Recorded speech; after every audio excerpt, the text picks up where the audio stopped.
Good morning, everybody, and welcome back to another episode of Eyes on the Audit. I'm your host, Mellows, and this is some fucked up show we're going to have today. I have no idea what I'm doing here. So, yes. Good morning, good evening, good afternoon to everyone around this insane world. That's for sure. We'll watch a few audits and a few other videos and some other shit.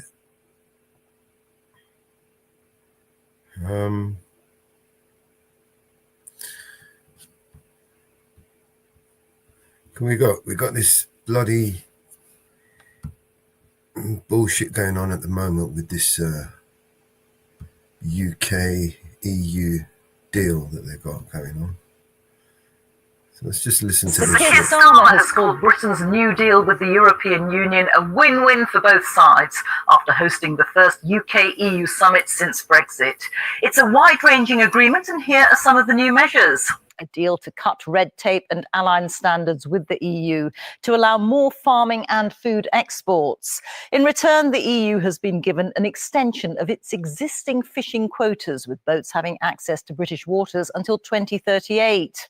There are plans to allow young people to travel, study and work freely between the EU and Britain again. The details and numbers are still to be agreed.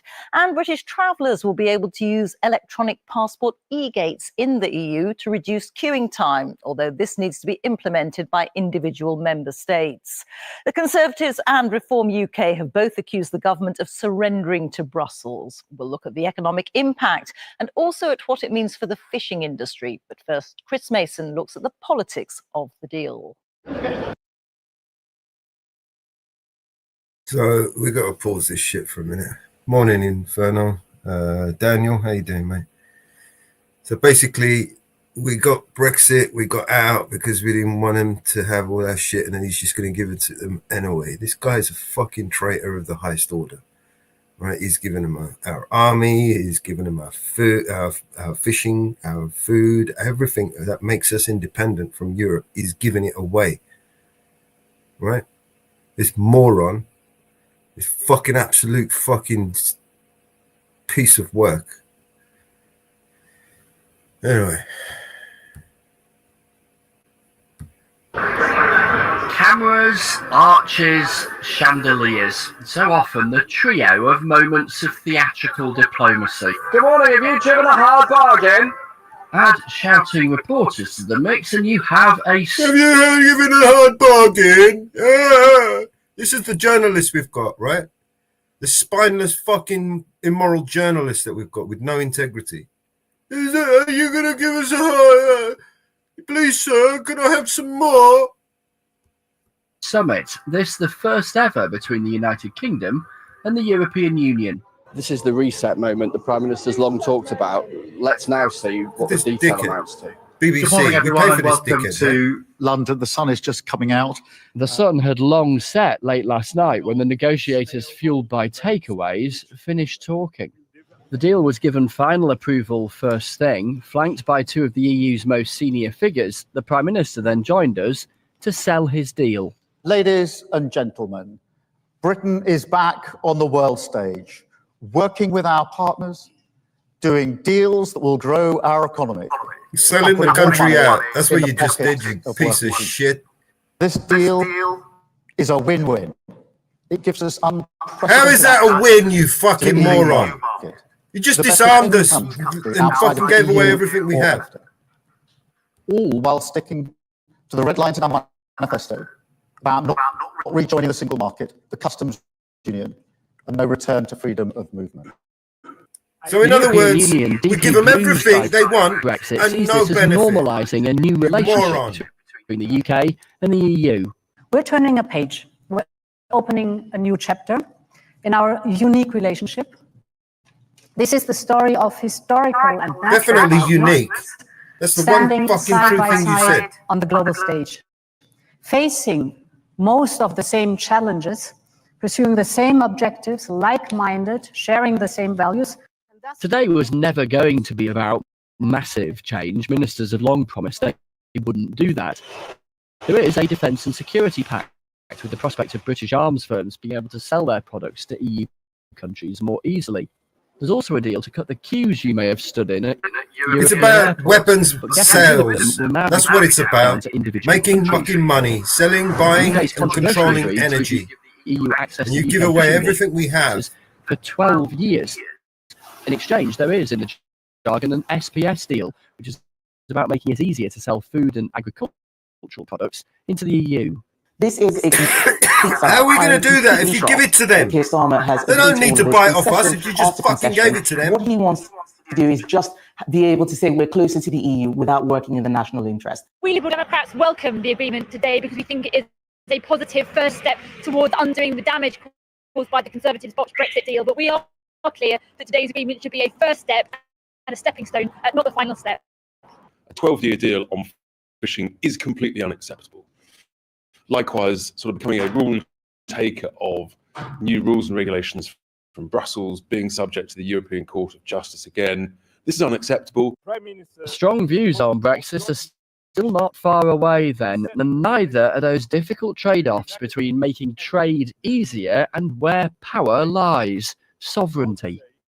To be clear, Prime Minister, isn't the truth that you've sold out the fishermen for what you see as the greater good? The driving principles What a of the fucking comprehensive sellout journalist. we've agreed today is about bills, it's about jobs, and it's about borders. They're the driving principles.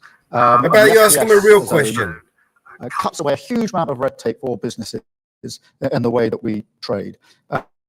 It is incredibly important for fish because over 70% of our seafood goes into the European market. A question to the European Union, to President von der Leyen. This deal involves the UK becoming an EU rule taker, which some people here really don't like. Are you pleased to have the UK back within the EU's orbit? Of course, whenever we have an agreement among us, we define together what the rules are, how we will act together on a specific topic. So it shows the sovereignty of a country by being able to take agreements like this one here today. Next for the three leaders, It shows the sovereignty by giving away sovereignty. Royal Navy Yeah, yeah. ship to illustrate what they see as the importance of closer defence ties. Make sure your hair's straight for the final photo op before the talking continues. Much of what's been agreed still lacks detail and timeframes. There are more negotiations to come. Chris Mason, BBC.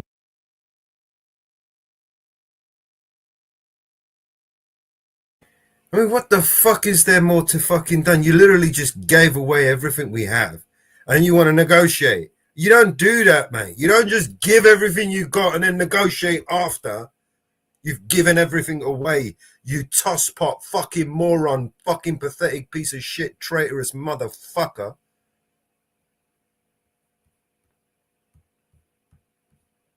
News in central London. So will the UK be economically better off with this deal? Faisal Islam is here to tell us more. Faisal. Thanks, No! Rita. The full answer is yes, moderately, according to almost all Fuck businesses, you, supermarkets moderately. that trade our food and the economic modelling. Now, trade deals in general offer a modest bump up, fractions of a percent a year of the overall economy. Here we go with the famous fucking models that fucking full of bullshit that don't fucking mean anything. £5 billion a year eventually. Not based The on any fucking reality CPTPP at all. deal, which is in orange there, negotiated by the previous government, that's £2 billion-ish.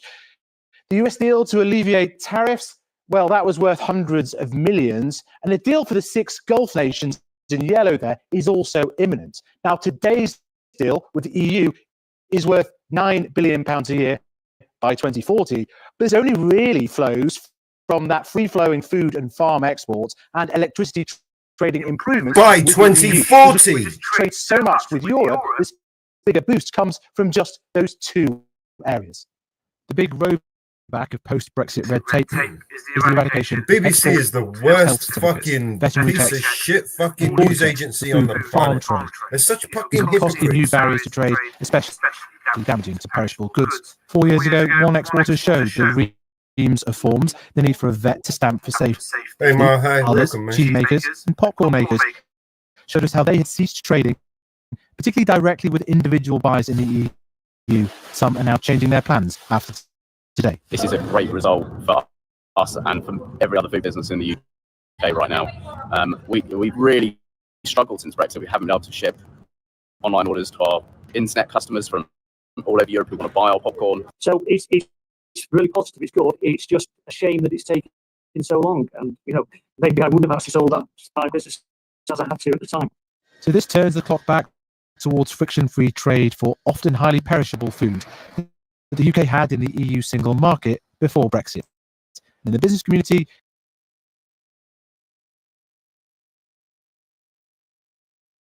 So in short, for people not following what the fuck's going on, right? We're going back into the euro, right? We're giving them even more now than we ever did before. We're giving them our army. We're giving them our fishing lanes. We're giving them everything. We're giving them our money. We're giving them everything. We're giving them our sovereignty. So in other words, we're subject to their rule, right? We have to do whatever they say. But we're out, right? We're out without the fucking benefit of arguing in a parliament and being able to say anything or be able to refuse them, or we've got no benefit of being in the EU, but we have to give everything to the euro. This guy is a sick motherfucker. He's just screwed us all over, right? And he knows he's out, he's going out, so he's just sold us off, right? He's done the worst deal. He knows he's out.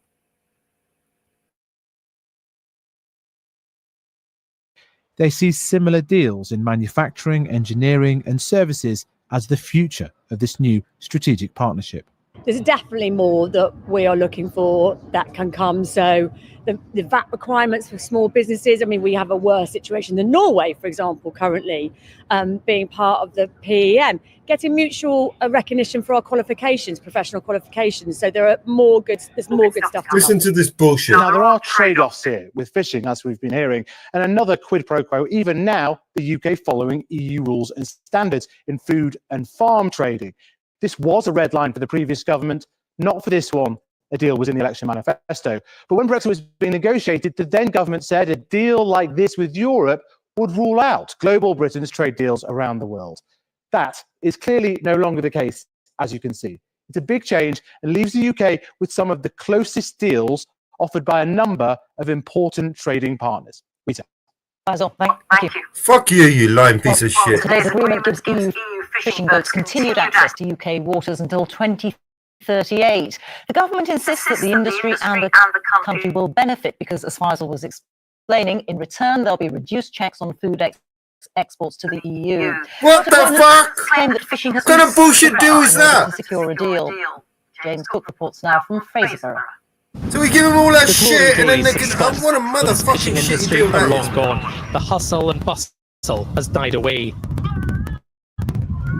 But 4,000 people still make their living catching fish off this nation's shores, and some of them are worried. It's extortion. 100 years, I would say, my farmers involved in fishing, and it's just, if we lost the fishing, there'd be a lot of farmers in the north east Scotland and the islands would be lost, wouldn't know what to do.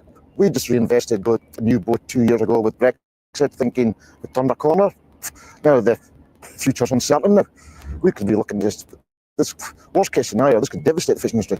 And the trade body, which represents 450 fishing vessels and their crews, says Sir Keir Starmer is the one who sold them out. It looks as though there has been a total capitulation from the UK Prime Minister to all the demands of the EU. How would you characterise how people are feeling in the fishing industry? The vast majority of our fishermen will be devastated to see that the industry has been used yet again as a bargaining chip for other things that the UK wants to secure.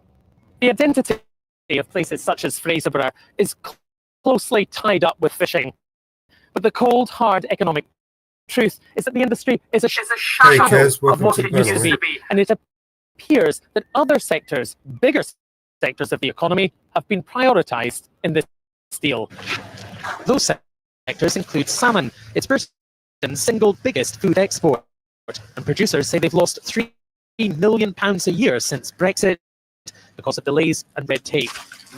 They sound delighted with this deal. The most significant impacts for us in exporting salmon to Europe, which is our most important market in the world, is that it will reduce costs, it will bureaucracy. Hey, Mary and Jo, also make good sure morning, that the product arrives quicker with our consumers all across Europe. That's really important. Downing Street says the deal it has stitched together with the European Union will benefit Scotland overall, but the SNP says the country would be better off inside the EU. When we were in the European Union, we didn't have the barriers to trade, which is key to the seafood industry, which has now been unpicked to an extent in this new deal. But equally, they were able to negotiate on a regular basis, and that is what we think should happen. But here in northeast Scotland, there are plenty of fishermen who oppose both this deal and EU membership, which may explain why support for Reform UK is on the rise here. James Cook, BBC News, Fraserburgh. Well, as we mentioned earlier, the New Deal also includes plans to allow young people to travel, study and work freely within the EU again, under a scheme the government says would be capped and time limited. But the exact Who the fuck wants to go into the EU? It's on fire right now. Danny Savage has been asking people in Leeds and in Wakefield what they make of the plans.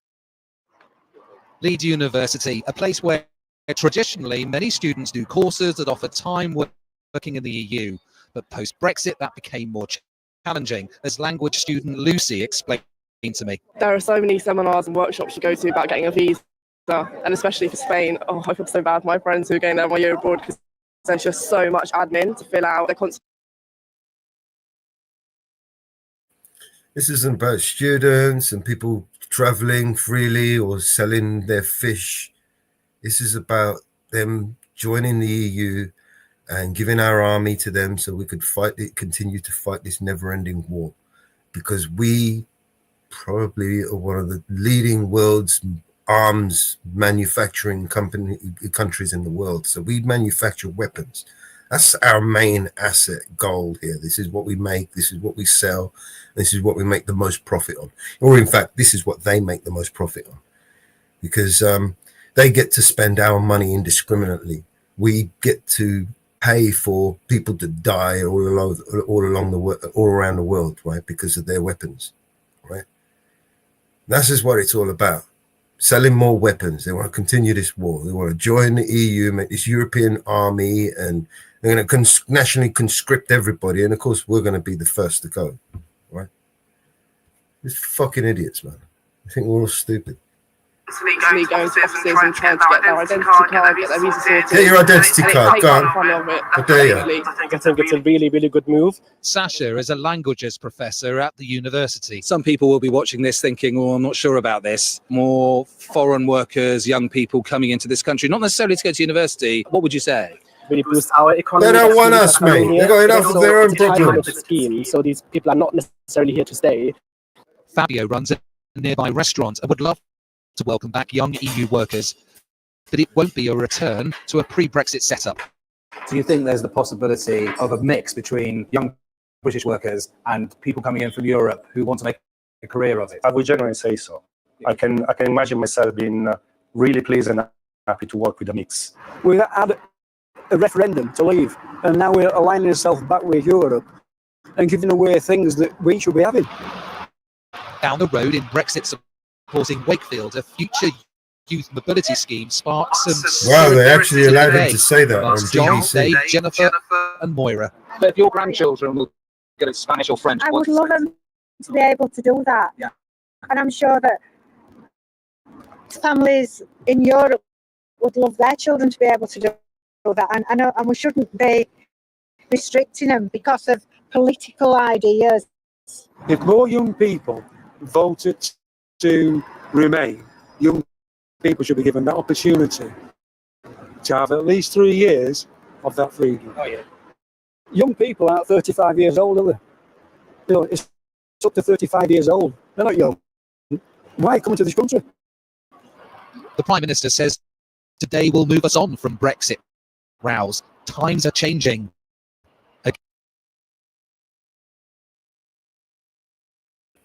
Oh, sorry, the audio is still a bit choppy, is it?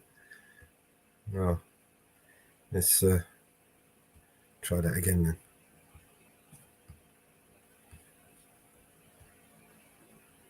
Again. Danny Savage, BBC News, West Yorkshire. Chris Mason is with me for a final word. We heard a mixture of views there, Chris. So the Prime Minister's hate. All right. Still choppy. Don't worry about it. Fuck these fucking assholes. Fucking idiots. All right, let me stick out a link out there and see if anyone wants to come up and we'll chat some shit. We'll have to sort out maybe another machine to stream the films, the videos. Yeah.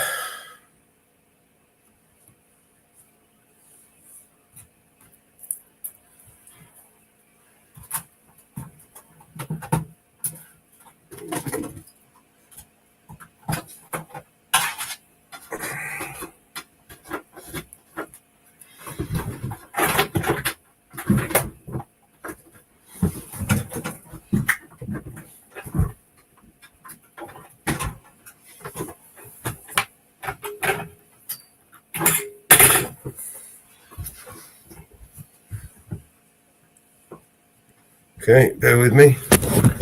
I'm about to try something. Okay.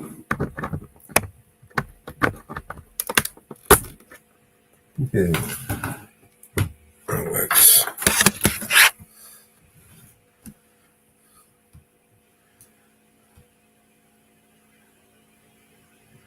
Connecting. Yep, now we're connected. I'll try it again.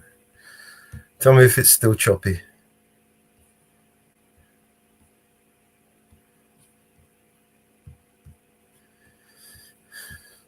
Hailing this deal, but it's a risky moment for him. It is, and I think those views kind of illustrate that really. It reopens all of those arguments that we had all Is the those audio okay? years Is any ago. better? The government's imposed quite a set of limitations on its room for manoeuvre, guardrails as it sees it, around not unpicking the fundamentals of Brexit. But the challenge of that is that the risk is that the custodians of the original Brexit deal say it's a dilution of Brexit. The forever convinced that Brexit was a disaster group of people will say that this is half-hearted. Now, the Prime Minister's language today, you picked up on this in the headlines a few minutes ago, is that he hopes most people are beyond that. Time to move on. That sense that making Brexit work better might be a majority opinion. Now, the Prime Minister's been out and about selling his deal tonight, talking to business leaders. Folk in government seem pretty chipper with how it's gone down in the round. Two final thoughts. There's loads of detail in this and further negotiations, and where they get to will be key to how this overall package of measures feels. And this summit is going to become an annual event. So our uneasy relationship with our newest neighbours that was uneasy as a member and is uneasy as a non-member will always be there. But this government's direction of travel within those self-imposed guardrails is to head to a closer relationship, and we could yet see more of that. Okay, thank you.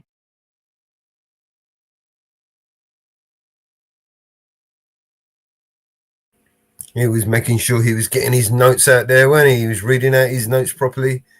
Yeah. Not improvising, not a fucking thing, mate. Not on the BBC. You got paid for service there. Professional bullshitters. Should be PBC. BBS.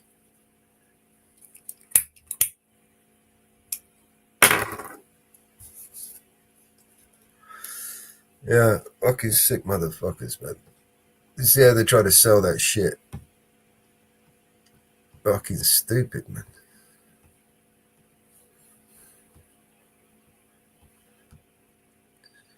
All right, where else we go?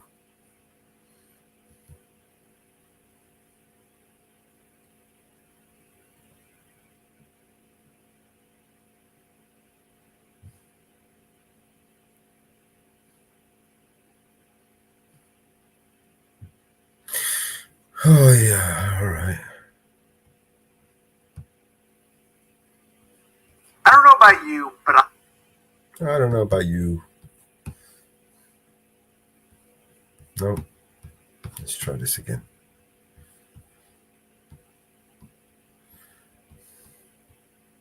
Yeah, definitely puppets. There you go. Oh, let me, let's make sure we do the like, and the share. Very important. I don't know about you, but I personally love it when I see cops let the mask slip so we can very clearly see who and what they are. All right, I'm gonna you up when I see you too. That's why you don't want to come here, because you. That's what it is. That's what I thought. Pull in the parking lot. We're in this parking lot right now. Pull over. Pull over now. No, pull over, goddammit. I'm not repeating myself. Get out of the roadway and pull over. License and registration now. Give me a second, okay? No, license and registration now. It's a bright yellow jacket standing in the middle of the street. What don't you understand? This is Officer Ali from the Waterbury Police Department, and he was hired to protect and serve the community.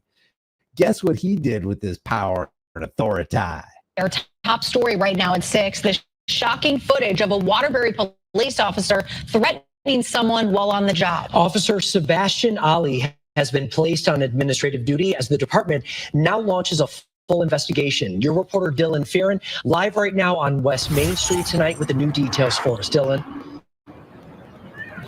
Well, Mark Aaron, Officer Ali is not patrolling tonight. We have to go back to May 2nd. It was a Friday night. Officer Ali saw someone make an illegal turn around here that night. He tried pulling the driver over, who refused and kept going. Now, we have video, which Waterbury Police has confirmed is Officer Ali. At some point, he was speaking to people that seemed to know who was driving that car. It got tense.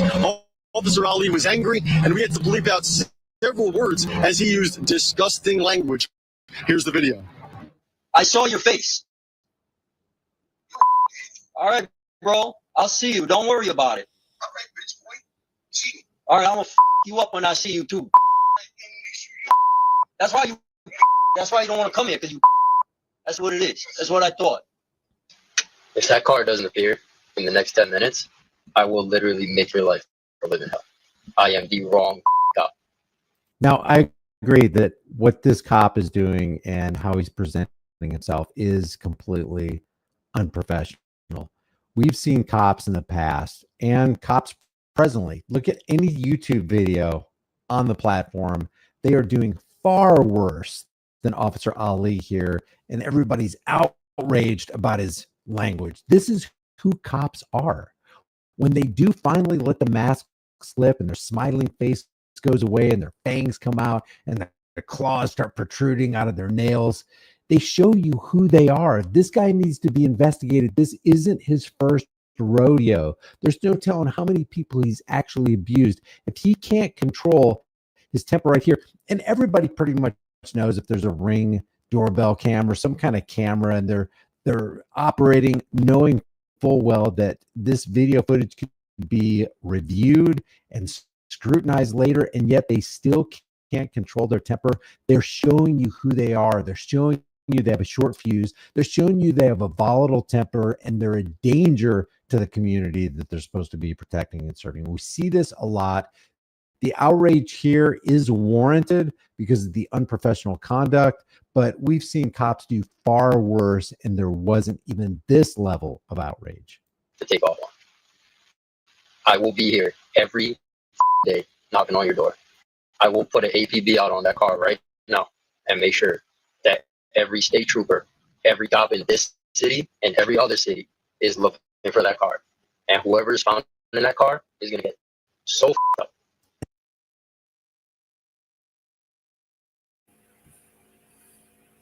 Bit choppy again, is it?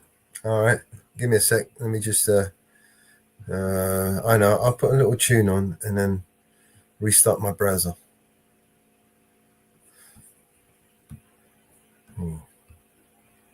Maybe install these updates. Bad time to install the updates during a live. All right. Let me pause it here because it's going to ruin the video, and I'll play you guys a tune while I fuck around with this.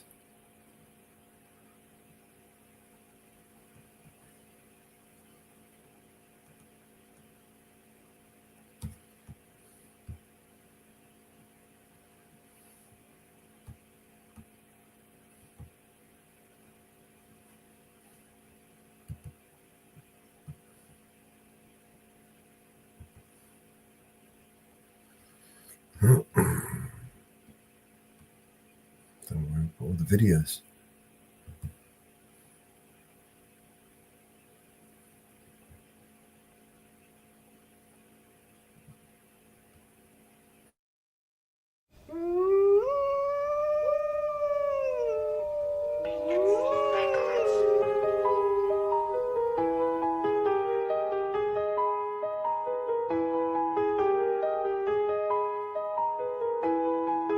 There's a monster under my bed and at my window there's a dragon. I accepted the challenge, it turned me into a savage. I broke a promise to myself again, I don't know why I am so vulnerable. They try to help but I won't let them in, I guess rock bottom's where I'm comfortable. Both my feet planted where most people would have panicked. I embraced the storm, I found beauty in what was damaged. I'm not afraid of the boogeyman, instead I look at him like he's a friend. There's not a monster out there in the world that's scarier than the one that's within. There's a creature in my closet, I can hear him rumbling around. The demon screaming in the distance creates such a humbling sound. The monster that's outside my window, he's like family to me now. The things that people are afraid of never let me down. I'm not a sadist, no, but I'm hated so. The religious freaks say I'm the biggest beast, and then I've made it grow.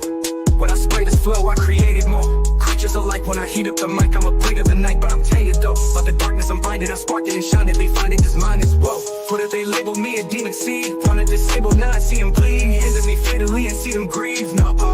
Yeah, I would not believe the creature inside me. If you deceive belief was alive, let me disagree when people define me or trying to take his. Whatever the fuckery told him, you don't wanna break this. You forsake his, what is sacred, then it's over no matter what your faith is. I'm a creature.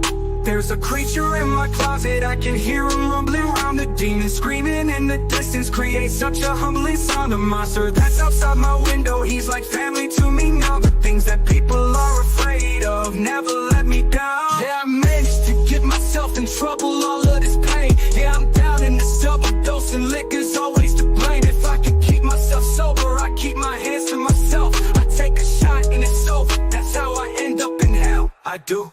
I hope I don't pass it down to my offspring. They get everything from their daddy, feel like I'm addicted to all things. Yeah, there's no reason to change, I've gone too far now. I'm stuck in my ways, back at the bar now. They said I'm a flirt, they right, I ain't perfect guy. So I'm thirsty and perking and purposely searching for something that's hurting me so I can get back up and go. I just back out of it slow, that's how it go. I'm not the back out of her, and next night act on no. Okay, they be laughing at me, hands be grabbing at me. Feel like God let it happen to me. That be black and blasphemy, beats bad desperately. Okay, yeah, I think I better let it go. Either that, or I gotta let it know that I can't do it. There's a creature in my closet, I can hear him rumbling around. The demon screaming in the distance creates such a humbling sound. The monster that's outside my window, he's like family to me now.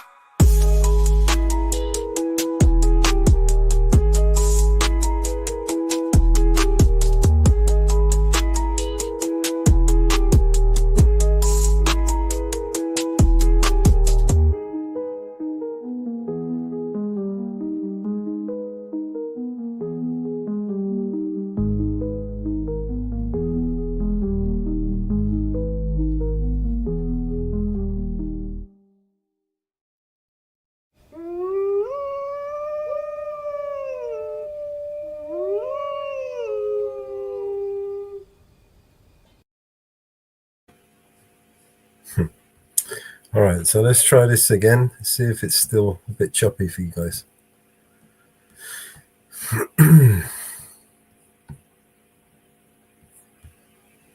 And there's no telling how many cops this guy actually represents. And when he does write a report and puts out an APB, the other cops just brainlessly follow it. That's why it's dangerous to have someone who's just an order follower who turns off their mind and just believes a police report or believes an APB bulletin. When a cop gets pissed off like this, he can exercise great power to ruin a lot of lives. And Waterbury's police chief isn't happy tonight, writing the conduct exhibited by this officer is not reflective of the values or professionalism upheld by the men and women of the Waterbury Police Department. We are committed. This is BS. The conduct exhibited by this officer is not reflective of the values or professionalism held by the men and women of this police department. How many good cops have seen Officer Ali act out like this and did nothing?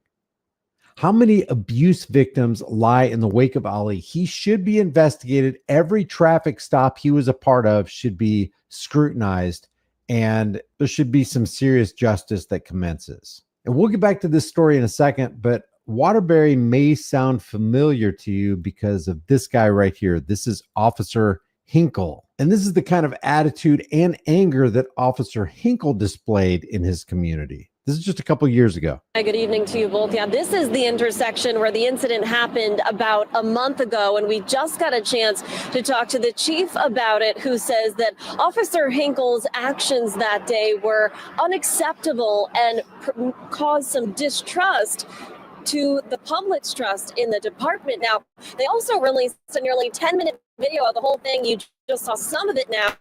Here's the rest of it. Take a look.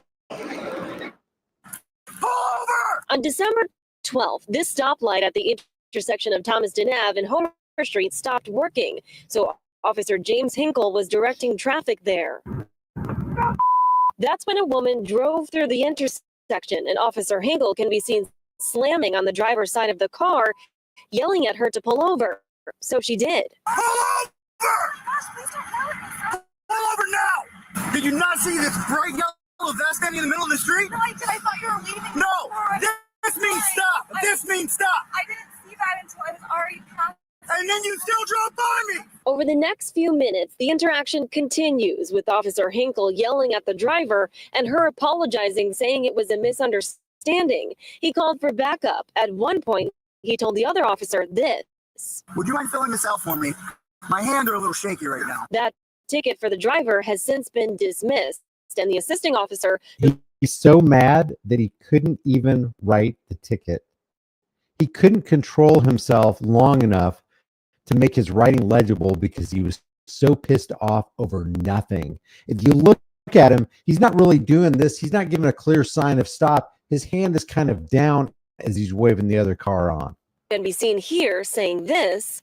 You need to calm yourself. Told administrators about Officer Hinkle's behavior. Right after the incident, Hinkle was placed on paid administrative leave. The internal affairs investigation then found his conduct, actions, and behaviors to be in violation of departmental policies. Oh, you mean like this right here? The conduct exhibited by this officer, talking about Ali, is not reflective of the values or professionalism held by the men and women of the Waterbury Police Department. You mean like Officer Hinkle here? Oh, he lost his job. And that is not behavior that we condone.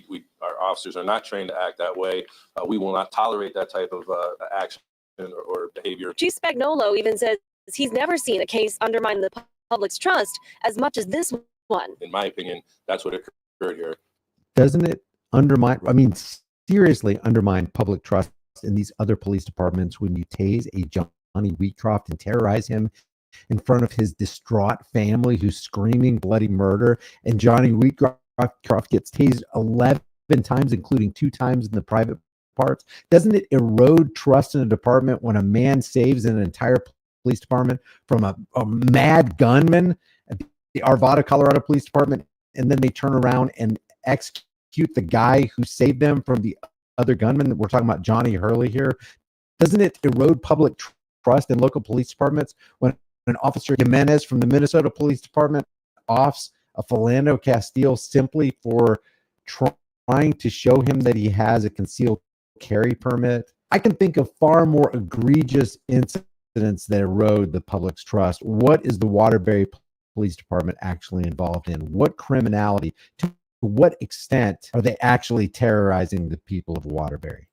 James Hinkle undermined public trust. I don't know how anyone from the public would ever trust that officer if they were stopped by him at some point.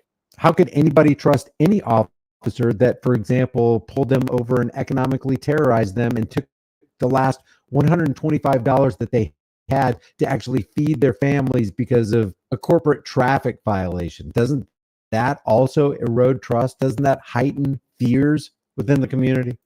Now, since this incident, the chief says the union has stood by Officer Hinkle, and I apologize for reading off my phone here, but we just got a statement from the union responding to the whole thing, saying in part, quote, "The union will ensure that Officer Hinkle will be afforded all the due process rights in the collective bargaining agreement. Officer Hinkle was in his 8th year with the department and has no prior discipline during that time. He is also a combat military veteran. Now, that's the end of that statement, but we'll hear from the chief coming up in the next hour, who says that he does have something, at least, that he needed to be disciplined for in his past. Has the audio gone choppy again?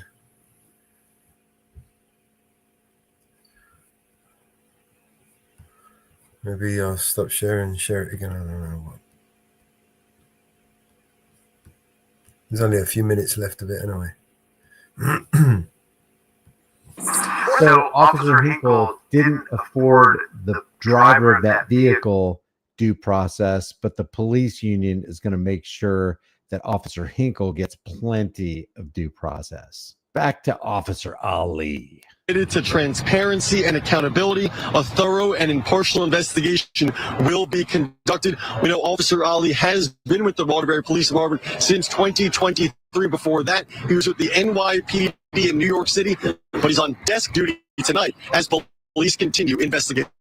Oh, he gets paid vacation. So they separate him from the community by giving him paid desk duty the way they would separate you if you went on somebody's porch and you threaten them like this officer threatened, you would see jail time. Sounds to me like the Waterbury Police Department doesn't give a damn about the people in the community because they keep hiring yahoos like Ali and Hinkle. Leave your thoughts about this to the world and global thought, please, in the comment.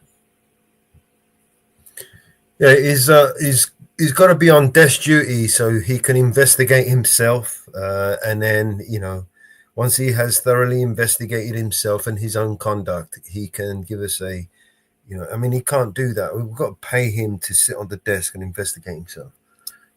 You know, how else is he going to learn what he done? Right? I mean, this is how it works. We pay them, they extort us and murder us, and just shut the fuck up and get on with it.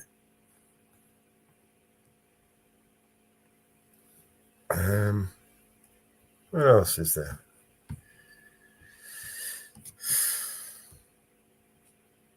Crazy, huh? What's this?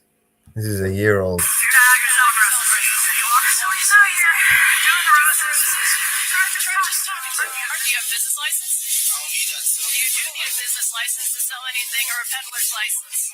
have an ID on you? Why? What are you doing? If you're getting ready to go to jail, is why.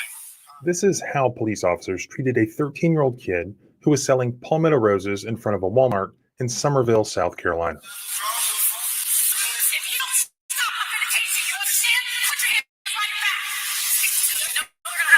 The 13-year-old kid, you stupid bitch.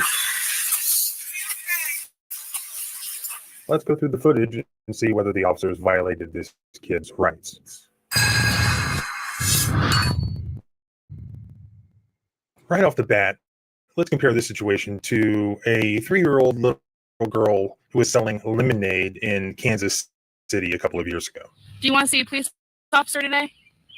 Are you going to hug them? What do you want me to grow up? Yeah.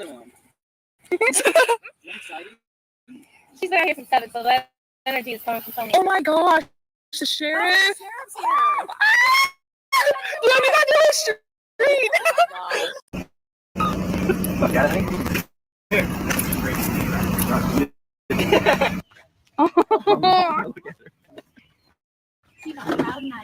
Introduce yourself, Hannah. Shake your hand. Hi.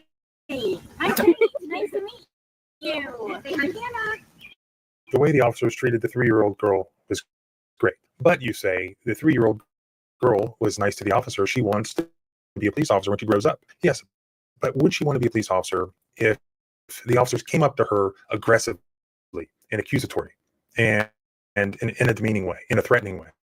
Would she still have reacted the same, or would she have cried and run to her mother, her grandmother, and never ever want to see a police officer again? These sorts of things don't happen in a vacuum. So let's compare the situation with the 3-year-old girl in Kansas City with what happened in South Carolina. On April 1st, officers with the department's hospitality team, LOL, were patrolling North Main after receiving complaints about people loitering and selling palmetto roses. Two officers, Guy and Sergeant Catherine Kirkland, used the public announcement system in their marked patrol vehicle to tell the two young men selling palmetto roses in front of Walmart to move along. When they refused, now this is according to the cop's statement, the officers exited the vehicle to speak with them. Because the two sellers were blocking the entrance and exit of Walmart, officers asked them to step aside. Well, you can see for yourself.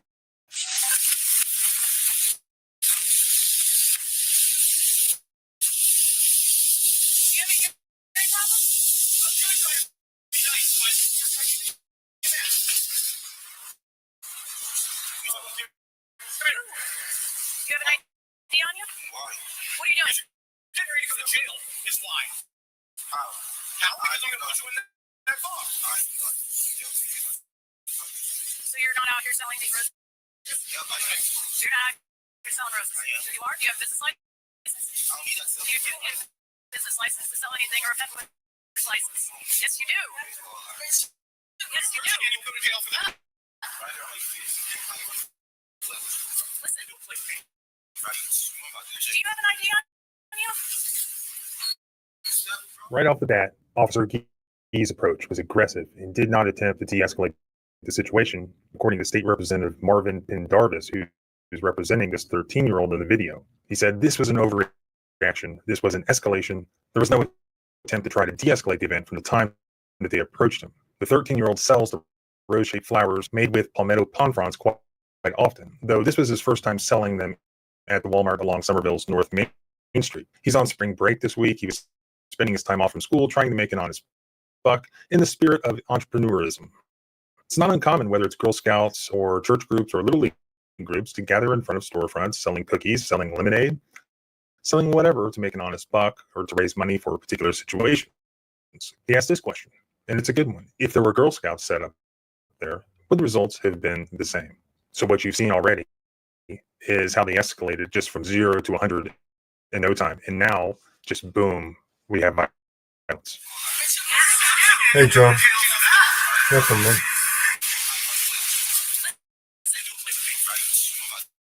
you have an ID on you?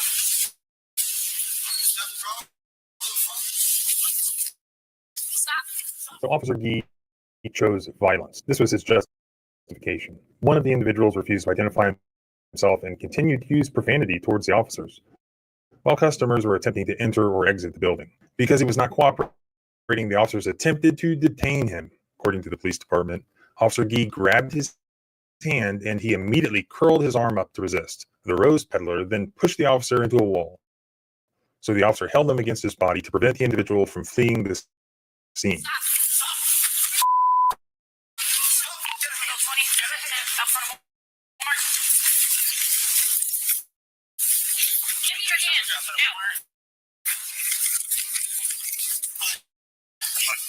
Give me your hand. Stop. Stop. Stop. Give me your hand. Now, give me the hand.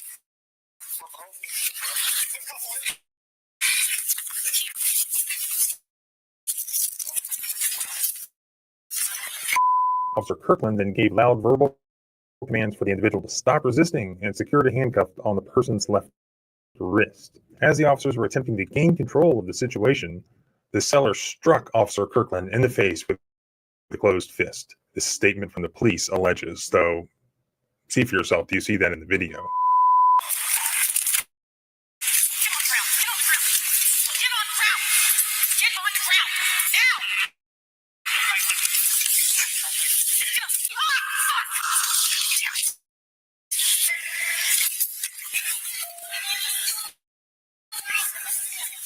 If you don't stop, I'm gonna take you. You understand? Put your hand behind your back.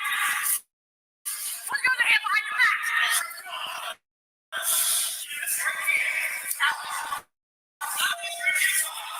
Stop yelling, please. Okay?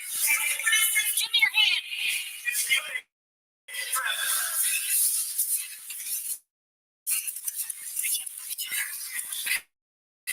You're gonna have to loosen the forward a little bit. When I saw you guys before. One to take. One to back.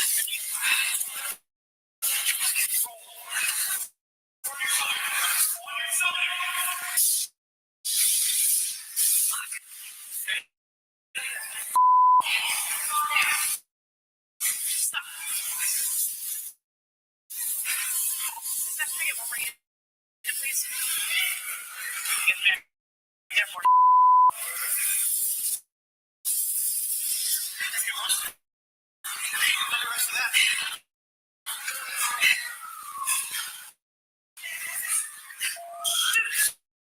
is your problem? This is stupid. Just trying to talk to you. Dude, we were just trying to talk to you. Is that true? I believe this is called gaslighting. This is what really happened. Do you have an ID on you? We're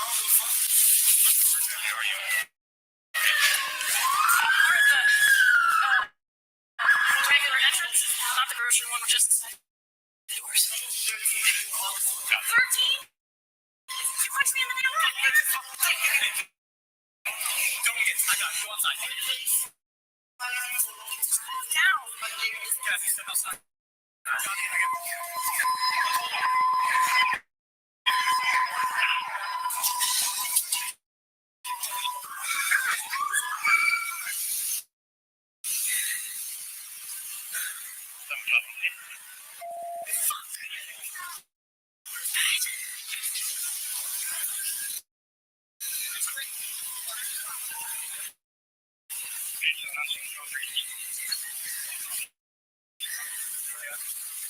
Probably have to have EMS.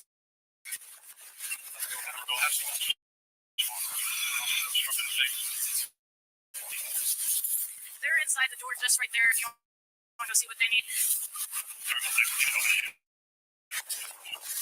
David! Come on, guys, it's open, all right? Why are you hanging out?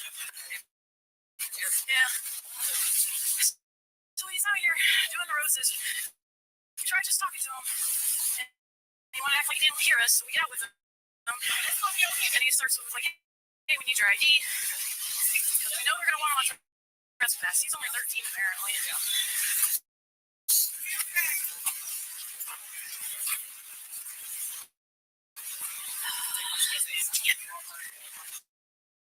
It's right in the eye.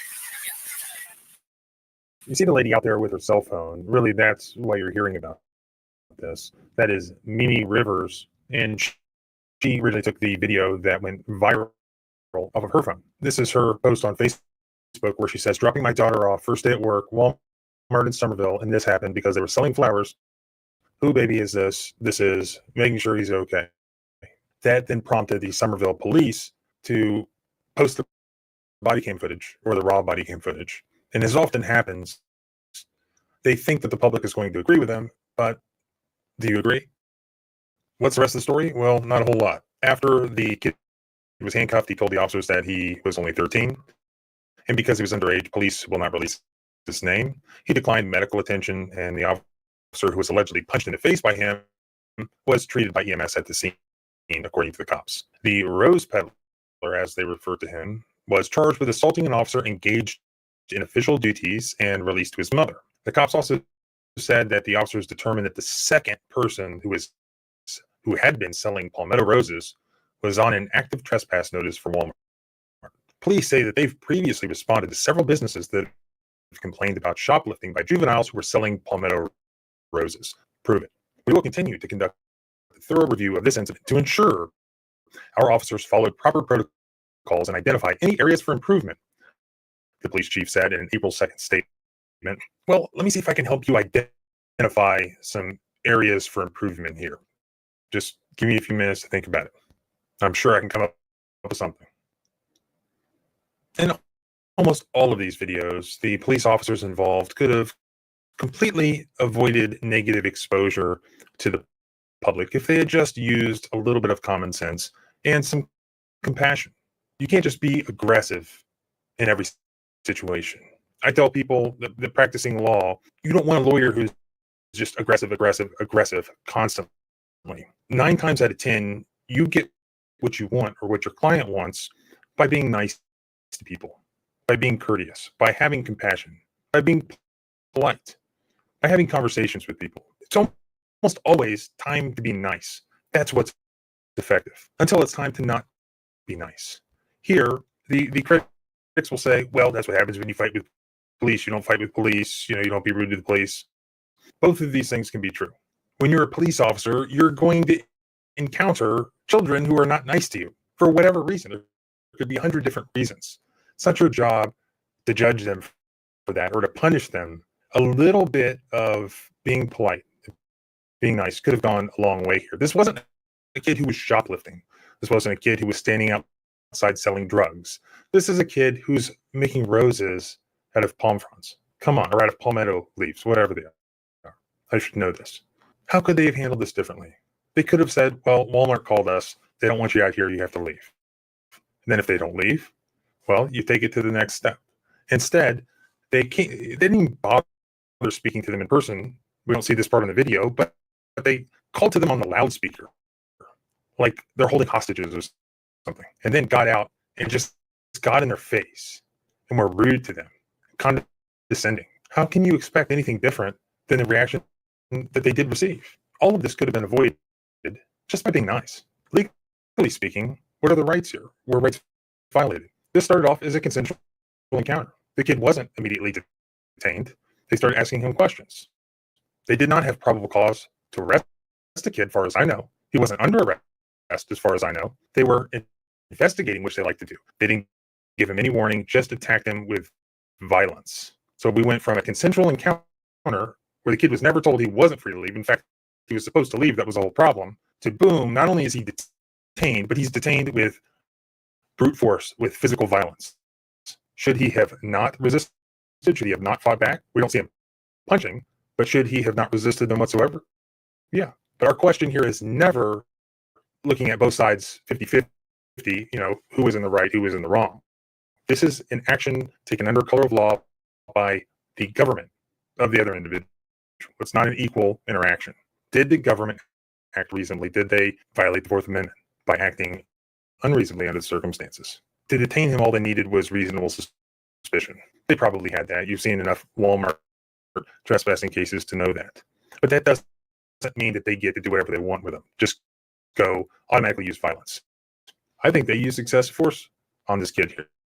They should have given him the opportunity. They should have been nice, as I said. They should have given him the opportunity to leave. And if he refused to leave, then you do what you got to do. They skipped several steps, which were completely reasonable. And this officer, Guy, went straight to violence. I believe that was excessive and that violated the kid's constitutional rights. Let me know what you think in the comments. As always, thanks for watching. Please subscribe both here and at the blog.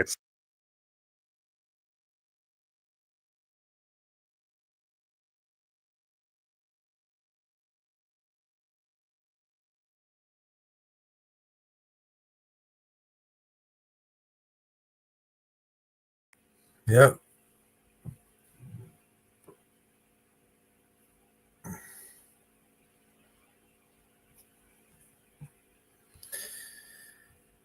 Yes, but I wouldn't recommend anybody do that. You resist.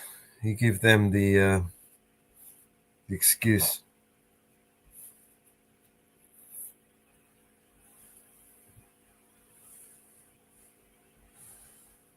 Yeah. But yeah, that was a 13-year-old little kid, man.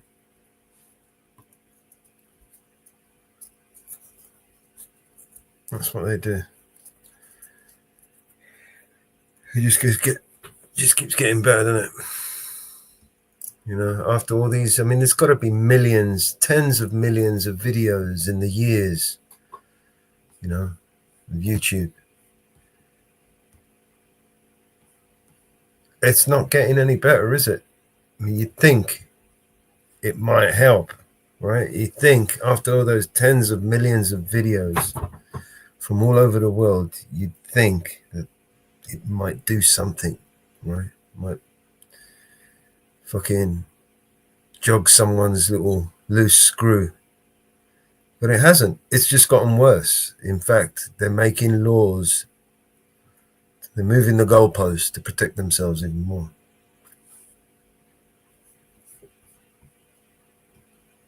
Unbelievable. All right.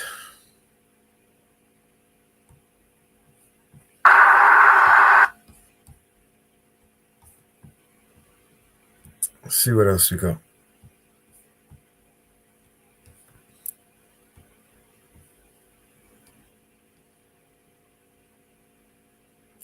He's only just put this one up. I'm not going to play this one.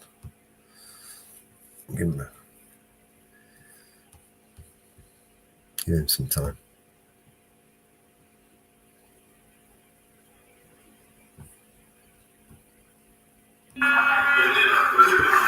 Oh, what's his name? He's lying right now. So you see this camera and that camera? Those two cameras are two of the things that I'm trying to request because he's lying. I've not spoken to her for a couple of days. And you're trying to figure Right, go. That's all you're doing. What's the Fourth Amendment? I've not spoken to her for a couple of days, Matt and Gil. The vigilante media servers are down. We are currently down at the moment. Hopefully not for too long. So I haven't been able to open the Jitsi room, speak to anybody. I haven't spoken to Mama Bay for a couple of days. I hope she's all right. Should be fine. I mean, she's got my number if she needs me. She might, hopefully, later on when she gets up, she might see us on and jump on. That's what I'm hoping anyway. Let me know if the audio is okay, please.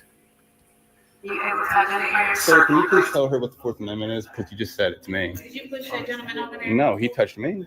But did you push him? No. He said you pushed him. And that's why I'm trying to get those cameras because he's a liar. Well, he just told me you pushed And he's a him. liar. And he works here, and you should be here. So why are you taking his side over the public? You should be taking my side. Yes, I did. Yes. So you guys are trying to get that security footage? Is that what you're trying to do? So if it shows that he pushed me, what happens? Is he going to get arrested? Probably not.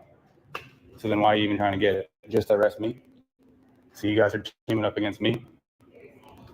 Because if you get it and it shows him touching me first, I want you to do the same thing to him that you would do to me. All right, we got his information. You don't want to give his information. You just said his name's Justin. Yeah. We'll need to see your information. What's the Fourth Amendment, sir? Pardon me? What's the Fourth Amendment? You tell me. You don't know it? My right to be free from seizures of my papers, persons, and effects. Hold on. I'm If right. you do not I don't. identify yourself, I'm going to arrest you for obstructing governmental operations. So you're going to arrest me for not IDing? Yes. Okay, you need RAS. You need reasonable, articulable suspicion that I've committed a crime in order for me to ID You myself. have prevented me from conducting That's not how it works. lawful government You can't arrest me for resist. You can't arrest me Can for. I arrest you for resisting? Are you sure? No, listen. You can't arrest me for Your phone will be refusing to ID. Can I get your supervisor down here? I don't have a supervisor. Yeah, I you have a do. supervisor. I need your supervisor down here because you don't know how things How many work. supervisors do you want down Someone here? that knows what's going on. I Usually, know what's going usually sergeants don't. Usually lieutenants do. So if you have a lieutenant around, Sergeants don't know what's going on. yeah, yep. So if you think you can arrest someone for failure to ID, that's a big no-no. And I need your lieutenant down here, please. That's a big no-no. He thinks as long as he's called, he's allowed to ID anyone that's there. And Kerry versus Ohio is already a Supreme Court ruling that states that's not true. They need reasonable, articulable suspicion of the crime. So the only reason I don't want to give my last thing, and I'm not saying I won't, but is for fear of retaliation. Is this going to get over there to them? I went and filed a complaint on a sergeant yesterday, and ever since then, everyone has my phone number blocked. I've actually had to use a friend's phone just to call this number. It doesn't matter what precinct I call, doesn't matter if I call internal affairs, doesn't matter if I call the records department. Everyone else can get through, but my number can't. Why would that be? And who can I talk to about that?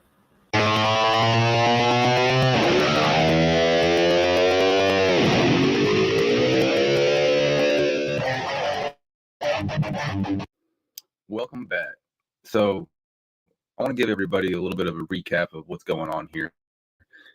This all starts with me attempting to video the beautiful Little Rock City Hall back in April.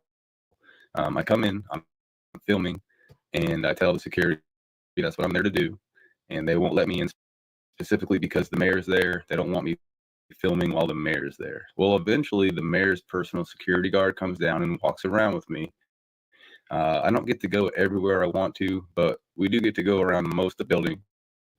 So a couple months later, I come back and attempt to get in again, this time without filming. I tell the security that I'm there to make public records, but they will not let me in regardless of what I'm there for. They remember who I am from last time. So eventually I try to just walk through the metal detector to go make my FOIA request. Well, this is when the security goes hands-on with me and pushes me back. This is when I start filming, and the security calls police. The police show up. They want to get my ID. You already know. And that's when the security start lying. They make a false police report saying that I pushed him. I'm about to show you that didn't happen. I get a sergeant on scene. The sergeant attempts to ID me. He threatens to arrest me if I don't ID, so I make him go call his lieutenant. Eventually, I make complaints on the sergeant. My phone number gets blocked, the whole nine. We're going to get into it. So here I am entering the building. I'm not filming yet. I'm explaining to the security that I'm here to make a public records request. They never asked me to ID or sign in, and they state they remember me from last time and that I cannot make a public records request. They claim there is nobody here to make the request to, which we later found out was a lie. I eventually attempted to walk through the metal detector to go make my request, and that's when Stephen Neal pushes me backwards. He later lies to police on a police report that I came through the metal detector and pushed him. The police are called after this, and I begin to film.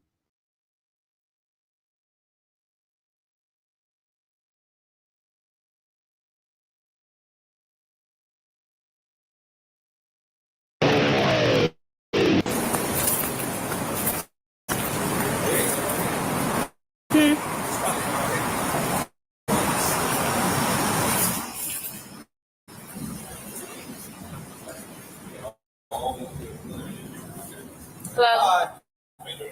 Hey, you guys found police? Yes, I'm Justin. Oh, yeah, how you doing? I'm Officer Brick. I'm Justin Cannon. Told me what you're going through. Steve. Did you guys call? Yes. What's going on? Police. I just called it. She can explain it to me. I didn't know if they were all here just lying to me. Well, yeah, he comes in here, but I'm just talking to him. And then he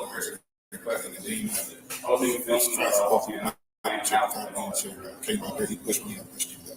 And then I told, immediately told Tanya, Just get his information. What this happened? gentleman comes in, he's been here before, a blogger or something, but he's been for 4 years. Hey, sir. I'm talking to him. Please, okay, we'll talk to him. Can you take him outside, please? Okay. Thank you. And, do you want to get appointments? You know, who you want to talk to? He wants to come make a phone. You know, and then go back and forth. He wants to try to come through here. You know, by the time I get the record, you just try to come through. I can't push me. I'll push him back. Okay, push you. We can't do it. Push me. I'll push him back. Okay. You know, and then, So he pushed you. How did he push you? Stop coming. You come through, you put his arms up and push me. I pushed him back. Okay. And then there was a gentleman right there. Signing in. He gave me his card. So he said, he said if I needed anything, he would have. It's a witness. Okay. All right, sir. What's your first name? STEVEN. What's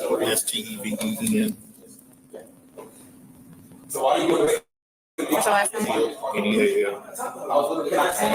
What's your date of birth? June 14, 1963. 63. What's the phone number? All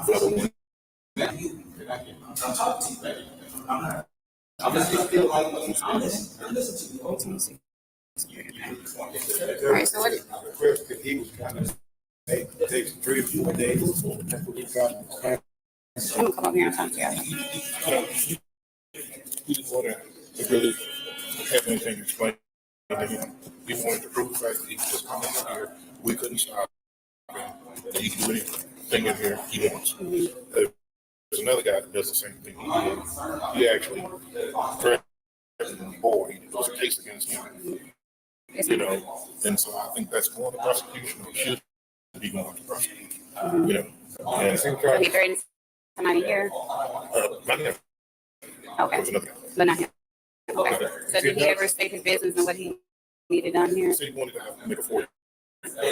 We just can't come in here and nigga for you.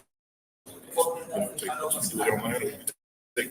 Yeah, she said just 2 or 3 days to get a report. So someone was And you have to explaining to make him it clear.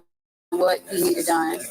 But see, you know, if you start calling Officer McBride here, we're ignorant. We don't know about 40 requests. You know, and he can do that just right now, you know. And then I got this thing, you got to have an ID at the end of this bill. You got an ID.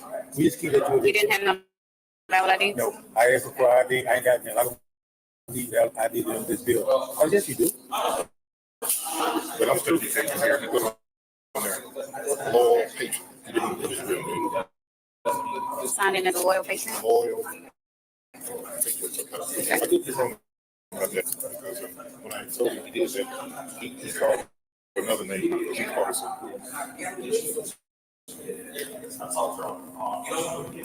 Okay, Steve, I'll get back down. Like I said. So, right now,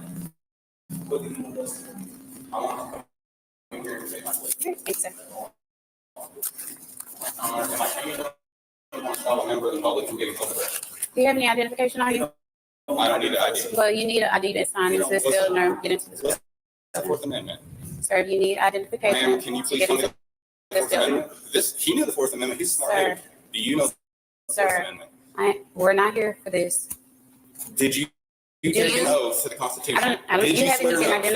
identified Did you yourself. swear an oath? Okay. I'll answer your question if you answer. Can you step outside? If you answer my Could you step question, I'll answer outside? your Could you question. step outside? No, thank you. This is Okay. a public building. I don't have to. Okay. So he don't want to, he's just trying to make a. Sir, one of these people. Do you know the Fourth Amendment? Sir, Do you you're know the gonna have Fourth to- Amendment? If you make me leave, that's going to be a violation, and you're in. You can't even identify I yourself. don't have to. I do not have to. Okay. Do you know the Fourth Amendment? Sir, She obviously doesn't, because she'd be proud to say it. what if was she your did. business here? What did you I need need done? public records. Public records. Yes, But can I need you two know, different types of you public have to have identification. No, I don't. I've been here before. They didn't make me, and they haven't made anyone else. Okay. And it's on camera. I'm not making anyone else, and I have on camera from last time I was here. You have it on not camera. making anybody. Yeah. Okay. You want to go on my channel and watch it? I don't. Because you don't care, really. You're just trying to assert your authority. Is all you're trying to do. Whatever you think, sir. Those are your buddies, and you're trying to assert your authority. That's all you're doing. Sir, do you have any What's identification? the Fourth Amendment? Are you able to identify Sir, yourself? can you please tell her what the Fourth Amendment is? Because you just said it to me. Did you push that gentleman over there? No, he touched me. But did you push him? No. He stated you pushed him. And that's why I'm trying to get those cameras, because he's a liar. Well, he just told me you pushed And he's him. a liar. And he works here, and you shouldn't be here. So why are You you can't taking even this identify side over the yourself. public? You should be Did you taking my tell him that he side. pushed you Yes. first? Yes. He said he don't want to make a report right now. I'm thinking about it. Okay. It's not even about that. I just want to get my public information and be on my way. And there should be no one here trying to stop a member of the public from getting public records for any reason. You can't even identify yourself. I don't have to. What is the Fourth Amendment? Okay. What? I'm gonna go get my phone. You can talk to him. I don't even know his name. I will. Thank you. Hey, what's your name? You still on my? Is it public patron or royal patron? It's yes. Okay. This just. Justin.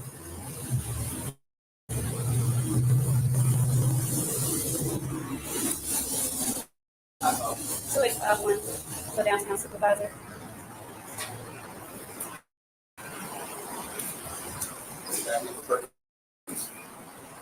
Yes, sir. Can you respond to our location? He's requesting to speak with the supervisor.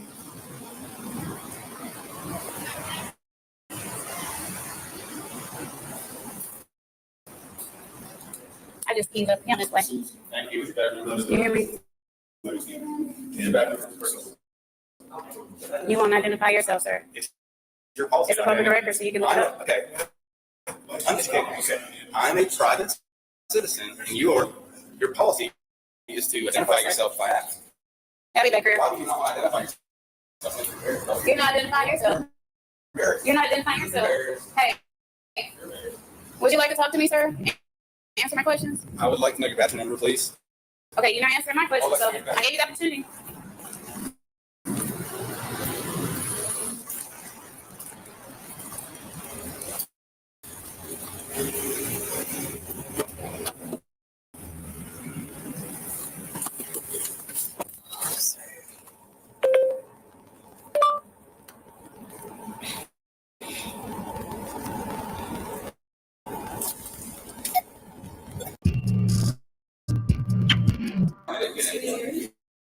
That's my whole purpose for doing that first.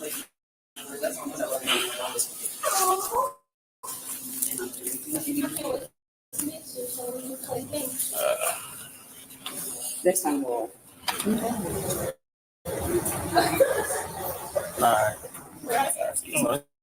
Alright. Oh, yeah. I'm sorry, oops. No. I'm just trying to, no. Like a 30. I just didn't want to get you one. Oh. Right. That's the first thing I'll be, I promise. Thank you very much. You too. Well, you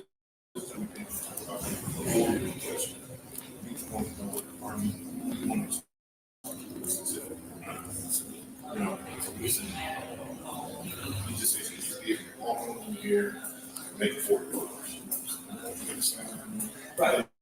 I'm saying, let me know all this kind of stuff. Just went across the corner. I came over here, I was coming through. There's hands up at me, that's not me. Stop here, not for me. I told him some track, it's gonna be 46. You know, that's what she did, and here we show. Was that some of the process, and you don't know. So that, yeah, I don't see the slide before.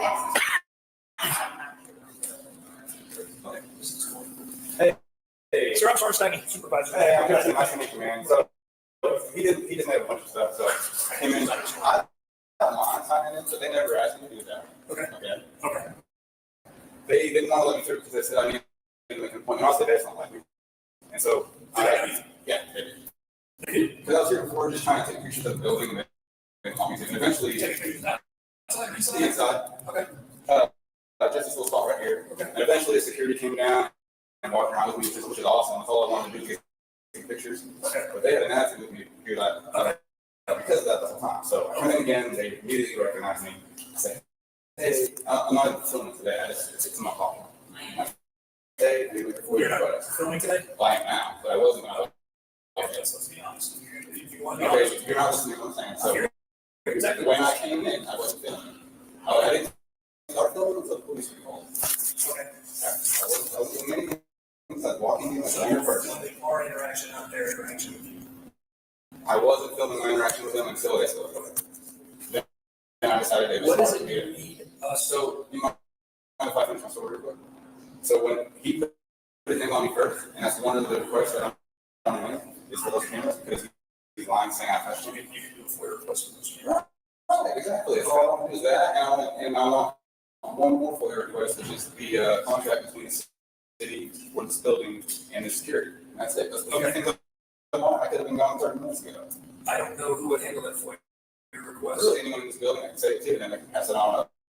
Really, I think there's an entity that actually would take there would, but by law, I can make it to anyone and they can pass it up. Okay, who do you want to make the FOIA request?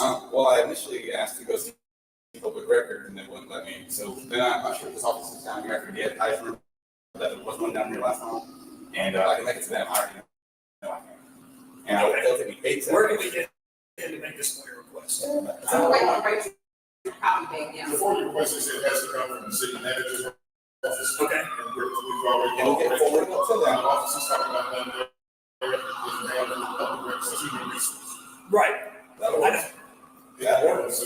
Human resources is Yes, I have had them fulfill FOIA requests. Okay. Like I'm telling you, you guys go through the city manager's office. They're trying to accommodate that. Okay, hold on. Well, they weren't until. Sergeant, this is right to the city manager's office up there, and she's trying. I'm sorry.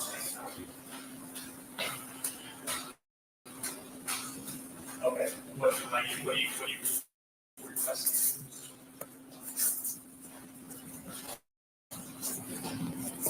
Well, he's requesting to actually go up to you and make this clear. Request. He's down here at the lobby, so. I mean, I'm not trying to get involved in access procedures. I don't think most of them. Okay. All right, they're gonna come down and talk to you and take care of it. That's it, man. Thank you. All right, we got his information. He don't want to give us his information. He just says his name's Justin. We'll need to see your What's the information. Fourth Amendment, sir? Pardon me? What's the Fourth Amendment? You tell me. You don't know it? Of course I know. So then tell me. What you want? I What did you tell me? He knew. I asked him. Okay. She doesn't. Do you, sir? I The sergeant? didn't know, but I'm not answering his question. She doesn't. He doesn't advise. I don't know. The Fourth Amendment is my right to, is freedom from, freedom from, You want to look it up? no, I'm sorry. You Google it. On the- It's it's my right to be free from seizures of my papers, persons, and effects. Hold on. That's what it is. This is a word. Okay, what is it? Google it. What is it? Google it and tell me the word it is. What is it? I'm You filming don't right now. I know. can't. I Google filmed it, filming and Google it. No, you go. You Google it. I'm If right. you do not identify yourself, I'm going to arrest you for obstructing government operations. So you're gonna arrest me for not IDing, Yes. which is a secondary offense. I've already. I am making contact with you, and as That's not how it works. you know who I am, I identify myself to you. That's not how it works. I'm That's sorry. exactly how it I works. don't. Okay, you need RAS. You need reasonable, articulable suspicion that I've committed a crime in order for me to ID You myself. have prevented me from conducting That's not how it works. lawful government You can't operations. arrest me for resisting. You can't arrest me. You can't arrest you for resisting? Are you sure? No, listen. You can't arrest me. for You're fumbling over your words. refusing Justin? to ID. You know what the speaker's name is, Justin? I think it's Justin. You can't arrest me for refusing to ID. Justin. Now, under threat of arrest. Now, here's what, I tell you what we can do. Oh, He no. refuses to identify, we don't have to let him in, right? No, He's got that's to not sign order. it. Can I get your supervisor down here? I don't have a supervisor. Yeah. I need someone. I need your supervisor down here because you don't know how. How many supervisors do you want there? Someone that knows what's going on. Usually sergeants don't, usually lieutenants do. So you have The sergeants don't know what's going on. When it comes to the- Hi, I'm Rachel Brightweiser. Justin, nice to meet you. Thank you. I am the executive assistant to Bruce Moore, city manager. Okay, cool. They told me what you wanted. Now, that, I'm sure you know, if you put them in before, they go to the city attorney's office. But I printed off the form for you, Thank you. so you can fill those out. Thank you. If you want to make an appointment to go up to Bruce Moore's office or for picking him, I can make that appointment, or you can call me in the future. But if you get those, you can mail it in, email it, or you can and what they're gonna do, the FOIA's office is in the city attorney's office. Okay, so I fill this out and give it to you. You can, they'll bring it back up to me and I'll send it to the city attorney's office, or they're gonna send it to the city attorney's office themselves. Perfect, thank you. Can I get a stamped copy that you got? A receipt At this point, I confirmation. don't trust that. Yeah. Yeah, when you're done filling it out, if they'll have Just a a copy. stamp or a signature? Well, I'll sign it. Exactly, yeah, I'll do it. You're the best. So, and I should have a pen for you, and you fill it out. But be very specific, if you're reading instructions, be very Absolutely. specific. Yep. Okay, all right, thank you, sir. Thank you. Thank you. Very easy, very easy. So if you think you can arrest someone for failure to ID, that's a big no-no, and I need you to lieutenant down, please. That's a big no-no. Supervisor, Yeah, I you am do. a supervisor. I need your supervisor down here because you don't know How many things work. supervisors do you want down there? Someone that knows what's going on. I know what's going on. Usually sergeants don't, usually lieutenants do. So if you have a Usually lieutenant, sergeants don't know what's going on. yeah, when it comes to the Hi, I'm Rachel Brightweiser. Justin, nice to meet you. Thank you. I am the executive assistant to Bruce Moore, city manager. Okay, cool. They told me what you wanted. Now, that, I'm sure you know, put them in before, they go to the city attorney's office. But I'm happy, I printed off the form for you. Yep. Thank you. So you can fill those out. Thank you. If you want to make an appointment to go up to Bruce Moore's office or to speak to him, I can make that appointment, or you can call me in the future. Perfect. But if you get those, you can mail it in, email it, or you can bring it in. What they're gonna do, the FOIA's office is in the city attorney's office. Okay, so I can fill this out and then give it to him. You can, they'll bring it back up to me and I'll send it to the city attorney's office, or they're gonna send it to the attorney's office themselves. Perfect, thank you. Can I get a stamp copy that you got, because Or is it at this point, I don't trust them. Yeah. Yeah, when you're done filling it out, if you'll have Just a a call. stamp or a signature. Well, I'll sign it in a second. Yeah, I'll do it. You're the best. So, and I should have a pen for you, and you fill that out. But be very specific. You're reading instructions. Absolutely. Yep. Okay, all right, then. Sir. Thank you. We have security guard's information. Very easy. Very easy. So if you think you can arrest someone for failure to ID, that's a big no-no, and I need your lieutenant down here, please. That's a big no-no.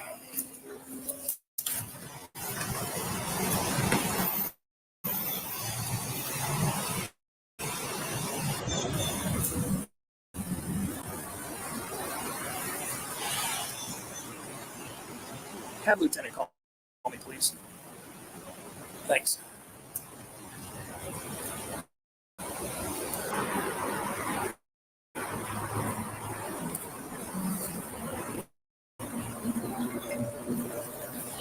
Now he's requesting your presence. So he's trying to come in and file a FOIA.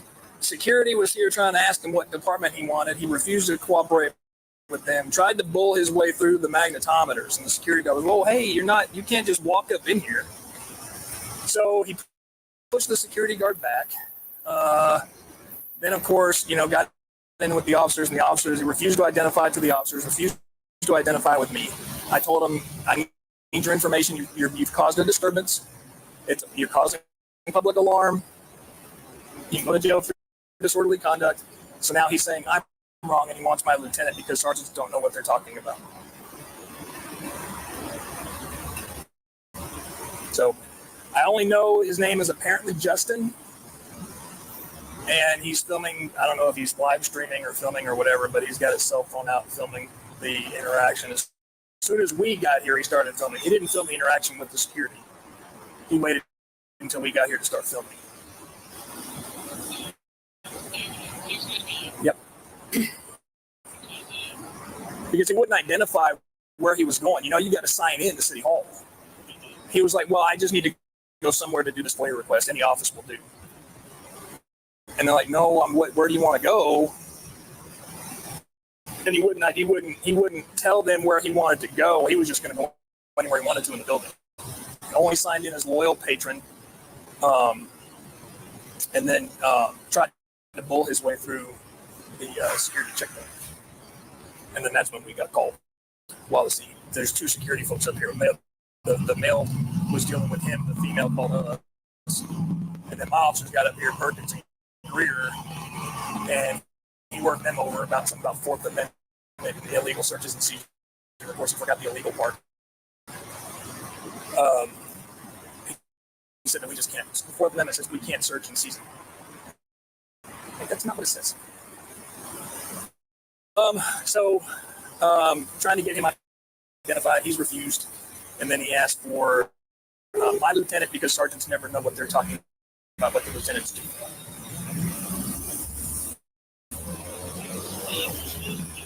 Well, I think he's got what he needs for the FOIA. He's not refusing. I don't know if he's going to refuse to leave, but he's refusing to identify. And I explained to him we've got a disturbance report to take care of, and we need his information, but he's refusing to provide it. So, I can tell him he's free to go, but like I said, he is requesting lieutenant. I can see if he's just wanting to let us leave or let him conduct his business with security and then leave it go with that.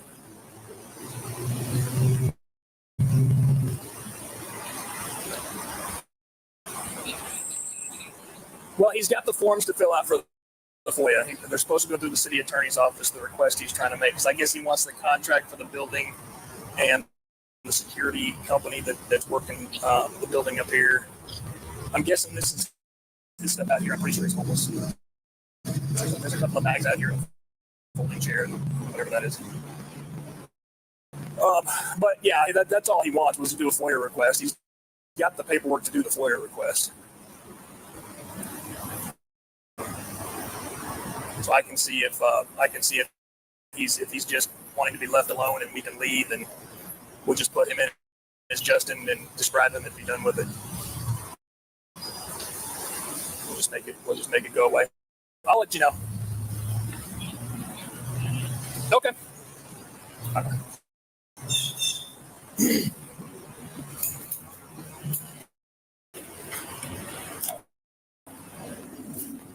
What's up, man? You have a thing come down, or? I've addressed you as sir. If you could call me, hey, sir, or sergeant, that would be awesome. Yes. You want me to treat you with respect? I just try to treat people like I do my buddies. I'm not, We're not buddies. Well, I'm just trying to be polite. This is an official That's how I'm capacity. polite. Okay. And if you want me to call you sir, I will. My lieutenant's on the way. So I got his ass. What he has asked is if you've gotten what you wanted, and that you were free to leave. Yeah. If you still request his presence, that is totally fine. He's on his way down here. But do You you still need threatening to anything else arrest from me? us? Are you still threatening to arrest me? I didn't threaten to arrest you. I said you need to identify yourself. You need to identify yourself. Are you going to arrest me if I don't? No, sir. Are we free to go? Are you done? Yes. Okay, fantastic. Thank you. Thank you. Come on.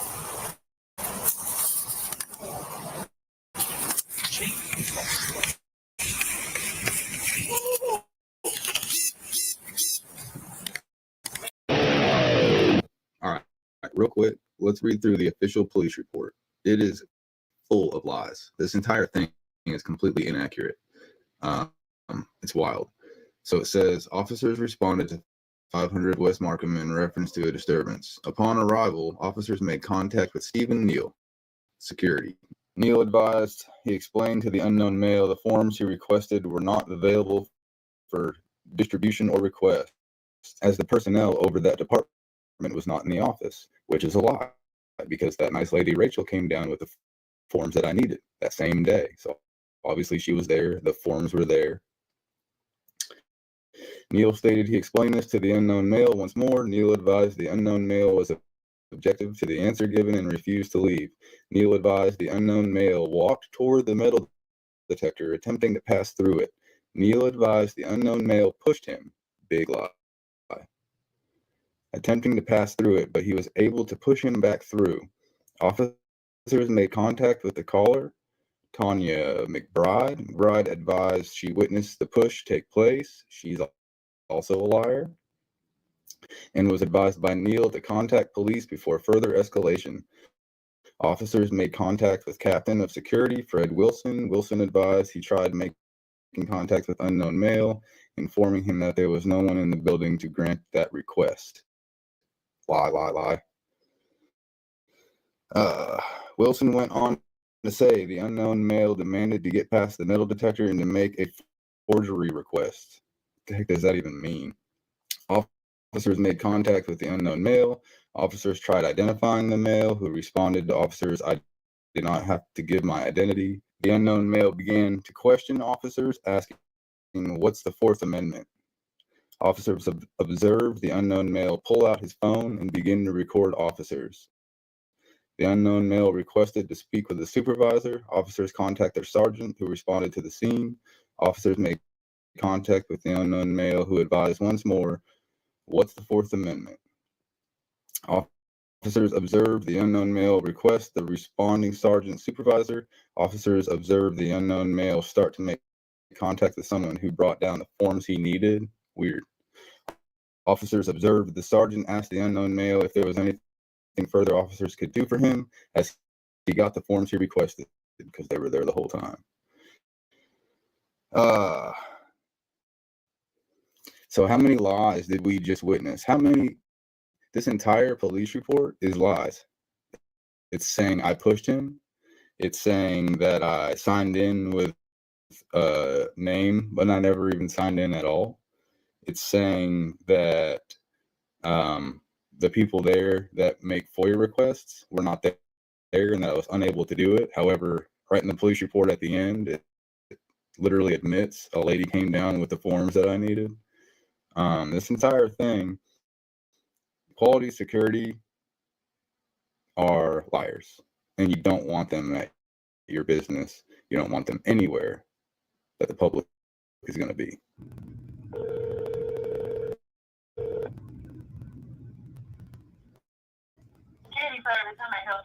Hello. I was hoping, so I'm seeking some information on your security guard's policy. Would that be, or is there somewhere you could forward me for that, or can I ask you, or? Okay. May I ask who's calling, please, and where are you from? My name is Justin, and I'm from Arkansas. So what do you, exactly what do you need to know, Mr. Justin? I'm wanting to find your company's policy on a specific, on going hands-on, actually. If a security guard is going to go hands-on with a patron of City Hall, for example, what requirements would... I'll tell you what, Mr. Justin, I'm sorry to cut you off. Give me your contact number and I will refer you to our correct department, please. Would you mind just forwarding me that, or you can give me the number and I'll call them? I would rather have your number because they're gone. When can I call back? Hold 1 moment, please. Thanks.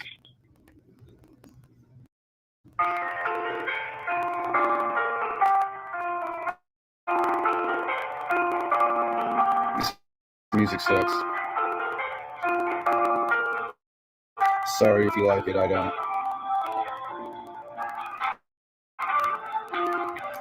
They always got to try to get your number or something. They always got to get something from you. Always. Like I'm stupid enough just to be like, yeah, what else do you need?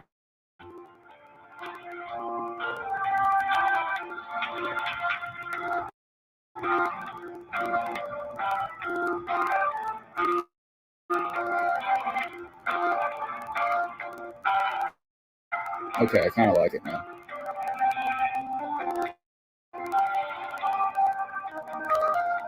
I knew there was a solo coming.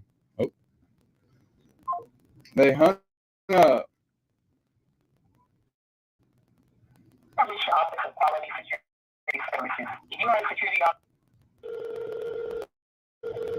What a terrible security. Your call has been forwarded to an automatic voice message system. Why does it not surprise me that this is the company Little Rock decided to hire?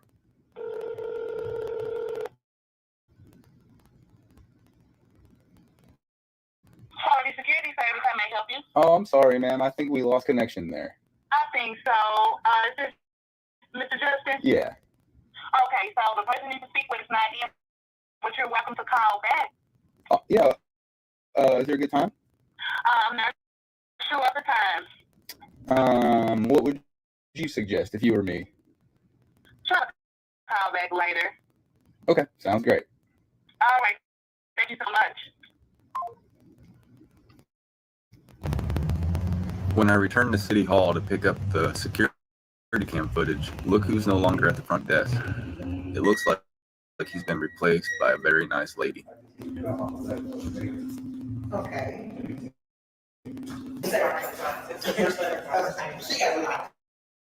Oh, cool. All right. How you doing? I'm good. How are you? I'm good. I'm here to pick up a FOIA request. It should be a flash drive and an envelope, I'm told. Okay, what's your name? Justin. Right now. That's it. That's it. Thank you, guys. Have a good All right, weekend. you have a blessed one. Enjoy your holiday. You too. Thanks.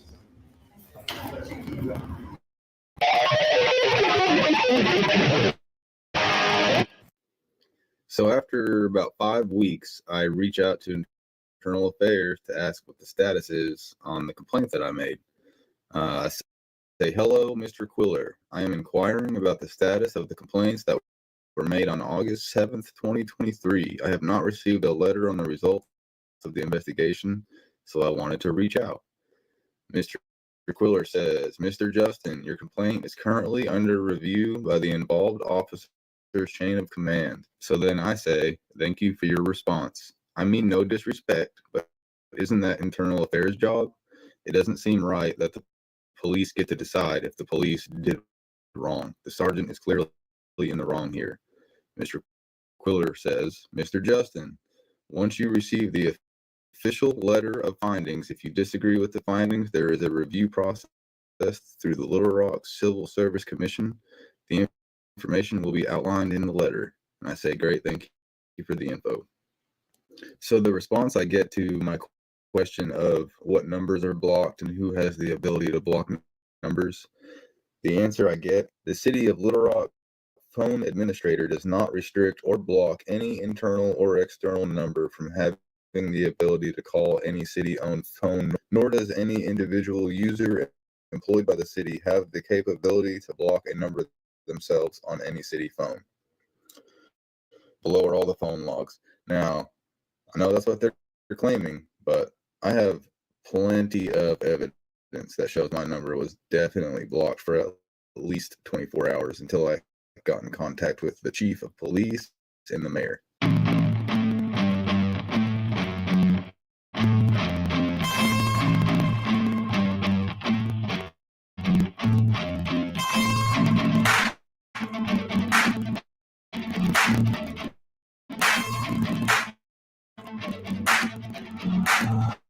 I wanna taste the pain. I think I'm seeing all red. 2 bullets in the gun, 1 shot to the head. I need a blank space. 'Cause everything is a threat. But I never back down, man. I better be dead. I'm making love to face. You look better in bed. I don't walk this life till I take my last breath. I want.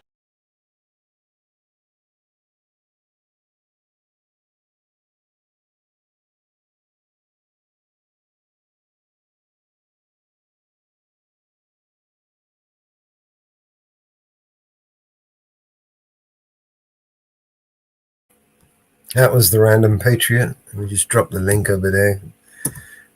Give him a subscribe. Tell him I said hi. All right, where else I go? Where is everybody? All right. Let me play some music for a little bit.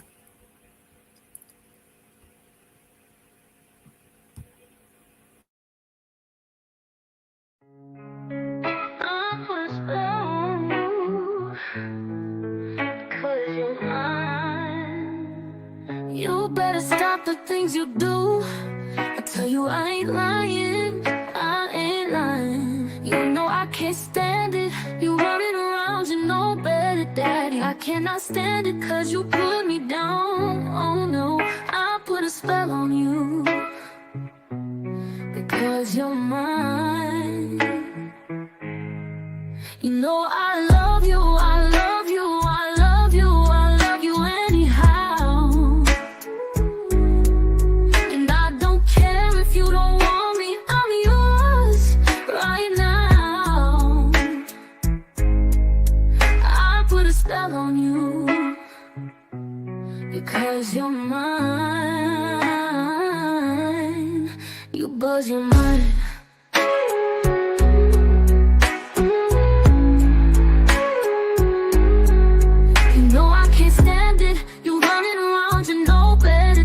I can't stand it 'cause you put me down.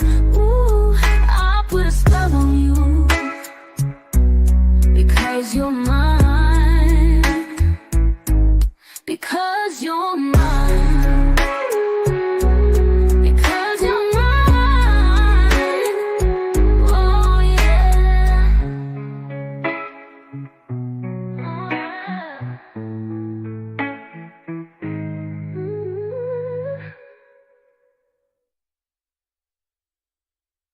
I cast a spell for you, 'cause you are mine.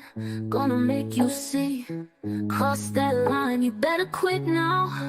Quit your tricks. This love ain't a game, no magic fix. Under my spell, 'cause you belong to me. Feel the power in my decree.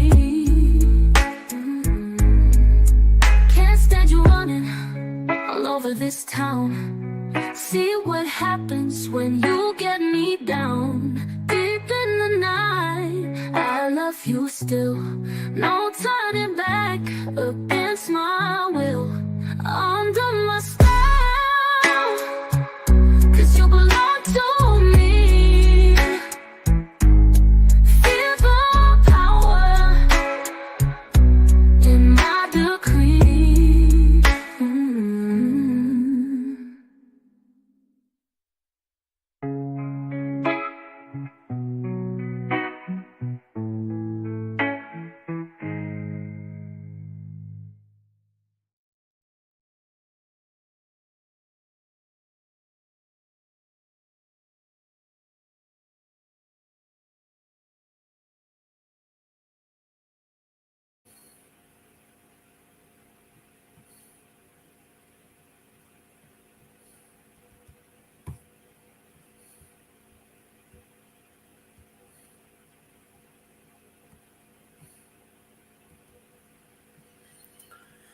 So who got around? Anyone? Anyone?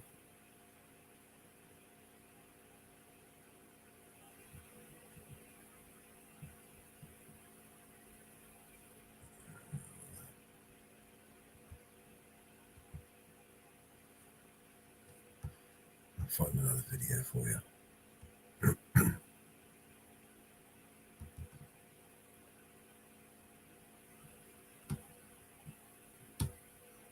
All the videos gone.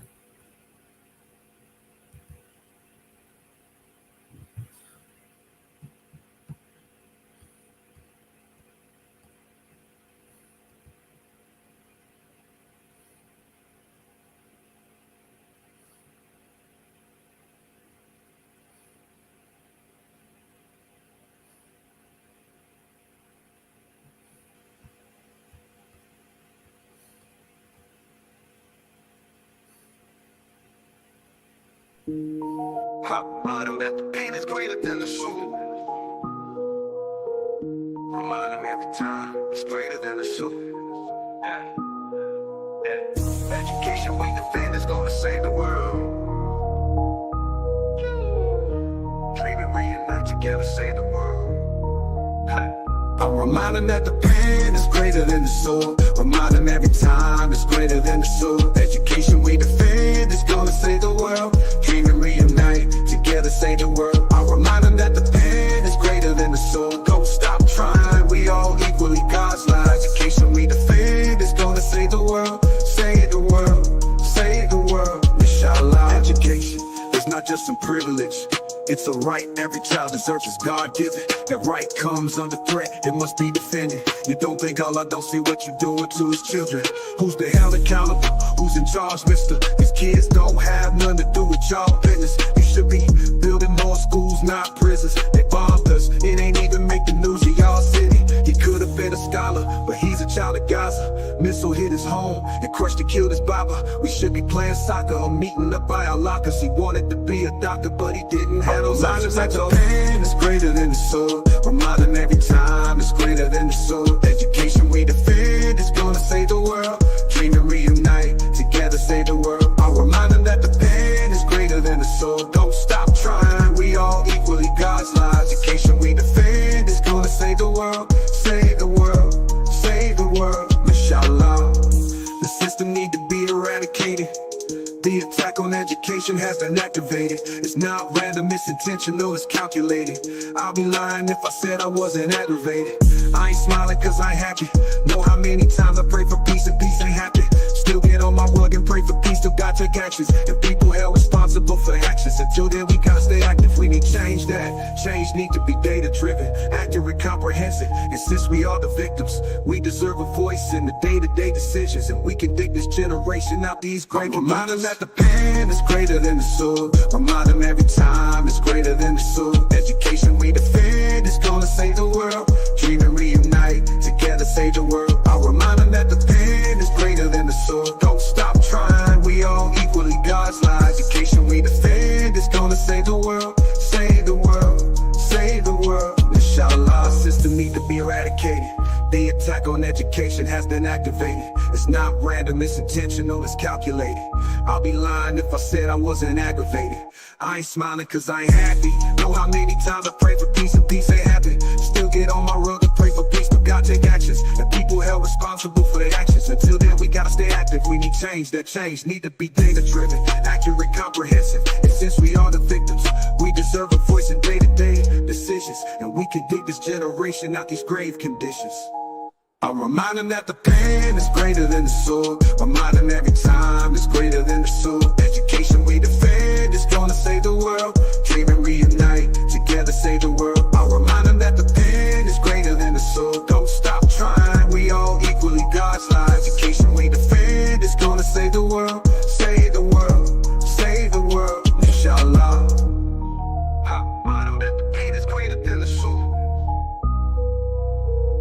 Remind them every time it's greater than the sword.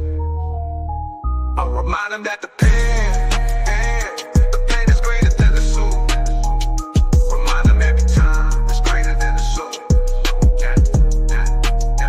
I'll remind them that the pen is greater than the sword.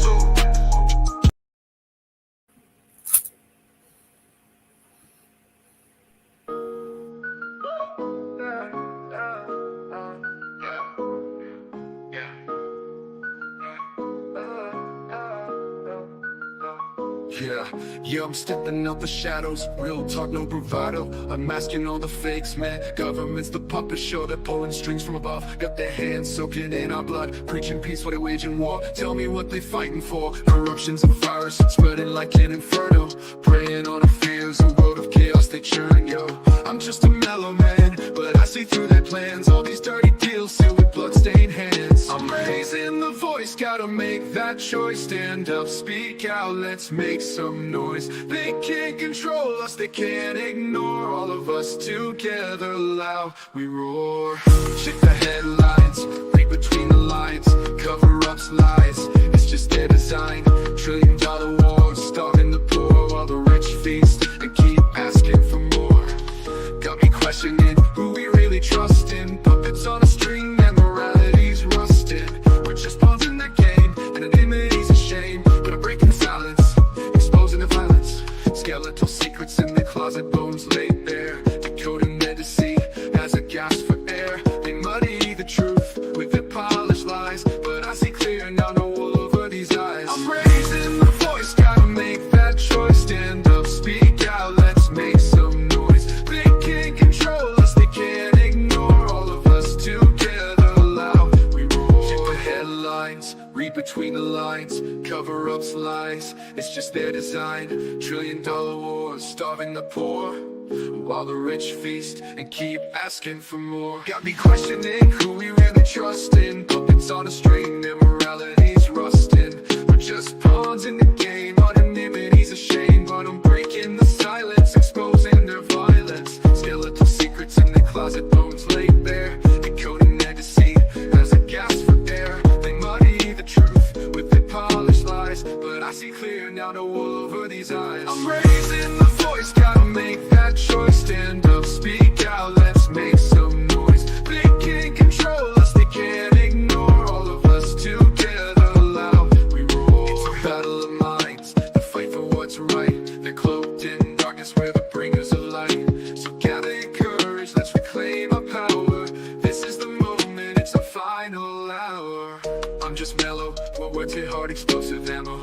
Bringing me along, wake up, it's time to go camo. Invisible no more, standing up about to score. Truth as our guide, justice is what we fight for. No more secrets, transparency we demand. Holding them accountable, we'll make a stand. We're not just numbers, voices loud and clear. Together we rise, overcome the fear. I'm raising the voice, gotta make that choice. Stand up, speak out, let's make some noise. They can't control us, they can't ignore. All of us together, loud we roar. So here's to the mellows, warriors in the night, exposing corruption. We're here to fight for justice, for truth, for a world that's right. Together unbroken in this fight, we unite.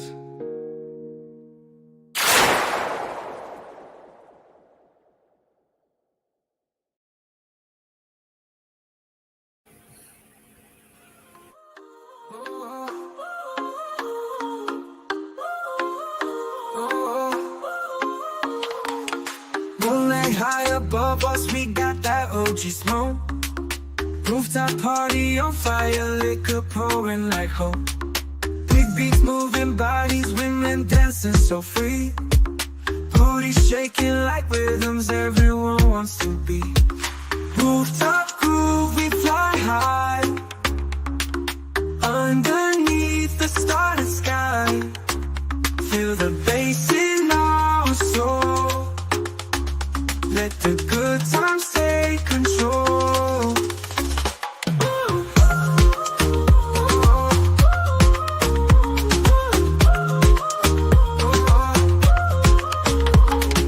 Every smile, every glance feels like endless summer dance.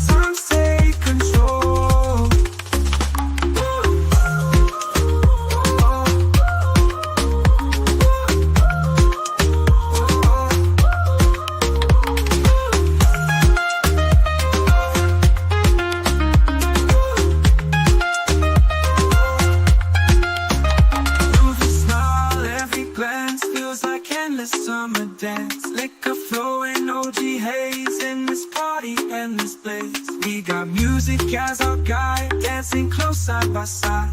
Laughter echoes in the night. Everything feels so right. Rooftop groove, we fly high. Underneath the starry sky. Feel the bass in our soul. Let the good times take control.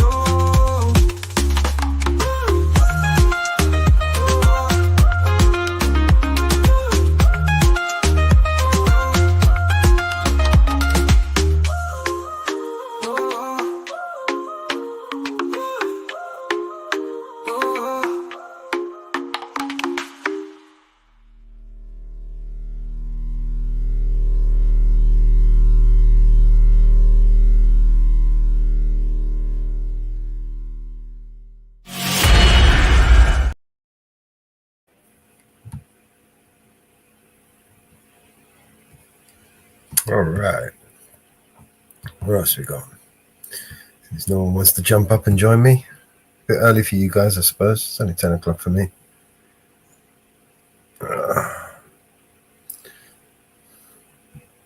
All I hear is new chain, big house, fast car, it's so boring. And all of that is lies, man, it's so corny. Death threats coming every other day for me, but I don't believe a word, that shit is ghost stories. Hi, my name is Mellows, welcome to the show. If you are easily offended, then you probably should go. My resolution to lose is who my new music is triggered. And just 1 million views on YouTube is 2 big middle fingers. I don't apologize or compromise, I quantify the figures, cause I'm optimized for making a killing and getting bigger. Had to fire all along, I needed fuel in the flicker to light the fuse to the mixture of the rumors and liquor. They got nothing else to do but try to cut me with scissors. But what's a blade to a building made out of iron and pillars? Go ahead and cry me a river, cause I've been dying to go swimming. And I'm decided to find it funny when they whine, cause I'm winning. I just tell the truth, it's up to you to love or dismiss it. I'm just pointing out what I feel that the game has been missing. And every time I open my mouth up, you get offended. You say that talk is cheap, but then you act like it's expensive. You can't afford to speak your mind, afraid you'll get rejected by some strangers on the internet whose lives are all pathetic. I was surrounded by people who just pretend to be down, and then I blew up off a record. No one's friends with me now.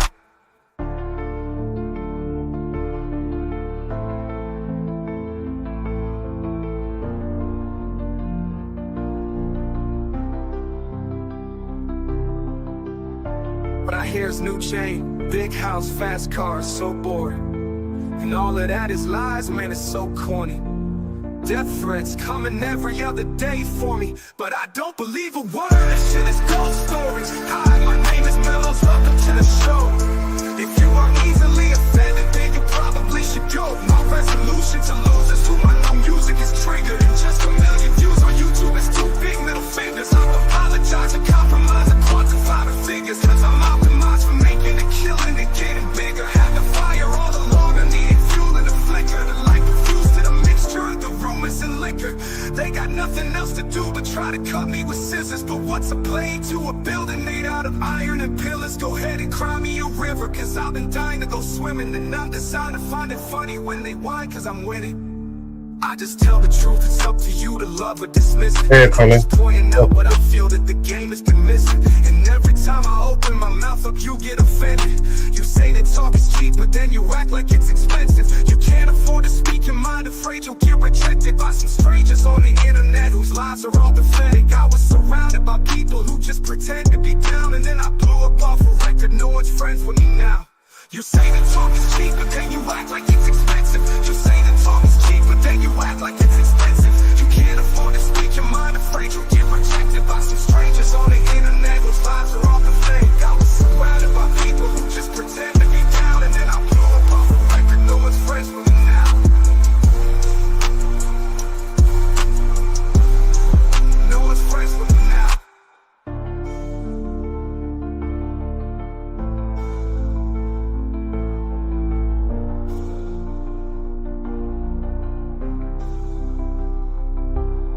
Can't afford to speak your mind, afraid you'll get rejected by some strangers on the internet whose lives are all pathetic. I was surrounded by people who just pretend to be down, and then I blew up off a record. No one's friends with me now.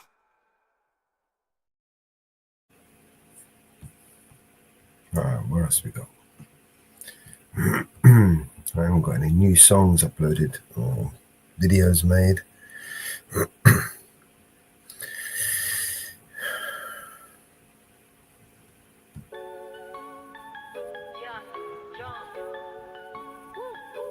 Welcome to the world, baby boy, I'll paint you red and white and blue. The indoctrination starts as soon as you come out the womb. Pretty quick, we'll make you stupid with curriculums at school. And if the classroom doesn't do the trick, we'll make you watch the news. Pick your team, right or left, pick the red pill or the blue. You can vote, but even if you win, still everyone will lose. Don't forget to buy designer, because Gucci makes you cool. We prioritize material belongings over truth. Get a job that you can't stand so you can buy some cans of food. Go overseas and die for freedom, there's some oil we could use. Our democracy exists so that you think that you could choose, but our algorithms make you do what we want you to do. What's the problem? You're depressed, society has you confused. We got medication for you that you'll probably abuse. Go get married to a lady who also don't have a clue, and pump out a few babies that are just the same as you. Welcome to the system, everyone's a victim. Doesn't matter if you're black or white, it hates you all. Here inside the system, violence is a symptom. Fighting for what's right, but somehow everyone is wrong. Welcome to the system, everyone's a victim. Doesn't matter if you're black or white, it hates you all. Here inside the system, violence is a symptom. Fighting for what's right, but somehow everyone is wrong.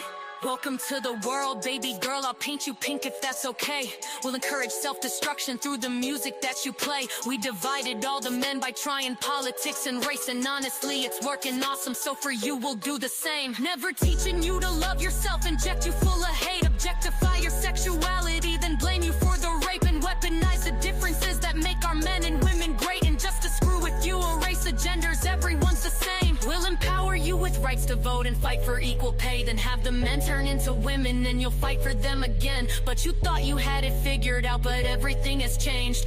Welcome to the system, bitch, please enjoy your stay. Here's a Bible and a bottle of the cheapest booze we make. Find a man who can take care of you to fill the holes we made. Buy a house and settle down, fulfill your duty, procreate, and make a couple babies who will also do the same. Welcome to the system, everyone's a victim. Doesn't matter if you're black or white, it hates you all.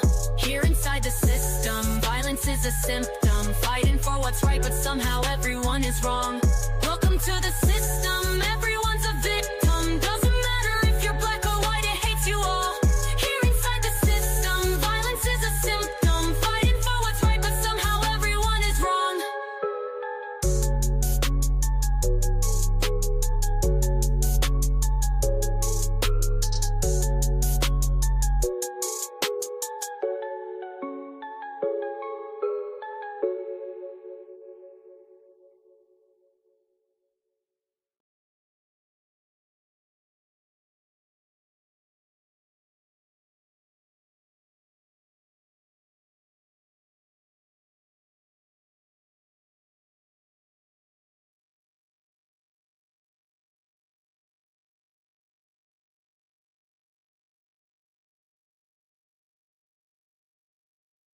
New president, President Dan.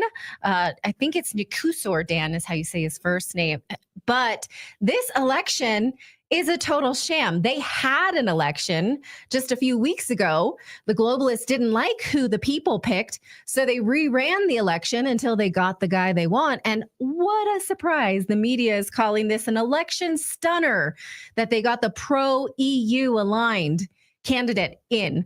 So joining us to discuss is Ralph Schulhammer. He's the host of Hammer Time on YouTube and a specialist in European politics. Ralph, they could not let the people have this one, right? How obvious is this? Well, they got President Dan. I guess this would have been the title of Forrest Gump 2 if they would ever had made that movie.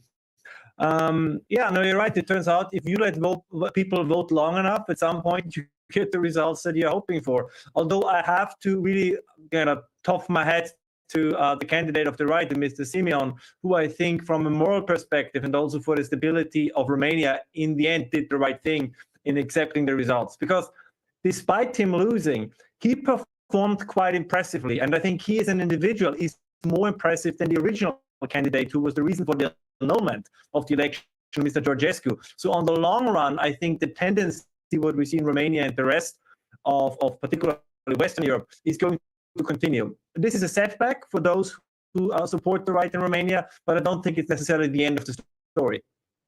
What, you don't think it's the end of the story? Well, then how does the story conclude? Do we have an uprising? Do the people take to the streets and demand, or will we see a revolution? I mean, because that's how some of these things end up. That's how some of these stories end up. Well, let me give you a broader answer. I mean, you just talked about what happened with Joe Biden. I mean, apart from the fact that what happened to the former US president was a form of elder abuse, but the kind of erosion that we see in political systems all over the West is something I believe none of us have experienced in their lifetimes. You can't trust anybody anymore. This is the thing. I was really working through the data. I was looking at the numbers. I was looking at, voter turnout. I was looking at the polls before because I got lots of emails saying something must have been wrong. So there was some shady dealings in this election. I cannot tell you, right?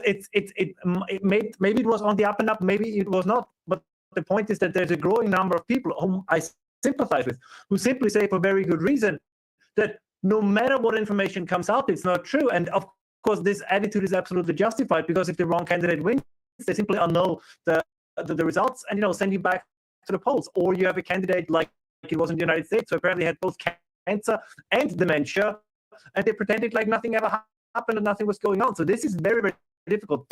The truth itself, you can't say what it is. So the erosion of trust in institutions will have in some countries as a consequence, as you just said, Clay, people taking to the streets. I think in other countries it will resolve itself at the ballot box. I mean, as you did see as a kind of a little bit of an optimistic outlook in the United States, Donald Trump then did win in 2024, so it can be done. The problem is, however, whoever the candidate is, the change candidate, right, he needs to be stronger than what you can call the margin of cheat or the margin of steal. If it's like right, so is this like the big to rig? Is this like the too big to rig campaign? That's what, in America, too big to rig. Make it so big that Democrats can't rig it. And of course, you have to include, when we talk about rigged elections, it's not just about somebody stuffing the ballot box. It's also what we heard a couple of days ago, that the CEO of Telegram was getting pushed by French authorities not to allow conservative commentators to set up channels on Telegram for Romania. You had the entire European Union against you. So I'm sure there was a lot of pressure being built up behind the scenes. Now, that's also a form of rigging an election. If you pretty much try to influence all of the media to only report in one direction, that is a form of rigging an election, because you expose people to a very one-sided kind of information. Right. Yeah. But Ralph, your commitment to optimism is admirable, and I'm starting to lose confidence in marching alongside you. So we talked about the AFD and how they grew in the last election. They were almost there, but they did not get a majority. Now in Portugal over the weekend, the Chega party grew, but did not take power. How long can we hold this optimism, Ralph? You're an Austrian and you're optimistic, and I'm losing hope. So take me through this? How do I get my mojo back? Well, it's optimism in the sense that my biggest fear has been, until a couple of years ago, that people will just become utterly lethargic, that they will entirely stop to care and basically turn their back on politics altogether. This is not what we're seeing. Young people are going to the polls. We have higher voter turnouts in almost all the elections, with a few exceptions, but overall people are more interested and more engaged in politics than they were before. Now, personally, I would prefer if change comes in a peaceful way. So I want to be very clear about this. But if in some cases it comes in a quasi-revolutionary way, to be quite frank, I don't really care that much anymore. I mean, it's pretty obvious that change is being needed. That is a consensus among the people. It's not a consensus, obviously, among the elites. Some elites, I still hope, will adapt. The point is, Milton Friedman once said, you don't have to vote for the right people. You have to create conditions where the wrong people do the right thing. Now, this is going to happen in some places. In the places where it doesn't happen, I think Clay's absolutely right. People will take to the street. And I don't want to sound facetious here, but then so be it. It's only a race against time. As you mentioned, the AfD in Germany, either at some point the German establishment will accept the will of the voters, because during the next elections, the AfD will be the strongest party. I think that's at this point almost unavoidable until something entirely unforeseen happens. Or, of course, and it happened in Germany before, yes, people will take to the streets as they did in 1989. I mean, as I said, I don't wish for a revolution, but it's not necessarily something I'm dreading either. Right. The optimist, the eternal optimist. And I agree with you, I think, but I think we're going to see big change. Yeah. Just one quick point, because when the change of the guards happens, I would rather have optimistic people than in charge to say, okay, the future is now ours to conquer, and not necessarily people then just took back and say we need to take revenge on those who tried to prevent us from getting to power. I mean, there's a lot of work to be done. And even though, again, I sympathize with many of these new political movements, even if they would win the elections, even if Germany would have an AfD chancellor, the challenges are so massive that they will also have to communicate to the voters that they will not be able to change the world within 6 months. I mean, this is what Donald Trump is experiencing right now. Really changing a system from the bottom up is very difficult, hard work. So there also needs to be some expectation management on both sides when it comes to the parties and when it comes to the electorate. Now, when they call him a pro-EU candidate, can you tell us, I mean, the opposition wasn't like, we're going to leave the EU right away. I don't even see that as possible for Romania. Was it really that extreme and scary that they couldn't have him? No, that is a complete straw man. And as I said, if you look at the way in which Simeon comported himself, particularly during the election, I found him actually quite impressive. There are some issues. There is, for example, a huge Hungarian minority in Romania, and the nationalist Romanian candidates usually always had a problem with that minority. And Simeon was actually softening this down quite a bit. They're also not anti-EU, they're anti the current shape of the EU. And that's, of course, a completely different thing. If you look at polls, again, nobody in Europe, with very few exceptions, wants to leave the European Union, but they want to reform the European Union. They want a European Union that is more dedicated to the needs and the concerns of the majority of the people, and not a small cadre of bureaucrats in Brussels. I mean, for example, Ursula von der Leyen is not embodying, I don't have to tell you this, Natalie, right, the ideal of the European Union. I mean, we just saw this, by the way, 2 days ago. You have now the Pride Progress flag waving side by side with the European Union flag. Now, whatever you think about the European Union flag, but I think the Pride Progress flag is significantly worse because nobody voted for that. But the idea to have a form of cross-border cooperation and an integrated internal market, that's something that most Europeans are okay with. It's more the moral, if you want, and ideological pressure from the top that they are resisting. But nobody says we have to go back to, like a 1930s scenario where nobody is in a form of cooperative framework. Sure. Yeah. Ralph Schulhammer is the host of the Hammer Time podcast. Many people are in our chat room saying this guy is based. Yes, he is. Ralph always. That's a good thing, right? That's a good thing. That's a good thing. It is a good thing. That's how in the U.S. we say that is a good thing. It means you base your opinions on real facts. Yes. I mean, it's getting hard. As I said, it's getting harder and harder and harder. I mean, the Joe Biden thing is the best example. You do no longer know whom to trust. It's maddening. I have to be quite honest. Right. Yeah. Ralph, great to see you as always. Thank you so much for your thoughts. Thanks, guys. It's almost 11.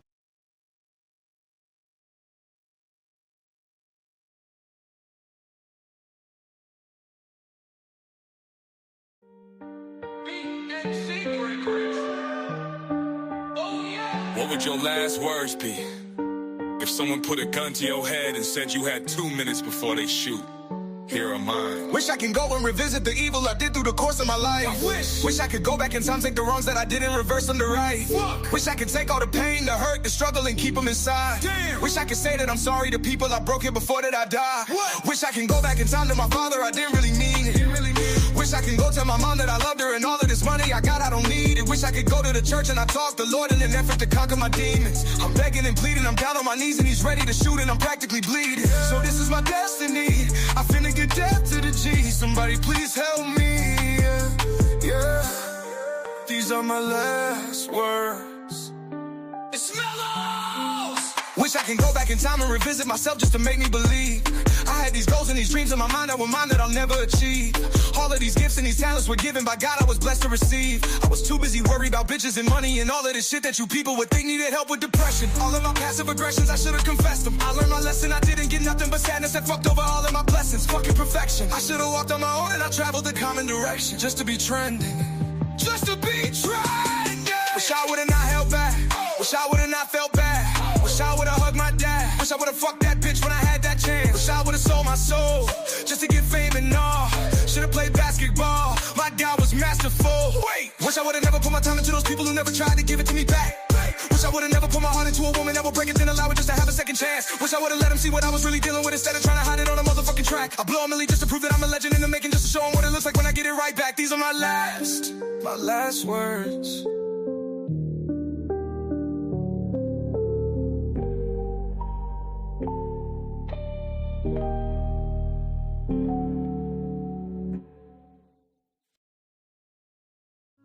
Yo, Mellows, BNC rappers, support.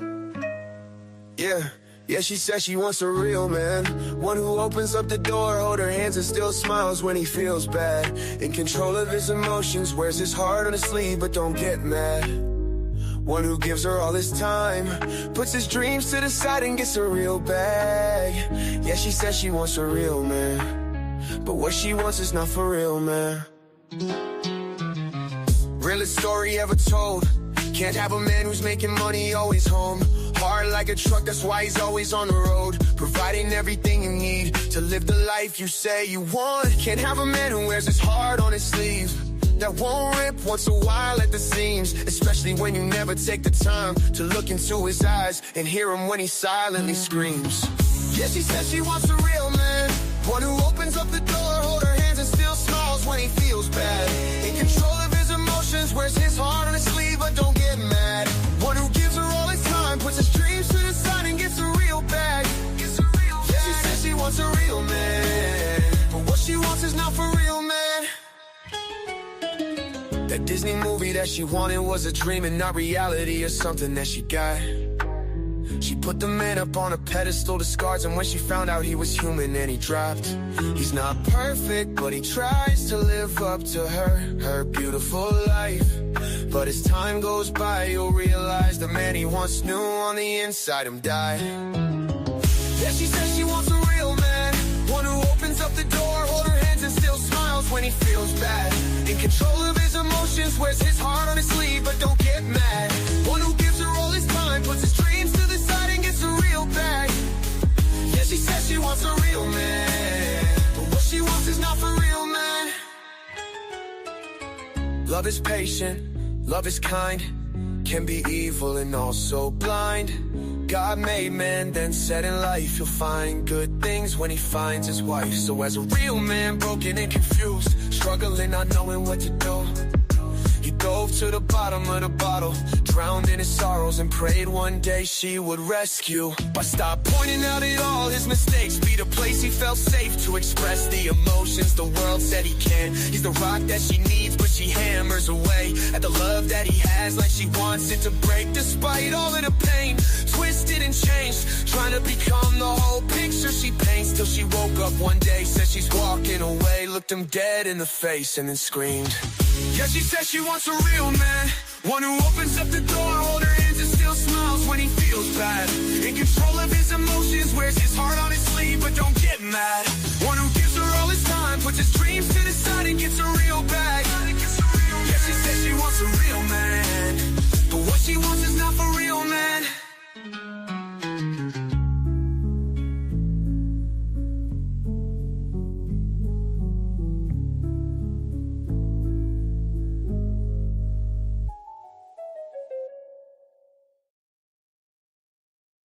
For a press conference, it's a short press conference by Dr. Tedros on the adoption of the pandemic agreement.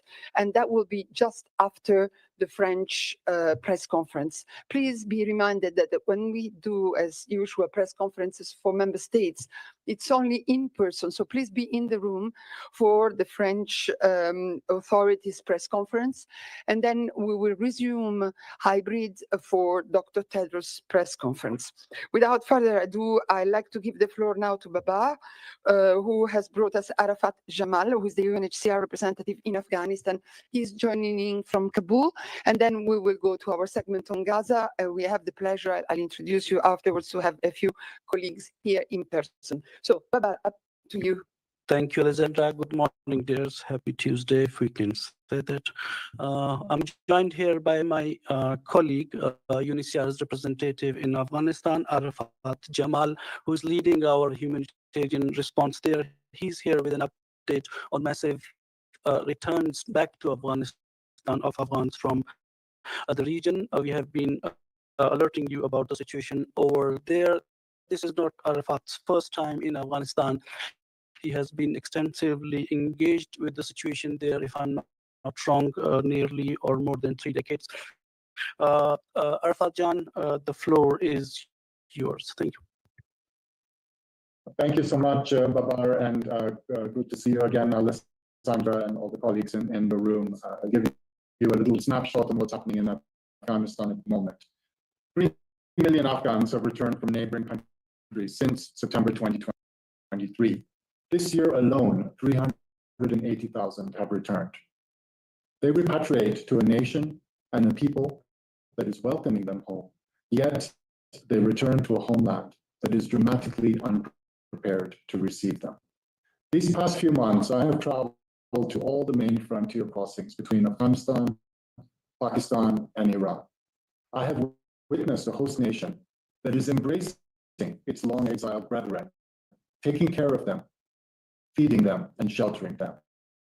Yet I have also seen and spoken with returnees who arrive fatigued, bereft of their belongings, bewildered and disoriented. Some with backgrounds in previous government, musicians, athletes, couples in mixed marriages, journalists, activists, or ethnic minorities are also deeply afraid. What will they do? And how will they cope in a nation that is struggling to recover from decades of instability and that is weighed down by complex overlapping crises? How will they navigate a deeply unpredictable environment where, despite 4 years of beyond conflict, it experiences frequent human rights violations, rampant poverty, a fragile economy, devastating climate shocks, and natural disasters? And what of the girls and women who are returning to a situation of extreme restrictions on their rights and freedoms? Today, UNHCR and the rest of the UN and international community has been able to play a role as a shock absorber and as an engine for regeneration. Providing returning refugees with a cash grant, which previously had been at around $2,000 per family, has enabled people to invest in their new lives through constructing houses or incubating small businesses. And once back in their home district, we have been able to anchor whole communities through programming in clinics, schools, houses, and job creation. By nurturing such an ecosystem of hope, we have fueled economic success, protected the most vulnerable, and helped communities to help returnees. UNHCR has been with the Afghan people for 40 years. We have received them in foreign lands. We have supported governments that have supported them, and we are with them now as they make their journey back home. We are perhaps at a historic juncture, on the cusp of a resolution to one of the world's most protracted and destabilizing displacement situations. We believe that the return of Afghans can be a source of stability, economic growth, and regional harmony if we focus and we cooperate. But if we do not come together, the demographic shock of disorganized return may instead flip us towards chaos. In a flat economy, there is little room for new arrivals who strain traditional hospitality and drain natural resources. Our delicate ecosystem is at risk in light of the deeply troubling financial situation in which we find ourselves. Cash at the border has been cut by a factor of 7, from $2,000 per family to around $150. Whereas once we provided restorative assistance, we now hand out pure survival money. Every dollar counts, but every dollar subtracted reduces a person's ability to rebound. With the funding reductions, our current assistance package can be considered to be purely humanitarian, absolutely vital, but short-term and non-transformational. It can help someone to survive, but not to thrive. Even more starkly, perhaps, the budget cuts inhibit our ability to help those who take great personal risks to help the women of Afghanistan. Because against the odds, There are many, many people in this beautiful country who believe in their community and who strive to create conditions for women to get education, to work, or even simply to relax in a park with their companions. Thanks to our assistance, these courageous actors have been able to protect and safeguard deeply valuable female-oriented projects. And I have personally met with governors who have confronted the morality police, with village elders who have formed a cordon to protect their people and their women, and hundreds of women and men who are bravely maintaining midwifery courses, silk production, carpet weaving, education, and much more. Dropping our assistance means dropping these people, removing the leverage that helps them to confront and counteract draconian conditions. For many, the choice in Afghanistan is flight or fight.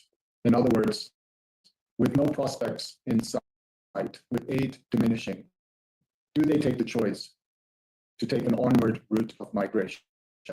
Or do they make themselves susceptible to the unscrupulous people who are hiring young men to engage in nefarious activities? This is a choice facing many, many people here, and this is something that I have witnessed personally. The international community has invested heavily in Afghanistan over many years. It has invested, and you can see the investment through the infrastructure and through the cadre of professionals who have been formed through these international investments. The United Nations today scrupulously avoids any intervention that might support a regime. Rather, we focus on nurturing people and productivity. With every dollar that we lose, however, we erode these investments and we lose any slim chance of peaceful transformation from within. At this difficult juncture, we still have the opportunity to support stability and economic growth. For this to happen, we should not squander the goodwill and investment of the past. We call upon neighboring countries, so generous, so patient for so long, to embrace a solutions mindset, treating Afghans with dignity and honor, and working regionally to foster safe, voluntary, and organized returns. And we appeal to the international community to salvage its investment, to stay the course, and to provide political and financial support that will allow a dispersed people to come home and to build their futures at home. UNHCR and other partners are responding to the crisis upon us in neighboring countries, at the frontiers, and inside Afghanistan. In war and peace, we stay and deliver. With less funding, we can but save lives. Yet, if we have greater support, we can do much more. We can help to repair and to rebuild the fabric of a torn community. Thank you so much. Thank you very much for this briefing, Arafat. Let me open the floor to questions. Let me see if there's any in the room. Don't see any hand up. So on the platform, was that a question, Jamie? No, no. Okay, so yeah, I don't see any hand up for you. Thank you very much for this extensive briefing. I'm looking at the bar to make sure that your notes will be sent out to the journalists. So thanks, Babar, for this. And thank you, Arafat, and good luck with your important work. Can I ask our colleagues to reach me on the podium, Dr. Seta and Dr. Peppercorn, for our briefing on Gaza and the situation in the occupied Palestinian territories. For once, we have the great pleasure to have everyone here in person, which is great. But unfortunately, Louise, who is in Amman, but we're very happy to have her here. Louise, can you hear me? Yes, I can hear you loud and clear. Perfect, perfect. Okay, so first of all, let me thank all our guests to come and brief us on the situation in Gaza. I don't know who would like to start. Louise, We'll start with Louise. Okay, so just in order to mention that yesterday you should have received from OCHA the statement on Gaza by Tom Fletcher, the Secretary General for Humanitarian Affairs and Emergency Relief Coordinator. Jens is here in case you have a question on that, but I think we have fresh news from our colleagues. So I'll start with you, Louise, and thank you for being with us. Go ahead. Thank you so much. Good morning, everyone. Thanks for having me today. As you can see, I am joining you from an UNRWA warehouse in Amman, Jordan, which really speaks for itself. Everything around me is aid that is supposed to be in the Gaza Strip right now. It is really a stark reality from the warehouses that we have in Gaza. Even just this morning, I was looking at footage from colleagues. Everything's empty. The warehouses, the distribution centers, they've been empty for weeks. So around and behind me, it's just full of supplies. There's more food here for 200,000 people for an entire month. There's medicines to keep all of UNRWA's 9 health centers functioning and 38 medical points functioning. That's enough medical care for 1.6 million people. There's hygiene kits, enough here for 200,000 families, blankets for 200,000 families, and learning supplies for 375,000 children. This is just the supplies that are around me here. We have supplies in other areas as well, like Egypt.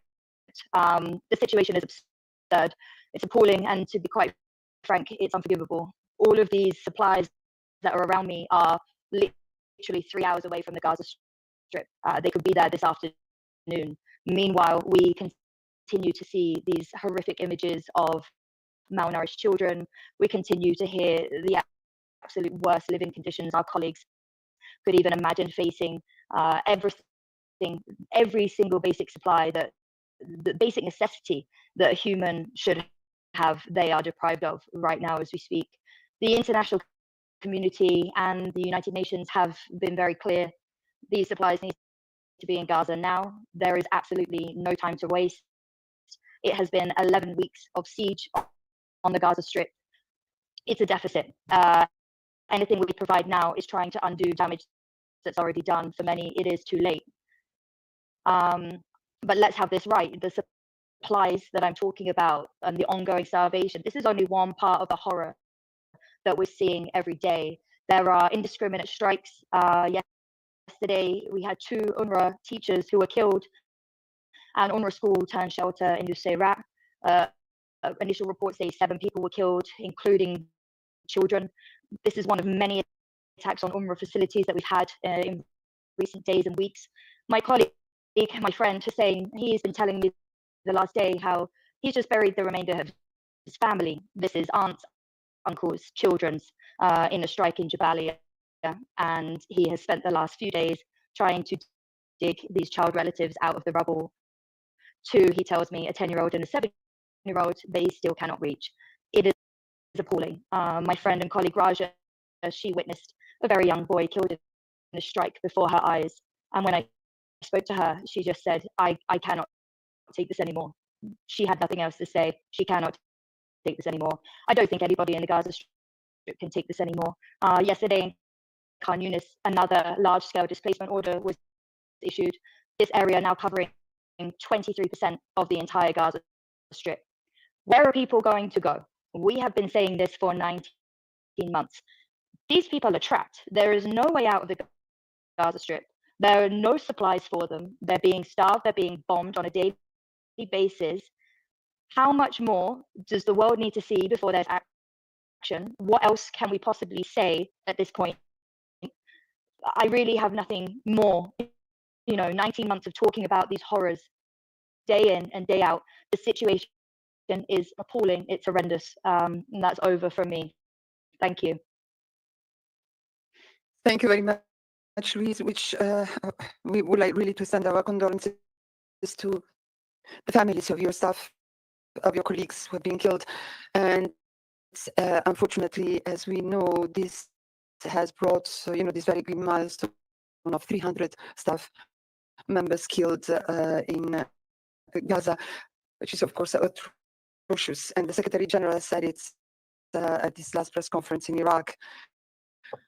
Nothing justifies the atrocious October 7 terror attacks by Hamas, but nothing justifies the collective punishment of the Palestinian people, which has to cease. We need a permanent ceasefire, then conditional release of all hostages, the free flow of humanitarian aid, and irreversible action towards a two-state solution. And I now give the floor. Please stay with us, Luis, because there will be surely questions. I give the floor now to Dr. Akihiro Seta. Dr. Seta, thank you very much. He's here to be with us. As our colleagues, journalists know, every year you give us an update related to the annual report on the Department of UNRWA, focusing on the main indicators regarding health of Palestinian refugees. And of course, what we have heard is it speaks about by itself, but you have more. Please. Thank you very much. It's always good to come back every year to explain. And it's in the media now, it's in the website. This is the annual report we published, and then this will be available. And half of this report has a data set of what we are doing, and half of them the narrative to explain how we are doing under a very difficult situation. And this is a sign of our pride. I'm very proud to come back to tell to the world that this is what we are doing, and it's amazing because that say for example I go to Gaza later, but since start of the war we take care of the 8.5 million consultations since the start of the war, and it never stopped. And we have health centers functioning, medical points functioning, and the West Bank, because of the atrocity in the northern part of the West Bank, our health centers still managed to cope with the needs of the patients. And we have 2 health centers in East Jerusalem. It's still functioning. So UNRWA stays deliver.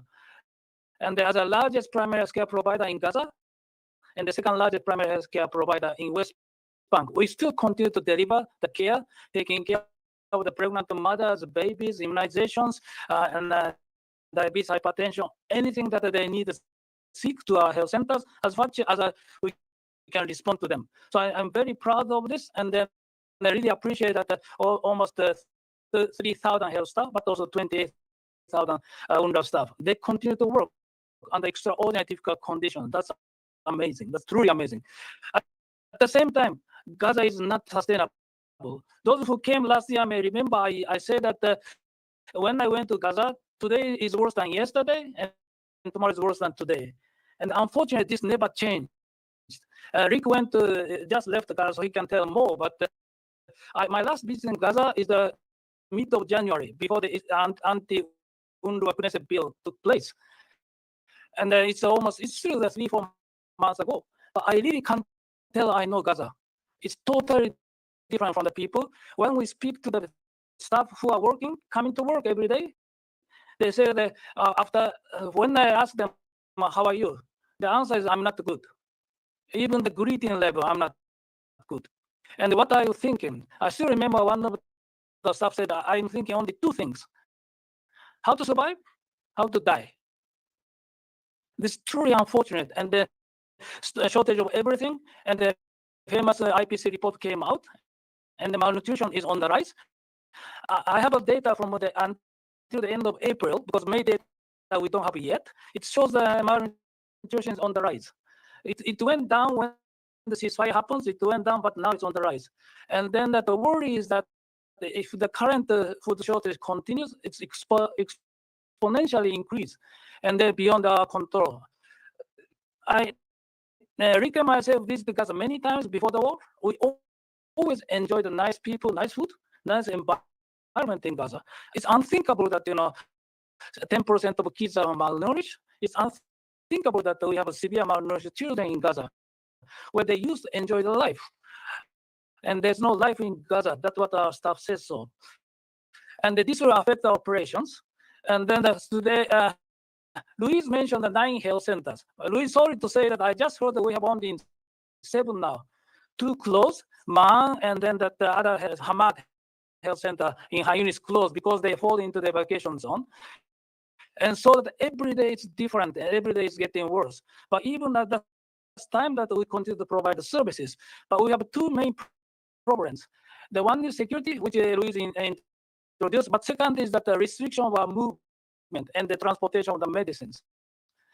We use around 100 medicines in our primary health care, and 1/3 of them already stock out, simply because nothing came in from the 2nd of March.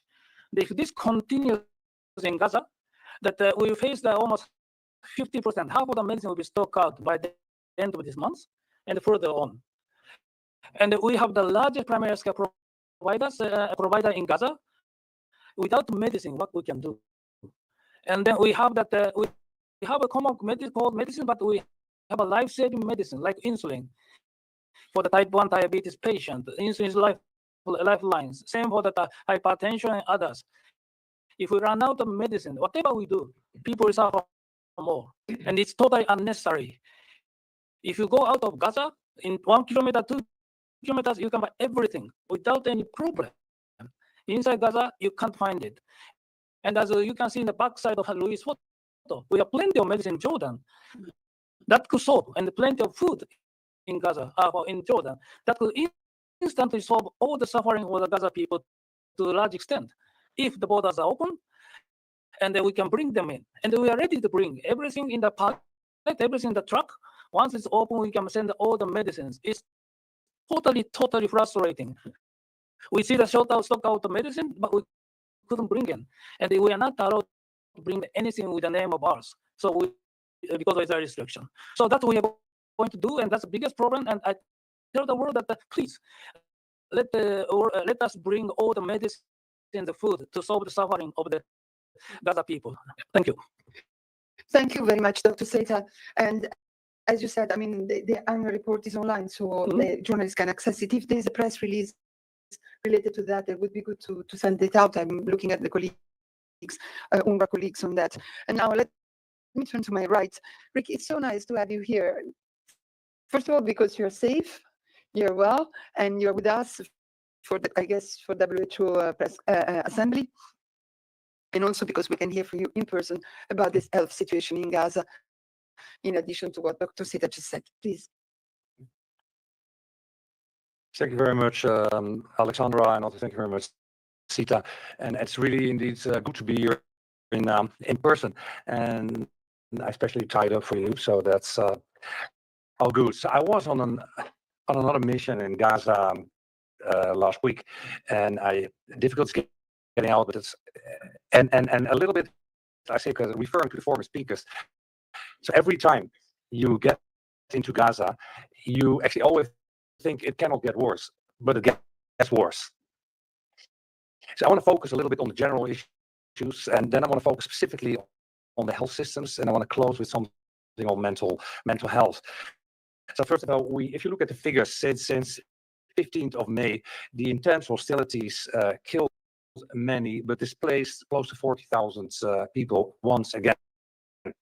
And overall, I think we've seen a displacement of more than 500,000 people across the Gaza Strip since mid-March. So this bloodshed, I mean, like, must, of course, stop. Then, if you look at the health system, and specifically, I want to focus a bit on the health system, is being pushed to its limits and facing attacks and acute shortage of supplies. And when I went to the hospitals in the north last week and in the south, and we brought in the dwindling WHO supplies. So everywhere we got the same messages. There's a lack of everything related to trauma and trauma care, IV fluids, antibiotics, but also what Sita mentions, for example, insulin, more complex oncology treatments, but also simple things like disinfectants and cleaning material. I mean, like, that's what we are talking about. On attacks, so since October 2023, WHO has documented 697 health attacks in the Gaza Strip. And again, WHO urges for the active protection of healthcare. Hospitals must never be militarized nor targeted. Just to give you a quick update, and that is all because it's changing actually as we speak. It's changing as we speak. When you go to the north of Gaza, so you see intense and military presence in the vicinity of Indonesian hospital since 18th of May. Hospitals barely functioning, hardly any access in or out. Roads have reportedly bulldozed. Most patients self-evacuated. After hostilities intensified on 15 May. A killing of a staff member, injuring one patient, etc. Only 15 people, including patient staff, remain in the hospital. They urgently need food and water. The hospital's generators was reportedly hit yesterday. yesterday, causing a blackout. WHO is now planning a mission to transfer the patients to other facilities for continued care. This hospital is supposed to be protected. Al-Ada is the only hospital currently partially functioning in the north of Gaza. It's acting as a trauma stabilization point, again, overwhelmed with injuries, running low on supplies, ongoing hostilities since the 15th May cause that panic and deterring patients also for seeking care. And Kamal Adwan, I was there as well, slowly rehabilitated after the attacks, because after the attacks it left it non-operational, mainly focused on pediatric care, now also taking a general and even trauma patients, etc. We're also providing a nutrition stabilization ward. If you go to the south and then in the south, when you go to Nasser, yesterday there was an attack and damage to WHO built warehouse, and according to the hospital director, 30% of the warehouse and the critical WHO supplies were reportedly destroyed. Assessment of the management is ongoing to determine the full scale, and we reported this attack on the Burton unit last week. It destroyed 18 beds. European Gaza remains out of service following an attack on 30th of May. The WHO team was just in to do this massive medevac of 300 patients and companions, etc. That hospital closure in Europe, in Gaza. Why is it so important? It was the only place where you had neurosurgery, cardiac care, and cancer treatment to a certain level. The only positive point I want to raise, actually, when it comes to hospital, the Shifa, where also which resumes a little bit more amidst the destruction, a referral function. They have 50-bed emergency ward. They see over 500 patients per day, but they start functioning again as a referral. Al-Ahli, which was non-functional, as you know, starts to become partly or minimal functional as well. So that is on the hospital. The last 2 points I want to raise is the mental health toll of the conflict in Gaza. I think it's incomprehensible, and I think it will last a lifetime for many. And Gazans, they have suffered unspeakable conditions over 19 months, displaced over and over, lost loved ones over and over.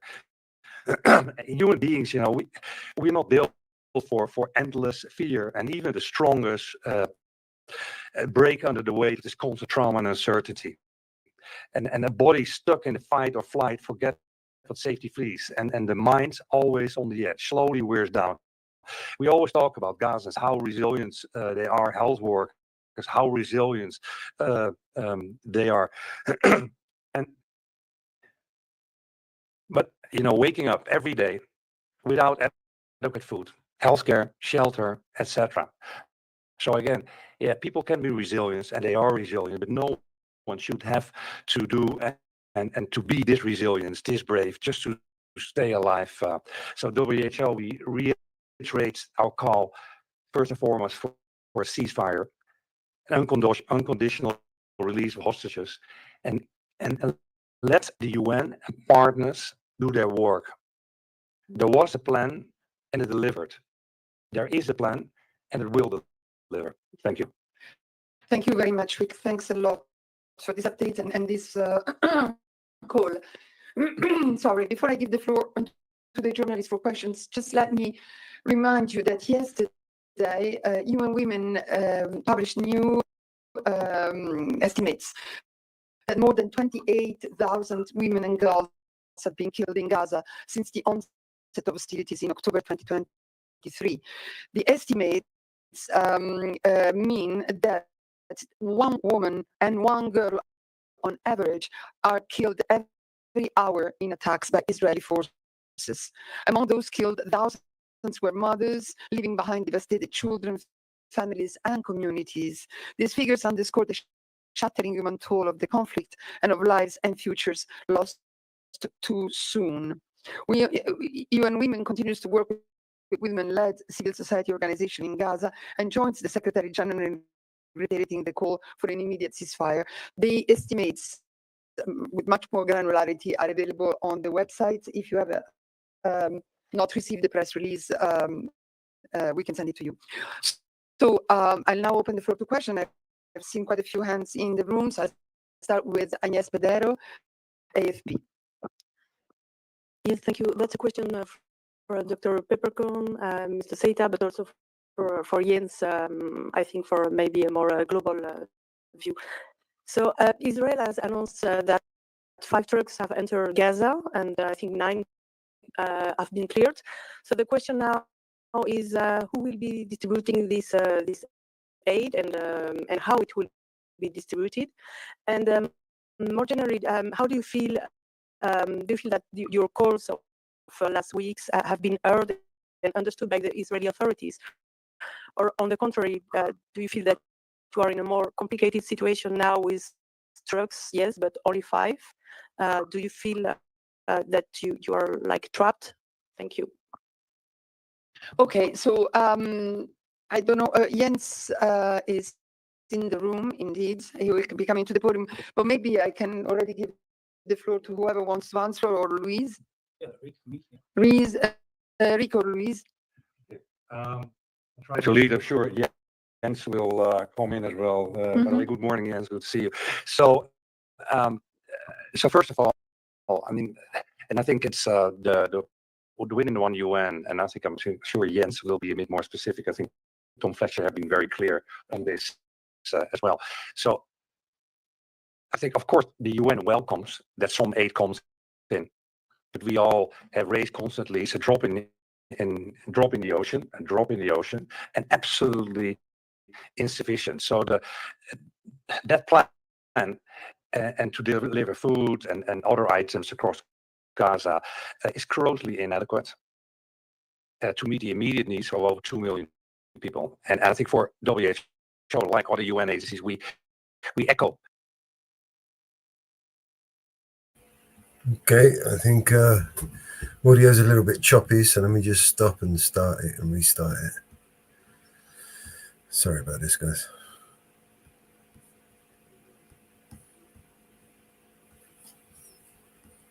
This call for stick to the global humanitarian principles, humanity, impartiality, independence, neutrality, to be upheld. Hopefully that's any better. Let me know. Impeded humanitarian access, and to be granted to provide aid based on people's needs, wherever they may be. And I want to reiterate again and again, there is a well-established and proven humanitarian coordination system led by the UN and its partners. Tom Fletcher have been very clear on that. That was working very well when there was a ceasefire and produced and delivered. It's already same shit. It must be allowed to function and fully ensure that the aid is delivered in a principled, timely, and equitable manner. And just for health, for example, most of the WHO goods, 95%, they're in El Arish. Like there is 31 trucks waiting there. I mean, to supply. We also have trucks in the West Bank, and they're currently not allowed. So it's completely inadequate. Drop in the ocean. Leave it there. Absolutely. I see Louise has raised her hand, but I don't know, Jens, if you want to add something. I go to Louise. Louise, go ahead, please. Just very quick to complement what has been said. It's very simple. Not enough. 5 trucks, nowhere near. Not enough. And the follow-up would be the evidence of the ceasefire. Look what the UN could do. We've done it. The ceasefire, the bombs stopped, the supplies went in. We reached every area of the Gaza Strip. We reached people who needed it most. We reached children. We reached the elderly. The supplies went everywhere. That's it. It's so simple. Not enough. Has to be more. Has to be sustained. Has to be now. And we've done it before. We're more than capable of this. Over. Just to add to Louise that any functioning logistics system we welcome, but we had, as Rick mentioned, we have very good functioning system. Why we simply don't revive it? And then that we also have lots of medicines and trucks in Arish and Amman, and unfortunately, some of them are expiring. That's becoming a main problem for us, and it's really sad to see that inside Gaza there's a shortage of medicine. Outside Gaza we have a medicine and it's expiring. That's really not acceptable. So we simply use the existing system which used to function very well. Over. Yes. Yeah, thank you. Good morning, everyone. So yesterday there were 9 trucks that were cleared for entry. Out of those 9, 5 of them actually crossed into Gaza, if you like. For logistical reasons, 4 of them were not able to enter. As you know, the crossing has different stages, and there is a repacking, if you like, from one set of trucks to another set of trucks before it can move in. So it moves from different levels, if you like, of Israeli control. The last level, where the 5 trucks entered, are still under Israeli control. And we need permission to pick it up. That did not happen yesterday. However, this morning, we do have the permission to collect those 5 trucks. That is as much as I know right now. We do have the permission to collect those trucks, and we do have permission to collect more trucks that may enter today, and for as long as this, as we understand, temporary opening continues. Thank you very much. And I think part of your question was also if we are still in contact with the Israeli authorities. The answer is yes, of course, continuously. You've got a lot of questions, and yes, but yes. So no, the question was also who will distribute. I understand. So you have the authorization now to pick the trucks. I mean, and what is inside. So will it be UN, and if yes, which agencies will distribute then the food? And do you have already a plan of how you will do that? And yes, did the Israeli ask you for more security? I don't know. What can you tell us? The 5 trucks that entered yesterday were 4 trucks administered by World Food Program and 1 by UNICEF. They were allowed to carry nutrition products for children, supplements, and baby complementary food. This is what was allowed on the trucks when they were cleared as part of the 9. Okay, so 5 of those entered. Now the next step is to collect them, and then they will be distributed through the existing system, the one that has proven itself, as we have mentioned, all of us, many times. And the way it's distributed is the humanitarian way, based on need. Reese, when you want to add something, just raise your hand up. Okay, so let's go to the next question. Emma Farge, Reuters. Thanks, Jens. Sorry, just to clarify. So 5 got in, 4 stuck at the border, but you have permission to collect them. But the 5 that did get in haven't been distributed yet. Is that right? The 5 were not picked up from the Gaza side last night. We do have now, and that is, if you like, a little new development, we do have the clearance today to pick them up and pick up other trucks that may enter that process, whereby they kind of flow through the Kerem-Shalom crossing. Okay. And you said you had permission to collect more trucks today. So are you envisaging like a major scale up in the coming days? That's my question to you. And one for Rick, please. I'm just wondering, the discussions at the WHA on the emergency budget, we're looking at a reduced budget for the WHO for some of the emergency operations, like the important work you do in Gaza. Will your work going forward be ring-fenced, or will it also be scaled back? And can you react to a reduced emergency budget, how it will impact your work on the ground in places like Gaza? Thank you. We have requested and received approval of more trucks to enter today. Many more than were approved yesterday.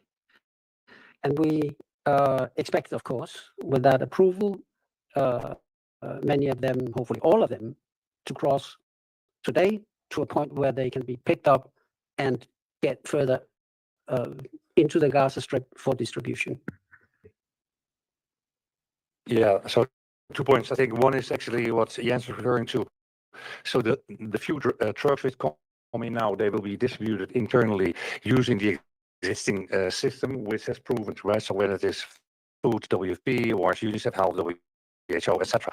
The issue is hardly anything comes in. I mean, like, and that has been raised by all. On your question on the reduced budget, etc., on WC, I mean, I think you should ask the DG or Mike Ryan. I think it's, but I think in a it's, few minutes. but I can reflect a little bit of that. And of course, we know that within WHO, the crisis countries will be prioritized, and they have to be prioritized, whatever. So that is already will happen and should happen. Also, we and WHO, I think we did relatively well in resource mobilization in the first 18 months, etc., from a variety of parties.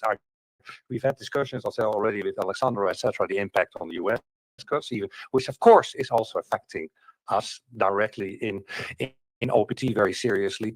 Fortunately, we have a group of partners. Some partners are and member state donors, they're reaching out. And I want to stress, we have delivered as WHO over the last 8, and partners recognize this, and member states as well.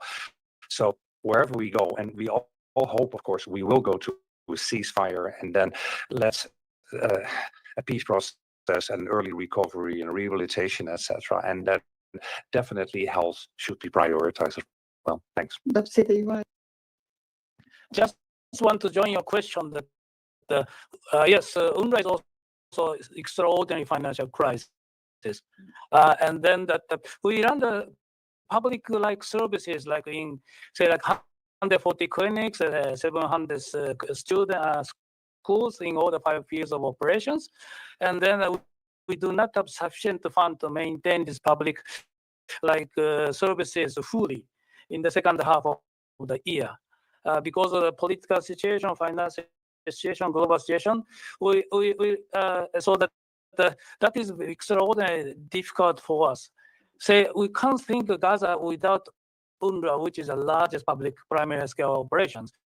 We can't think, say, West Bank without UNRWA, particularly in the northern part of the West Bank, that UNRWA is the largest primary healthcare providers together with the Ministry of Health. And so really would like to highlight that the difficulties we are facing this in all the directions, and our Commissioner General is doing his best to fundraising, but I can say that we are in an extraordinary difficult situation. Yeah. Absolutely, and we've discussed this already. Jamie Keaton, Associated Press. Thank you, Alessandra. I have a few questions. Just to follow quickly on Jens's latest comment, if you could specify, you said that you've gotten approvals for many more trucks to enter today. Can you be specific as to how many that is? Could you start with that? And then the other question about that is, how much have you noticed by past experience that when the number of trucks is lower, that it increases the risk of looting or diversion by desperate Gazans or by armed militant groups that may try, because the fewer that you have, it seems to me, if you've got tens of thousands of Gazans who are desperate, there's going to be greater pressure on the fewer numbers of trucks. So the higher number, wouldn't that necessarily translate into less of a risk of diversion? As for both Louise and Dr. Pieperkorn, you mentioned that there are negotiations and Alessandra mentioned that there's talks with Israelis. It seems to me that Israel, to a large extent, holds the cards here to a large piece. And so I really hope you can drill down on exactly what the United Nations is saying in these conversations, because the argument that Dr. Pieperkorn made, which is that, let us do our jobs, doesn't seem to be carrying weight with the Israelis. Israelis are going back to the concerns about diversion and use by military groups. So what specifically are you saying to convince them that you doing your job means that it doesn't go into the hands of people that Israel doesn't want to see it going to. And just again for Louise, just very quickly, what is being done right there in those warehouses right now to get those supplies moving? Thank you. Okay, let's start maybe with Jens. And yes, I mean, you're absolutely right. When you don't know when the next truck will come, you're probably desperate, and looting is a reality in that case. Jens. Thank you, Jamie. On your first one, around 100.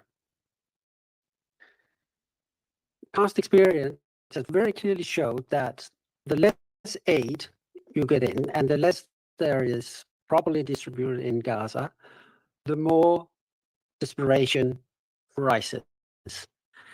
And that has several effects, predictable effects. One is that the insufficient supplies are at greater risk of being looted. Why does that happen? Because it's being sold. It is being sold on what some people call a black market. I prefer a market of desperation. There's one way to remove this market of desperation overnight, in one go. And that is to open access for all this aid to come in to meet the needs of desperate people. And the market of desperation disappears, and there's no reason to loot the trucks. Okay? And these are commodities that I think I listed some of them last time, that are literally life-saving, have already been cleared by Israeli authorities. There's no dual use. What is there? There is baby milk, baby shoes, nutrition supplies for sheer survival. So if you allow this in, you will not have this market. There's no reason for looting, and the problem is solved. So back to what it is and why we are asking for all these, for this siege of Gaza to be lifted. That's why. Absolutely. I don't know if Rick or Luis. Rick, you want to start, and I'll give the floor to Luis. Okay. I think it's a difficult question. And actually, by the way, going back on looting, I remember that in February 24, we also had the whole series when aid was hardly coming in, and there was a huge food shortages, etc. So I was on a lot of missions, and then you see this, of course, happening. If people think it's food, then they will jump on the truck, they try to slice it open, etc., and things like that happen. So yeah, of course, there's a complete relationship. If you make sure that enough supplies get in, the looting and all the violence will quickly disappear. We saw that very much during the ceasefire, etc., but it was very well managed. There was hardly any incident. There was no incident actually on health products. In general, we are lucky. We announced that, so we actually we never see looting on that, and we announced that. Now on your other question, I think it's difficult. I think probably Jens and Otja and also Tom Fletcher again have been very clear, actually entering that. If you look at the ceasefire and the goods came in, 38% of the goods which came in were linked to the UN. Yeah, 38%. There's a whole monitoring system, including the 2720, etc., for that. And on the locked cluster, so WFP will very much do that on the food, and UNICEF on the wash, and we on the health. And let me say something on health. Like the WHO essential medicines, medical supplies, they go directly to the WHO warehouses, two in Deir Bala and one in Gaza City, when allowed. I mean, like when we can move.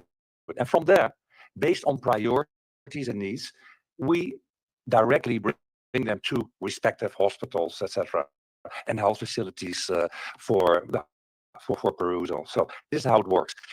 And people know that. Israeli authorities know that as well. So let's make sure that we can continue implementing a system with has proven it delivers from the UN and partners, etc. And let's make sure that we can expand that system. Thanks. Louise? Thank you. Just to say, this isn't a new problem. This isn't a new siege. You know, the 11 weeks that we've had, that it's certainly been the longest time during this war that the aid and commercial supplies and any supplies haven't been permitted to enter the Gaza Strip. But I spent most of the last year in the Gaza Strip. I was there when the Rafah incursion started. At that time, when I arrived in Gaza in April, the border was open to Rafah. Once that border was closed, everything changed. Really, everything changed. So this is why we continue to call when you're asking what we're doing to get the aid around me into the Gaza Strip. This is part of what we've been saying for, you know, almost every day for the last 19 months. We need more access. Access is very critical to this. Seeing the operations in Rafah, seeing what we were and weren't able to get in at any time, and now not even having that crossing functioning, and continuously having to kind of reinvent how we're able to do logistics in the Gaza Strip. But most importantly, just to continue to reiterate that this isn't a new problem. The humanitarian response has been strangled since the very beginning of the war. There were weeks in the early days we weren't able to get any supplies in.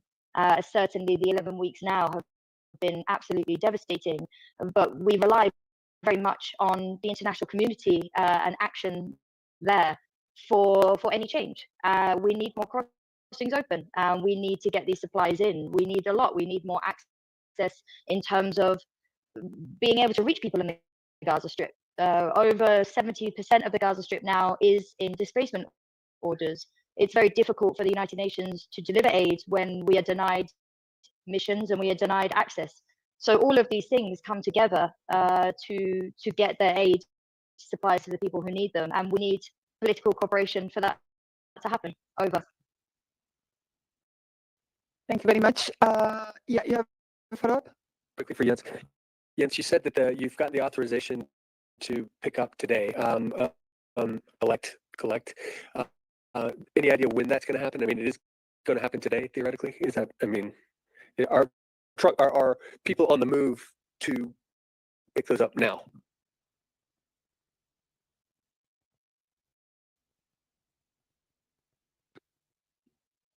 We will, of course, do everything in our power to get that aid in.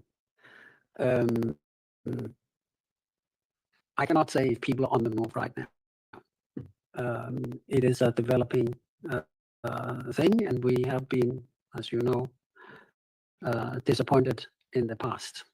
So when we can clearly confirm that there's been movements on anything, we will do so. But we want to be, clear. We want to be, solid. Thank you very much. I'll go to the platform. John Zarocostas, The Lancet, and François Quatre. Yes, good morning. Thank you for this briefing. I was wondering if, and it's addressed to both of you, the conflict in the OPT has been in the headlines, but I was looking at some figures from WHO, and I noticed your appeal for the health segment is only 6% funded out of nearly 600 million that you're asking for. If you could elaborate what's behind the lack of funding for this appeal on the health component. And secondly, if I could have some information on the supplies that you need urgently, and does that include medicines to treat people with problems of eyesight, and also medical equipment? Because I understand nearly 4,000 people are at risk of losing their eyesight at the moment in Gaza, on top of the 1,500 that have already lost their eyesight. Thank you, John. I don't know if Dr. Zet or Rick want to start, and then I give you the floor. Or that you like?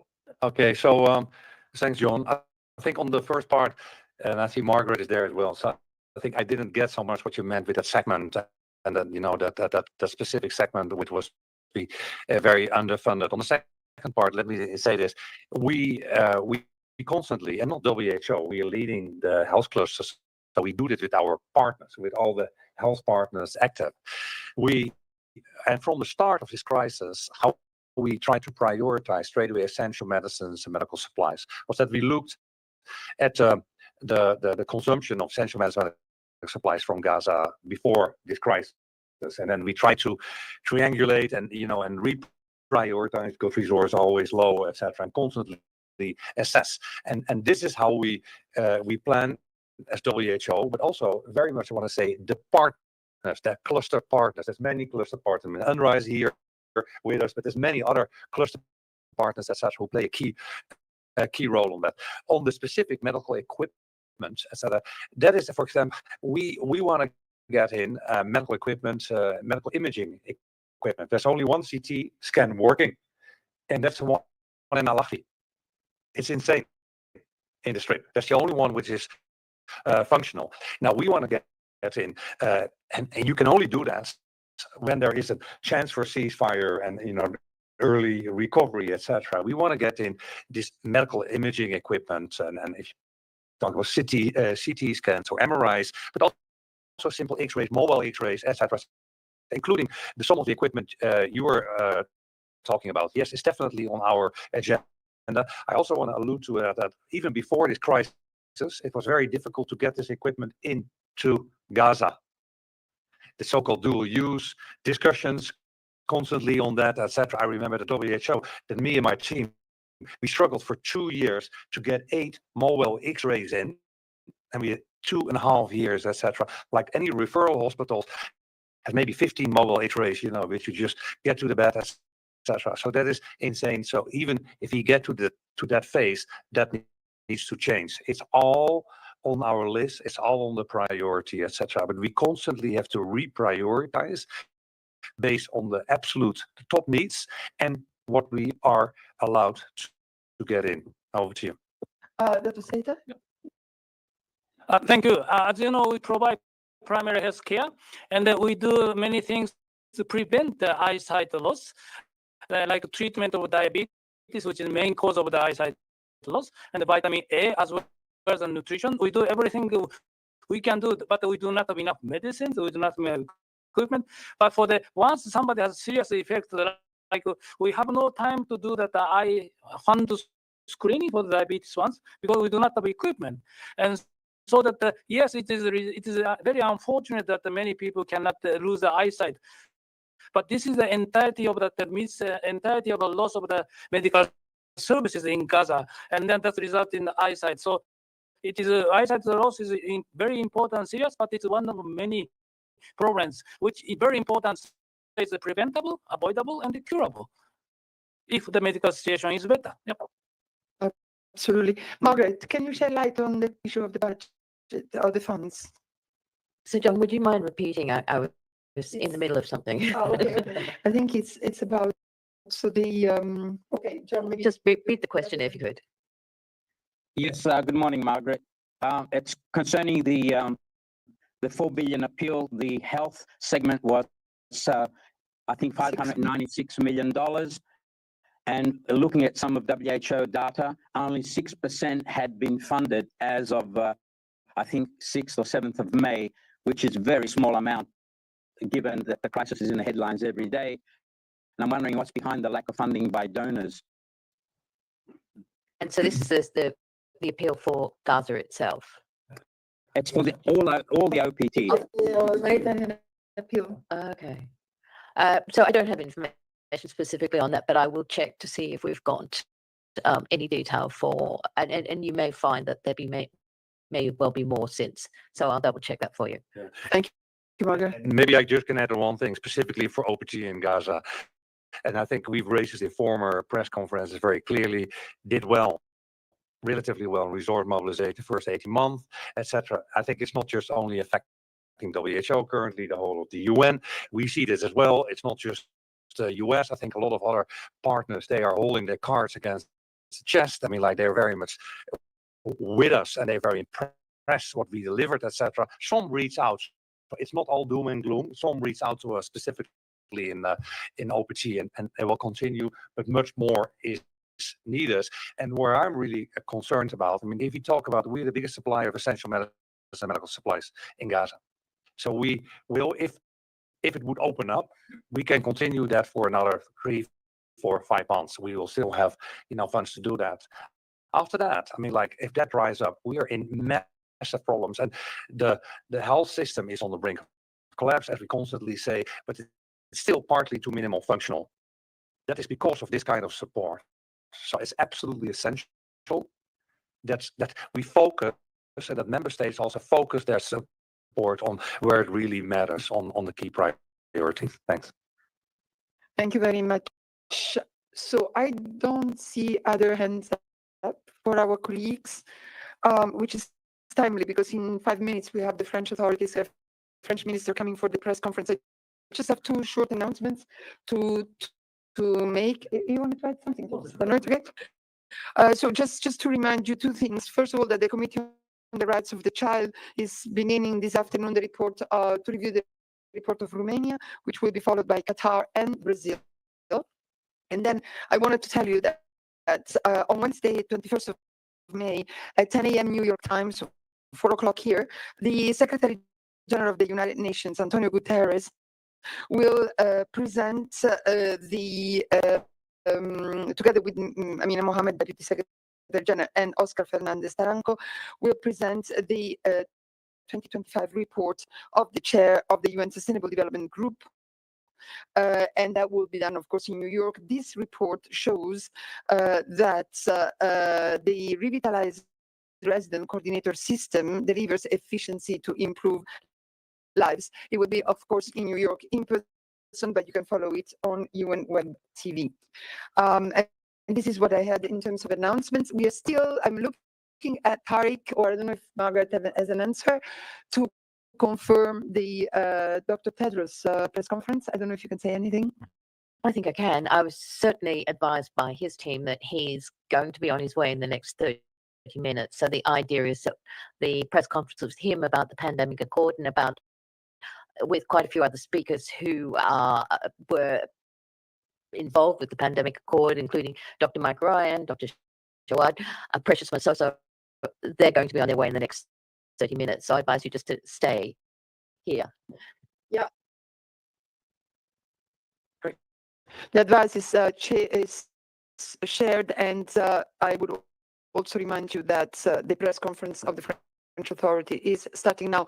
As usual, it's a permanent missions press conference, so we cannot send it out hybridly, but then we will, as I said before, start the hybrid function again for Dr. Tedros press conference. And I can see here on my screen that Fadela is sending out the announcement now with all the details. I saw your hands, Jamie.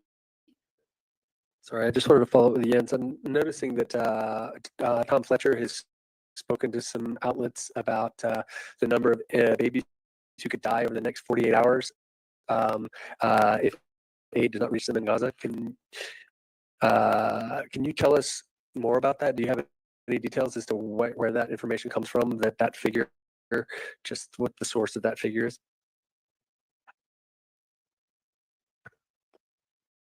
For now, let me just say that we know for a fact that there are babies who are in urgent life-saving need of these supplements that needs to come in because their mothers are unable to feed them themselves. And if they do not get those, they will be in mortal danger.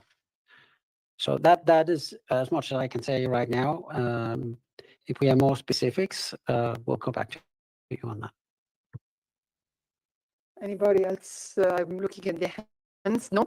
Okay, so thank you very much. I would like to thank so much all the people, all the colleagues who have briefed us now, Louise in Amman, Rick and Dr. Seta here in person, and Jens and Margaret, of course. So thank you very much. Stay with us, and we will wait for the French minister to arrive. And I'll see you at the next briefing on Friday. Thank you very much. Bye.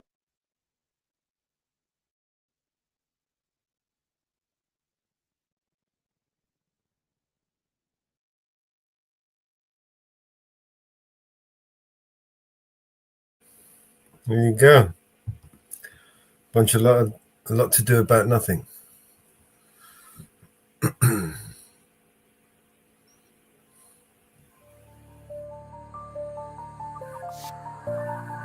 a bit of music to come.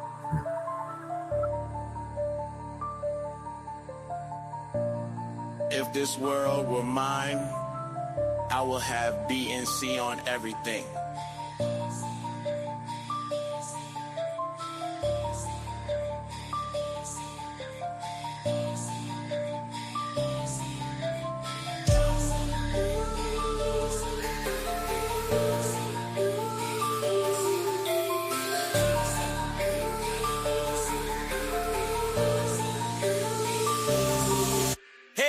Roman numeral 7, babe, drop it like it's hot. If this world was mine, I'd take your dreams and make them multiply. If this world was mine, I'd take your enemies in front of God. Introduce them to that light, hit them strictly with that fire. Hey, Roman numeral 7, babe, drop it like it's hot. If this world was mine, I'd take your dreams and make them multiply. If this world was mine, I'd take your enemies in front of God. Introduce them to that light, hit them strictly with that fire. It's a vibe, do your dance, let them watch. She a fan, he a flop, they just wanna kumbaya. Now in this world, concrete flowers grow. Hard and she only doing what she know. Weekends get it poppin' on the low. Better days coming for sure. If this world were, if it was up to me, I wouldn't give these nobodies no sympathy. I take away the pain, I give you everything. I just wanna see you win, wanna see if this world want me to see on everything. It go in when you out, ride it, do it real slow. Slide, baby, you a star, strike pose. When you with me, everything goes slow. Come in, put that on my titty. So, Rari, red crown, stack, wrist stay, froze, really drip. Tell me, pound, if you wanna way home, dummy. In this world, concrete flowers grow. Heartache, she only doing what she know. Weekends get it poppin' on the low. Better days coming for sure. If this world were, if it was up to me, I wouldn't give these nobodies no sympathy. I take away the pain, I give you everything. I just wanna see you win, wanna see if this world mine. BNC on everything. I can't lie, I trust you, I love you, I won't waste your time. I turn it off just so I can turn you on. I'ma make you say it loud. I'm not even tripping, I won't stress you out. I might even settle down for you. I'ma show you I'm a pro. I'ma take my time and turn it off just so I can turn you on. Baby, weekends get it poppin' on the low. Better days coming for sure. In this world, concrete flowers grow. Heartache, she only doing what she know. Weekends get it poppin' on the low. Better days coming for sure. If this world were, if it was up to me, I wouldn't give these nobodies no sympathy. I take away the pain, I give you everything. I just wanna see you win, wanna see if this world were. BNC on everything.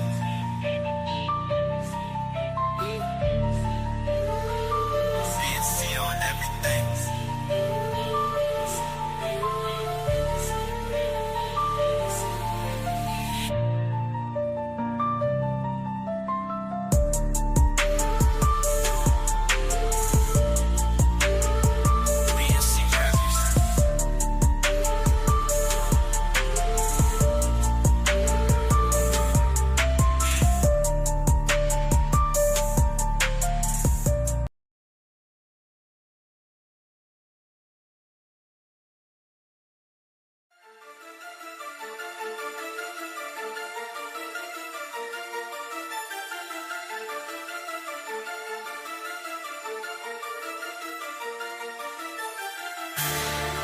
You believe what you see, what you see. What you see, what you see. When our world shatters into pieces, moonlight takes us high. A million splinters scattered like whispers in the night. In the corners of our mind where the shadows conspire. Colors swallowed by the sun. Desires never tire. Black holes trailing dreams just before they made. Fountains flow with flowers on islands of betrayed. Tears fall like rain, but we rise, no defeat. Winners in the storm, fireworks beneath our feet. You believe what you see. All the things that you know. But oh, you don't fathom the depth of my soul. Oh, the depth of my soul. Yeah, the depth of my soul. Oh, the depth of my soul. Feel the depth of my soul. Come, it's a game, every page is locked tight.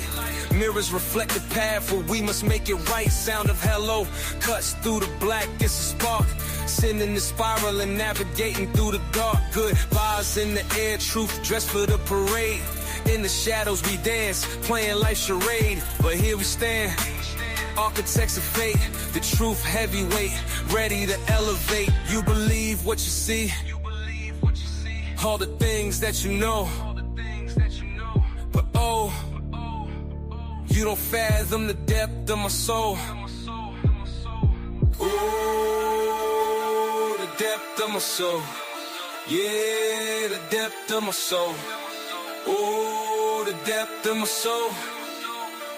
Feel the depth of my soul. Peering through the veils where reality's framed.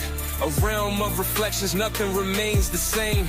Unlock the secrets where echoes collide. In the chambers of my heart, let my essence abide. Lost in the chaos, yet rising from below. My soul's the navigator, guiding through the flow. You believe what you see.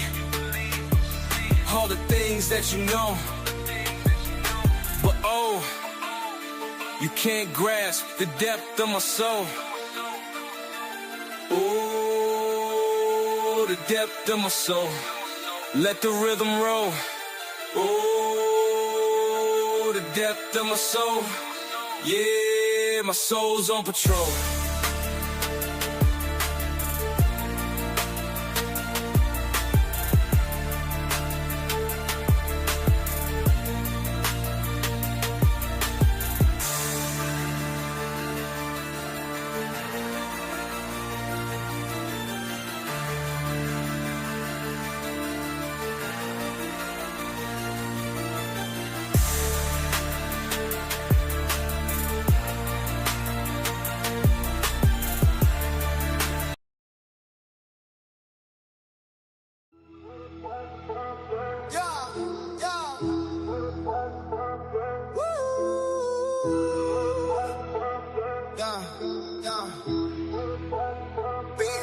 Get up on my back. Don't catch a heart attack. Whoa. Ain't nobody humping around. Throw your hands in the air. Let's go, let's go. BC. No matter what they claim. Nah, it ain't the same. Hands up. Ain't nobody humping around. BC. Look, girl, I'm the truth, not just a wave. Heard them talk, but the rumors fade. Solid love, yeah, that's the move. Loyal vibes, that's the realest groove. Whisper in your ear, I'm here, let's chill. Can't let the fake stuff break the real deal. You got the lock, I got the key, see. We the ones they envy, baby, trust in me. Girl, you said you love me. And you said you trust me. Why you think I'm out there messing around?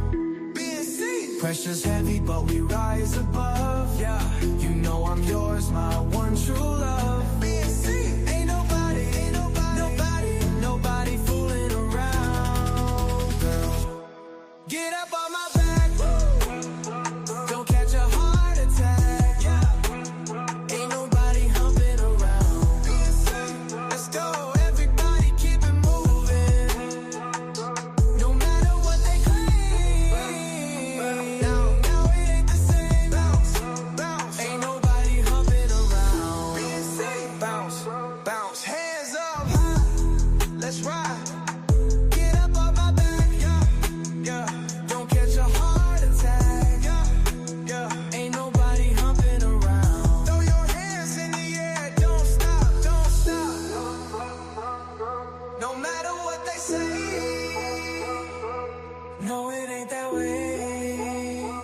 nobody humping around but BNC. BNC brackets worldwide. Stand up. Come on, BNC. Come on, bust it. Come on, BNC. Come on, bust it. Now back to the BNC. Back to the BNC. Come on, everybody, let's go. BNC problems. When you trust someone, but you're always checking back, can't have no second guessing around you. And you say you don't care, but where you at? You're giving me reason to doubt you. Say that you love someone, why you calling all around? Think I got some chick on the side. Girl, you don't trust no one, and you're always in doubt. You lose the game if you play that way. Get up off my back. Save your heart attack. Yeah, baby. Ain't nobody humping around. No matter what they say. No, it ain't that way. Ain't nobody humping around. Come on, dance, flip it back. When you love someone and wanna love them right, gotta loosen up or they'll leave you. Hold on so tight and you're gripping too tight, soon they'll be leaving without you. Say that you love someone, why call all my BNC friends? Thinking I've got something to hide. Girl, you don't love no one, you know nothing about love. You lose the game if you play that way, yeah. Get up off my back. Save your heart attack. Ain't nobody humping around. No matter what they say. No, it ain't that way. Ain't nobody humping around. BNC. Girl, when you dress like this one, you know condolences drain. Ain't no stepping stone, try to step wrong, watch you fall slow. I'm here to uplift, let your soul go. Taking charge, I'm the maestro, feel the vibe. Smooth operator, gonna take you on a ride. No denying when I groove, you'll be mesmerized. Feel the BNC rhythm in your bones, got you hypnotized. Feel the thrill, no chill when I'm dealing ace. BX swag in the penthouse, ladies. Now let's embrace. I know it's been a minute since you heard a fresh BNC sound, so I'm back with the heat, time to break new ground. BNC innovator in the game, always bringing something fly, leaving footprints for the rest, that's how I rise. A shift from the norm, yeah, I'm flipping the script. Unapologetically me, gotta stay equipped. BNC is more than music, it's a lifestyle. I'm original, with the BNC crew, making waves undeniable. Yeah, we in the building, going all out, let's live it. BNC on the stage, you know we're gonna bust this. Get up on my back, get up. Save your heart attack. Whoa, ain't nobody humming around. Going up, money up. No matter what they say, from the heart. They can see what's down, what about. Ain't gonna run. Ain't nobody humming around. Being said, lay some hum. Come on, come on, come on. Get up off my back. That's right. My friend, my friend. Ain't nobody fooling around. Being said, hands up, pal. Come on, come on. No matter what they say. No, it ain't that way. Ain't nobody fooling around. Being said, when you so lazy.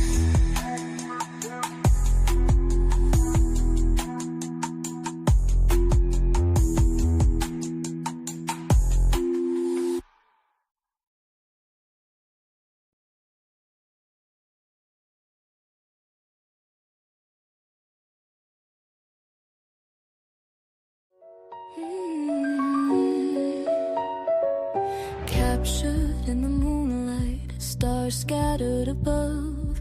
Lost in the magic, was it fate or just love?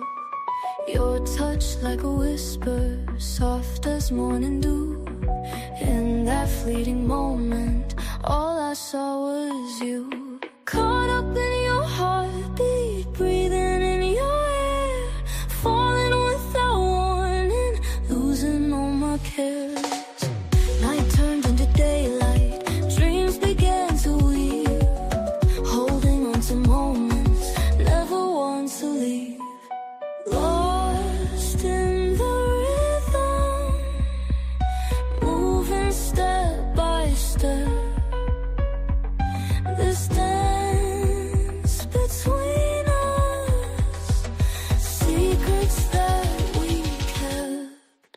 Caught up in your heartbeat, breathing in your air,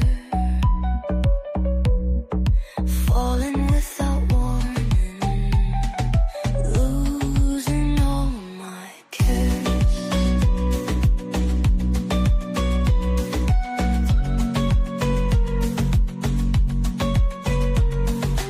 Night turned into daylight, dreams began to weave, holding on to moments, never want to leave. Lost in the rhythm, moving step by step. This dance between us, secrets that we kept. Caught up in your heartbeat, breathing in your air, falling without warning, losing all my care.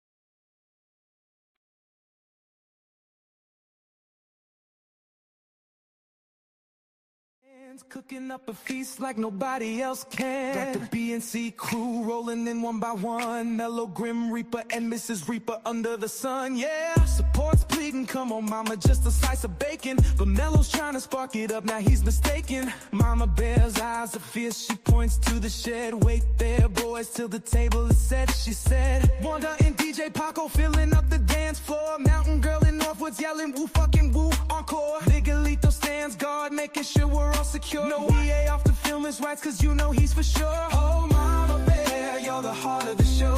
With your love and care, you make the evening glow. From the kitchen to the floor, you hold us together. The moments you create will cherish forever.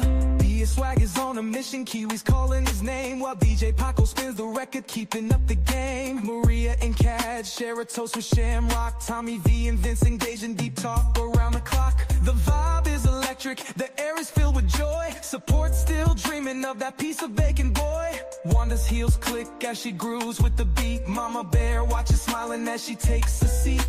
The music echoes through the night, the stars above agree. Every soul in Mama's house can feel the unity. Northwoods whispers there's no place like this, and Miguelito nods secure in bliss with every twist. Oh Mama Bear, you're the heart of the show. With your love and care, you make the evening glow. From the kitchen to the floor, you hold us together. The moments you create will cherish forever. In the chaos and the fun, your warmth shines through. We owe this night to you, oh Mama, that's true. Underneath the stars, the dance never ends. Thank you Mama Bear for bringing us together, friends. Oh Mama Bear, you're the queen of the night. Under your care, everything feels just right. From laughter in the kitchen to the joy in the air. Here's to you Mama Bear, our heart and our flair.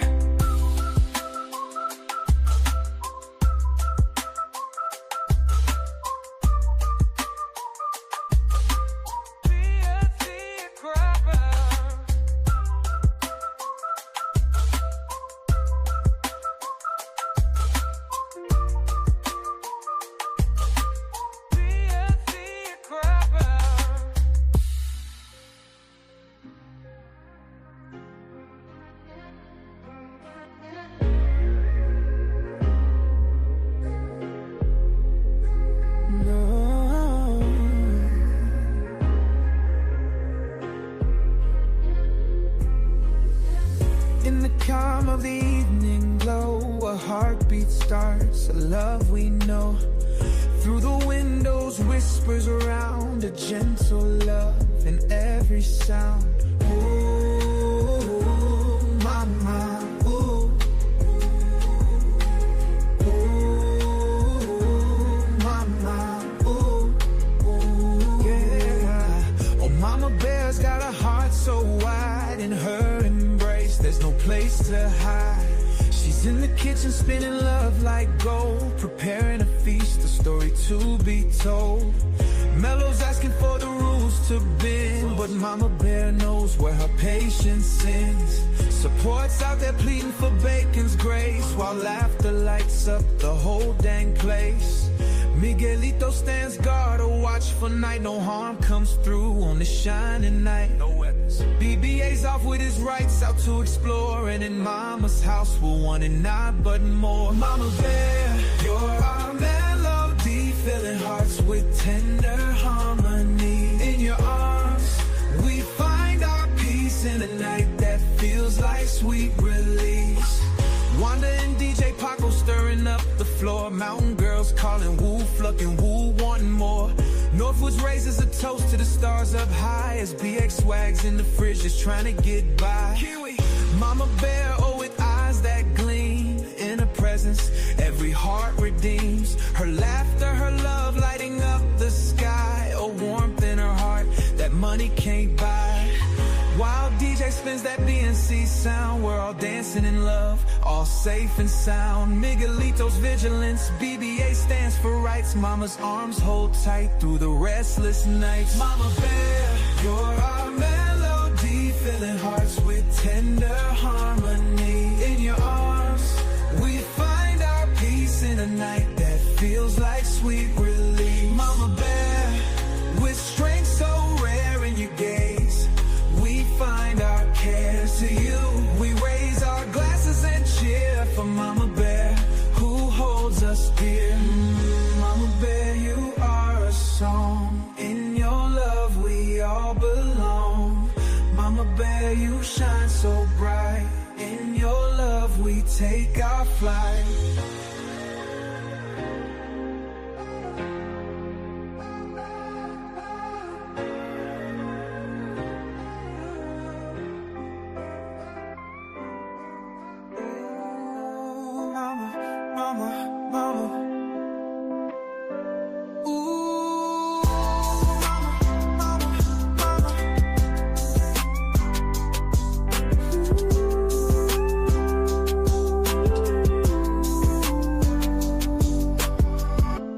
Heart of the woods, where the stories unfold, Mama Bear stands tall, her spirit pure gold, with strength like a mountain, love like a sea. She's the queen of the night, where we gather to be.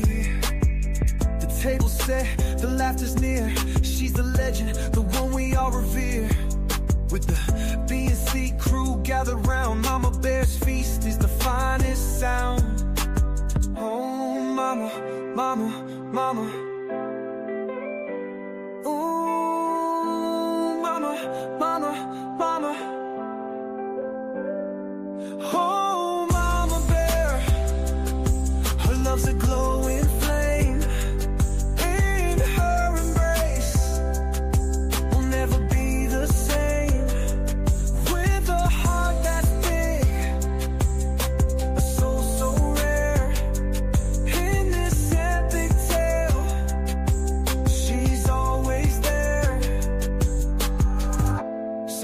Cree rings out, pleading for the bacon.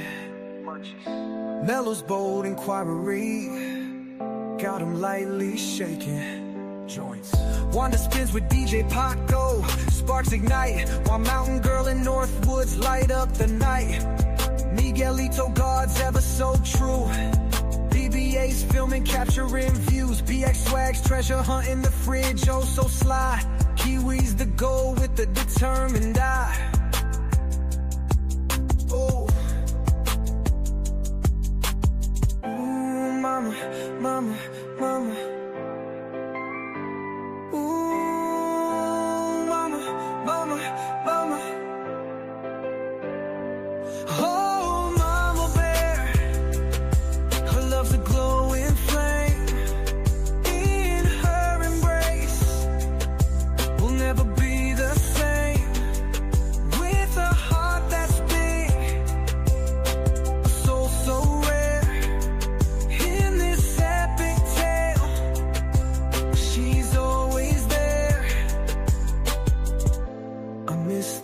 chaos, inferno sizzles bright. Howie hood taps, lost in the night. But Mama Bear's warmth, her tender care, makes every memory a moment to share. Ooh, Mama, Mama, Mama.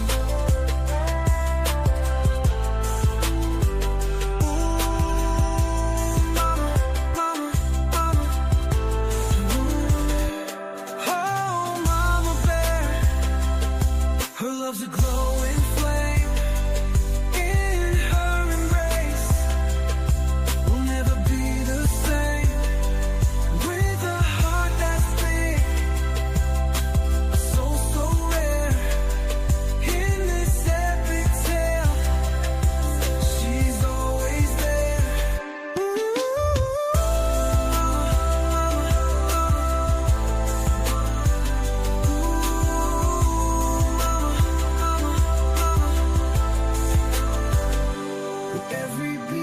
She wraps us tight. Mama Bear, our guiding light. In her home under the moon's soft glare, we'll forever find love in Mama Bear's lair. Ooh.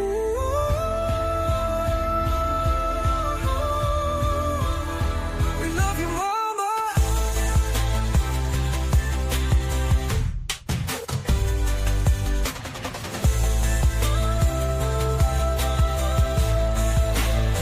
We love you, Mama. BNC Rappers.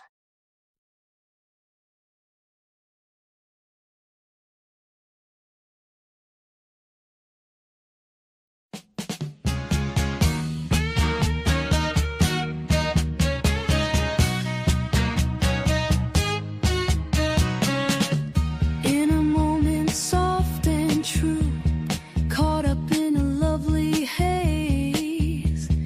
Didn't see B&C love sneaking through, made its way in charming ways. Suddenly a B&C touch was near, holding me as time stood still. What could I do when you were here? Let my heart take the wheel. Now we're dancing on moonbeams high, in a rhythm where dreams alone can dwell. Praying this night never breaks its B&C spell. Holding tight to the stars, where B&C hearts truly fly. I've been yearning for your B&C touch. Feels like centuries gone by. Knew your B&C song would mean so much, lifting my soul to the sky, filled my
tight to the stars, where BNC hearts truly fly.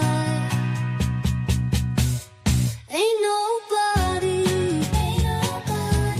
loves me better, makes me high, fills my heart with endless light. Ain't nobody loves me better, oh you do. Ain't nobody loves me better than you. Your arms, my sweet embrace, in your charms I find my place. A gentle surrender with each night, in tenderness we take flight. Your eyes lock with mine, we see a future of love endlessly. Treasures of the heart we keep, a love so vast, oceans deep. Ain't nobody loves me better, makes me high, fills my heart with endless light. Ain't nobody loves me better, oh you do. Ain't nobody loves me better, no one loves me. Ain't nobody loves me better than you. Easy, nobody, baby, ain't nobody, baby, loves me like you do. No one ever could. Ain't nobody, baby, makes me feel this bliss. Ain't nobody loves me better than this, than this.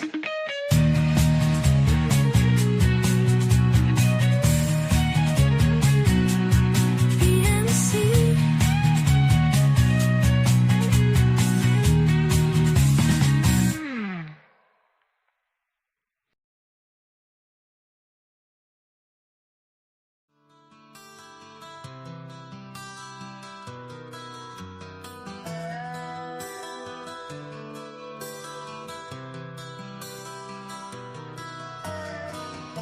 The law's coming in, and now you're backing out. It's hard to talk big with a shotgun in your mouth. I'm glad you brought your friends, they can watch it go down. I got mine too, so welcome to my house. 'Cause these are my people, and this is my land. This is what we prayed for, and this is God's plan. And if you ain't from here, then you won't understand. This is my country, yeah, this is who I am. So welcome to my house. So welcome to my house.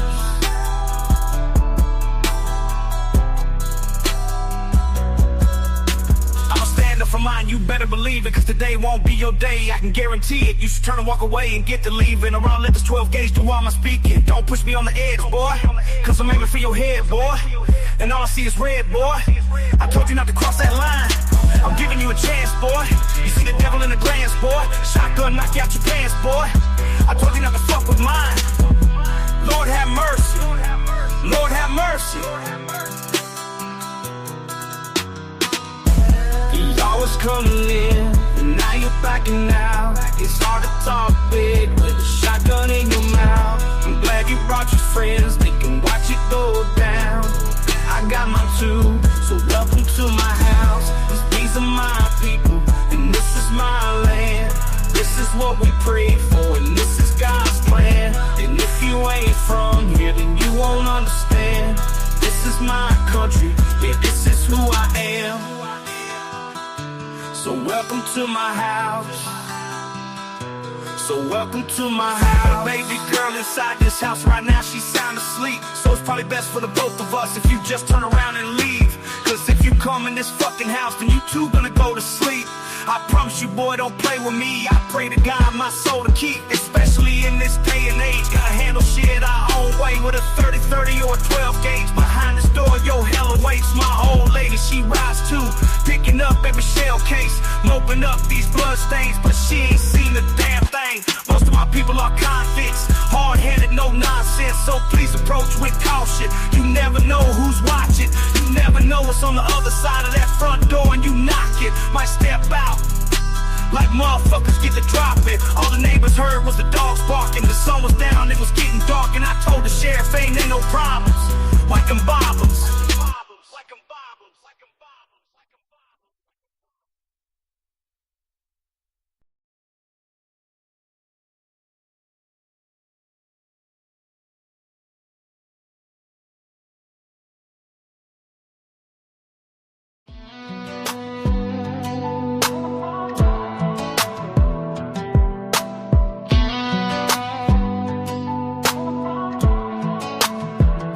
You strolled in bold, now you're backing out. It's hard to talk big when you're staring down doubt. I'm glad you brought your friends, let them watch the showdown. I got mine lined up, welcome to my hometown. Cause these are my people, this is our land. This is what we pray for, this is God's plan. If you ain't from here, you might not understand. This is my country, this is who I am. So welcome to my house. So welcome to my house.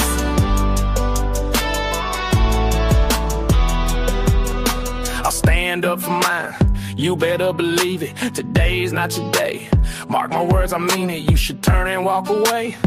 Time to believe it, know this 12 gauge remedy will do my speaking. Don't push me to the edge, boy. Push me to the edge, boy. I'm aiming for your head, boy. Aiming for your head, boy. All I see is red, boy. All I see is red. Cross that line and you'll regret, boy.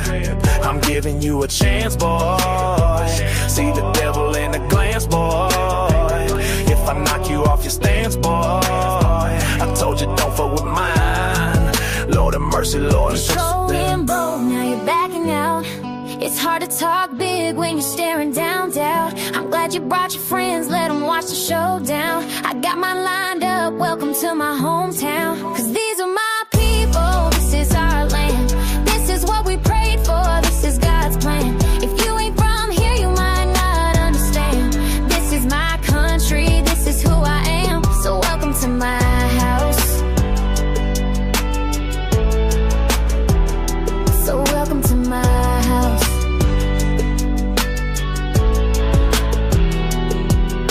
I've got a little girl fast asleep, so let's keep this peace. It's best for both our sakes. If you just take your leave, if you step into this place, you might find eternal sleep. I promise you don't tread lightly, I pray my soul to keep. In this day and age, we handle things our own way. With a 30-30 or a 12 gauge behind this door, hell awaits. My old lady rides with me, picking up the shell cases, cleaning up this mess, but she's seen way worse these days. Most my people are fierce souls, hard-headed, no nonsense. So he would care, my friend, you never know who's watching, what's waiting on the other side, who's lurking in the dark. Might step out and you'll find a storm about to spark. All the neighbors heard was the dogs bark. As the sun went down, shadows started to mark. I told the sheriff it's all cool here, trust me.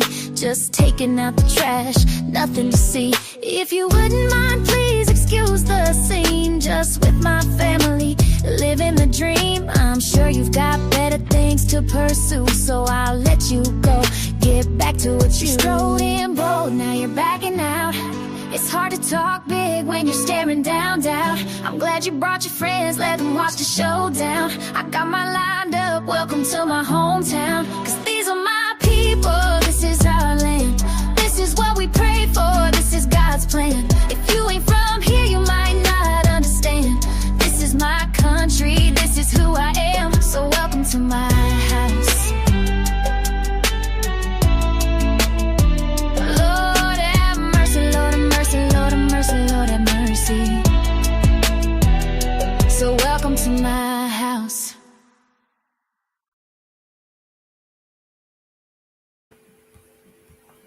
Yeah, I hope you're enjoying the music so far. And we've got a new video here. Let me share.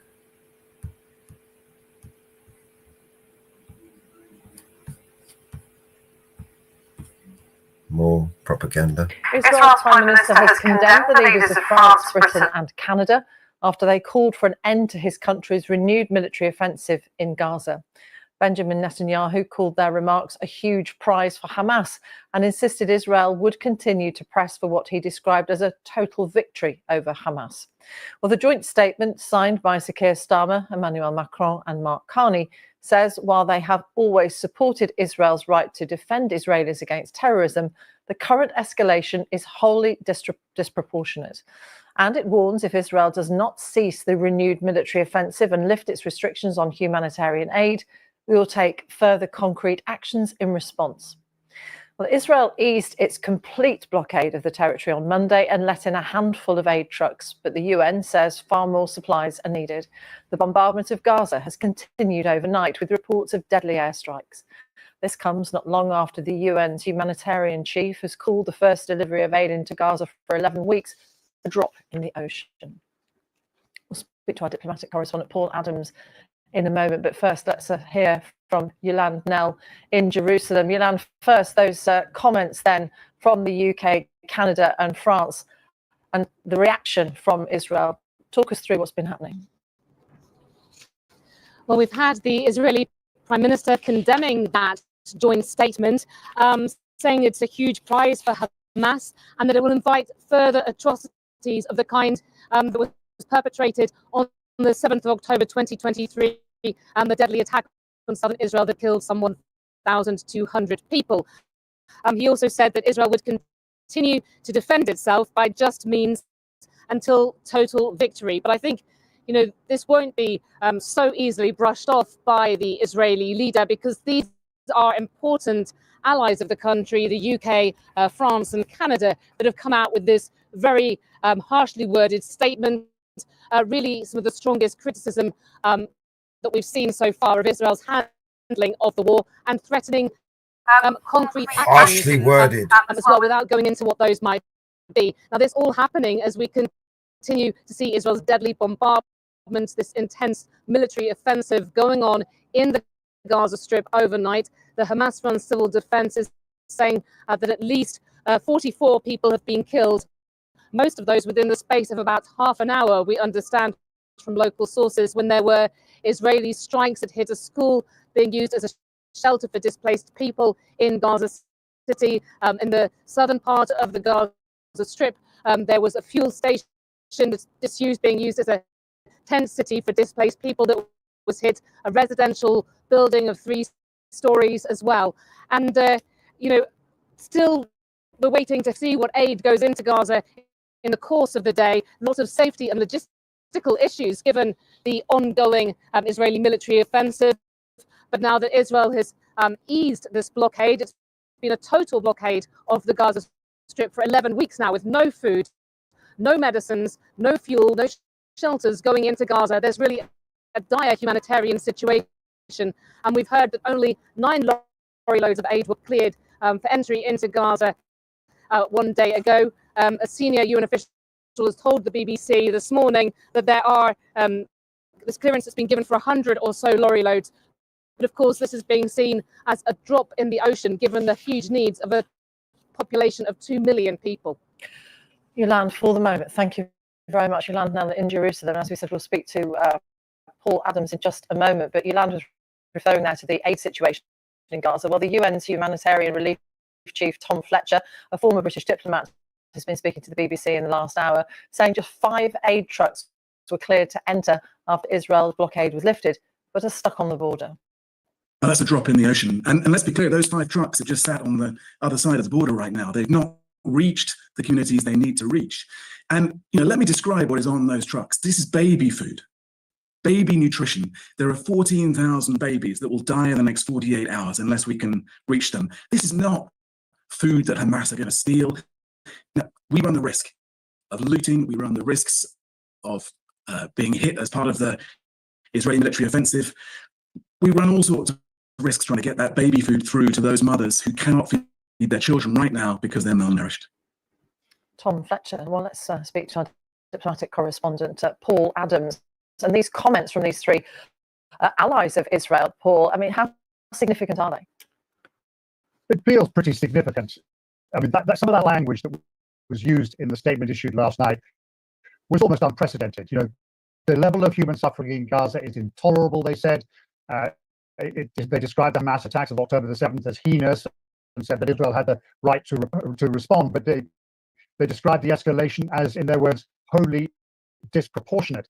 And the fact that the long statement included a warning towards the end of further concrete steps certainly will have the Israelis wondering whether some of Israel's closest allies are now beginning to think about things like recognizing the state of Palestine, something that the French have indicated they might do at a conference in New York next month, possibly reconsidering arms sale. Britain has already had a partial suspension of licenses since late last year, possibly revisiting the kind of trade deals that the countries had with Israel. There are many, many measures that would be available if countries decided that a red line has finally been crossed and that it is time not just to issue harsh words of condemnation, but to actually show Israel through action that enough is enough. Well, there's already an international criminal court warrant for Benjamin Netanyahu. So he politically surely is having to weigh up his options very carefully, considering the makeup of his government. Yes. I mean, look, that's been a reality now since the middle of last year. He knows perfectly well that there are countries, including Britain, where he cannot safely travel without the possibility, a theoretical possibility perhaps, but a possibility nonetheless, of being arrested. I think the point that some of Israel's actually some former Israeli leaders, including Ehud Olmert, the former prime minister, make is that this prime minister, Benjamin Netanyahu, has led Israel into territory that the country has simply never been in before. And that territory is that of an international pariah. And what you see in the comments over the last few days, and particularly that statement last night, is the very real spectre of Israel plunging further and further into that kind of territory, which, if you consider the level of horror and outrage and international goodwill towards Israel that accompanied the attacks by Hamas on October the 7th, is an astonishing reversal of fortune for Israel. The last 18 months have eroded that goodwill to the point now where some of Israel's closest allies are beginning to sound extremely exasperated. While the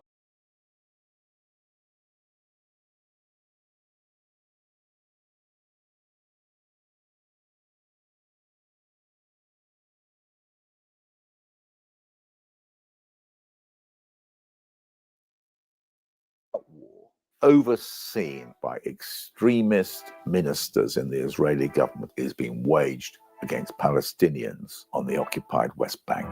Israel insists that it's fighting Hamas, but in the West Bank, Fatah is the leading political party and Palestinian authorities in charge. So what is happening in the West Bank is nothing to do with Hamas and does make this conflict look more like one between Israel versus Palestinians than Israel versus Hamas.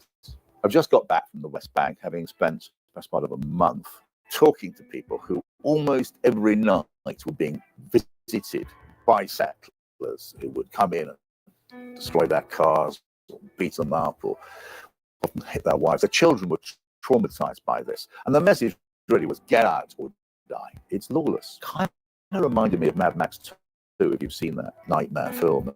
And the settlers are a bit like that. Sometimes it might be villagers going out to collect their olives, and a pack of settlers might emerge with M16 machine guns and spray bullets around the place to scare them off the land, or they use the guns to beat up some of the male villagers and then shoot the water tanks, come in also with bulldozers. Cars are incinerated, the houses, there have been attempts to burn down the houses, the sheep, etc., have been scattered, in some cases it's just shot. They burnt the olive groves, and they come into your house and they'll smash up your house, and then they will steal for your money, and acts of incredible aggression. The Israeli authorities just don't do anything about it. The international community is mute. When I last looked, 16 of these little village encampments have been erased. The villagers have found it just impossible to survive. They've had to leave their land. And this is, of course, a crime under international law, a forcible dispossession of occupied people from their land and their replacement by another people brought in by the occupying power. And there's no question that these settlers are protected by the Israeli Defense Force. There's a tendency for the police to say, no, nothing to do with us. The police, of course, are under the overall control of this electable character, Mr. Ben-Gvir, head of the Jewish Power Party, settler leader, very sympathetic to the settler cause. Hanging on his front room was a picture of the mass murderer, Goldstein, who went into the Tomb of the Patriarchs and machine gunned to death 29 Palestinians. Goldstein is a man very widely admired for that act of murderous violence, and Ben-Gvir admired him. אני לא מאוד מפורש שהבן שלך בא ושואל אותך מי זה האיש הזה שם בתמונה, שהוא צדיק, אני אומר שהוא גיבור, אני אומר... And he represents a particularly dangerous tradition which really sees Palestine. How's the audio? Can someone tell me if the audio is coming through okay?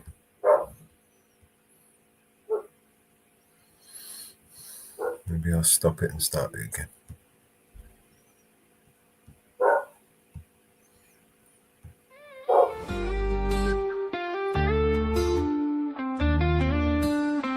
Yeah, I'm in this desert town under the neon lights. There's a siren with a smile wrapping hearts tight. She walks in velvet grace, a dangerous beauty face. Got that mesmerizing gaze, puts you in a daze. She's a mystery wrapped in midnight lace. Men line up just to fall from grace. One look, one touch, you're under her spell. Where she leads, boy, only time will tell. Body and soul, she's got that fire. Takes you high, much higher. When she loves you, boy, it feels like sin. She's got a key, lets herself right in. Body and soul still steal away, like a bandit queen in a break of day. Locked her heart, boy, but it's too late. She's got it all by twist of fate. In the smoky bar shadow, she's the queen of the game. With every whispered word, she knows you're tame. A heartbreaker, night maker in her cold embrace. You'll search the stars, but won't find a trace. Oh, she dances for life, and you're just a step apart in her game, a secret. There is a war between the rich and poor, a war between the man and the woman. There is a war between the ones who say there is a war and the ones who say that there isn't. Why don't you come on back to the war? That's right, get in it. Why don't you come on back to the war? It's just beginning. Well, I live here with a woman and a child. The situation makes me kinda nervous. Yes, I rise up from her arms. She says, I guess you call this love, I call it service. Why don't you come on back to the war? Don't be a tourist. Why don't you come on back to the war before it hurts us? Why don't you come on back to the war? Let's all get nervous. You cannot stand what I've become. You much prefer the gentleman I was before. I was so easy to defeat, I was so easy to control. I didn't even know there was a war. Why don't you come on back to the war? Don't be embarrassed. Why don't you come on back to the war? You can still get married. There is a war between the rich and poor, a war between the man and the woman. There is a war between the left and right, a war between the black and white, a war between the odd and the even. Why don't you come on back to the war? Pick up your tiny burden. Why don't you come on back to the war? Let's all get even. Why don't you come on back to the war? Can't you hear me speaking?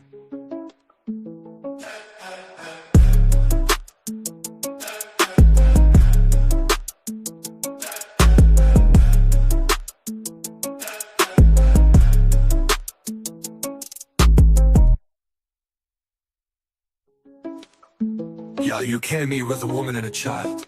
The situation makes me kinda nervous.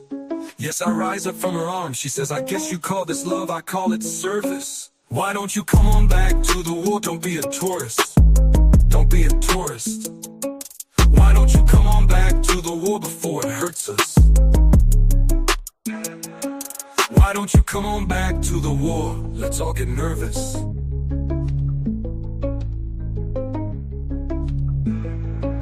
You cannot stand what I've become. You must prefer the gentleman I was before.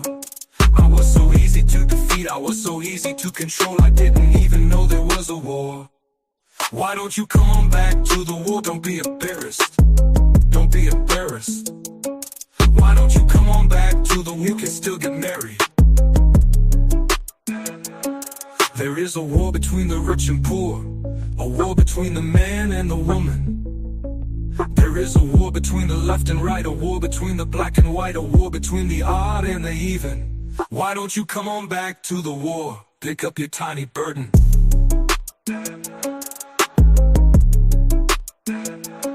Why don't you come on back to the war? You can still get married.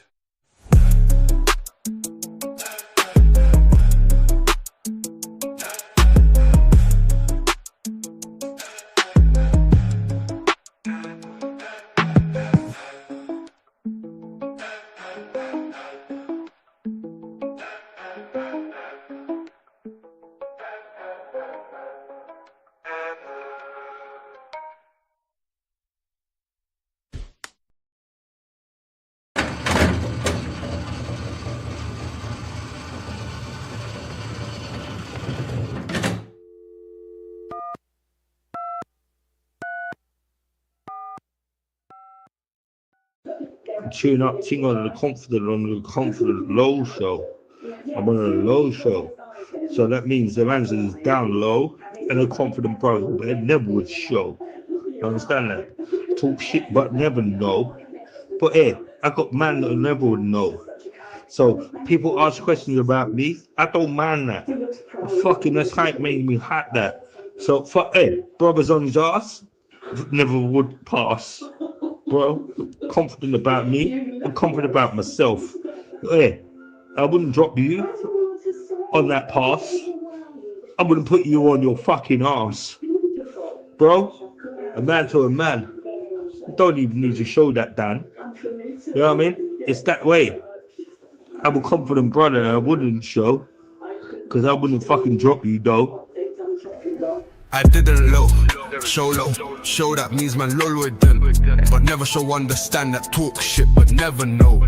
But I got man that never know. So people ask questions about me, I don't mind that fucking. That's how it made me had dough. So fuck it, brothers on his ass, never would pass. Broken forward and about me, I confident then about myself. I wouldn't drop you on that pass, I wouldn't put you on your fucking ass, bro. A man don't even need to show that they know what I mean. It's that way. Comforting brother, I wouldn't show. Cause I wouldn't fucking drop you though. I didn't low, show that means man low with them. But never show understand that talk shit but never know. But I got man that never know. So people ask questions about me, I don't mind that fucking.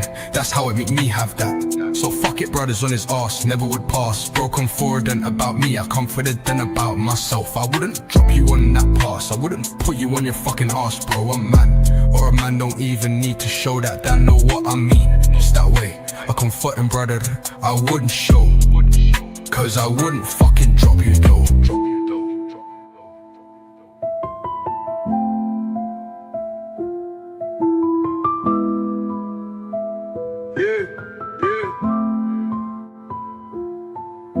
I done them low, show that means man low. But never show understand that talk shit but never know. But hey, I got man that never know. So people ask questions about me, I don't mind that fucking. That's how it make me have that. So fuck it, brothers on his ass, never would pass. Broken forward and about me, I confident then about myself. I wouldn't drop you on that pass, I wouldn't put you on your fucking ass, bro. A man don't even need to show that they know what I mean. It's that way, I comforting brother that I wouldn't show. Cause I wouldn't fucking drop you though.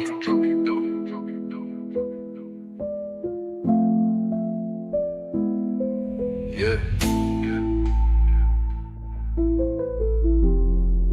Go and fucking drop you though.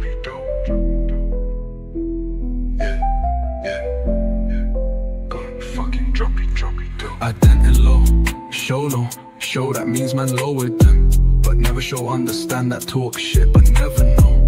But hey, I got man that never know. So people ask questions about me, I don't mind that fucking. That's how I make me have that. So fuck it, brothers on his ass, never would pass. Bro, come forward and about me, I confident about myself. I wouldn't drop you on that pass, I wouldn't put you on your fucking ass. Bro, a man, or a man don't even need to show that damn know what I mean. It's that way, I come forward and brother, I wouldn't show, cause I wouldn't fucking drop you though.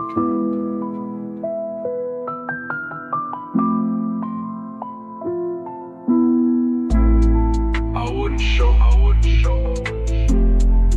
cause I wouldn't fucking drop you though.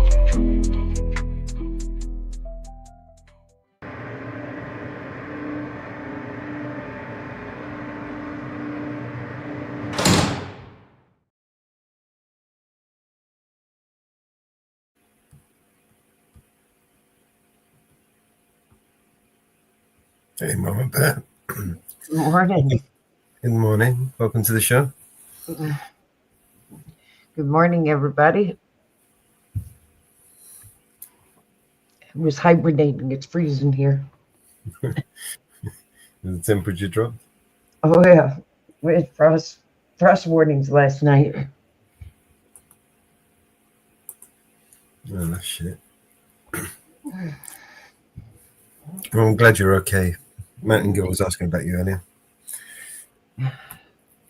Oh, I'm freezing. I was hibernating. I didn't want to get out of bed. You're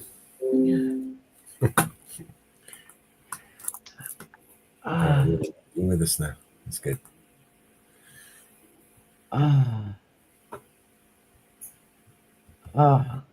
Still no Jitsi. Vigilante servers are still down.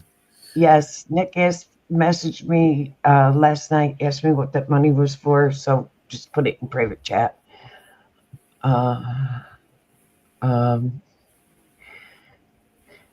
You've been in for a while.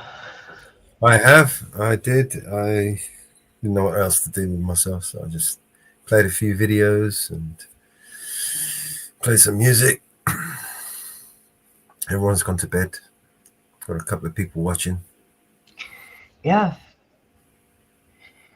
I see Mrs. Reaper on. Ariel popped in. Yeah, there's a few people. I did stick the link out there if anyone wants to jump up and say hello. Have a chat. You're welcome to join us. Yeah.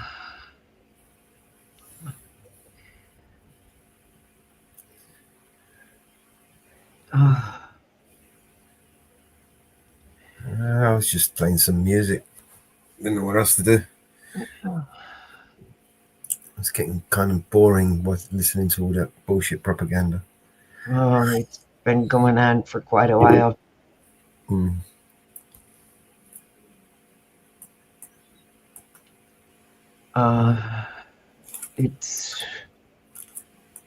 Did you see what happened in Brooklyn?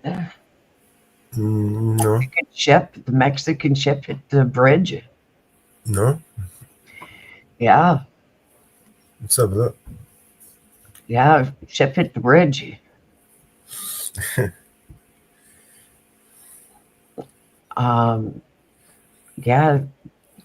Mexican ship hit.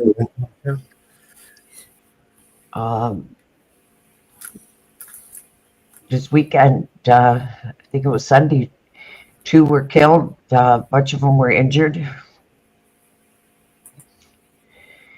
Yeah.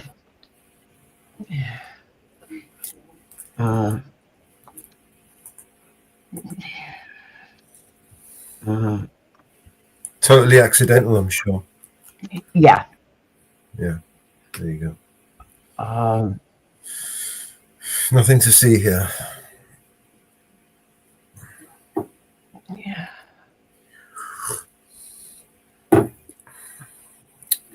We don't have a problem with corruptions. Your eyes are deceiving you. You're not seeing what you're actually seeing. Nothing to see here. Go back to sleep.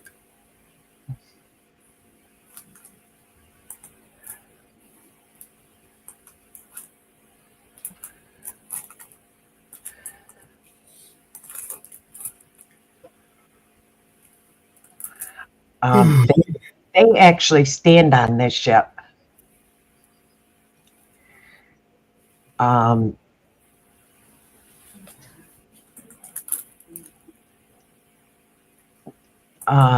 These Mexicans do on this ship.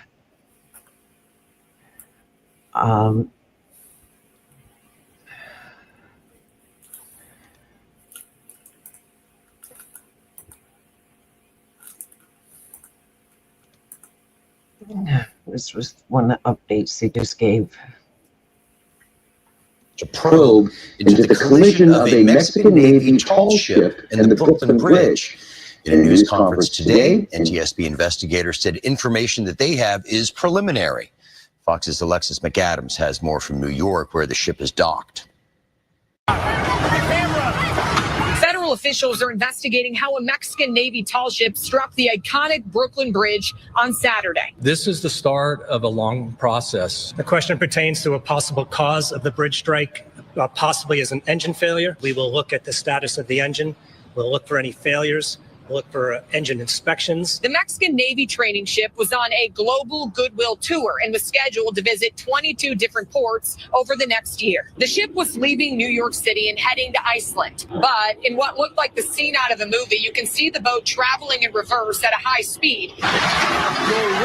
The Mexican flags waving in the wind, nearly 300 people on board when investigators say that ship lost power, then the motor gave out, smashing into the iconic bridge, snapping all three of its large masts on impact. The captain that was maneuvering the ship lost, power of the ship, and the current mechanical function caused the ship to go right into the pillar of the bridge. People nearby. A lot of bullshit. That's definitely a lot of bullshit. Say no one fell into the water. Things like kept on snapping, and there was, I think there was a person dangling from the top. I heard like gasps and screaming. The crash left many badly injured and 2 were killed.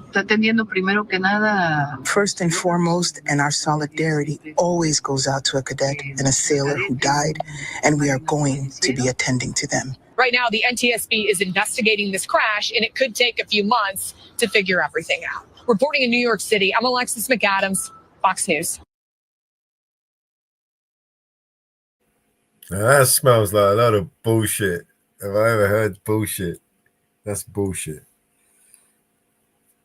I don't know if I've ever told you. I'm like, I've developed a bullshit meter, and like I got like the hairs stand up at the back of my neck when I hear bullshit. And that was bullshit for sure.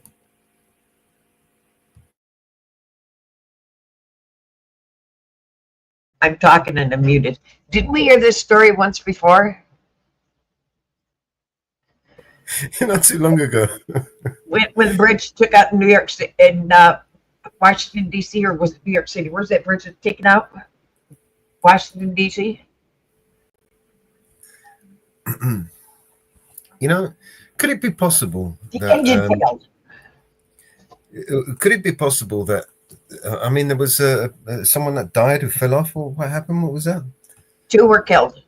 2 were killed. I don't know. I guarantee you one thing: we'll never know the whole story. Engine failed and it was going in back reverse. Yeah, not sure about that.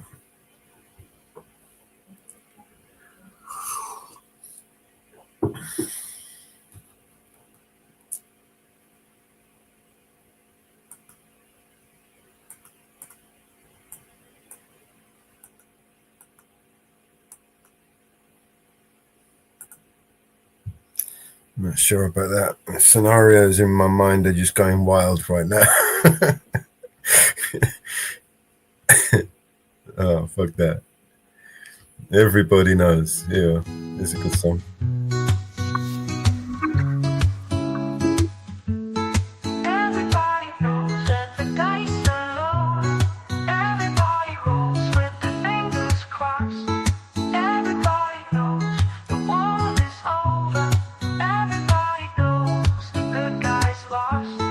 Everybody knows the fight was fair.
coming. Everybody knows that it's moving fast. Everybody knows that the naked man or woman are just a shining artifact of the past. Everybody knows the scene is dead, but there's gonna be a meter on your bed that will disclose what everybody knows. And everybody knows that you're in trouble. Everybody knows what you've been through. From the bloody cross on top of Calvary to the beach of Malibu. Everybody knows it's coming apart. Take one last look at this sacred heart before it blows. Everybody knows.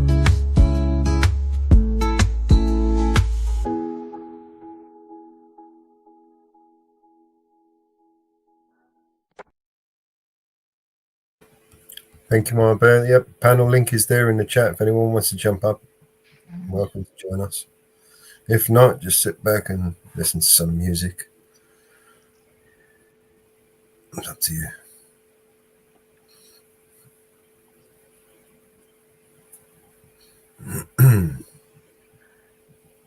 Anything else interesting happening?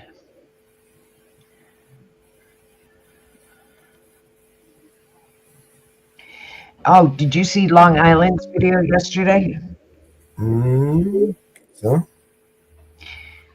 you want to stick it up? Shut up. Be quiet. I'm telling you now, you're gonna...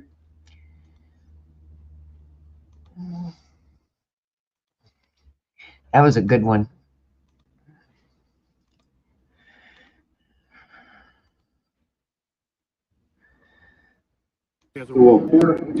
More manpower. Look at these guys, all running in. Hands up. I'm not breaking any laws. This is a restricted area. A secure area? Yeah. How did I get here if it's so restricted? Turn your camera I'm not a threat, no. You're not allowed to be here. I'm telling you now, you're going to be arrested. Go up against, put your hands on the wall.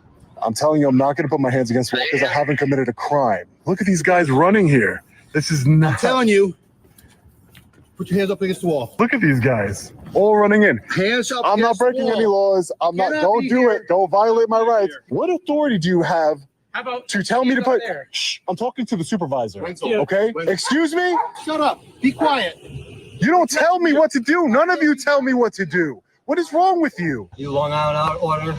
I possibly. You understand where he's coming No, from? I know who he is. This is Sean Paul Reyes. My understanding, one of our final complaints. Yes, sir.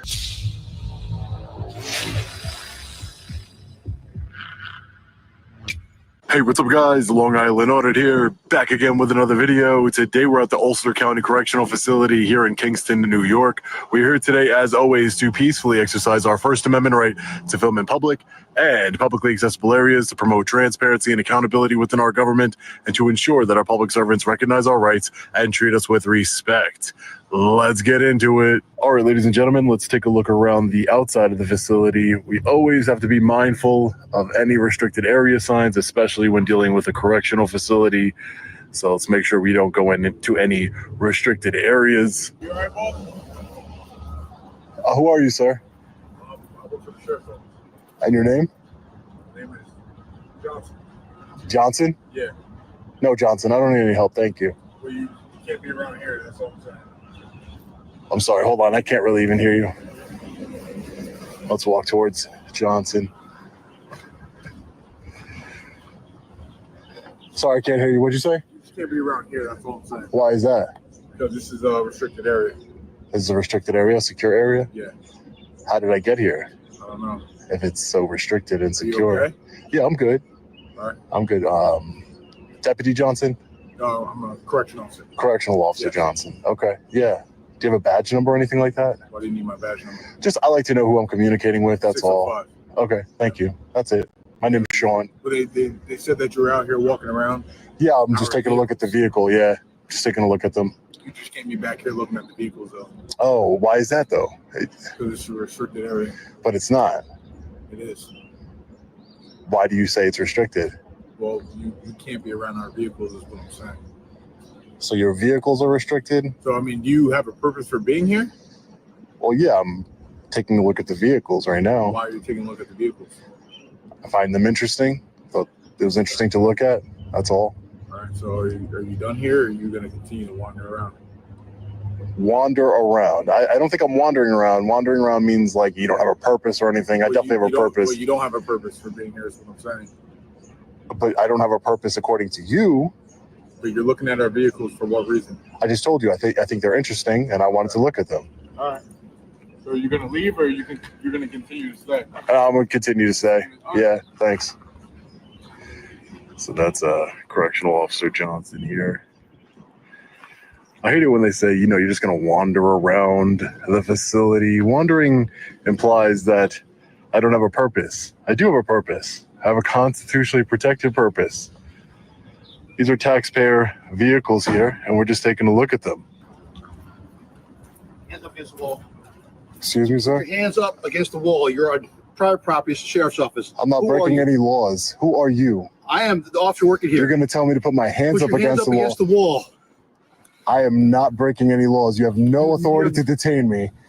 Are you even a deputy sheriff? Watch commander. Are you More manpower out to where the cars are kept. Right now. more manpower? For what? You can't be here filming. Sir, you seem tired after what you just did, but I'm not a threat. No. You're not allowed to be here. I'm telling you now, you're going to be arrested. Go up, put your hands on the wall. I'm telling you, I'm not going to put my hands against the wall because I haven't committed a crime. You can't be here. Being here is a crime. No, it's You see not. the sign on the way in? There is no sign. There's signs saying this is the law enforcement center. That doesn't matter. Look at these guys running here. This is not. I'm telling you, put your hands up against the wall. Look at these guys all running in. Hands up. I'm not against the breaking wall. any laws. I'm not. cannot Don't be do here. it. Don't violate my rights. You There's cannot no be here. signage here. There's no signage. here. There is no signage. You guys need to calm down. There is no signage. Look when I walked in right here. Look where I walked in with the stairs. Don't touch me. by the stairs. No, there is not. No, there is not. There is no signage. There is signage. I'm gonna prove to you that there's no signage. And check the signage. You guys got nothing. God, how many of them are there? It's like What's wrong 12, with you? There's no 15, sign. 20 of them? If you don't vacate the premises, the patrol division will come over and they'll address the issue at hand. You have no authority to arrest anyone. You guys are correctional Just listen officers. to what I said. You're in a He told me to put my hands on the wall. Like you have law enforcement capabilities. Peace officers. Doesn't matter. I don't care who you are. You're not allowed to violate the Constitution. Yeah, you can't trespass. Yeah, you're trespassing. Where's the sign? Where's the sign? Look, I came from these stairs right here. Look at this. See these stairs? Where's the sign? Okay, this way, buddy. Where's the sign? I need to speak to a supervisor. Do not touch me. I need to speak to a supervisor. What authority do you have How about to tell me to put? there? Shh, I'm talking to the supervisor. Wenzel. Okay? Wenzel. Excuse me? Oh, there you go. Excuse me? Say, shut up. Be quiet. You don't tell me what to do. None of you tell me what to do. What is wrong with you? Because you are trespassing. Are you a law enforcement officer, sir? Okay, I came from this stairway here. Publicly accessible area. There's a public charging station right over there that the public, there's a sign that says it's public. Learn how to read. Let's go look at it.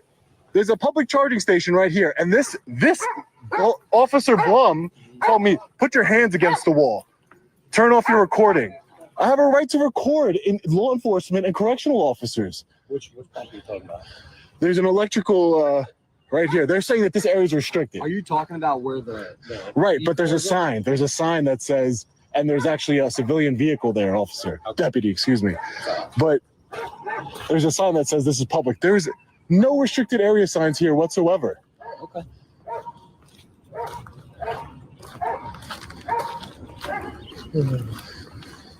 How's your day other than this? I mean, until 20 correctional officers ran outside to tell me to put my hands against the wall, it was going all right. It's a beautiful day here today.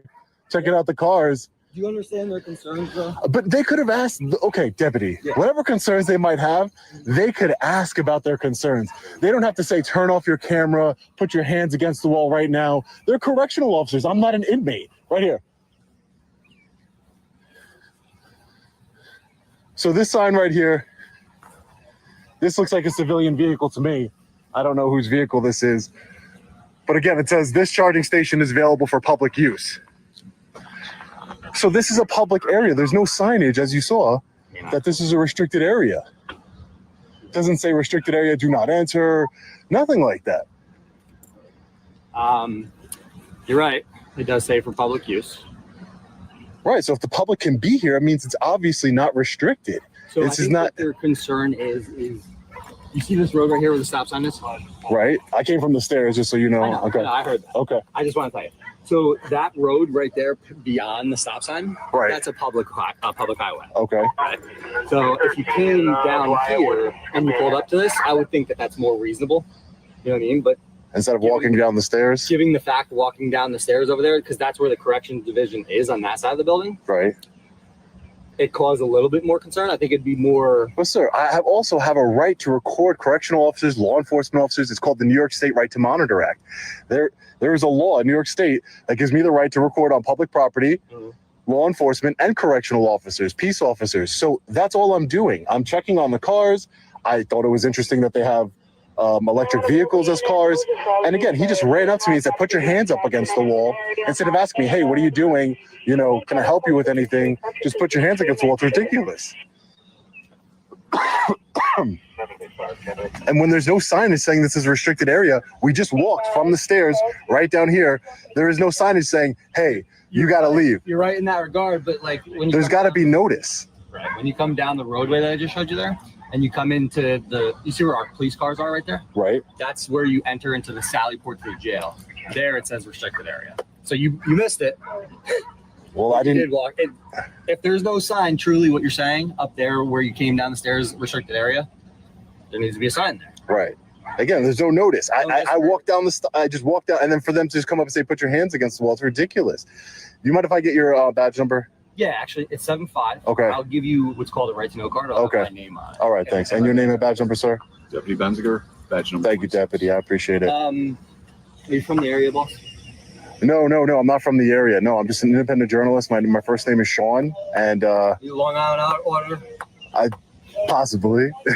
Seen your video. Possibly. No, my name is Sean, sir. I'm not hiding who I am. As long as people identify themselves to me, it's not like it's a big secret or anything like that. It's not. It's just there is no signage here, and I don't know what else to say. And this is a public charging station, as you see from the sign here from the county. This is a public charging station right here. So that means the public should have a right to be here.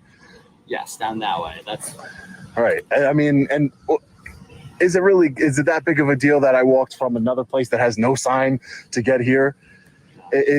they're concerned. But there's a way to handle it. There's a way to de-escalate and handle the concern. Hey, what's your name? Here for the initial. No, I know that, and I'm not blaming you for that, Deputy. I'm just saying that there's a way to handle things instead of telling me to shut the fuck up, put your hands up against the wall. I'm not an inmate here. I'm a free man. I haven't lost my constitutional rights. I deserve to be treated with respect by public servants. I treat public servants. If you've seen my videos, I don't go out of my way to disrespect anyone. I call people by their rank. I don't disrespect anybody. Yeah, no problem. No problem. So you're from the Long Island area? Yes, sir. You've seen my videos, yeah, from Long Island area. Okay. Yeah. Like Suffolk or Nassau? Just because- Suffolk. Okay. Yeah. Suffolk. Yeah, born and raised Suffolk County, yeah. Thanks. That's quite a hike to get up here. Yeah, I'm actually on my way for something else, but I saw that this was a law enforcement center, so this is what I do. I promote transparency, make sure people are upholding their oath to the United States Constitution, exercise my rights peacefully, and expose people who want to be tyrants. And these correctional officers here, they came out 25 deep running at me. Imagine how terrifying that is to have 20 men running at you for taking pictures in a public area. I got you. But I'm also sure you can probably understand where their cause for concern is. For what? Tell me. It is a jail, and God forbid somebody were to try and aid somebody with escaping. But anything I can see from here, you can get from Google. Just think logically. Anything I can get from Google Satellite View, Google Street View. So the camera in and of itself is not some sort of weapon. It's not a tool for escape. No, again, people. I'm not saying that you have malicious intent. I'm just saying that depending on if somebody were to go that route, obviously you can get those images from Google Maps, but they could also do in-person reconnaissance, Which Right. I mean, is why I think if they had nefarious intent, they would want to do it from Exactly, Google yeah. Maps, right? We don't know where you're. But that's how you talk to. But that's why you talk to people. Exactly. As my partner there said, Right. we weren't the first ones here. Right. So again, this is normally how I am with people. Like obviously, for our job, we always have to see if there's any criminality behind things, and then once we find out, okay, You don't just run up to people and tell them to put your hands up against the wall when they're not breaking any laws. no. No, right? That's what I But figured. again, that comes down to the investigation and what we're told, you know. And again, details were vague. So again, we weren't really sure what was really going on with this. We just got word that there was a man filming in the area, so we didn't know what the intent was. And Would that's you what mind we're coming doing. for a walk? A walk where? You see that white sign right there?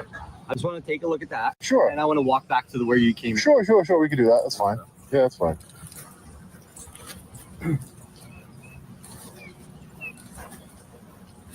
Thank God it's not raining again. Oh, beautiful day. Yeah. Absolutely beautiful day for a walk. A lot better than the past few days. Oh yeah, even on Long Island, yeah. Pouring. So the cars that you did check, are they all right? They look good. I check the tire tread. I do everything. I'm looking out for you guys, man. Making sure you guys are driving safe vehicles so we don't get sued, the taxpayer.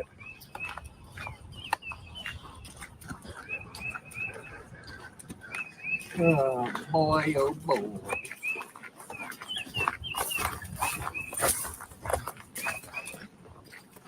Hello 100. You ever hear that? No, what is that?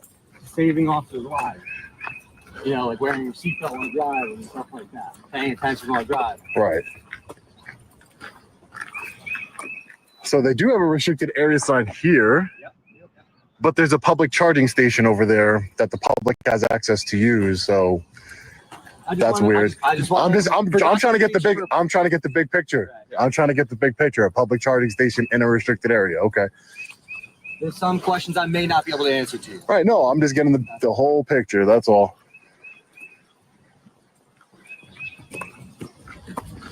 Let's see. Delivery warehouse, restricted area, authorized personnel only. Intake booking area. So Right. So walking down the stairs where you said you did. Right. Do you understand their concern? Well, I guess it would be Given you that you saw this, I know that you said you came in from up there.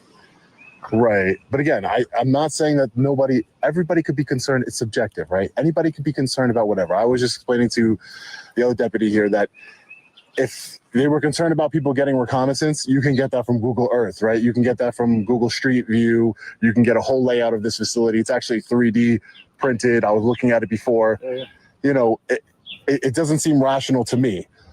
If this is a restricted area, which I don't know if it is, just they have signs. I see the signs, but I also saw that this is a public charging station and it looks like a civilian vehicles they're charging. I don't know. It's not a county vehicle. It's probably a county vehicle. I can see where you think it may be a civilian. It doesn't vehicle. have county plates. I know We that. have a lot of cars in our fleet that have normal confidential plates on them. Okay. And again, from now, let's take a walk to where I walked in. Absolutely. Okay. Just so we could be clear, because I don't go into restricted areas. Well, you're with us now, so you're good. Got my personal escort, huh?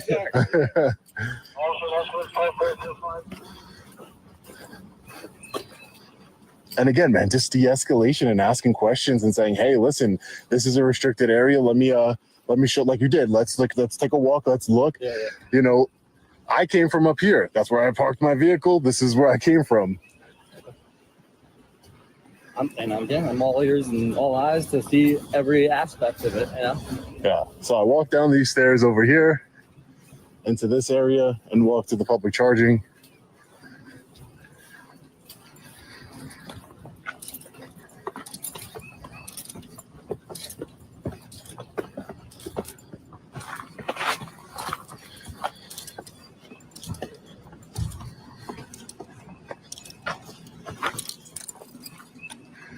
Nothing that indicates this would be a restricted area, just stairs going down. Right? I mean, I do not disagree. Am I wrong? Like, I don't. That's something that needs. If they don't, Signs were there at one point. I think they got lost in probably a snowstorm or something like that. you understand where he's coming No, from? I know who he is. This is Sean Paul Reyes. I know who he is. And listen, man, I don't disrespect. If you know who I am, I don't disrespect people. I don't do that. But listen, no, I learned from your stuff too. So I'm like, oh, I didn't know that. Yeah, I watched your videos. Oh man, you know, and no disrespect towards you guys. It's just that when I got somebody running at me, 20 people running at me saying, put your hands against the wall. And I'm like, whoa, wait a minute. I know I'm not in a restricted area, at least to my knowledge, from where I'm walking. Any reasonable and prudent person would agree. Right. So, and again, that's all I wanted. That's all I wanted, some de-escalation. If it is indeed a restricted area, I don't need to be there. It's fine. There's public areas, you know, it's fine. It's not a big deal.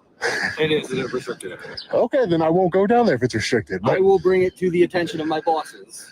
Right. What your concerns were. Right. I will also do an incident report on that too. Okay, that's fine. You can. So if you need to foil it for whatever reason. Okay, that's fine. That's fine.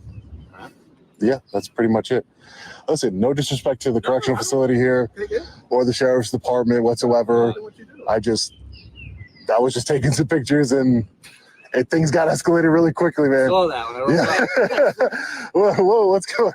Imagine me, man. Imagine me. I've been doing First Amendment auditing and activism for 4 years now, and that has never, ever happened to me where I saw 20 to 30, you know, correctional officers just running at me, literally running at me. And I'm like surrounding me and I'm like, whoa, what's going on here? Let's talk about it.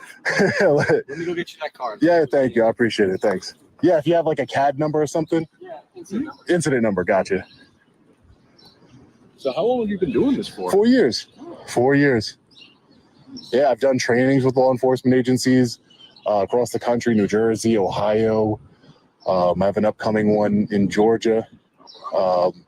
Yeah, I try and I want to bridge the gap. I've done ride-alongs, trying to bridge the gap, not only expose tyrants. I'm not like anti-cop. I'm just anti-tyranny. I'm anti, the lack of accountability that there can be in law enforcement. But I also, I believe in law and order. Law enforcement is an essential function of our country. I believe that. It just needs to be done right. That's my point. I don't think that's an unreasonable point of view. That the people who are sworn up to uphold our rights and the law, be held accountable. Right? That's it. Just like people at the end of the day too. Right. I mean, the flag is not for the government. The flag is for us. It's for the people, right? No matter if you're in the government or outside of the government, we all pay taxes. Yeah. It's for the people, right? They take our money the same, right? Yeah. Taxman always gets his cut. Right. It's like extortion. Yeah, of course. 5791. Are you a supervisor here, sir? No. Oh, okay. I just wanted to make sure. Okay.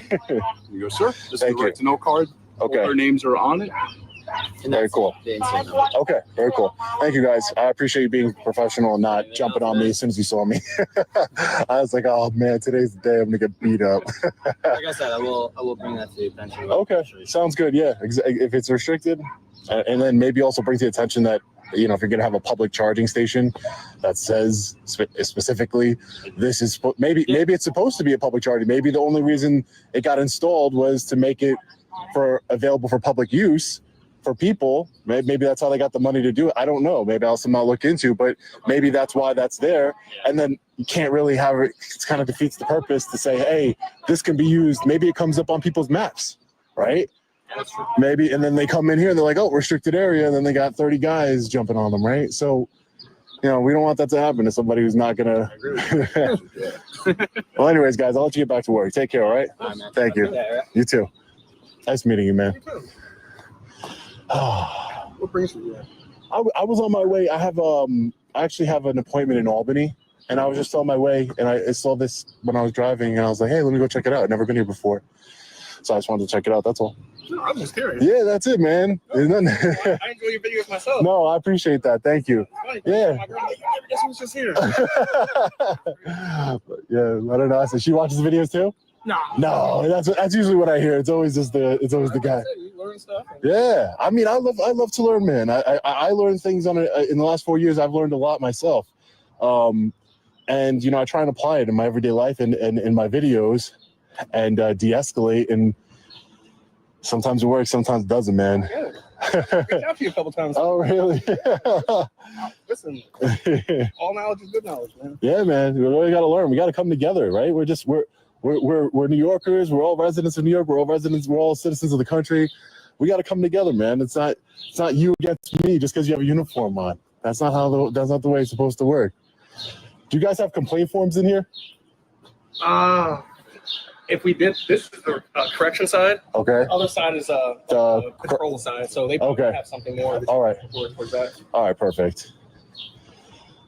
Yeah, let me just grab a couple complaint forms just in case. I got to rewatch the video. It was a lot going on. But something going on out there. yeah, no, I get it, man. I get it. No, We man. don't ever have anything out there because we're inside, so I was like, oh, something must be happening. All right. Let me. So this is also the law enforcement and correctional facility. Yeah, so it's the jail, and then it's the police. Gotcha. Whatever you want to call it. Gotcha. Where I leave you and go back to work. Okay, sir. It was very nice meeting you. Very nice meeting. It's always good to run into We the People members who've seen our videos, who've watched and learned and realized that we're not anti-law enforcement, we're anti-tyranny. Let's see if we can get some complaint forms here. Yeah, sir, I needed a complaint form. I wanted to see what the complaint process was here for correctional officers, not for an employee. Okay. Right. Yeah, no problem, sir. Hey, how are you, sir? All right, Sergeant McGuire. Sean, nice to meet you. So, my understanding on the final complaint. Yes, sir. I wanted to file a complaint. All right. So there's a couple ways we can do it. There's a physical form. We also have an app that if you scan the QR code on back here, it downloads the Sheriff's Office app, and you can complete that online and it's submitted. All right. I don't know how you prefer to do it. I can do it online. It's not a problem. Okay. I mean, it's not that big of a deal, but as far as filing it online. So that's me, Sergeant McGuire. That's the case number that's assigned to them going out and talking to you. Right. And this is, it wasn't, just to be clear, you're a sergeant for the road patrol, right? So the officers that I spoke to regarding the road patrol, the actual deputies, the law enforcement officers, I had no issues with them. Mm-hmm. My issues were with the correctional officers. So this would be the same. It's the same process. Same process. You would just, and I wouldn't know specifically only because I've never filed a personnel complaint against anybody here. Okay. I would have to imagine that there's something in there that you can write out what the issue was, and you can make a special notation in there to say this is directed towards members of the corrections officer. Okay. I just want to make sure that it wasn't like a whole separate function. It all falls under the sheriff department. We are, but we're not. If that makes sense. Okay. So the sheriff oversees both the road patrol and the corrections division. The corrections division has their own supervisors, their own chain of command, and so on and so forth, just as we do.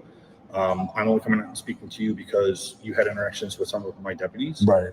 And it's probably just easier for me to provide you with that. Gotcha. That's okay. Gotcha. Is there somebody that's in charge besides the sheriff of the correctional division? So, like I said, they have their own chain of command. They have sergeants, they have lieutenants, they have captains, they have a major. They have a colonel, which is the guy that actually oversees the day-to-day the jail day-to-day. Right. Ultimately, the sheriff is responsible over both sides of the house. Gotcha. All right. Yeah, I just want to make it clear. My complaints have nothing to do with the road unit that came out. So, all right. Thank you. I appreciate your time. No, thank you. Appreciate it. Thank you. You too. Bye-bye. All right, fellow patriots. So we're just getting out of the Ulster County Correctional Facility and Law Enforcement Center here in Kingston, New York. Wow. So that has to be one of the most insane interactions I've ever had with a government agency. 30 correctional officers running towards me, ready to do me harm and violate my rights. Officer M. Blum, the correctional officer who we're going to file a complaint against, telling me to shut the fuck up and put my hands against the wall as if he's some sort of law enforcement officer. He's not. He's a correctional officer. I'm not an inmate. It's ridiculous. I can only imagine how he treats the inmates on the inside. I can only imagine. It's horrific. This man does not deserve to wear a uniform that says Ulster County Sheriff. There's no way. No de-escalation whatsoever. Escalation to the max. 30 correctional officers. I got to sit back and watch and count again while I'm editing the video, but that was insane. Never in the 4 years has a situation like this ever happened to me before. We will be filing a complaint against the correctional officer using this QR code right here. You could download, apparently they have an app where you could file a complaint. I have no problem doing that. I'd rather be on my way to my next audit here in New York State, but it's insane. We will be looking for accountability for the way that that officer treated us, because that's ridiculous. You know, I will say the deputy sheriffs, they arrived, the actual law enforcement officers, when they arrived, they didn't escalate anything. They were de-escalating, willing to have a conversation. They seem to know who I am, the correctional officers, as well as or at least they figured it out after some time. The correctional officers and the law enforcement officers figured out that, you know, I'm Sean Paul Reyes, Long Island audit, and but they were professional. You know, there was restricted area signs, but as we saw, where I entered into this quote unquote restricted area with a public charging station for the public that you clearly saw as well, where I entered in, there was no restricted area signs, nothing to indicate that whatsoever. And they should know that. I'm sure they use those stairs all the time. They should know that there's nothing that indicates to the public it's a restricted area. Quite the opposite. There's a public electric vehicle charging station in that quote unquote restricted area. You know, a lot of people ask me what's, you know, the scariest moment or the most nerve-wracking moment I've had while auditing. This one's got to be up there, man. I mean, I thought I handled myself pretty well because I don't back down or be intimidated by tyrants, people who want to violate my constitutional rights. But I mean, it was not looking good for me. It was 30v1 over there, and I didn't know how that was going to play out. It's a good thing I didn't back down, stop recording, put my hands on the wall, because there was no reason for me. I wasn't breaking any laws. I knew that. I was engaged in a constitutionally protected activity. And for these correctional officers to do that and to treat me that way, tell me to shut the fuck up and everything, it's disgraceful. It's disgraceful. And I'm going to get in contact with the sheriff himself. Hopefully he'll want to speak to me, and you know, hopefully he's open to transparency and speaking with me one-on-one. Hopefully with this video and the publication of this video, he will want to do that, because this is a bad look for his sheriff's department here. Maybe not the deputy sheriffs, the law enforcement division, but the correctional facility. That's a bad look. Shout out to the correctional officer who watches my videos, who's learned from my videos. You know, I've learned a lot. I'm not the ultimate teacher. I've learned a lot doing what I do and auditing and my activism and doing the trainings. So, you know, we all can learn. We have to come together. I'm not their enemy. It is what it is. I'm exercising a constitutionally protected right, and they need to understand that. De-escalate. Learn how to communicate. All right, guys, let me know your thoughts in the comment section below. I cannot wait to read them. This interaction was insane and unfortunate. Stay tuned to the channel for further updates on this incident and other incidents. As always, stay safe. God bless. I'll see you in the next one. Long Island Audit. Peace. Fucking 20 fucking goons rushing at him. That was unbelievable. Unbelievable. Totally unbelievable. That guy, he's the one that escalated the whole thing when I was telling him to put his hands on the wall. Yep. He's the one that called in all the men, and that's why they all came in. To be fair, it was him he's the one that needs to replace. Needs to get rid of him. Training was broken. He needs gone. That retrain gone. He's in the wrong job. Maybe he should try a different job. I hate to see what they do to the people in the jail. Right. If that's what they do to the outsiders, what do they do to them in the jail? And we all know there's a problem in New York City, New York State corrections. In all of them. You know, we've got 50 right now that are being held or in process of court on murder charges, assault charges of 2 murders within the corrections facilities. So, you know, why they aren't retraining everybody within the correction systems of New York State, I have no clue. Retraining won't help narcissists. Narcissists are narcissists. No matter what, how much training you give them, you can't train the narcissism out of a narcissist. Yep. And just like this, that was on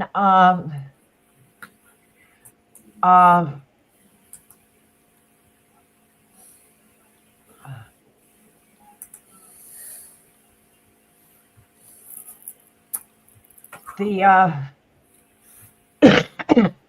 civil rights, this sheriff, this chief of police.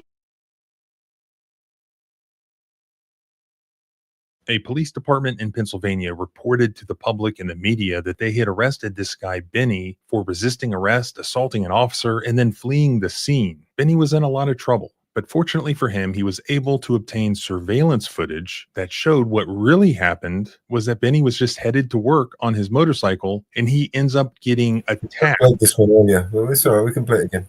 Duty police chief in a road rage incident where he gets physically assaulted, attacked, and guns pointed at him out of literally nowhere, then runs away for his life. Tell me what you think. Who is the criminal here and who was the victim?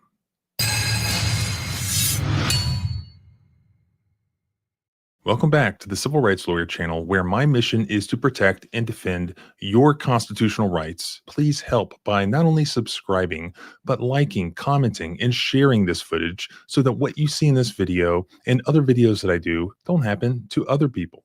According to a press release issued by the Manheim Township Police Department in Pennsylvania, this man, Benny Xavier Pena Rivera, was arrested on multiple serious charges, including 1 count of aggravated assault, 1 count of evading arrest, 1 count of resisting arrest, 1 count of DUI-related something, and 5 counts of vehicle code violations. This is what they said happened. Around 5:13 p.m. on Wednesday, April 30th, 2025, Chief Fisher was in the area of Lidditz Park and Chester Road. He was behind a black motorcycle that was not displaying a Pennsylvania registration plate.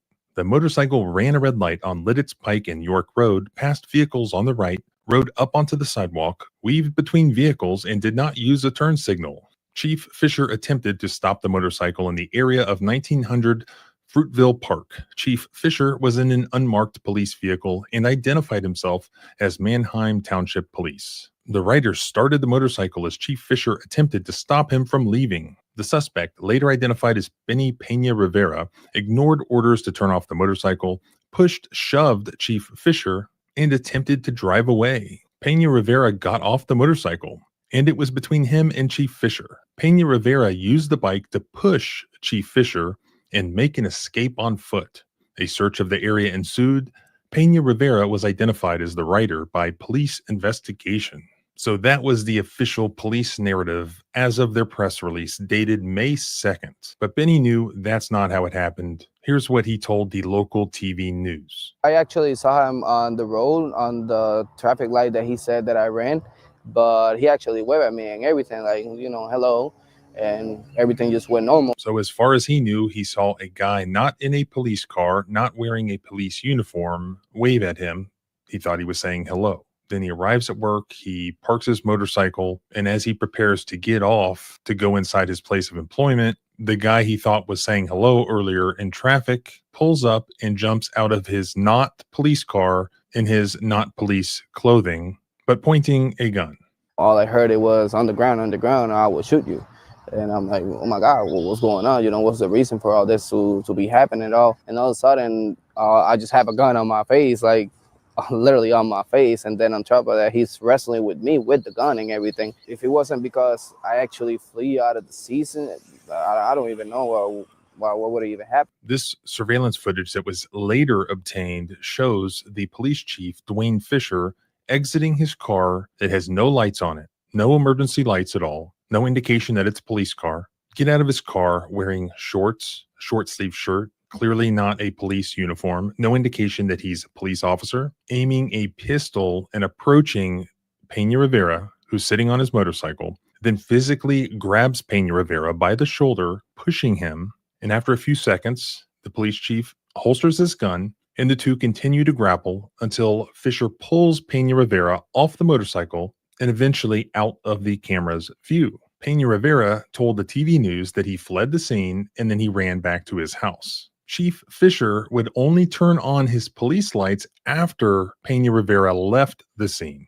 Police later located Pena Rivera and arrested him. So the guy is then sitting in jail because he can't post bail. A preliminary hearing is scheduled for May 14th. So May 14th rolls around, and all of a sudden there's an update in the TV news story about this arrest. It said, update, charges dropped against Lidditz man accused of resisting arrest, assaulting police officer. Prosecutors dropped the most serious charges against Benny Xavier Pena Rivera, 24, who is instead pleading guilty to 6 summary traffic offenses. Why? Well, according to Lancaster Online, a video of the alleged confrontation between Pena Rivera and the arresting officer in the April 30th incident appears to conflict with the Manheim Township Police Department's account of the incident. Then a day or two later, there's another update in the media. Fox 43 reported that Chief Dwayne Fisher, following the appearance of this video, has now been placed on administrative leave pending investigation by the department. Lancaster County District Attorney Heather Adams released the following statement after the charges were dropped at that first court hearing. The Manheim Police Department and the parties agreed with the resolution of the charges in this manner based on the facts and circumstances of this case. We are not investigating this incident. The Lancaster County District Attorney's Office does not investigate use of force or internal policy violations of police departments that do not rise to the level of a potential criminal act. Okay, but why would the Manheim Police Department agree to the charges being dropped? They said that this guy assaulted a police officer and fled the scene. So they just let him plead guilty to traffic violations? Why would they be okay with that? In fact, they still have this press release up on their website where they accuse Benny of all sorts of serious crimes. Do you think that there is an update press release where they say that all the charges are dropped? No, of course not. And the DA who dropped the charges against Benny said that there's no criminal investigation because they don't get involved in police disciplinary policy issues. Well, wait a minute. Now, generally, when we jump out of our car and we aim a gun at somebody on a motorcycle and we physically assault them, drag them off the motorcycle, etc., we get in trouble for that if we're not a police officer. What she's really saying is that it's her opinion that what he did was justified. If that's true, why drop the charges? You know what? I think she knows that that's not true. She just takes the position that some people are above the law. Really, no crimes at all were committed here? Let's look back at the official police narrative, the official police statement, and compare that with the video where they busted red-handed lying to the media and the public about what they did. The statement said Chief Fisher was in an unmarked police vehicle and identified himself as Manheim Township Police. Yet the video shows that this was an unmarked car and that there were no emergency lights activated until after this incident was entirely over. The statement said the rider started the motorcycle as Chief Fisher attempted to stop him from leaving, that he pushed and shoved Chief Fisher and attempted to drive away, and that Pena Rivera got off the motorcycle and it was between him and Chief Fisher. Is that what the video showed? Or did the video show that the chief of police jumped out of the car with no emergency lights on, no uniform on, and approached this individual, pointing a gun at him, and physically put his hands on Pena Rivera and himself pulled Pena Rivera off the motorcycle? The statement said Pena Rivera used the bike to push Chief Fisher and make an escape on foot. Is that what happened, really? Or does the video completely show that to be a lie? That's not what happened at all. He did not use the bike to push the chief and make an escape. That was a complete fabrication created at a time when this police department believed that there was no video footage of what happened. Perhaps that's why he had the emergency lights off of his cruiser, because that may have activated a dash cam that would have recorded what actually happened. They thought there was no video footage, so they lied. They incarcerated a man who at best had committed minor traffic offenses for days and days, weeks, tried to destroy his life And they weren't going to do the right thing. They weren't going to tell the truth. Nobody was until the video surfaced, thanks to this guy himself or his lawyers, and put it on the news. The only thing that protects you, that protects me from our government, is video footage. This is a great example of that. Who are we going to believe, the Manheim Township Police or our lying eyes? We can see what this looks like. This looks like your everyday road rage incident, which, by the way, appears to happen all the time with off-duty police officers. I mean, maybe he wasn't off-duty. Maybe it's their policy for this guy to not wear a uniform and to instead wear shorts and not activate his emergency lights, and so on and so forth. Or perhaps it was a road rage incident that was covered up because they didn't believe it was caught on video and disguised as, hey, we caught a criminal. He attacked the police officer. We have to back the blue. We're going to give him a high bond, keep him incarcerated, and he is going to be punished to the fullest extent of the law. So we have a victim, an innocent victim. Okay, he committed traffic violations. We have punishments for that. He apparently pled guilty to that. But a much more serious crime was committed by this chief of police. And while he may end up getting disciplined, he may end up getting fired. Even if that happens, that's not enough. Nobody is above the law, right? No force was justified here, much less deadly force. Quite the opposite, actually. What would we do as law-abiding citizens if somebody breaks in our home or attacks us with a firearm where there's no indication it's a police officer, where it appears as if we're being attacked by a criminal? If somebody attacks us in that manner, it would be reasonable for us to use deadly force, but only if we're protected by video footage. And here, it saved this guy from these serious criminal charges. Even so, the government is still not willing to take responsibility and accountability. This district attorney is gaslighting you, and now you know. Like I asked you in the beginning, in your opinion, who is the criminal here? And if you want to help, remember, the only thing they're afraid of is other people seeing what you just watched. So share the footage far and wide.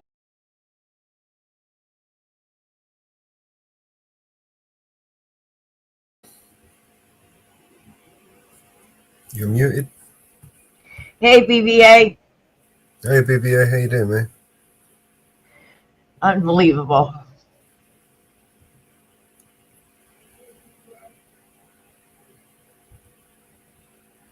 Tyrants all the way around.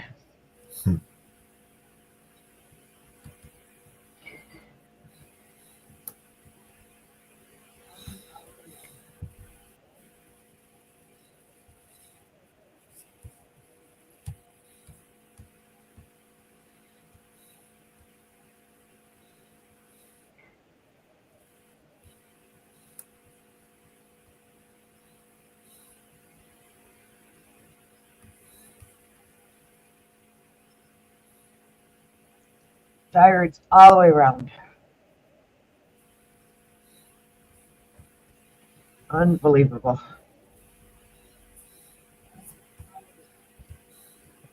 Well, it looks like China's weighing in on Israel as well now. You know, China of all things, they're the only people worse than Israel on human rights.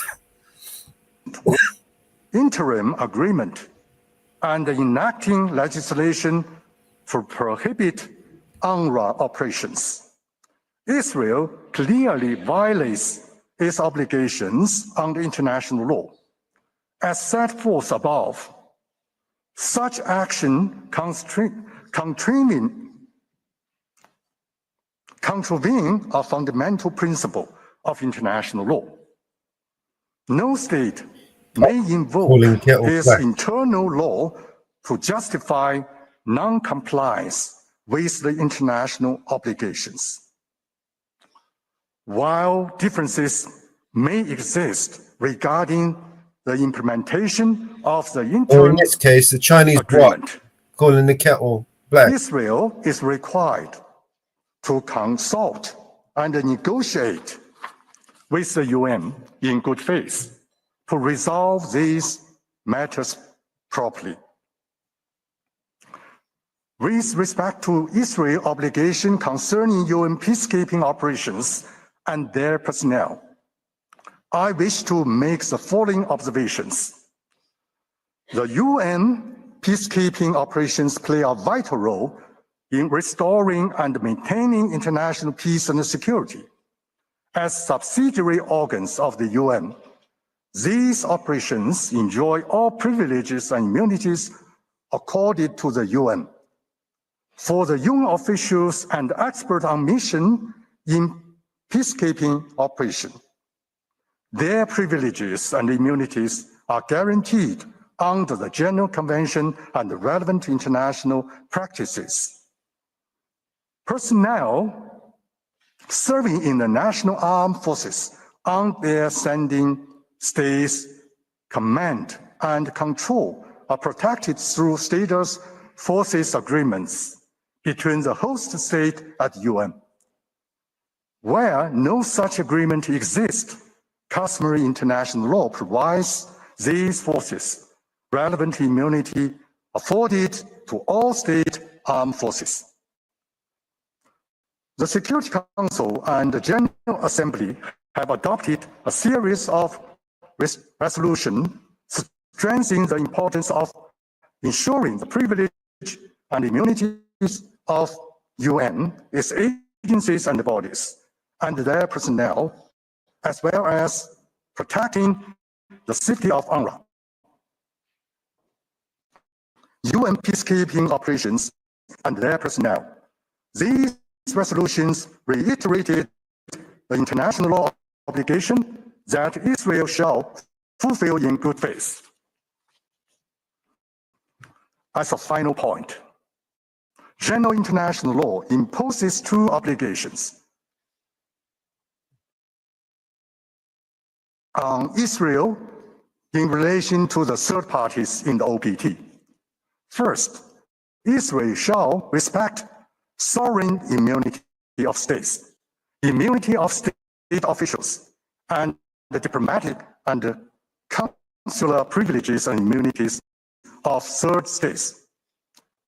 Second, Israel cannot exercise sovereign power in the OPT, including any attempt to prohibit UNRWA's presence and activity.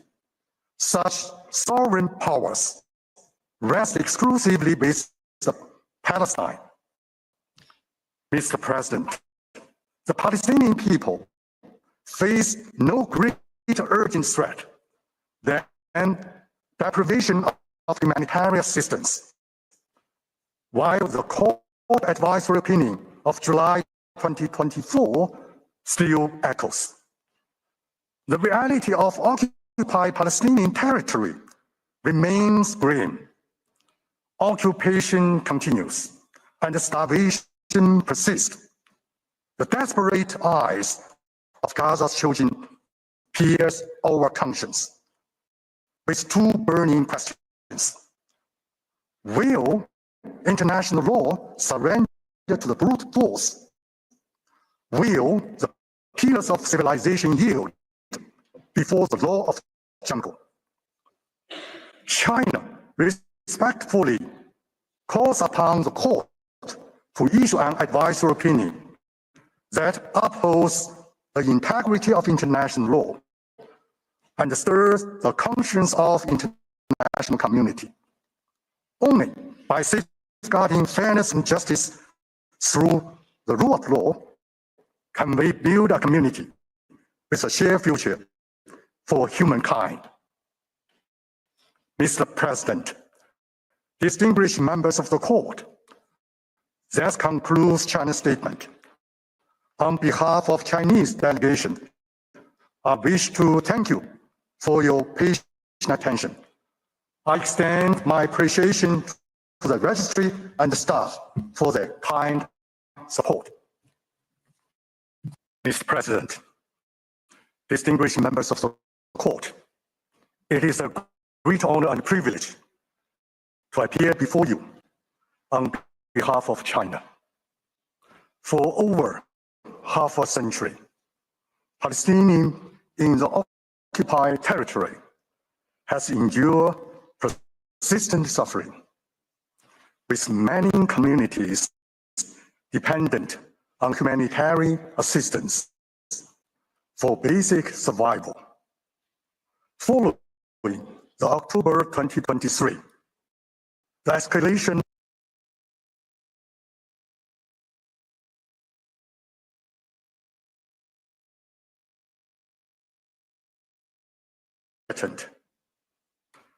with each new restriction and every law Israel enacts to block assistance. The situation grows more desperate in Gaza and throughout the occupied territories. We are witnessing an unprecedented humanitarian crisis, threatening to overwhelm an already suffering people. The suffering of Palestinian people touches the very heart of China. For 12 straight years, President Xi Jinping has sent messages to the UN Special Commemorative Meeting in observance of International Day of Solidarity with the Palestinian people, expressing China's unwavering support for Palestine's just cause. China continues to provide humanitarian assistance to the Palestinian people, while also participating in broad international efforts to alleviate the humanitarian crisis and support post-conflict reconstruction in Gaza. President Xi puts it simply and powerfully.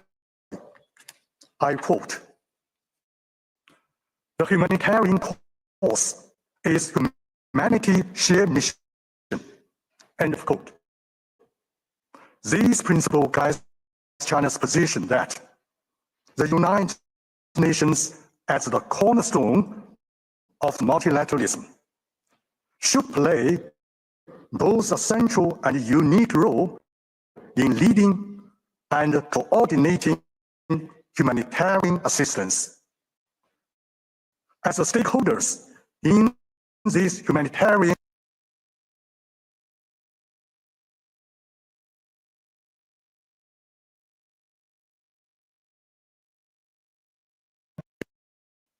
ultimately, the fundamental solution to the Palestinian question lies in the implementation of the two-state solution.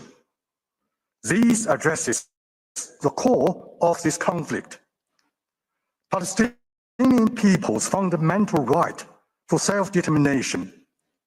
At the same time, Israel's legitimate security concerns should be respected. China champions the parties to move forward each other and stands ready to work with the international community toward early realization of this vital goal. Two states living side by side in peace, their peoples sharing the benefits of friendly coexistence. China submitted its written statement to the court in February 2025. Today, I will present China's view in three parts. First, the advisory jurisdiction of the court. Second, Israel's obligations as the occupying power to the UN. Other international organizations and third states, namely the third parties. Finally, Israel's obligations as a member state of the UN. China submits that the court has jurisdiction over questions requested by the General Assembly, and there's no compelling reason for the court to decline to exercise its jurisdiction. China supports the court's exercise of its advisory jurisdiction in accordance with international law.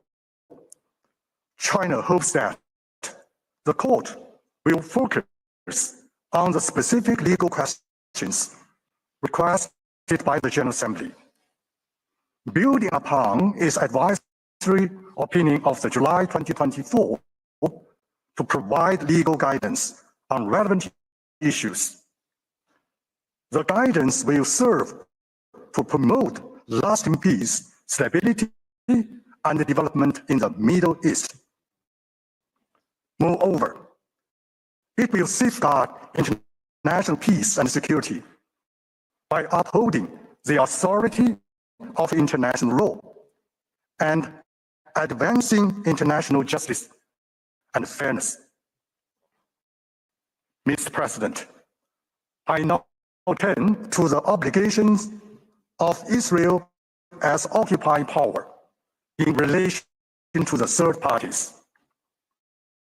Since 1967, Israel has been the occupied power of Palestinian territory, including the Gaza Strip, while Israel withdrew its physical military presence from Gaza in 2005.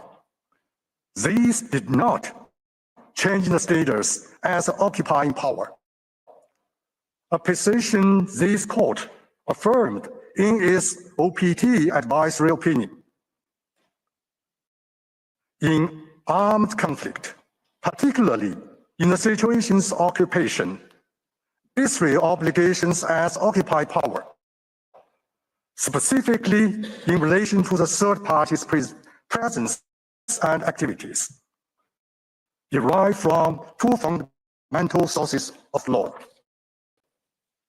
international humanitarian law and international human rights law.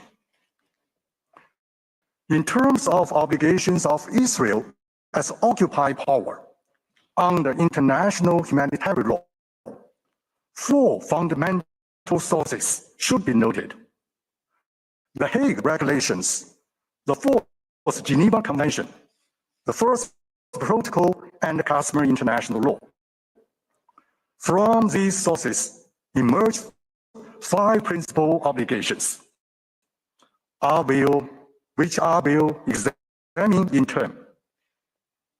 First, Israel has the undisputed primary responsibility to ensure the basic needs of civilians in the occupied territory.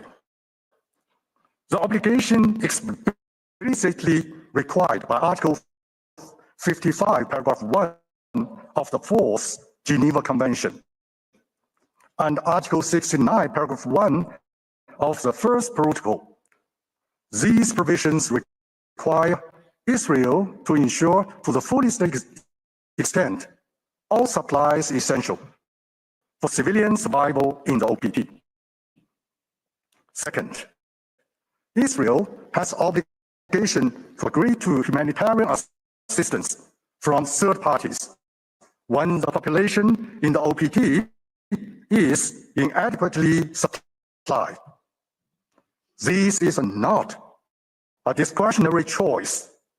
Refusing such assistance could constitute denial of humane treatment of civilians or a form of collective punishment, both prohibited under international law. Third,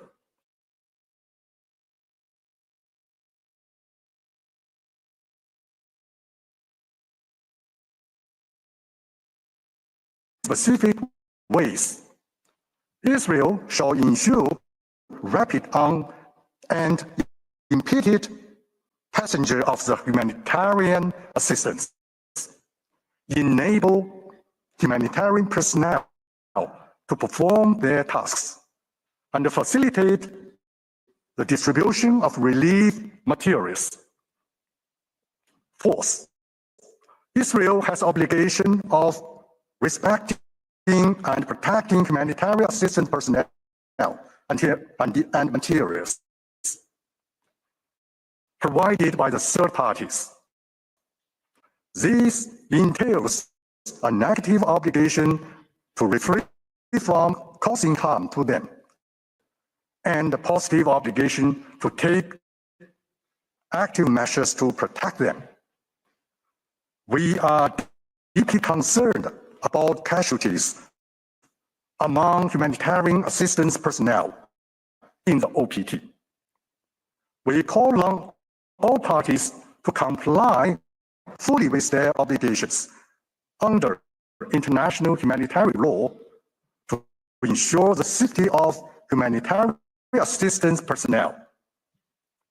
Fifth, Israel has obligation not to, for the purpose of civilian starvation, impede humanitarian assistance from third parties by using siege or blockade.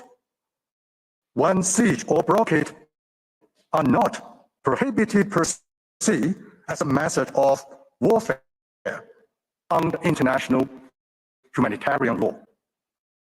These methods become unlawful when intended to starve the civilian population. Moreover, as confirmed by the court in its OPT advisory opinion, Israel, as occupied power, has no sovereignty over or no right to exercise sovereign power in any part of the OPT. In addressing the humanitarian crisis in Palestine, multiple Security Council and General Assembly resolutions confirm and reaffirm Israel's relevant obligations, providing valuable guidance for the present case. It must be emphasized, Mr. President, the principles and the rules of international humanitarian law cannot be derogated from unless explicitly provided for.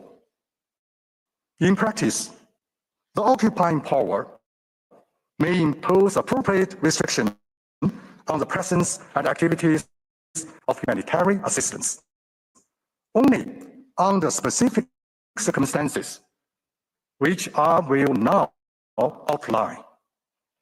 First, activity and movement of humanitarian personnel may be restricted only in the case of imperative military necessity. These restrictions face two critical limits. They cannot constitute a complete ban on humanitarian activities, and they must remain temporary, not permanent. Notably, these restrictions are not applicable to humanitarian materials. Second, specific humanitarian arrangements may be subject to temporary technical restriction based on the reasons of security. However, such restrictions cannot amount to either a denial of humanitarian assistance presence or a general prohibition on the access of humanitarian assistance. Third, providers of humanitarian assistance may be subject to appropriate restrictions on their presence and activities. If they violate humanitarian principles of humanity, neutrality, impartiality, and independence. These restrictions must be based on sufficient legal grounds and factual evidence, and each case must be evaluated individually. When misconduct occurs, restrictions apply only to the specific individual involved, unless such conduct is proven attributable to their organization or state. As a matter of international humanitarian law, humanitarian consistently based on two pillars: the occupying power primary responsibility and third parties humanitarian assistance. Unlike the occupying power primary role, the third party play subsidiary and complementary role. The rule applies only when two conditions are met. First, the civilian population's basic necessities are not adequately supplied. And second, the occupied powers has given its consent. Such assistance must adhere to humanitarian principles when respecting technical arrangements established by the occupied power under international law.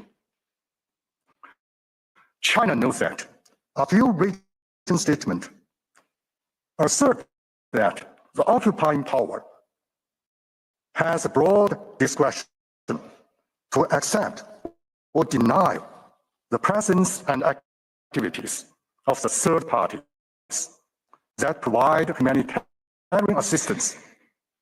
However, international humanitarian law explicitly constrains such discretion by establishing two distinct obligations. In situation of occupation, the occupying power shall agree to humanitarian assistance from third parties. In situation of armed conflict other than occupation, humanitarian assistance from the third party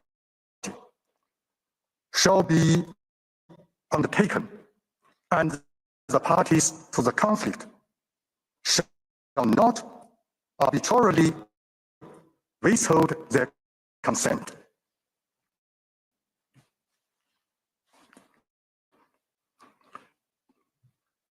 In the situation of armed conflict, international human rights law complements international humanitarian law. Talks a lot, doesn't he? Israel is a party to several key international human rights conventions. These conventions apply to acts done by a state in the exercise of its jurisdiction outside its territory. Therefore, Israel is bound by these conventions in its conduct in the OPT. Israel has occupying power, is obliged to respect, protect, and fulfill the human rights and fundamental freedoms of Palestinian people in the OPT.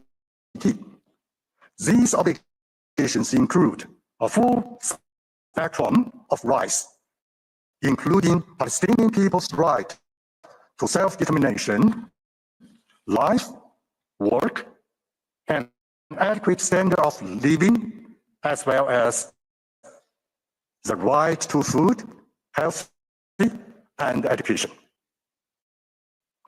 More attention should be paid to the protection of the right of vulnerable groups, including children, women, and persons with disabilities.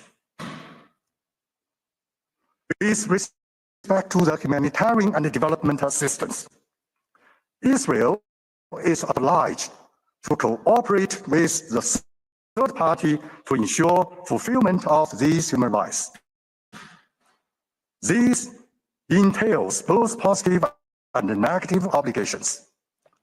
Israel shall actively facilitate humanitarian and development assistance while refraining from creating obstacles to such assistance. Among these fundamental human rights, self-determination constitutes a collective and fundamental human rights, serving as prerequisite for the full enjoyment of all other fundamental human rights. The court has affirmed that Israel, as an occupying power, has an obligation not to impede the Palestinian people from exercising the right to self-determination. A key element of this right is that a people may freely pursue its economic, social, and cultural development. The right is also fundamentally linked with the right to development. Declaration on the Right to Development states that the human rights to development implies the full realization of people's right to self-determination. Under the Declaration, every human person and all peoples are entitled to participate in, contribute to, and enjoy economic, social, cultural, and political development. It necessarily follows from that, given the Palestinian people's right to self-determination and their right to development, Israel is under the obligation to facilitate and promote, rather than to impede, humanitarian and development assistance from the third parties. Moreover, Israel is under the obligation to take provisional measures indicated by the court in the case concerning application of Genocide Convention to the Gaza Strip, and to comply with the court's specific demands regarding humanitarian assistance. Mr. President, I will now turn to the obligation of Israel as a member state of the UN in relation to the third parties. These obligations flow from three sources: the UN Charter, the Convention on the Privileges and Immunities of the UN, and the General International Law. Under the UN Charter and the General Convention, Israel undertakes the following main obligations in relation to the third party at all times. First, Israel is obligated to cooperate with the UN and other member states in providing humanitarian assistance. International cooperation is a fundamental principle of international law and a core purpose of the UN Charter under Article 1. This obligation to cooperate is set forth in Articles 55 and 56 of the Charter. Israel shall give the UN every assistance for any action taken under the Charter, including but not limited to Chapter 7 enforcement measures. Israel shall fulfill in good faith its obligation to cooperate, to safeguard and facilitate the provisions of humanitarian assistance by the third parties in the OPT. Second, Israel has obligation to ensure the privileges and immunities enjoyed by the UN agencies and bodies. These include the inviolability of the premises, the immunity from executions for property and assets, and tax exemptions, among others. Third, Israel has obligation to ensure the privileges and immunities of the UN personnel. These includes immunity from legal process and travel facilities for UN officials, as well as the privileges and immunities of experts on mission. With that being said, I now move on to address Israel's specific obligation in relation to the UNRWA. UNRWA is backbone of humanitarian assistance operations in Gaza. Its role in alleviating the humanitarian crisis in Gaza is both indispensable and irreplaceable. As subsidiary organ of the UN established by the General Assembly, UNRWA is entitled to all rights and privileges accorded to the UN organs by international law. In fulfilling its obligation toward UN organs in good faith, Israel shall safeguard and facilitate UNRWA humanitarian operations, protect the safety of the personnel, and ensure its privileges and immunities. By withdrawing from the 1967 interim agreement and enacting legislation to prohibit UNRWA operations, Israel clearly violates its obligations under international law, as set forth above. Such action contravene a fundamental principle of international law. No state may invoke its internal law to justify non-compliance with the international obligations. While differences may exist regarding the implementation of the interim agreement,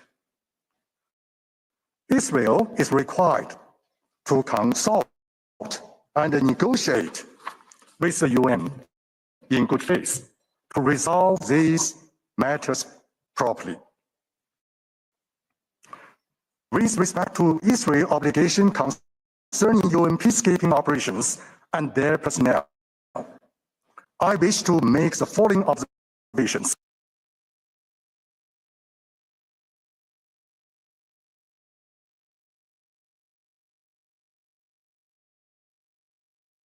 As subsidiary organs of the UN, these operations enjoy all privileges and immunities accorded to the UN.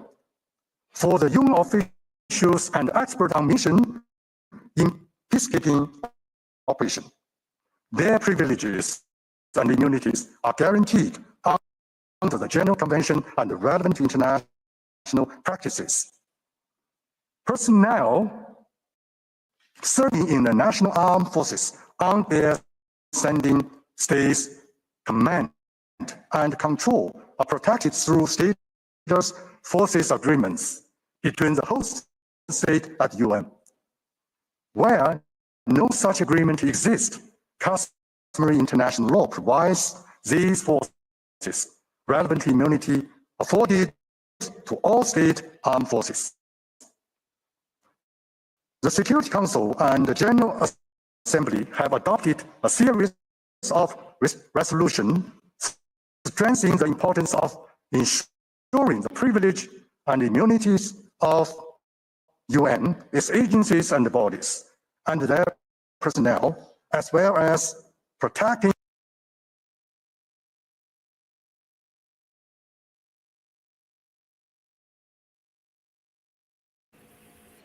Well, I think this is reiterated circles, the right?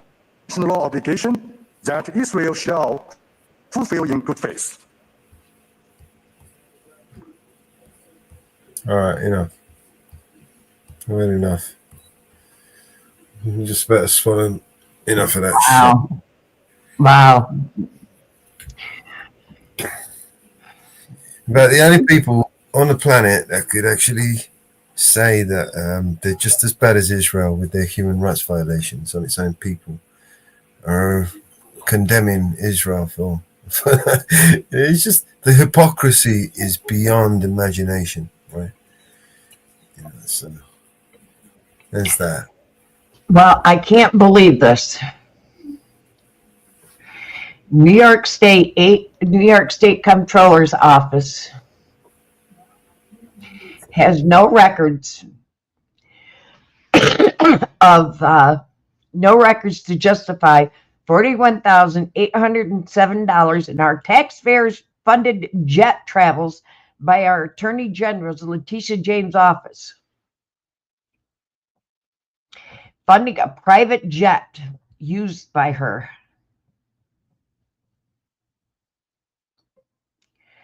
Wow. One such jet was on August 10th of 2021, chartered jet for $7,000, the exact day James used to rent a house in Martha's Vineyard. Another one, November 8th, for $13,246 to go to Puerto Rico to campaign.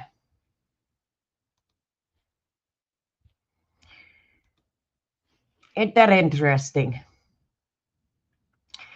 Hello, Apollo. Hello, Miles. Boy, it keeps getting interesting with her. You mean they're wasting public money? I don't believe you. It can't be. There's no way. These people don't waste a single penny. Yeah. Wow. And what's funny is there's no records of it. Of course not. They have no records justifying the 41,000 taxpayer funded private jet. And she's the only one that has a contract with them. She's the only one that has a contract with them. And that's 6 flights. 6 flights. Okay.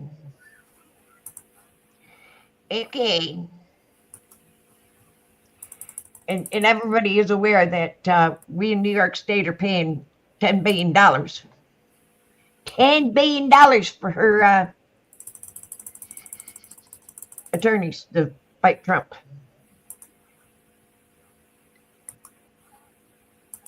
Yeah.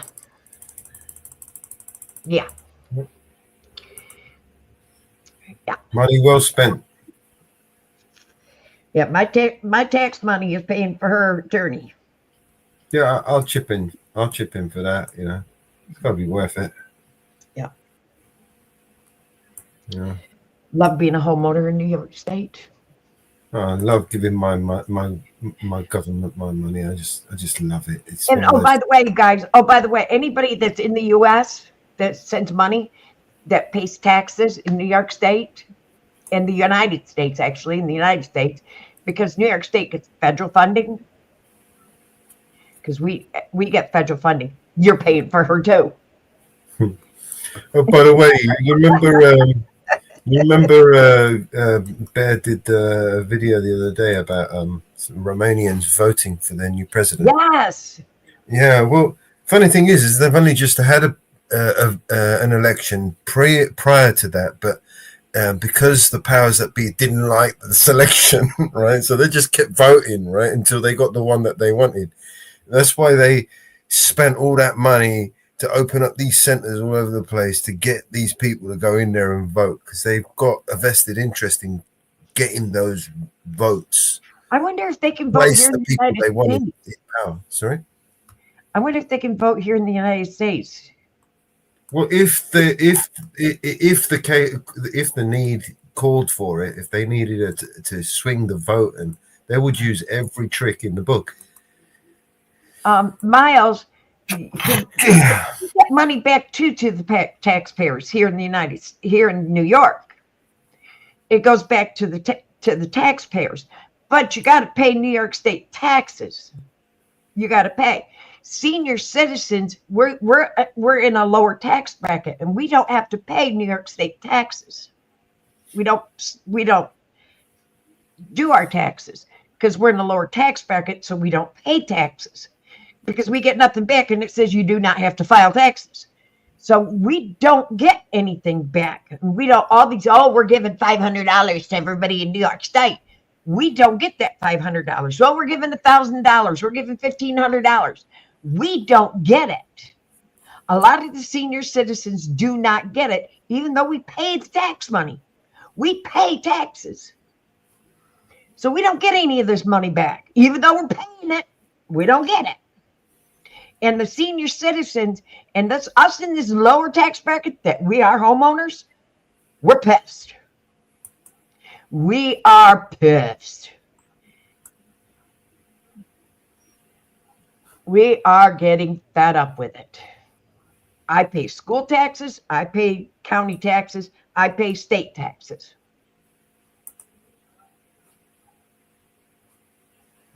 And it's enough. I should not have to be paying for her attorney. I shouldn't pay any of my, I don't care if you're Republican, Democrat, or Independent. I shouldn't pay your attorney because you screwed up. You did something illegal. It's not like they ain't got enough money, right, to pay for their shit. She's even got the Safe Blue fundraiser going. I shouldn't pay any of that. I'm not going to contribute $25 for your legal fees. That's my choice. I'm not paying it. I'm not contributing to your safe fund. I won't do it. But why should my hard-earned taxes go to your attorney? And just like all you guys that pay taxes, we are a federally funded state. Every state's federally funded in a way. So everybody is paying for all this shit that's going on in the United States. You pay taxes, you're paying for every lobbyist bullshit that they put in your congressman, senator, they put in. You're paying for all this bullshit. You pay for all this crazy bullshit.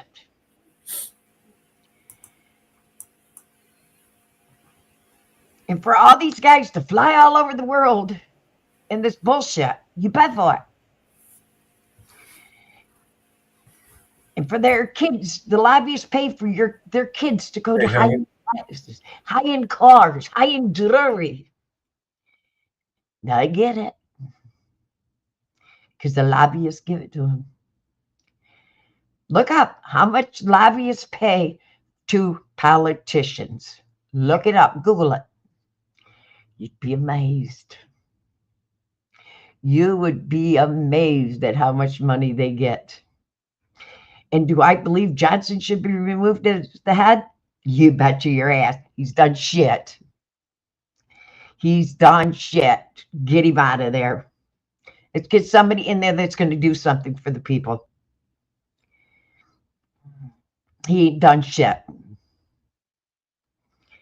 Bye-bye, Johnson. Get somebody in there that's going to get some of these, get work for the people. Work for the people. Do I do believe Pelosi did something? Shit, no. She was just lining the pockets of the Democrats.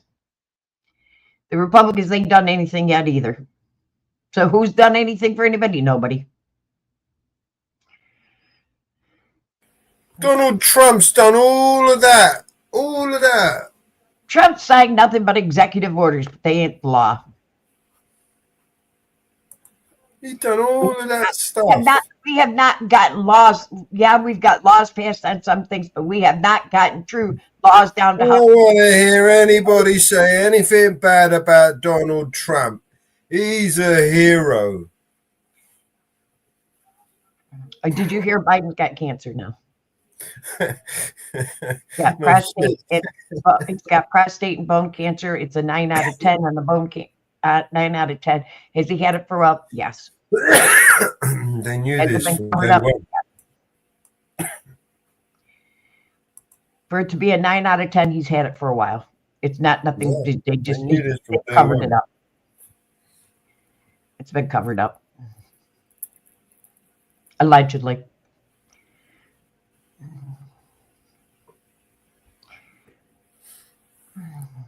But Donald Trump, he shit's gold. That guy, he's the one. He's the savior.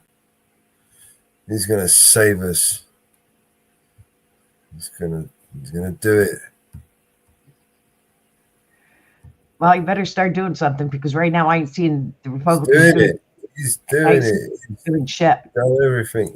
He's gone around the world. They may have lowered a few prices, but they ain't done hardly yet. They haven't done enough. He's They have He's not done done everything enough. he can. It's like,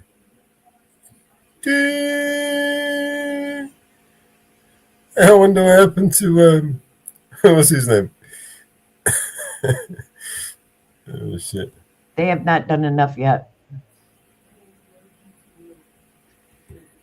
He done shit. He sold us out. The interest rates haven't dropped. They stayed the same. They were supposed to drop. They stayed the same. It's gonna get cheaper and got more expensive. They didn't. Yeah, that's what you want for.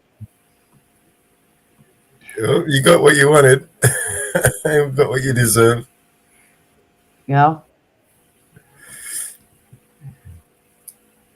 He who wishes to be deceived, let him be deceived.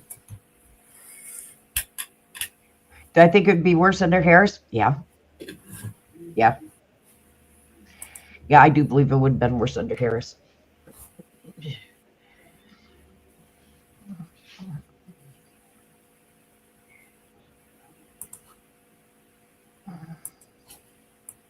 Because they did things too late about securing the border. Do I believe in a free being able to come to our country? Yes. Yes. The legal way.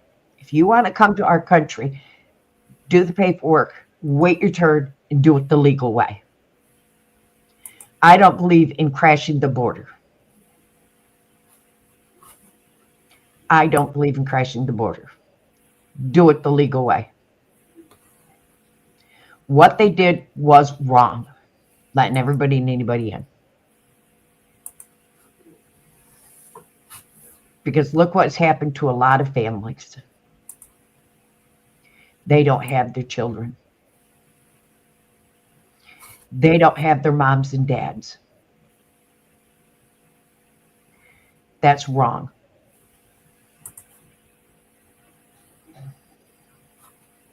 Do it the legal way.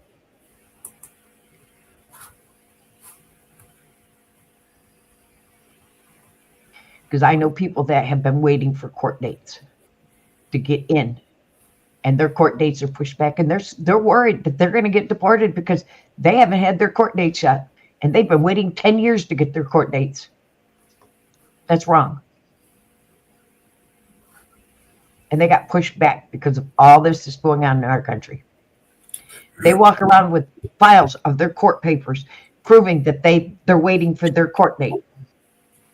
They've even gone through their FBI checks and passed them, waiting to get their court dates. And that's wrong. All they're waiting for is their final court date. How is that fair to those people? Get pushed back. It's not about being fair. It's about making money. That's wrong. It's totally wrong. Totally wrong.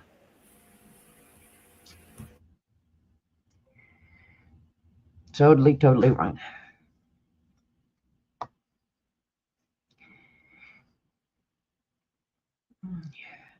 And I've heard through the rumor mills that some people have gotten citizenship that just came 2 years ago, 3 years ago. And people that's been here for 10 years waiting for their court date haven't gotten it.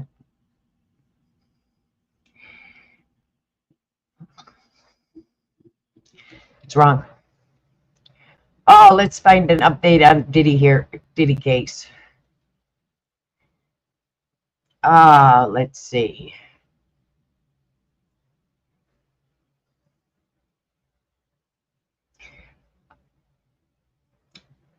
"17 minutes ago, they were waiting for 4 jurors to come in.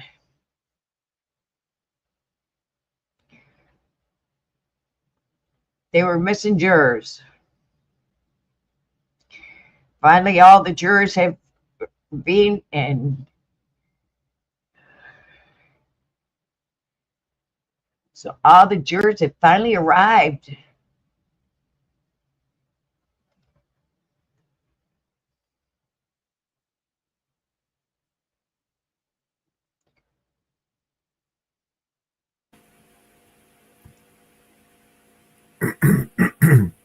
You bringing up a video? No, there is no video. Okay. Federal court, you cannot. Federal court, you cannot. No cameras inside. No audio. No cameras, no audio. Well, let's listen to this twat then. Huh? Listen to this twat. Which drives up their costs. Oh. Interventions such as those for the member from Rayleigh and Billericay have really demonstrated that the Conservative Party have parted company with those of us who've run small exporting businesses in the past. Perhaps instead of collaborating on the reform benches, he could talk to small businesses in my constituency in the defence supply chain, or those who support Nissan in their automotive supply chain, who stand to benefit from this trade deal. Does the Prime Minister agree with me that instead of carping on and talking down our country as Reform and the Conservatives do, it's this Labour government's plan for change that's delivering for British jobs and British businesses? Yes, there's only one party of business. Yeah. Thank you, Madam Deputy Speaker. My constituency of Stratford supports the fishing sector in Port of Oakey, and through the fish producers organisation, speaks on behalf of those in Ardglass and Kilkeel as well. As a member for South Down, doesn't bother attending here. So we have to speak for all of those three villages, these fishing villages. Too often negotiations between the UK and the EU, our fishing industry has been the sacrificial lamb. Does the Prime Minister agree with me in the same way that the annexation of Northern Ireland should not have been the price the previous government paid for exiting the EU, that the interests of both Northern Ireland and the wider UK fishing industry should not be expendable? And will the Prime Minister commit to bringing forward additional financial and practical support to support our local fleets in all those three ports and processors as they grapple with reduced access in the years ahead? Thank you. Well, can I assure him that the £360 million fund will be brought forward as quickly as possible, and in due course we can discuss with him how that will affect his constituents and those that he's representing effectively in here today. Joe Morris. Thank you, Madam Speaker. Can I begin by congratulating the Prime Minister on a realistic, sober, sensible deal of the businesses in my constituency, including with the SPS deal with businesses like Northumberland Honey, which face real barriers to export. But can I particularly welcome the first step on the way to a youthability experience? The economy of the North East, the world-class universities have much to gain. And does he agree with me that it's through fostering cooperation, interdependence and trade that we defeat the radical right, not just in this, not just in the chamber, but the ballot box as well? Prime Minister. Madam Deputy Speaker, I think we need to take common sense steps in our own national interest on the economy, on trade, on business, and give young people the opportunities that they deserve. John Slinger. Thank you, Madam Deputy Speaker. Our opponents talk of surrender and believe they have a monopoly on concepts like patriotism. To trade, you need to cooperate. So does the Prime Minister agree that to cooperate with our nearest neighbours and with the United States and India is not weak, it's not surrender, it's strong, it's pro-business, it's pro-worker, it's in the national interest, it's in the interests of my constituents in Rugby, businesses, farmers, holidaymakers and young people. What's astonishing is they don't want to cooperate with the EU, India, or the US. In fact, the leader of the opposition's approach to diplomacy is to accuse the Indian government of fake news. That isn't a good basis for a relationship to negotiate a better outcome. Andrew Lewin. Thank you, Madam Deputy Speaker. We've learnt a lot about trade policy in this House today. The party opposite still desperately defending their failed deal. Reform, a no-show from the leader from the party of no deal. And on this side of the House, the only party that's serious about a good deal with the European Union. Can I congratulate the Prime Minister, but also say to him, as somebody who has campaigned for a youth mobility deal, to thank him for this agreement in principle, but to ask him to go as fast as possible to make sure our young people have the opportunity to go and travel and work in the European Union.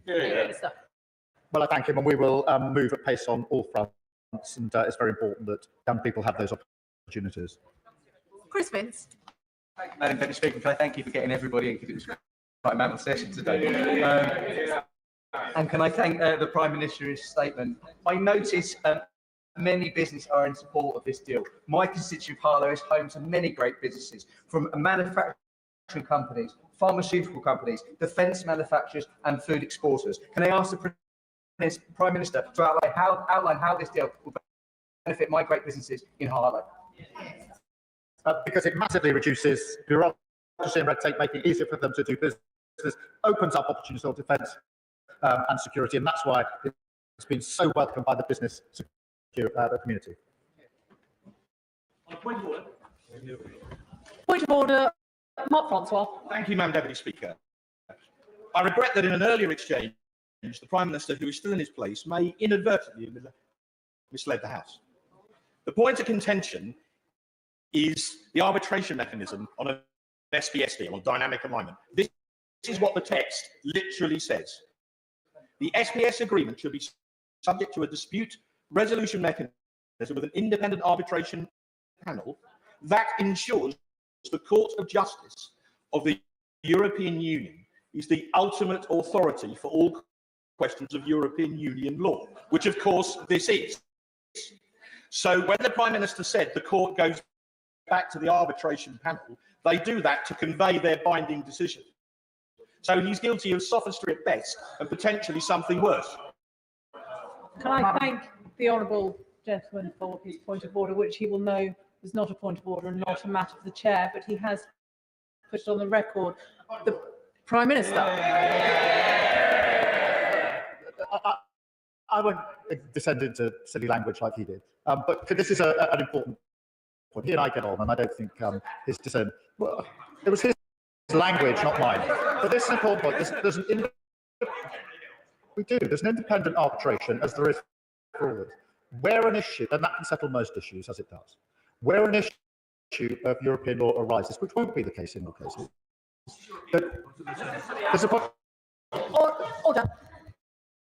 I think right honourable members have had the opportunity to get their points on the record. We've had in excess of an hour and a half statement from the Prime Minister.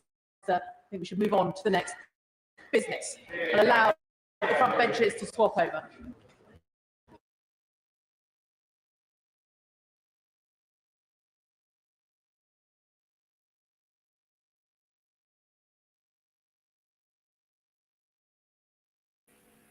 You see how they just protected him there and just ended it and just, yeah, that's enough of that. Which brings us to no.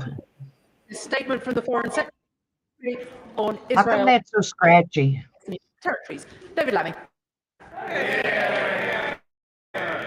Well, with permission, Madam Deputy Speaker, I'll make a statement on Israel and the occupied Palestinian territories. This weekend, the Israeli Defense Force. This guy's a piece of work. He's a warmonger. Ground operation throughout Gaza, Operation Gideon's Chariot. 5 Israeli divisions are now operating there. Prime Minister Netanyahu says that they're going to take control of the Strip, letting only minimal amounts of food reach Gazans. Madam Deputy Speaker, I quote Mr. Netanyahu. He says, just enough to prevent hunger. Fewer than 10 trucks entered Gaza yesterday. The UN and the World Health Organization have issued stark warnings of the threat of starvation hanging over hundreds of thousands of civilians. Madam Deputy Speaker, this is a bomb. Civilians in Gaza facing starvation, homelessness, trauma, desperate for this war to end, now confront renewed bombardment, new displacement, and new suffering.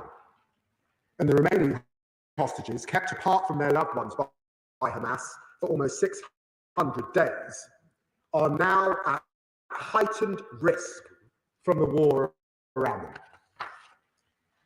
Madam Deputy Speaker, 2 months ago, the ceasefire collapsed.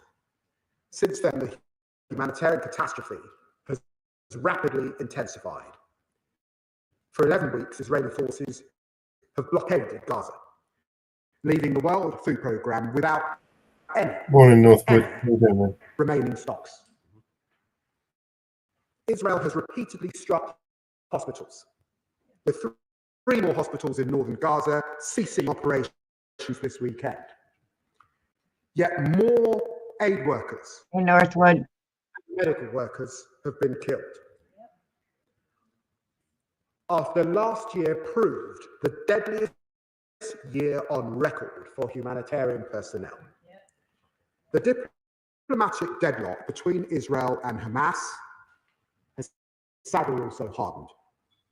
Despite the efforts of the United States, Qatar, and Egypt, which we of course support, no ceasefire has emerged.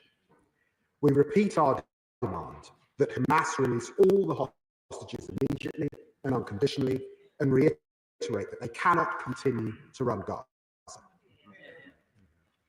Madam Deputy Speaker, we are now entering a dark new phase in this conflict.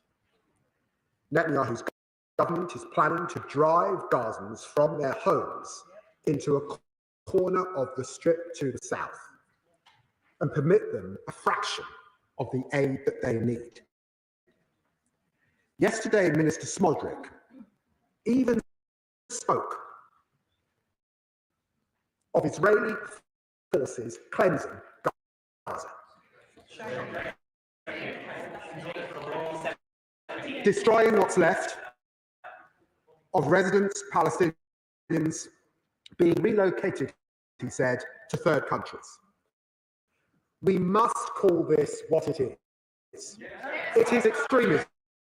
It is dangerous. It is repellent. It is monstrous, and I condemn it in the strongest possible terms.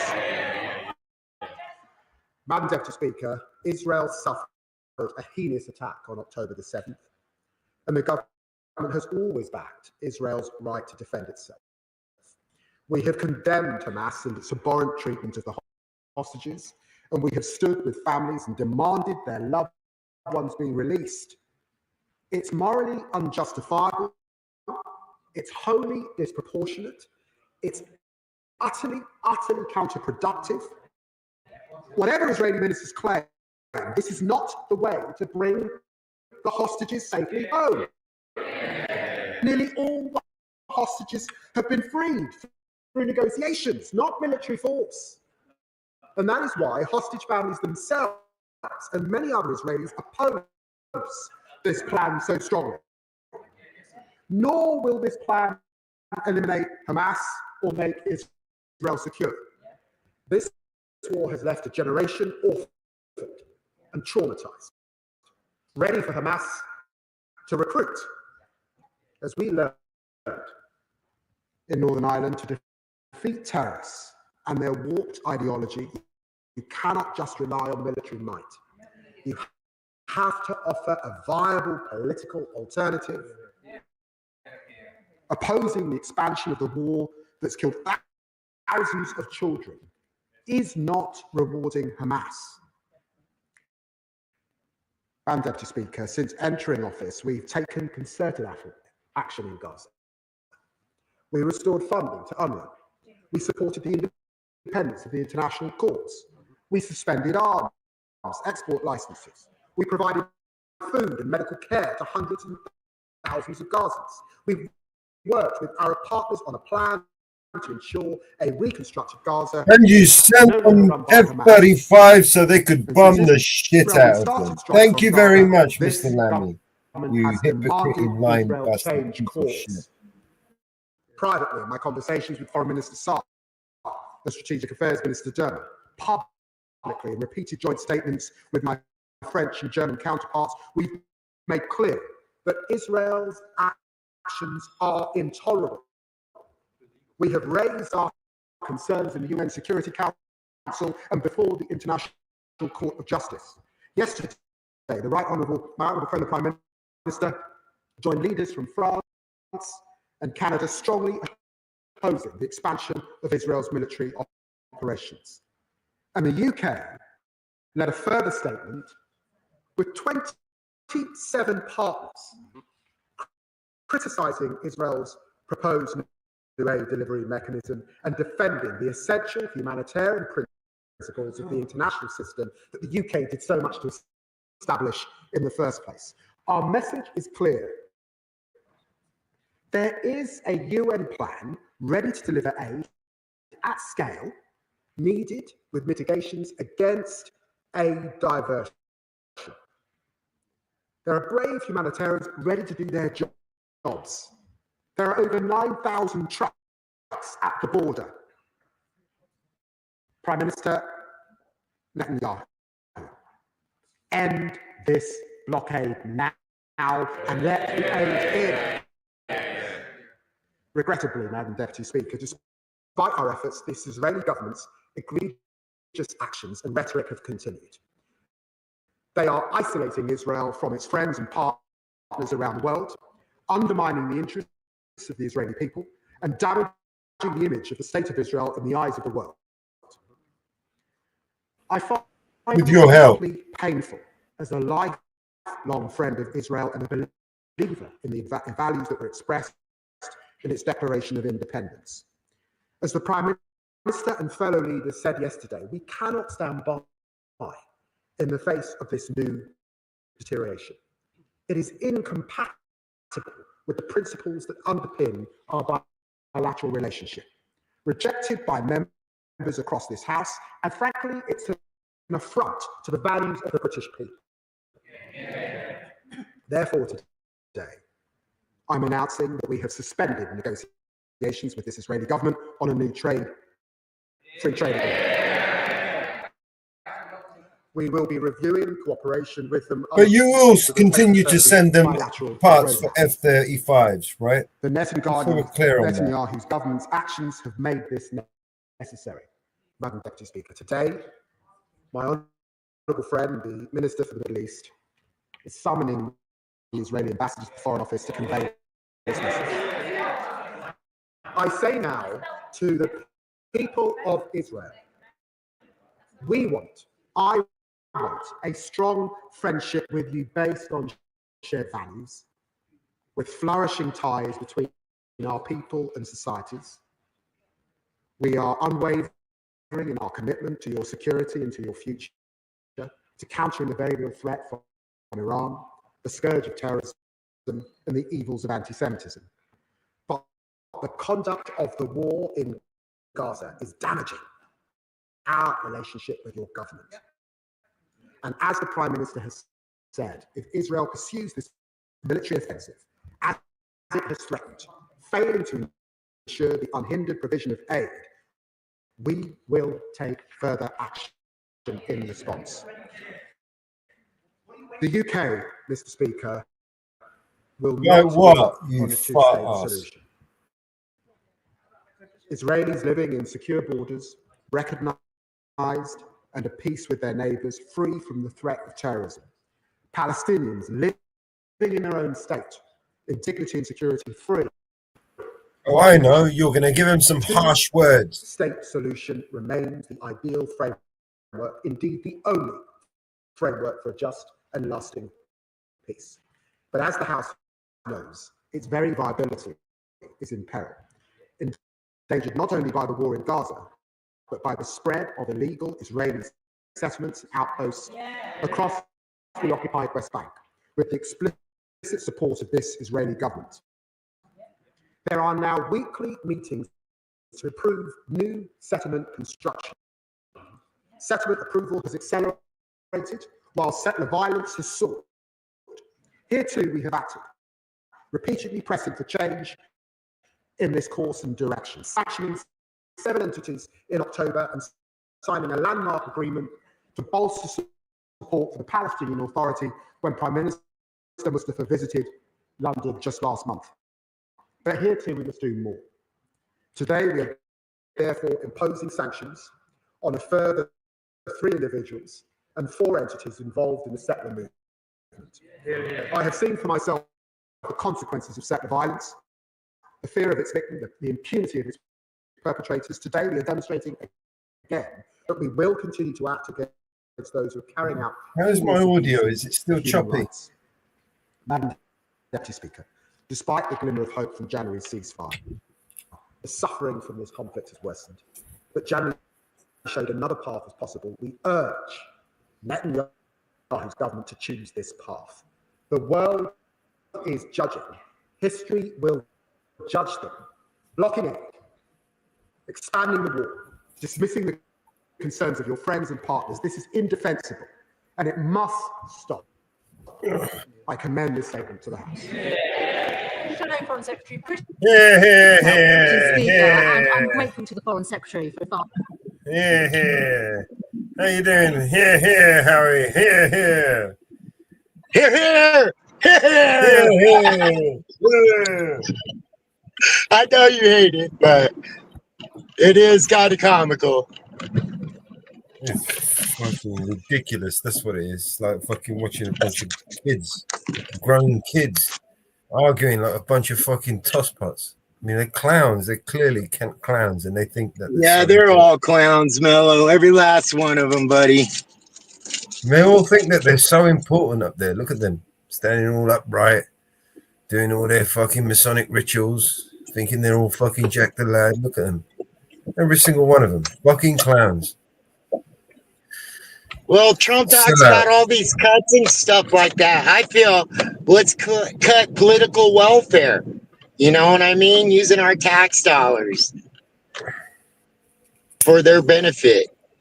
They don't have the answer. Obviously, it's not worked. Both sides have tried. I'm sure it's the same over there. Same people control the same people all over the place, bro. Follow the money. And you'll see who controls How we people. doing? How we doing this morning, everybody? I hope everybody's good. I'm just off to work. Came in to show my love and support and all that good stuff. Yeah. Appreciate it, man. I really do. Doing good. I'm going to stop sharing this thing. This is boring me anyway. My audio is coming up a bit choppy. Yeah, it's been the last 6 days.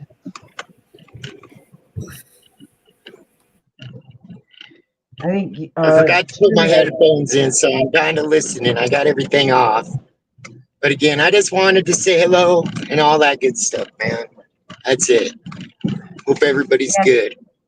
StreamYard did another update, and it's been crappy ever What's since. that? Sorry, I didn't hear.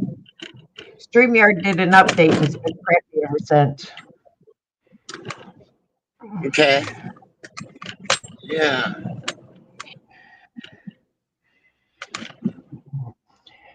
But yeah, it's always hear you, yay! How about this? Vigilance Media? Yeah, here.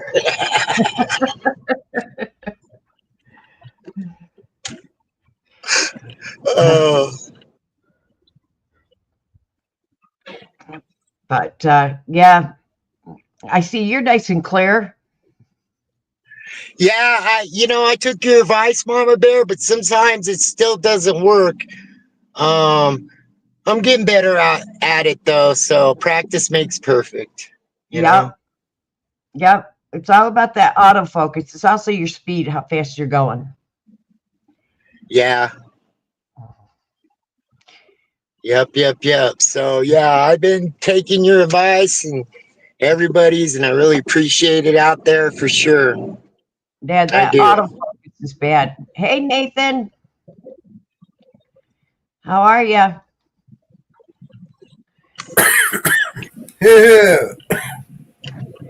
Yeah.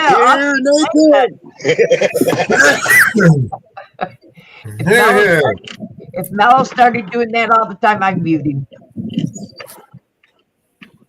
Over there. I'm muting. I'm muting. I would mute him.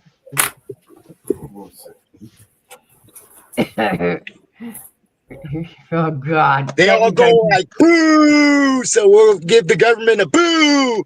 No. Oh my I think God. that's how they do it when they disagree with something, one side or the other. I'm not too sure. There we go. The clowns. A bunch of clowns.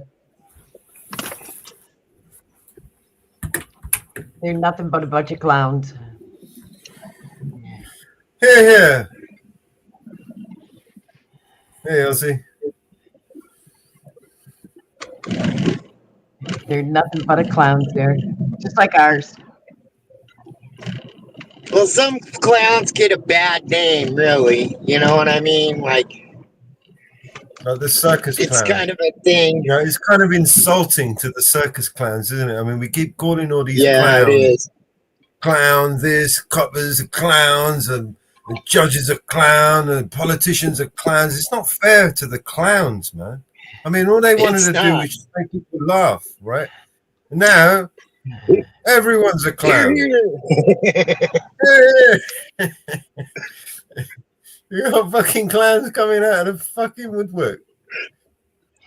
Yeah. My dad was a comedian. He was a big clown guy. Like, I got all his collection. It's packed away right now. But yeah, that's why I say clowns get a bad name. Not only that, they put clowns in horror movies, so all the kids around America are afraid of clowns, you know? Yeah. You think that's not by design?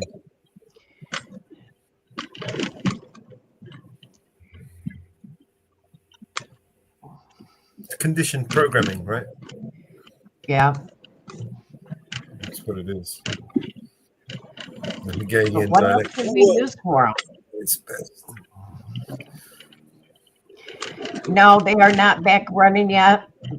It's being worked on right now.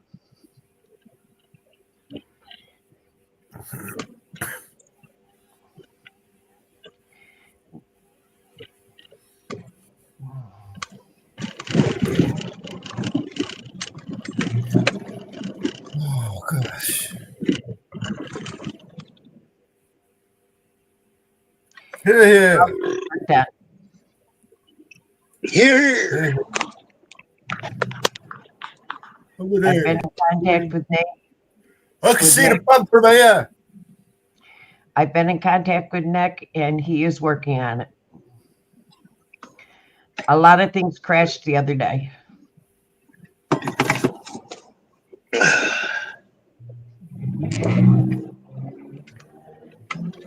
We were not the only ones with servers that crashed.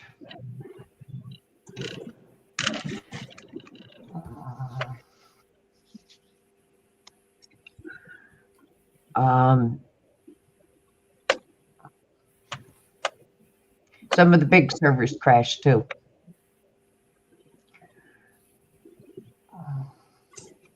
Zoom even crashed. Okay. So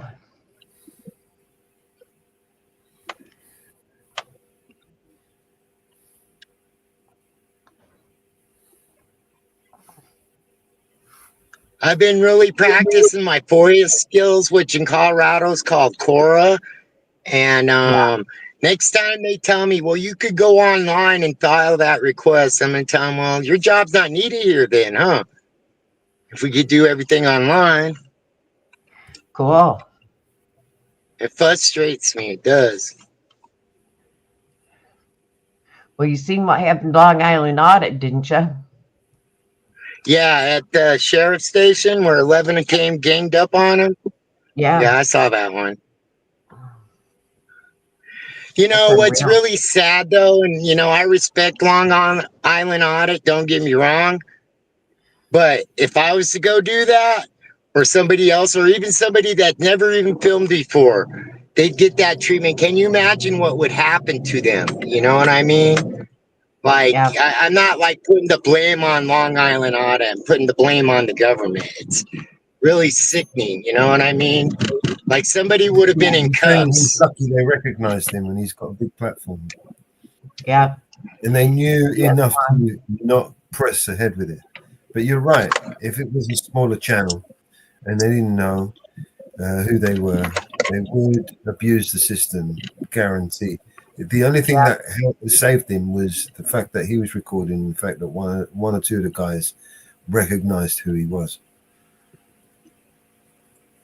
Well, I mean, things are changing too, and you know, I don't mean this in a bad way, but there's a lot of people out there that's not liking freedom, and they think we're troublemakers. You know Not what I mean? everybody.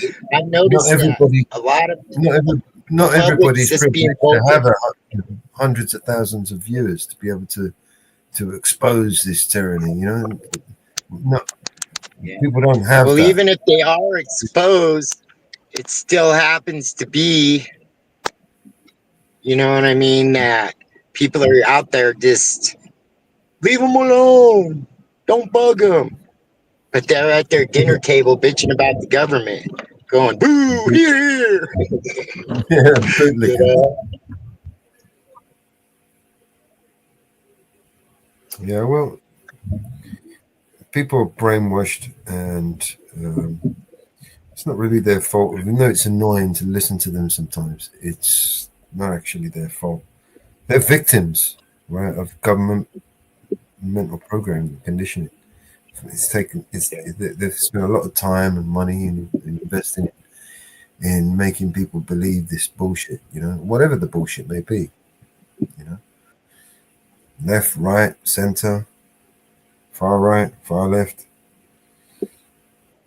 All of these labels are government labels, right? They created these categories in order for them to put us in these neat little boxes so they could move us around on a chessboard, on a 5D chessboard, one that we can't see. We can't see all the pieces on the board because they're not on our level. They're on a different level. There are pieces on the board playing and we can't even see them. We don't even know they exist, right? Some of us don't. Well, I believe some of us see through the bullshit, but a lot of us Right. don't. You know? Not enough of us do. No, you're right.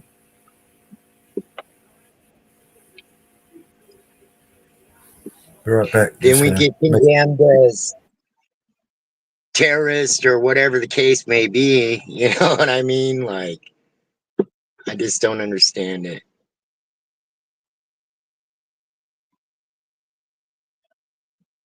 A lot of it's going to be a hot topic, though, especially Texas with Harvey Freeberg getting arrested at that Nazi stop, which I agree with him 110%, man. There is no reason for what they did, you know? Are you drinking tonight? No. If there's no sign, you should be fucking let go without any grief. Like there was a ticket for a modified mirror. Who's to say that mirror wasn't already up to legal standards on the road or whatever? There's just a lot of things gonna happen, man. They're pushing back because they want to hide their corruption for sure.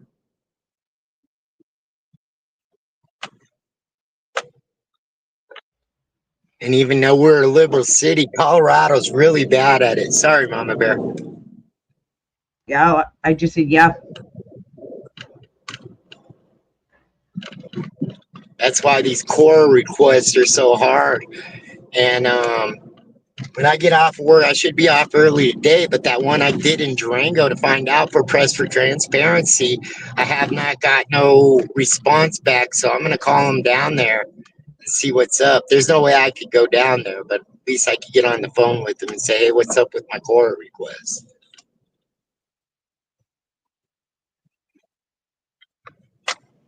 Another one I got out there in Federal Heights is how many officers got in accidents in Federal Heights as well. That's another one I'm going to follow up pretty soon. I've got no email, no nothing on them, so.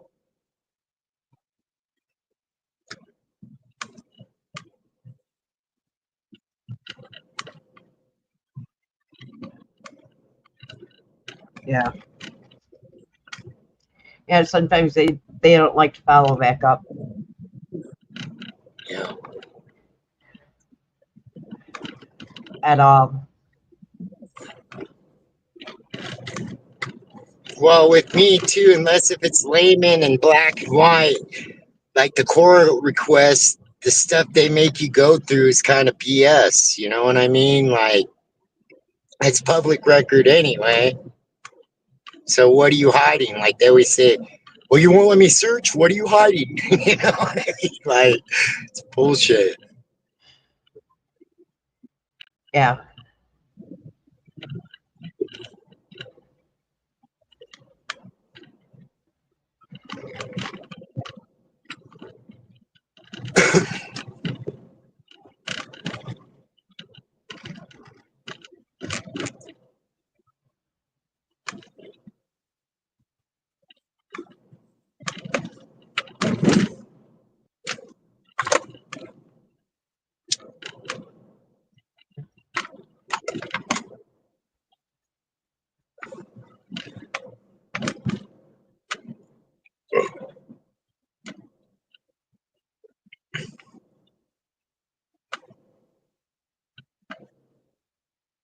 Oh.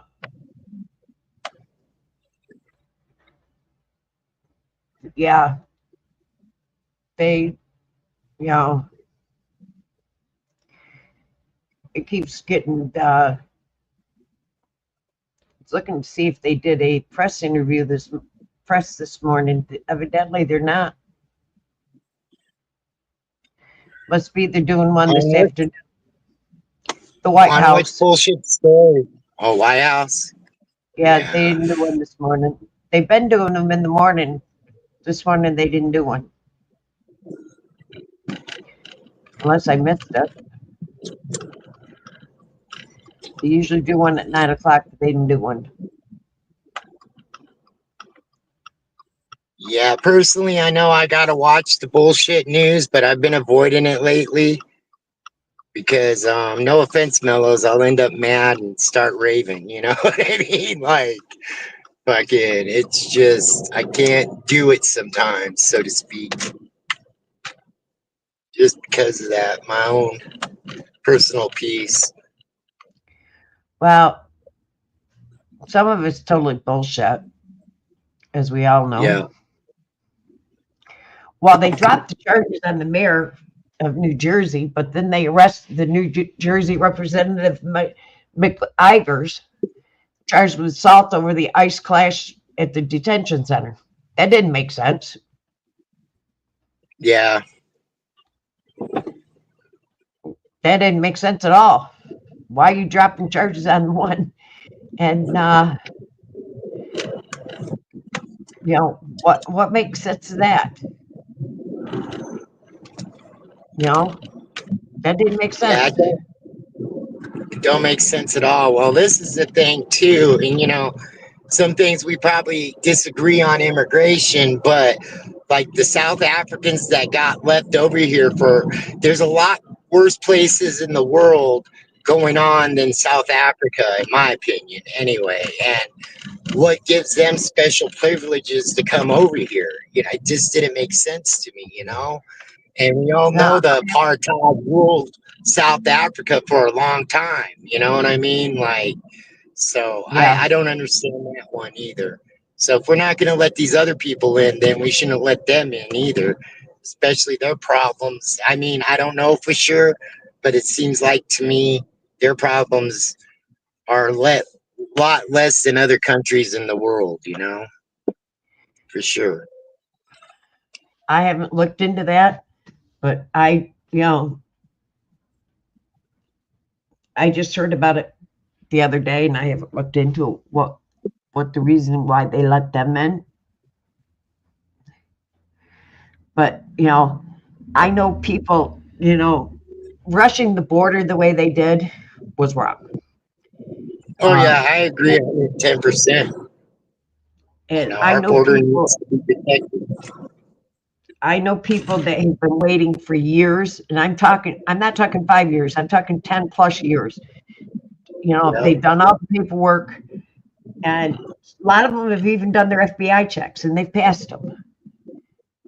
And, you know, they're waiting for their court dates. That's all they're waiting for is court dates. And they keep getting pushed back and pushed back. And they're afraid of being deported now. And their time is running out. And they've got to start all over again. Yeah, and then ICE might mistake them for a criminal element or something like that. I get that point 110%. Mama Bear, I do. And it's wrong. It's wrong. And people that have been here less time within the last 4 years have already got their citizenship. How is that right? Not at all. Or who's that basketball player? I believe he's from Turkey. He changed his name to Freedom something. I can't think of his name right now, but there's a basketball player. That's example of one person in 4 years. You know what I mean? Look at Prince Harry. He's already gone through all of his. Yeah. And they sealed his records. They won't tell if he's a citizen or not. They won't. Yeah, I believe it's an even playing field. The only thing, not the recent influx, but here, I see a lot of it, and we let them in, and I will give probably 80% are really good people, without a doubt, and it's not their fault. They don't rely. I mean, in the beginning, they probably relied on the government. But their hard work is paid off. And what do we do with that? Especially when the government tells them, hey, it's okay to do this. I mean, I would be mad if I worked for all this stuff, try to be American, follow the rules, and the next thing, boom, they're taking our stuff away. So I get both, but I do agree with you. The rules need to be the same for everybody, just not one group of people. And we shouldn't open the border and let anybody in, it goes both ways. So. Yeah.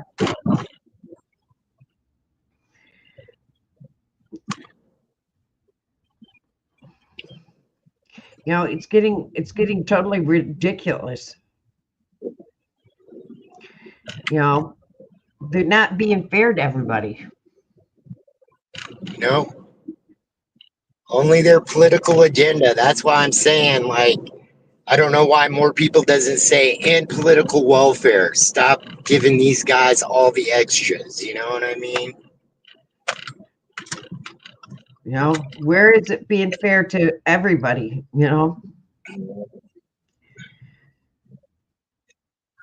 And I most definitely agree with you. Like the people that's been waiting 10 years that are good people,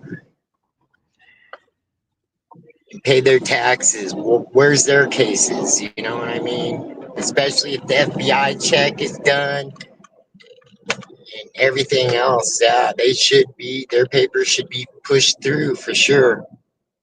Yep. It's not fair to the people that's been here.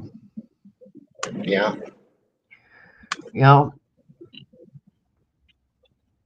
I'm sorry. It's just not fair. No reason to be sorry. It's not fair. This is where I'm at too. It's not fair that these people come before, the recent influx and how they gave them money and housing. People say, oh no, that didn't happen. Yeah, it did happen. You know what I mean? Like the housing and everything else, the corruption from the hotels. I mean, the list goes on. I don't agree with that as a taxpayer either.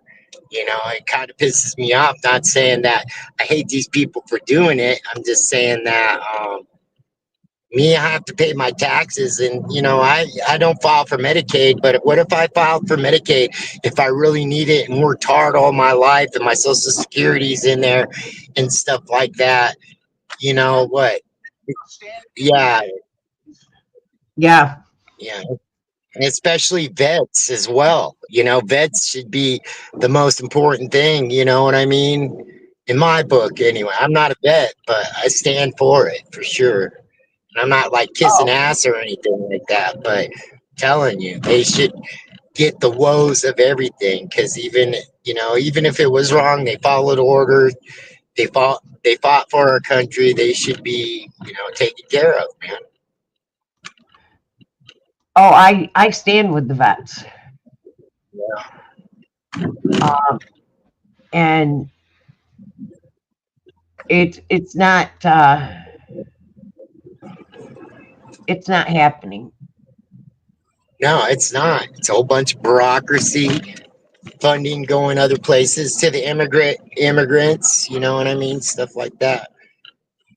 These people want them in there. There's a lot of nonprofits, just like Catholic Charities. We know how much money the Catholic Church has.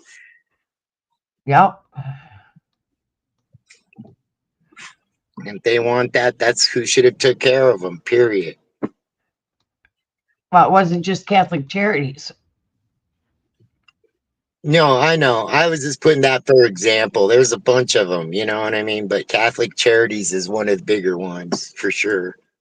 Hey, Brandon. It was Red Cross. Yeah. Red Cross was involved in it too. Yeah, I'm sure there were several in there. The victims of the hurricane.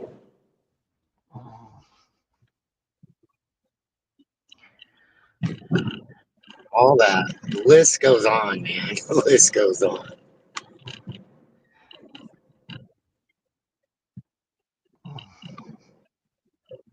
And I believe this is what Mello said. They put all these monkey wrenches and smoke screens in front of us to keep us separated. You know, it's just, I don't know.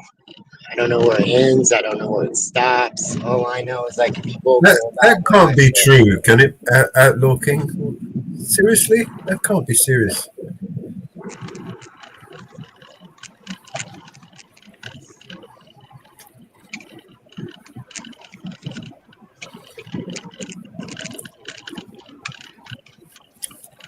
Outlaw King says if you use Medicaid within 5 years of dying, the US government will hold that against you as a debt to be repaid after death.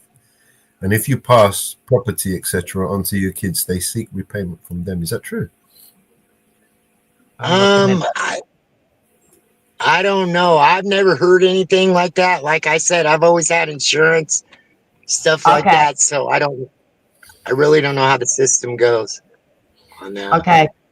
The claim that Medicaid will try to take payments from a child after 5 years in a stimulated Medicaid look-back period.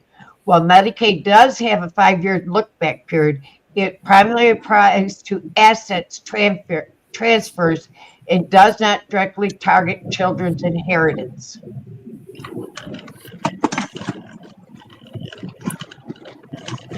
So it's sort of true. What a lot of people do, what a lot of people are doing is they're transferring, so when they get put in a nursing home, they're transferring the assets before they get put in a nursing home so that they can't take the estate. But if you transfer long before they get put in the nursing home or on Medicaid, they cannot touch it. They cannot touch that property. So if you are elderly and you want your home to go to your children, you transfer that assets long before. Right. Okay? Now my property can't be touched because my property's already put in to trust. My property's already been assigned. They can't touch my property. Well, just like my parents. But my parents were never put in a nursing home. Just like my family, you will own nothing. Just like my family's already told me, I'll never be put in a nursing home. We don't believe in nursing homes.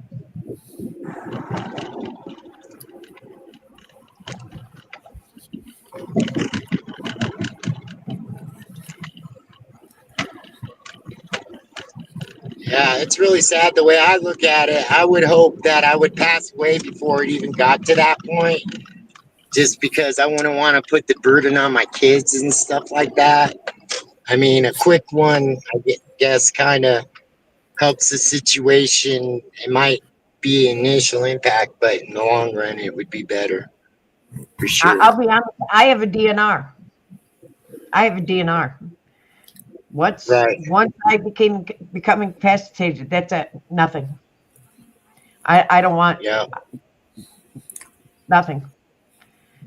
Yeah. Living I've already will thought about is what you're kind of talking about, right? Living will. Yeah, I have a living will. Yeah.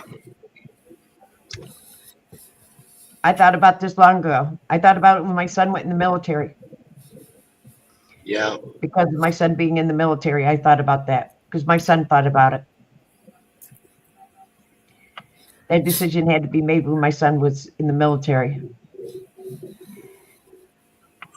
You know, when your son's 21 years old and you're making those decisions, you start making them yourself.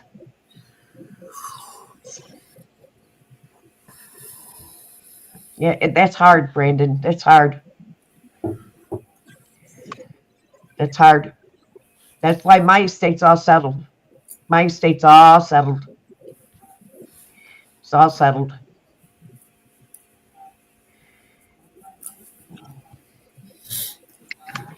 I've seen too much when my dad died. My estate's all taken care of. I have a living will and I have my will all prepared. Signed, sealed, and delivered. Yeah, my dad did the same thing. He took care of it, so I kind of learned from him. And when he did have the cancer, it Not went after away. what? Not after what I've seen happened with my dad. It's all taken care of. And that rule, outlaw, came into effect long before Trump. Let's get that clear. Long before Biden. So get that clear. That ruling came long before Trump and long before Biden. That's been in effect with Obama, I believe. So don't put that in with Trump. That ruling was there before. I've known that for years. That's why my planning was in effect for years. Okay, guys, I'm going to let you go. I got to get at it, but I appreciate you letting me up. It's good to see you guys up and running again. I mean that sincerely. Thank you, Howie, mate. Thank you. Have a good one. Have a good day, yeah? Yeah, you too. Here. Bye, Yeah. guys.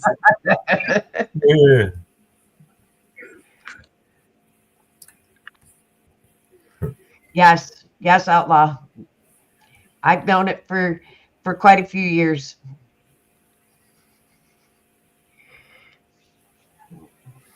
Yes, and a lot of people don't think about planning ahead. A lot of people do not think about planning ahead for their future and getting their estate settled. Even young ones. You know, I thought about it because my son was in the military and my son was in war. And we did a lot of thinking when my son was in war. And when you get down to the nitty-gritty of it, especially, I live in New York, and New York has a lot of laws. And when you really think about it, and you think about everything within it, and I'll tell you, there's a lot to think about, especially when you have children, and about, you know, what's going to happen. You know, my ex-husband was a truck driver. I was a truck driver. We owned our home. We had 4 vehicles. We had a boat. We had 2 campers. We had kids in school still. We had to think about that, and then think about what the kids went out of school. We had to think about grandchildren. And now it's even more. I'm divorced. I'm single. I own my home outright. My home is paid for. I had to go from a married will to a divorced will. To my grandchildren, I have stepchildren, but they're my children. You know, how is that going to play out in my will? Because they're not biologically my children, but they're my children. You know, all that stuff had to play out. You know, and I have kids in all the way out in California. I have kids in Kentucky. I have kids here. Who's going to be my power of attorney? You know, I had to think of all that. And who's going to be mad? Who's going to be happy? You know, the hard decisions had to be made. And I own my family home. I own the home at my parents' forever home. How am I going to make everybody happy in my immediate family to my children's? You know, and it took a lot of hard thinking. A lot of hard thinking. Because my grandchildren only knew this home for a short period of time. My children knew this home a short period of time. But my brothers and sisters knew this home is my parents' last home. You know, so I had a lot of thinking to do. And Medicaid plays, you know, there's a lot of rules with Medicaid people don't know about. Because my primary, I do have Medicaid. But Medicaid won't cover me in a nursing home. Because I won't sign my name on that dotted line on my house.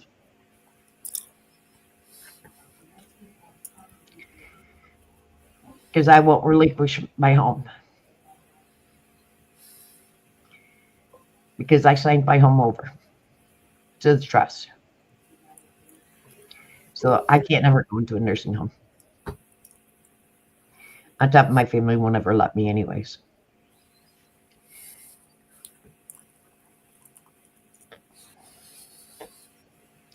Yes, probate is a headache, especially if you don't have a will. But then if you do have a will and they still go against the will and you have to go into probate, that's even more of a headache.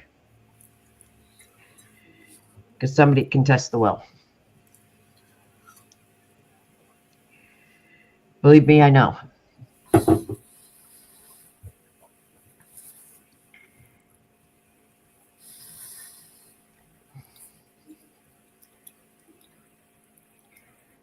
Believe me, I know.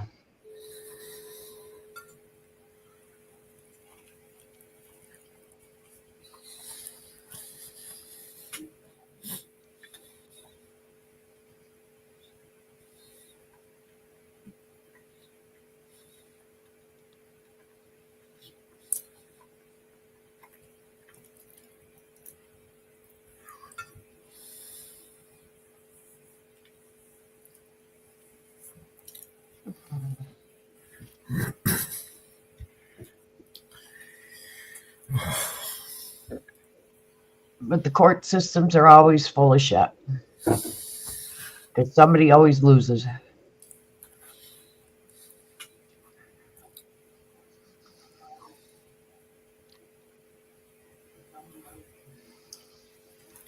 Yeah, we the people have to pay for it all.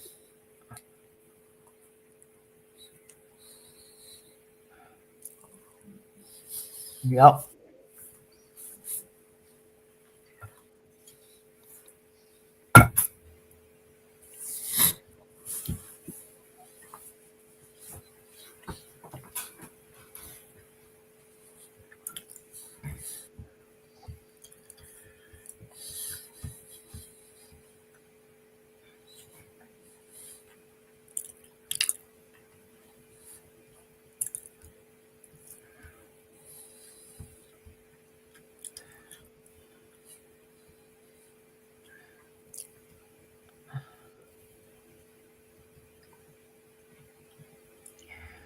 Let's see what else is happening.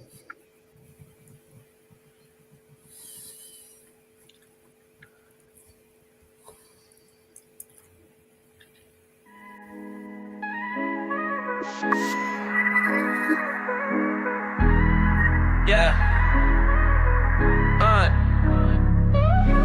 Born under siege, a place where you can't leave. Smoke's in the air, so it makes it hard to breathe. I need my family, protect them from the disease. I went to chase my dreams, hoping that they rescue me.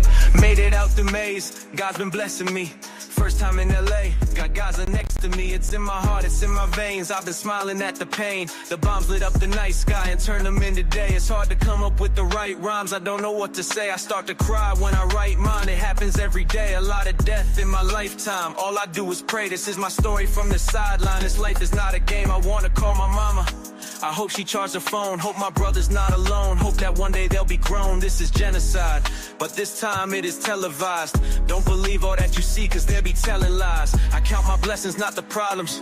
From the bottom where the robbers acting violent, killing toddlers, bombing us with helicopters. They seeing me on the TV and they calling me the monster. That only makes me stronger. This is me against the world, so I'm doing it for the world.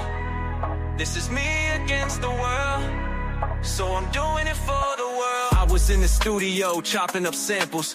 Electricity's off, we sleep with the candles. Sleeping in our sandals and leave the doors open cause the bombs fall. There's no time to grab the handles. Writing names on our hands just to identify where somebody's face is off. It makes them hard to recognize. Been through so many wars, I forgot to mention I can calculate the distance of the airplane engine. You think you're from the trenches? Nah, these the trenches. Kids close their eyes and block their ears, they block their senses. This war is senseless, they treat us like animals. I'll never understand why they built the fences. I just wanna see my dream of peace to come true. Refugee in my land, nowhere to run to.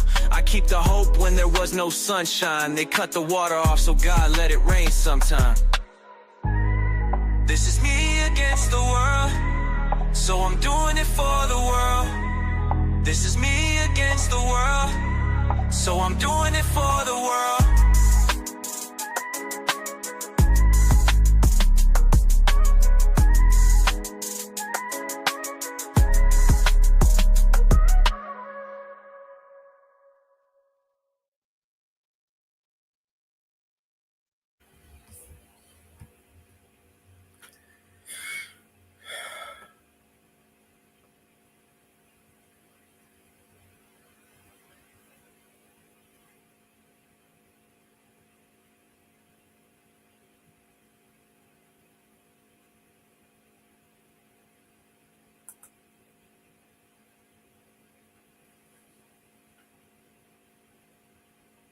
Yes, Brandon. See redacted.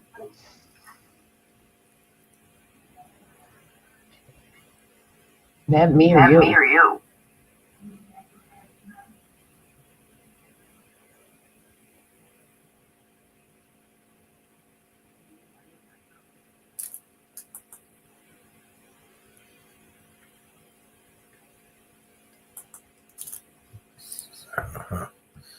Oh, but it's dropped off.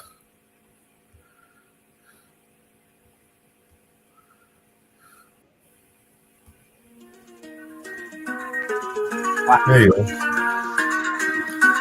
I don't know if it was me, I can hear you actually.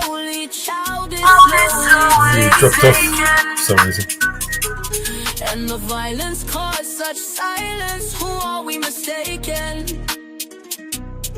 But you see, it's not me, it's not my family. In your head, they are fighting with their tanks and their bombs and their bombs and their guns. In your head, they are crying. In your head, zombie, zombie, zombie. What's in your head? In your head, zombie, zombie, zombie, zombie. What's in your head? In your head, zombie, zombie, zombie, zombie. Oh, oh, do do do do do do. Another mother's breaking heart is taking over. When the violence causes silence, we must be mistaken. It's the same old theme since 1916. In your head, they're still fighting with their tanks and their bombs and their bombs and their guns. In your head, they are dying. In your head, zombie, zombie, zombie. What's in your head? In your head,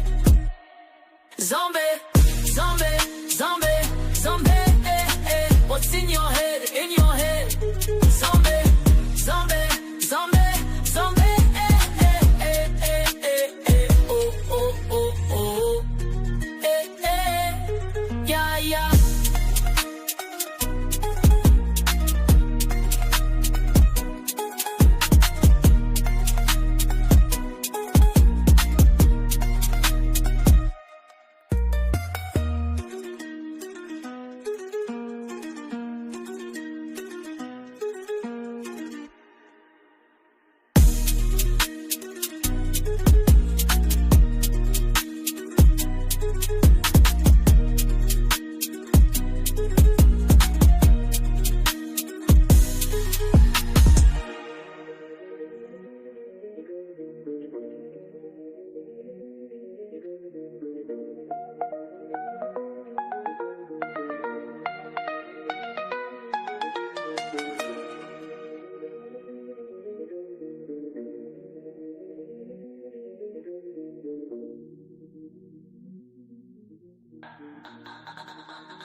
You see the one Redacted just dropped? Probably. Bring it up.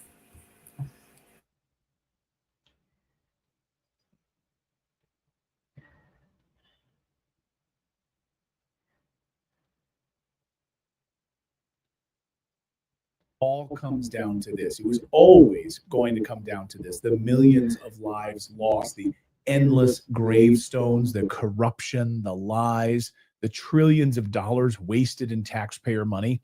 It was always going to end with President Trump sitting down talking directly to Russian President Vladimir Putin. And now it's happening, finally.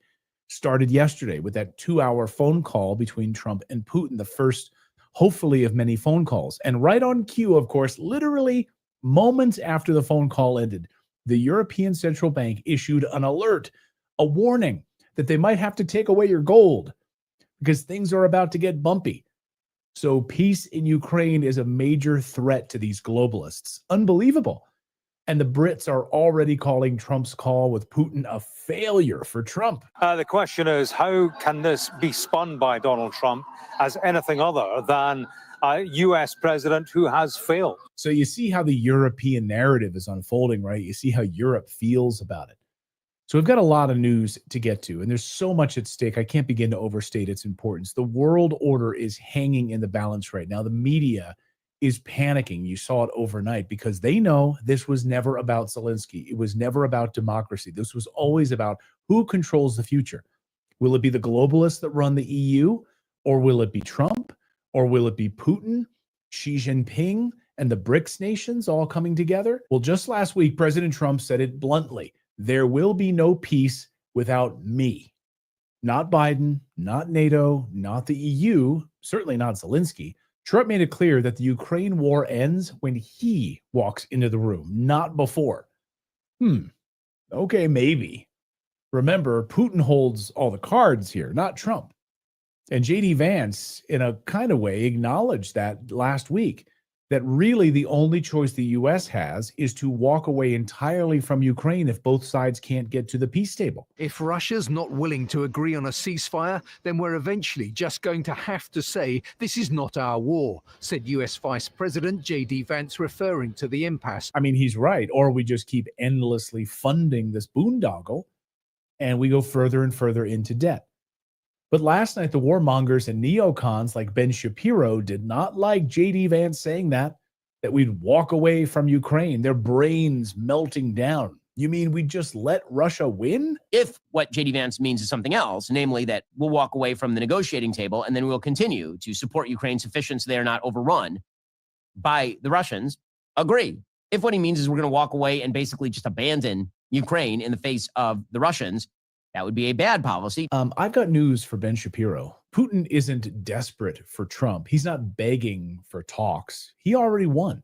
He beat Ukraine. He beat the EU. And more importantly, he beat all of NATO, including the United States. He's winning on the battlefield. He's winning on the energy front. He's locked in historic trade deals with BRICS nations, while the United States is bleeding billions of dollars in a war it can't win. Former Trump advisor Colonel Douglas Macgregor told me yesterday that Putin has already moved on. Well, I think, first of all, you've answered your own question. No one in Russia is surprised by the sanctions threat. They're quite prepared for that. Remember, Putin just a few weeks ago spoke to the leaders of all the major industries and firms in the private sector in Russia and said it's time to come to terms with reality that these sanctions are never going to go away. The West is not going to finally wake up and turn back towards us and recognize that we're not the enemy. So we have to build bridges elsewhere. Those bridges are being built. It's called BRICS. That's the truth. He can't trust the West. Putin's built an economy that thrives under pressure. And now with Trump back on the stage, he's sitting right now between the United States and China, leveraging both sides. Now, sure, Trump has floated new crushing sanctions if peace talks fall apart, but let's not kid ourselves. Sanctions? They don't mean a damn thing to Putin. And I don't think anybody in Russia is terribly worried about the sanctions. And I know that President Trump continues to impute great importance to them, though I think privately he would like to get rid of them entirely. But here's the thing, the world has already seen it. It didn't work. In fact, Russia's GDP is expected to grow more than 3% this year. While Western economies slide towards recession, Europe is rationing energy. America is $36 trillion in debt, is drowning in inflation, and is about to pass this big, beautiful spending bill that we keep hearing about. Really? Digging ourselves further into debt, as the Wall Street Journal points out? We can't stop our addiction to spending. Putin declared that sanctions against Russia cause much greater harm to the countries imposing them, and placing more sanctions on Russia would lead to catastrophe for the West. Домохозяйств. Все это еще раз показывает, что санкционные ограничения в отношении России гораздо больший ущерб наносят именно тем странам, которые их и вводят. Дальнейшее. He's right. The IMF said Russia is now growing faster than all advanced economies in the world. I mean, let that sink in. And let's not forget, while Biden was cutting off Russian oil, blowing up their Nord Stream pipeline, Russia was signing multi-billion-dollar deals with China, India, Brazil, Saudi Arabia. He's made the West irrelevant in many ways. That's why Trump was in the Middle East last week, trying to shore up some deals. Hey, don't forget about us. I know you're all lined up with BRICS, but what about America? And Trump is in many ways the last hope for the West. I'm going to say it. I really believe that. Put pressure on Europe to stop funding this war, end the war in Ukraine, try to make some sort of trade deals with Putin and Russia and China and the BRICS nations. Otherwise, we are screwed big time. And now we know just how threatened the global elites really are, because literally moments after Trump and Putin got off the phone, the European Central Bank issued a warning that they may need to crack down on physical gold. Excuse me? Now, I mentioned this right as it broke yesterday on our show, but now I have more time to think about this and analyze it, and it's actually pretty astonishing. You want to know how badly peace threatens the system? They're afraid that if the war ends, the entire fake economy they've built will collapse. Their only solution? Take your gold away. Take your ability away to transact in gold. Stop letting you buy things in gold. Settle transactions. You have to use the euro. You have to use fake paper currency of the euro. Their fake money printing press is literally being threatened by peace talks in Ukraine. The point is, the ECB seems to me is very afraid of gold right now. How do you interpret this, Frank? Well, the ECB is afraid of gold as much as they are afraid of Bitcoin. They're both decentralized assets, and them rising, it creates an instability in their policies of printing money. In other words, no more money laundering money into Ukraine. It's over. The slush fund is over. And that tells you everything. Peace threatens their power, and they're lashing out because Europe is about to collapse. And back in Washington, the war lobby is sweating bullets. You know, the neocons like Ben Shapiro and others, they're freaking out because if Trump and Putin actually reach a deal, the Pentagon budget takes a big hit. Raytheon loses huge contracts. The whole Ukraine grift collapses. They spent over $170 billion on this war. And what? And now what? They're staring down the barrel of peace and they're terrified by it. So here we are, Trump and Putin on the phone. Xi Jinping watching from the sidelines right now, anxiously waiting. BRICS. watching and waiting. And the European Central Bank threatening gold owners because peace is a threat to their financial system in Europe. It's all happening. The global world order is breaking down in real time. Things are shifting in a big way. Trump has no choice here. Let's be honest. If he doesn't cut a deal, the United States walks away a huge loser in this. Massive loser. BRICS surges as a result. Putin holds all the cards, whether you like it or not. And Trump has to play the best hand of his life, or this is going to end very badly for the United States. And everyone knows it, folks. So that's the news update part of today's video. Now I want to tell you about today's sponsor, which is tied directly to this latest surge in gold demand.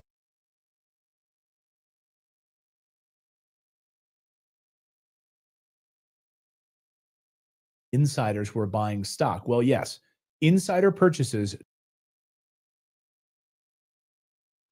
Then on the 24th, he purchased 60,000 shares at a Canadian price of the co-founder and director of the company purchased 20,000 shares. On top of that, Tyron Brettenbach, the second co-founder and a director, purchased 50,000 shares. And the day before that, on April 30th, Mario purchased 10,000 shares. The day before that, 15,000 shares. On April 28th, he purchased another 25,000 shares. And then on April 25th, he purchased 110,000 shares. Then on the 24th, he purchased 60,000 shares at a Canadian price of 15 cents a share. So collectively, that's a total of 240,000 shares in just the last week of April. Those are insiders buying up this stock. So that team assembled to run XCap Ventures have been involved in the discovery of over 20 million ounces of gold with previous endeavors that they were involved with. So again, here's the value proposition. Do your own homework on this. Advanced gold proposition here. Guys, research, and I love that for their strategy.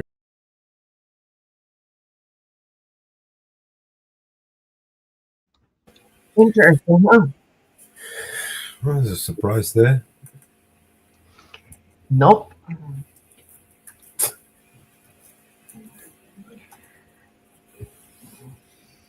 Insider trading? No way. I don't believe that for a second. No. Not my government. They would never do that. Yeah.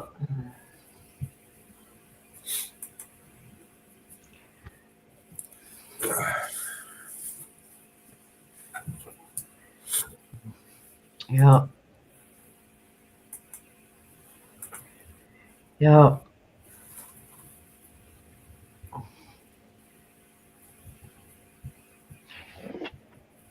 Yeah, nothing like that. Nothing like that.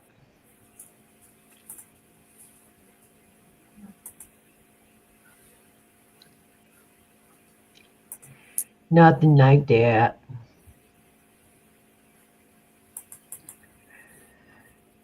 No. No. All right, what else you got? I'm looking.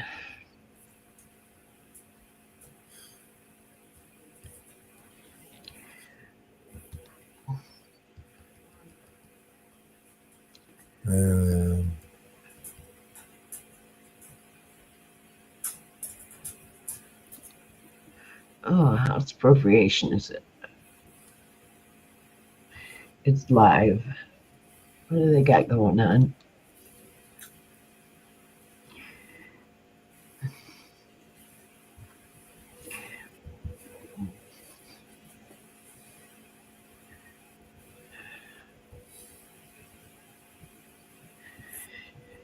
U.S. Security and Exchange Commission, Department of Interior budget hearing. Land management issues.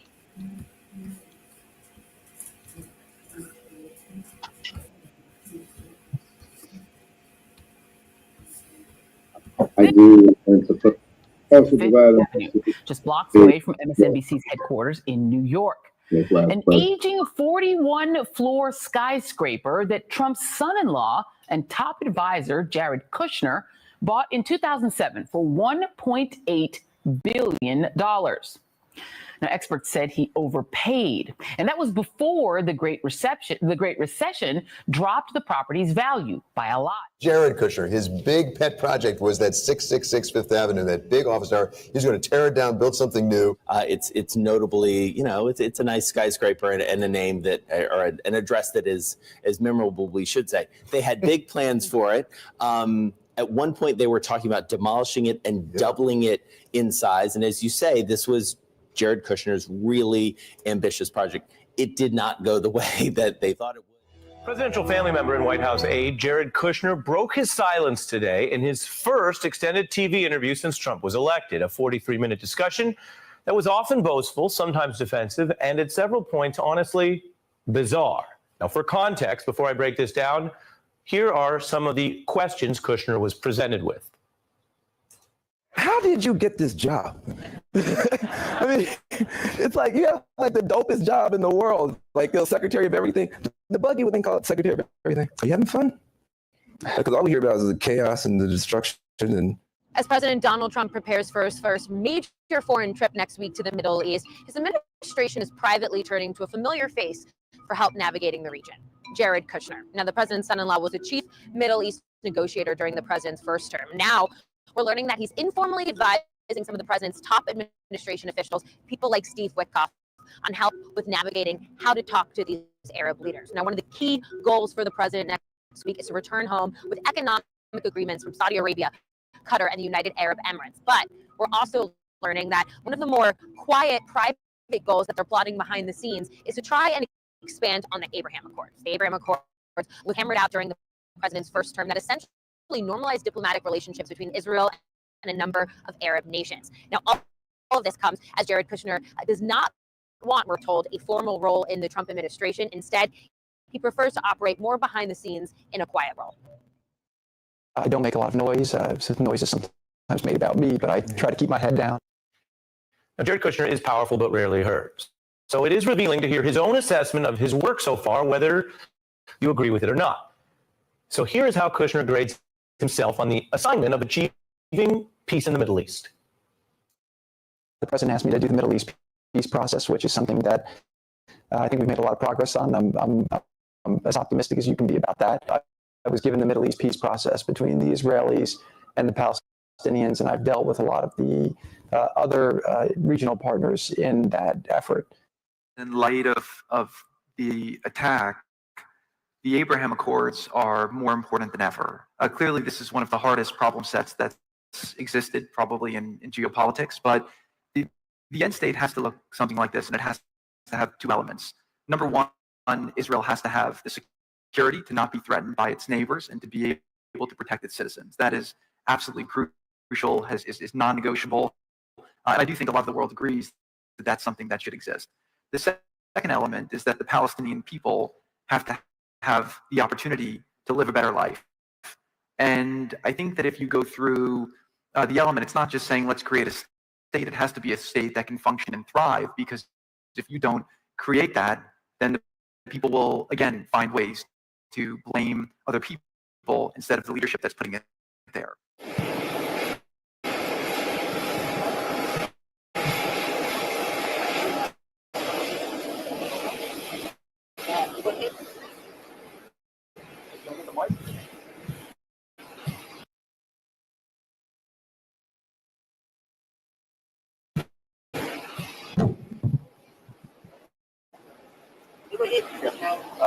Mr. Jared, welcome to the UAE.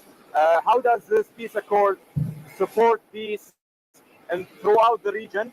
And my second question is, how did it feel to you personally? How did it feel to you? That was Jared Kushner speaking with Harvard University's Middle East Initiative last year. And his comments were strikingly similar to what we heard from President Trump Tuesday about the U.S. taking over and rebuilding Gaza. Kushner is, of course, the president's son-in-law who took a leading role on Middle East policy during the first Trump administration. If you are a single issue voter on the question of the candidates having family members who trade on their name and influence to make lucrative foreign deals with governments that have adversarial relationships to the U.S., forget about Hunter Biden. That's piker stuff. Republicans have found nothing on him anyway. Your number one concern right now should be Donald Trump's son-in-law, Jared Kushner. A new deep dive on Kushner's foreign wealth investment firm in the New York Times covers the old classics like Jared's ties to the Chinese ambassador and a friendship with Mohammed bin Salman, the Saudi crown prince, who later gave Jared's investment firm $2 billion against the advice of his own finance experts, like the board that reviews investments for the Saudi sovereign wealth fund. The Times goes further than that to show that as a once and possibly future Trump administration official, Jared Kushner is open for business everywhere. In total, 99% of the money placed with him by investors has come from foreign sources. The president's senior advisor and son-in-law, Jared Kushner, played a key role brokering this agreement. He joins us now from the North Lawn of the White House. Good morning, Jared. Thanks for joining us this morning, George. This agreement has the potential to be a truly transformational event in the Middle East. Even experts who've been critical of President Trump in the past, like Tom Friedman, call it a major breakthrough. So can you explain, what does it mean for U.S. national security? Why is it happening now? Yes, thank you, George. Great to be with you. So this is the first peace agreement that happened in the Middle East in the last 26 years. This is between Israel and the United Arab Emirates. Then just last week, President Trump announced the second peace agreement that he was able to broker in 29 days. So we have two peace agreements being signed today at the White House between Israel and Arab countries. This really signals the end, we believe, of the Arab-Israeli conflict. There's still a lot more work to do, but for 70 years in the region, you've had the Arab countries not wanting to interact with Israel in a substantive way. This has led to a lot of people using hatred to extremism, which has led to terrorism all throughout. And America, for the last 20 years, has been very, very distracted with the Middle East. We've had hundreds of thousands of troops that have been through the Middle East. We've obviously had a lot of terror, that we've had threats coming to America. So bringing peace to that region allows us to focus more here domestically and create less risk to America, and obviously bring our troops home, which is something that President Trump's been doing. It has not ended the conflict between the Israel and the Palestinians. The Palestinians calling this a betrayal. Are there hopes for a state now, Dad? No, look, I think that there's a lot of posture, right? In deals, everyone's at no until they're at yes. And I think what you're seeing is tremendous movement. 666 Fifth Avenue, a prime piece of New York City's skyline, just 6 blocks from Central Park. Jared Kushner decided to make it his trophy in 2007. This was the deal that put Jared on the map. I think every dynasty wants to own a piece of Manhattan. To get the seller's attention, Kushner offered a big price, $1.8 billion, a record at the time. And the 26-year-old CEO of Kushner Companies borrowed aggressively to get the deal done. You said that it was who they partnered. What went wrong here? Is it a function of the industry? Is it a function of mismanagement? It's somewhat all of the above. I mean, they bought it at a very high price. Yeah. They went way too ambitious in terms of their plans with it, and then they just couldn't manage the finances of it. And it'll be interesting to see what Brookfield does with it. Well, that's right, because people who know this building say it's not that easy to renovate this building. For example, it has low ceilings, and you can't fix that very easily. So it's really interesting to see how Brookfield really redoes that building and makes it profitable. And just as a reminder, Brookfield is one of the probably least appreciated and most powerful investment firms in the entire world. We talk a lot about Blackstone. Brookfield is right there as a real estate manager. Bruce Flatt, the CEO, is incredibly powerful, incredibly influential, and little known.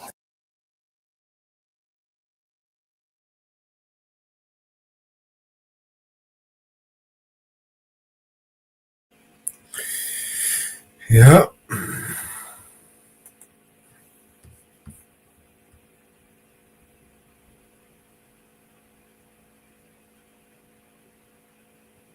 Hey, Joe Cox. How you doing, mate?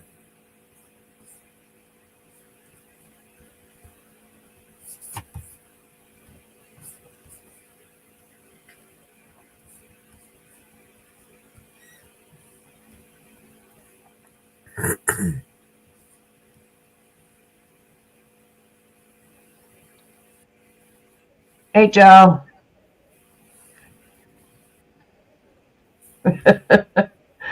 We've been up for a while, Joe.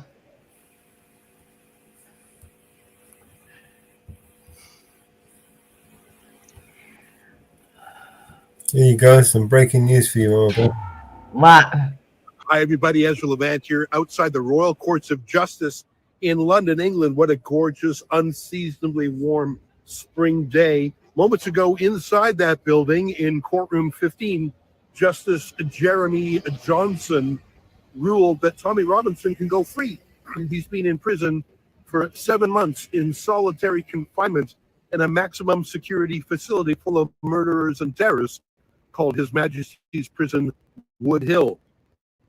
Not just that, but to keep him in solitary confinement, the prison has released 24 other violent prisoners so that Tommy can have a wing to himself, because the prison is so chaotic and so out of control that the prison governor doesn't control it. The prison gangs do. So they literally opened out 24 cells.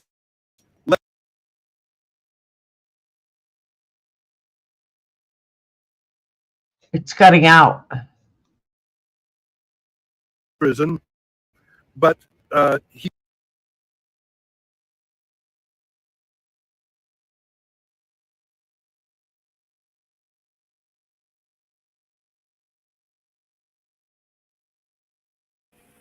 I'll drop it in the back chat. Maybe you can share it. Okay. Some reason it's just giving me shit audio.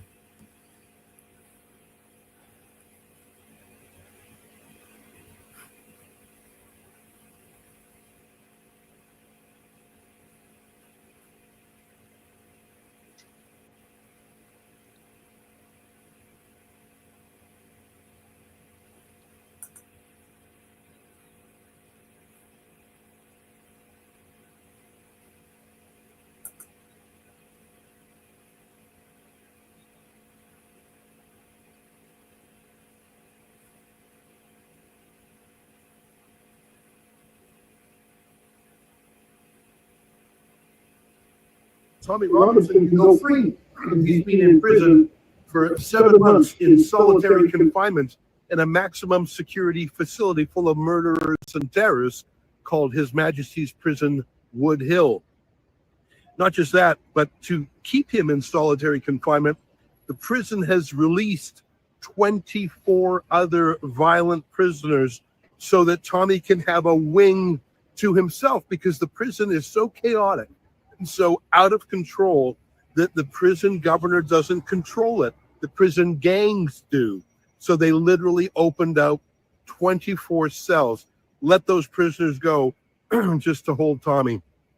Talk about a bizarre justice system. Tommy was set to serve several more months in prison, but he purged his contempt, is what they call it in the law, by taking down the video finally in the last few days. That's what the judge said who sentenced him some 7 months ago. Part of the sentence was punitive. That is, to punish Tommy for publishing the video, but part of it was to force or coerce Tommy to actually take the video down. So by doing that, Tommy shortens his sentence by several months. He'll be released later this week unless the prison has some last-minute spasm of authoritarianism, which can't be ruled out given their sadistic governor, Nicola Marfley. It was an interesting hearing. Tommy's lawyer made the case that Tommy did everything he could to take down copies of the video, deleting it from his own account, writing to allies who had posted it. What was interesting is there were several accounts, including in Denmark, that simply refused to take it down, saying that they would never comply with a judge's order to censor. And the judge heard that and saw that Tommy tried to get them to take it down and accepted that Tommy did everything he could. It's interesting to me that people around the world published that video, including in France, the court was told. Besides Tommy's lawyer making the case that Tommy had purged his contempt, there was a lawyer here for the Solicitor General, that is for the government, of Keir Starmer. Realize how censorious this government is. Every single day, according to the Times of London, 30 people in the UK are arrested every day for a social media hurt feelings crime. 30 per day. That is more than are arrested for the same thing in Russia. Now, I'm not saying that the UK is an authoritarian regime in some of the ways that Russia is, but my God, it's going in that direction, wouldn't you say? Tommy joined today's proceedings by a video link from the prison, and he'll soon be released. What's astonishing is that he was in prison at all. If I'm not mistaken, there has been no other journalist who has served time in prison for contempt of court in nearly 100 years, let alone spending 7 months in solitary confinement. I think, again, that goes to Tommy's status as an enemy of the state. I'm worried that Tommy simply cannot get a fair hearing in the United Kingdom. He's become a pariah, and there's such peer pressure, even amongst the judges, to put him in prison. Let me give you an example. Although Tommy will be getting a number of days, this is another charge. Now, that sounds terrifying. It sounds like he's done heinous, doesn't it? Well, no. In fact, all he did was, when he was picked up by police without warrant and held under the Terrorism Act, that's an astonishing law. It's like their version of the Patriot Act over here. They can arrest anyone coming or going from the country and hold them for up to 6 hours and question them, and you do not have the right to remain silent, to believe it. So they arrested Tommy on no charges, on no warrant, and they asked him questions about his politics and his journalism for 6 hours, and he answered them, as you must, but they asked him for the passcode on his phone. Now, of course, as you know, if you've got a smartphone, which most of us do, your phone doesn't just have phone numbers. It has your emails, it has your documents, it has your photos, it has voice and video recordings. It's got everything. And for the police to say, give us the pass key to your phone without a search warrant or any probable cause, simply offended Tommy's dignity as a Brit, the rule of law, the privacy that people in this country ought to have. So he declines. Now, I think the police cracked his password anyways, but nonetheless, they are charging him under the Terrorism Act for the offense of not giving him their passcode. Of course they are. They throw everything at this guy. It's like Lavrenti Beria, the Soviet secret policeman who said to Stalin, show me the man and I'll find you, or find me the man and I'll show you the crime, as in, I'll find something on anybody, just tell me who. That's Tommy Robinson. So although he's out of prison in the next few days now, I don't know what will happen to him if he's prosecuted again under the Terrorism Act. The hearing was about half an hour, and it was a small attendance. I don't think a lot of people knew about it in advance. There were 2 other journalists in the room besides myself. The public gallery only had a half a dozen people in it, including close friends of Tommy. I think he wanted it low key for some reason, I don't know, but I heard about it and I live tweeted it. You can follow my live tweets on the subject at TommyReports.com. And I feel it's important for me to be here for all these hearings to document them. I try and type as fast as I can. I don't get everything. It's not quite stenography, but I try and reflect what it was like in the courtroom. Besides Tommy's lawyer, there was a lawyer for the Solicitor General, the cabinet minister in the Starmer government, and he didn't particularly oppose Tommy's release. I think he realized that Tommy Robinson had done everything he could to get the film down. But it was astonishing to me that the Solicitor General of the UK sent a lawyer, an expensive private practice lawyer, into court. And the Solicitor General did all sorts of online research about this video too. I mean, talk about misplaced law enforcement priorities. This country is awash in crimes, both petty and serious. London itself has got to be one of the most violent cities, certainly in the United Kingdom, whether it's knife crime or just property crime. And yet they're going after Tommy Robinson. It shows you the political nature of the war against him. But he will be let out. I just don't know if he can ever expect a fair hearing in this country. The title of Tommy's autobiography is Enemy of the State, and I really think he has become that. But other things have changed. Tommy Robinson is now a household name around the world. That video that was banned, and now it's taken down, Well, before it was deleted, it had over 160 million views. That's more than double the population of the United Kingdom. The issues that Tommy Robinson would shine a light on, mass immigration, Islamification, terrorism, rape gangs, these are things that you weren't supposed to talk about. And the establishment sort of had a pact of silence, a cone of silence over them. Well, now everyone's talking about it. Even Keir Starmer, the Labour government, is now talking tough about reducing immigration, requiring English from immigration. I don't believe Keir Starmer, but Tommy Robinson was an early voice when everyone else was telling him to shut up. That's sort of how it is in politics, isn't it? A prophet is not recognized in his own time. Now even Nigel Farage is talking about mass deportations. It's almost like they're trying to catch up to where Tommy Robinson himself was. I think that's the difficult thing about being the leading edge, is you have the toughest fight and you never get any respect. I got to continue covering Tommy Robinson because I have a personal friendship with him, but also because I see his important place in the battle of ideas in this country. And I see how the war against him exposes flaws in the United Kingdom's own policing, prosecutions, certainly the prison system, the politics, the media. Tommy Robinson forces things to happen. He's a disruptor in his own way. And even the way he was punished, that turned him into a kind of martyr. I'm not sure if the state knew what they were doing by coming down on him so hard, because I think it only increased the size of his following.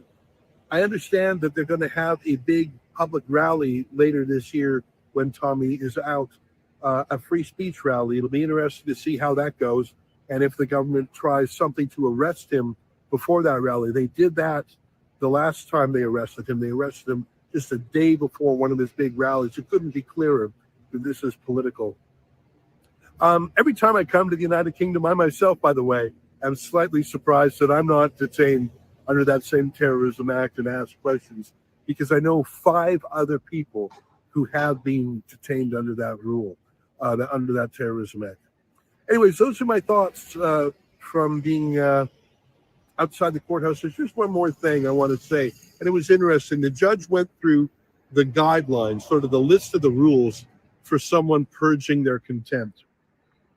Did you take all steps to remedy the contempt? Did you agree not to do it again? I mean, the judge said that Tommy Robinson had promised that if he disagrees with the court ruling in the future, he'll appeal it.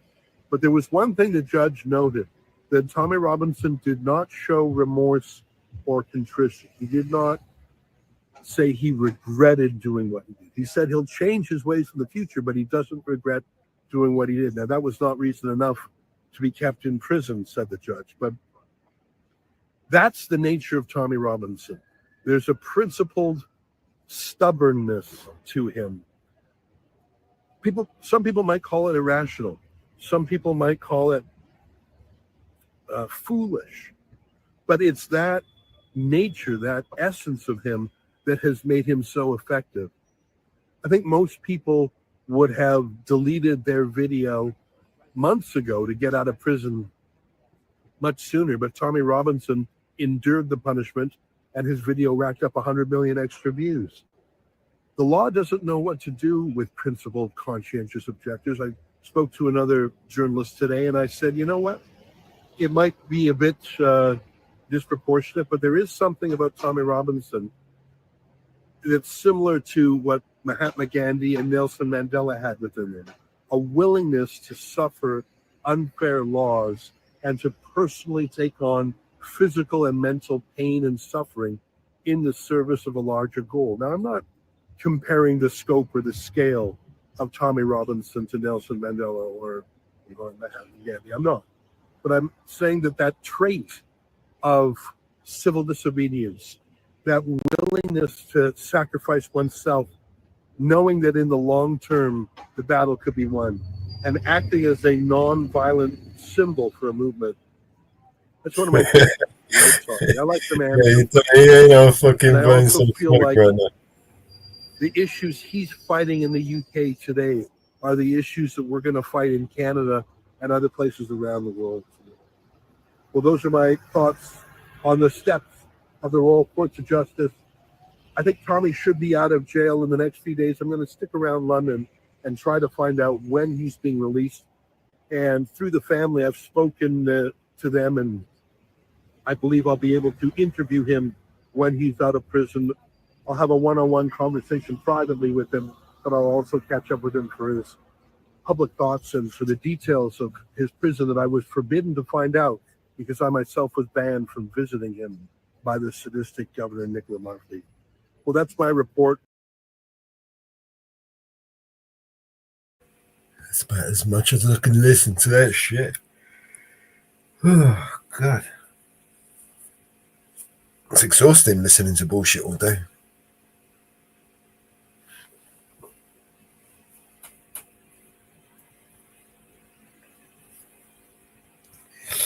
Oh, God. So he was being released. Yeah. I bet you guarantee you they'll put him right back in. I think the bullshit was they ended up releasing a whole bunch of fucking hardened criminals, right? Just because they could have a whole wing to himself. That's ridiculous, man. They murders, rapists. Yeah, just let it all happen. Let's put some guy who won't take down a Facebook post video. Let's just release all these murderers and rapists, and we'll just have a whole wing, a whole prison, just one prison just for one person with a Facebook post. Yep, and they're arresting. Did you catch it? 30 a day for Facebook posts, online posts. They are arresting. Hey, JM, 30 a day. 30 a day. So how many prisons are you guys building?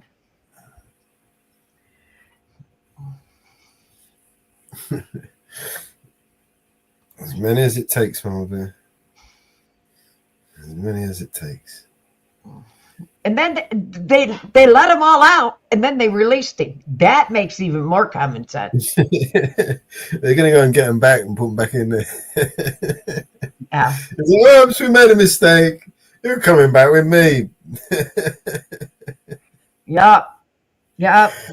Oh, Jesus Christ. There's so much bullshit you don't know what is true and what is bullshit. Yep. That is not his son. So that, just to be clear, that next speak this afternoon is one of the ways. On combination, if you think about a region, let's say 2 years from now, where serious requirements, because and it's focused on express. That means that in a world, I look from the questions. We'll go to epic proportion. Will be to allow conundrum is move to Ukraine because with our NATO outside of us, then how can we ever ask people to do Yeah, that? it's unbelievable. Yeah, a couple. Unbelievable. Unbelievable.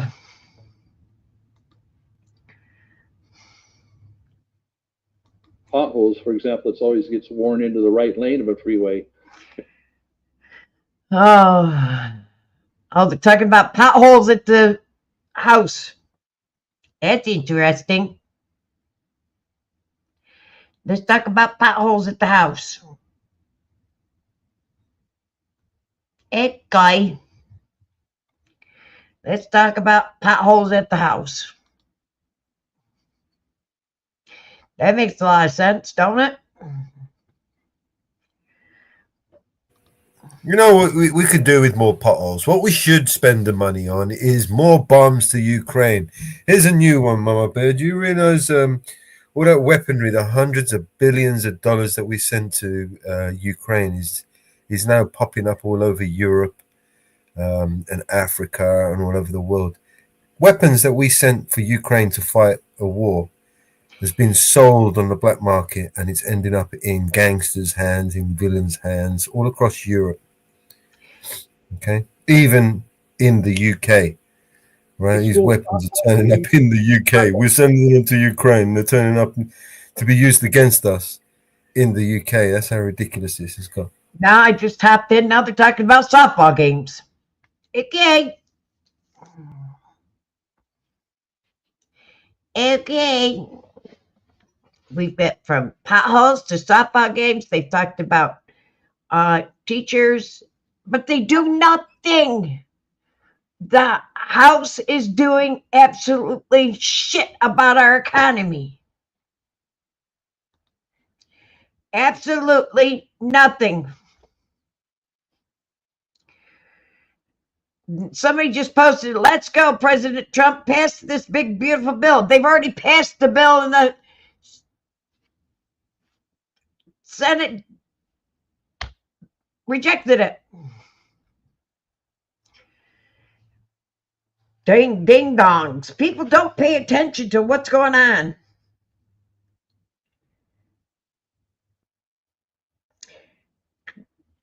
Keir Starmer discusses immigration in Albania. Now you're in Albania. Okay.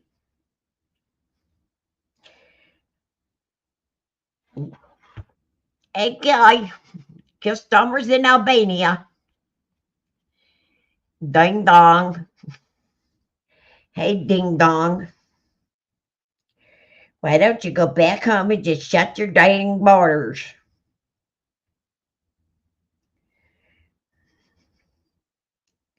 Is he that much of a ding dong?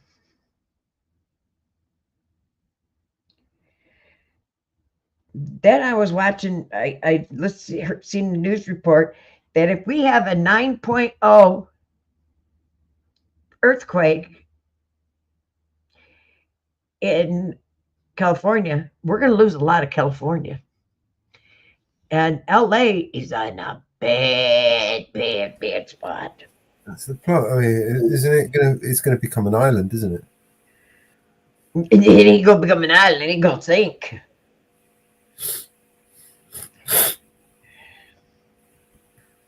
I remember that from Superman. Lex Luthor wanted to drop a few nukes along that fault line so he could make his own island. Do you remember that?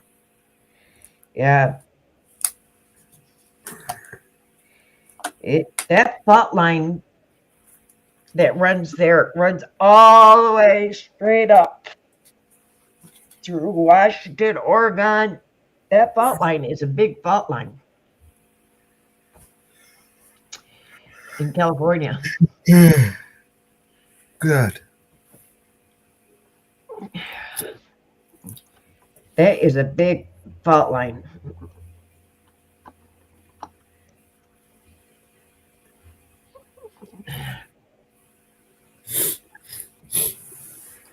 I mean, that fault line is, that San Andreas fault line is huge.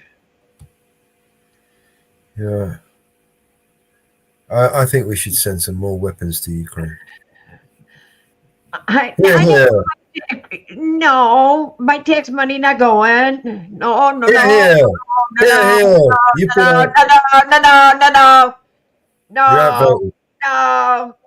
been outvoted. Your vote doesn't count.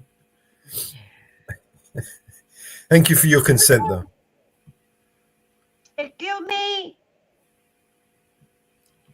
Why doesn't my vote count?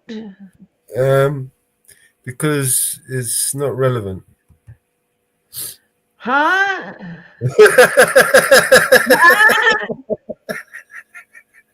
Because it doesn't matter.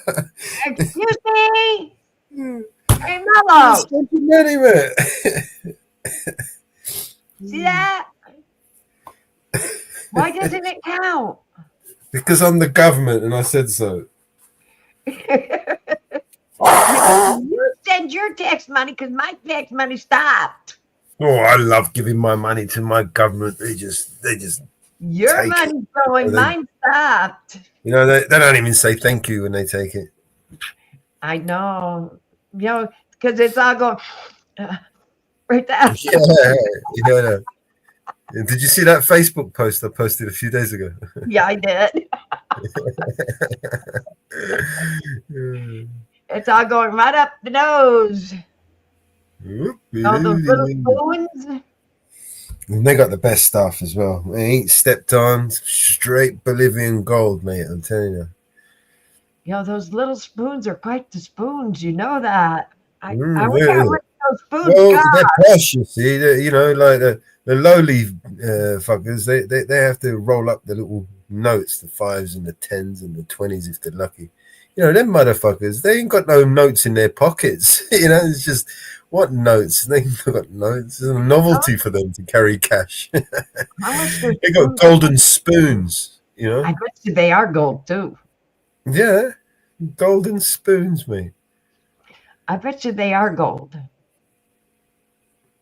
Guaranteed. Platinum, gold. And I bet you they're gold.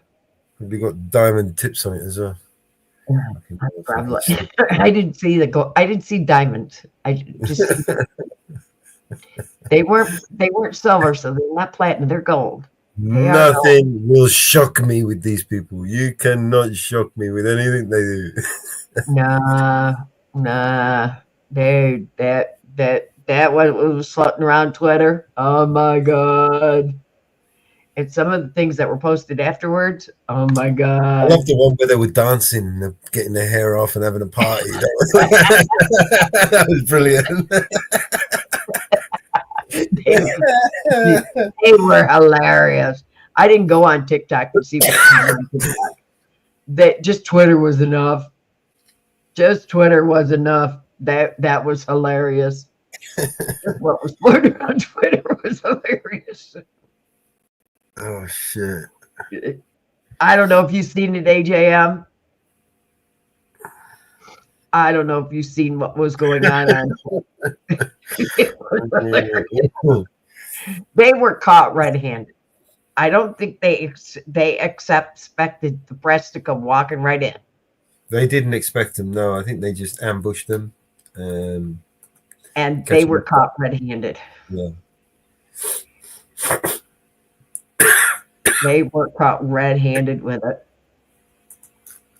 And then, you know, they carried on with all the meetings. With all the meetings. And it got even more hilarious. You know? And, you know, and how the people, you know, I know everybody in the UK have posted about it and said something about it. All the news agencies are. And, you know, but Germany, I haven't seen anything in Germany about it. You know, why isn't people speaking out about it? Are they that afraid of it? No, I believe that it's been the news, the propaganda has been compartmentalized. A portion of the people are getting to hear one side, and another portion are getting to hear the other side. In order to create that division, that divide, and that narrative. It don't happen. It don't happen. Just like Ukraine, nothing's going to be said in Ukraine because they own the press. What can be said in Ukraine is keep the mouth shut. Because the only thing that's being said in Ukraine is what Zelensky allows. You keep your mouth shut. He. You say what he wants said, and that's it. No. You cannot speak. You can't be exposed in Ukraine. You know. And everybody says we're headed for, we have martial law. We don't have martial law. Ukraine is under martial law.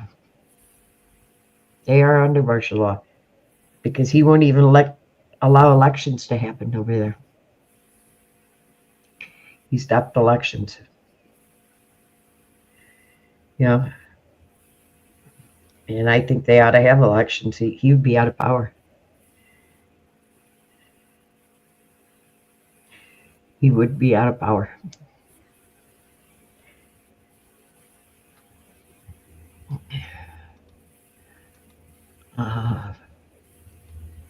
Let's see if I can find that news report I've seen this morning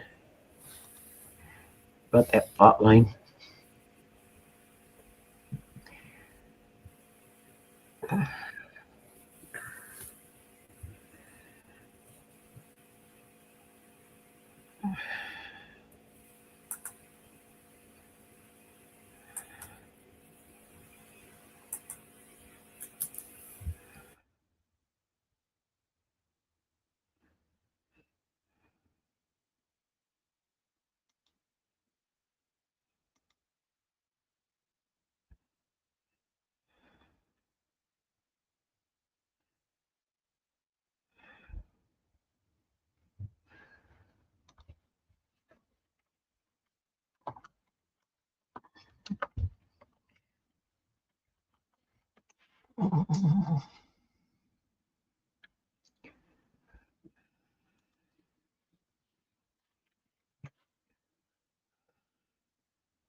Earthquake Singapore.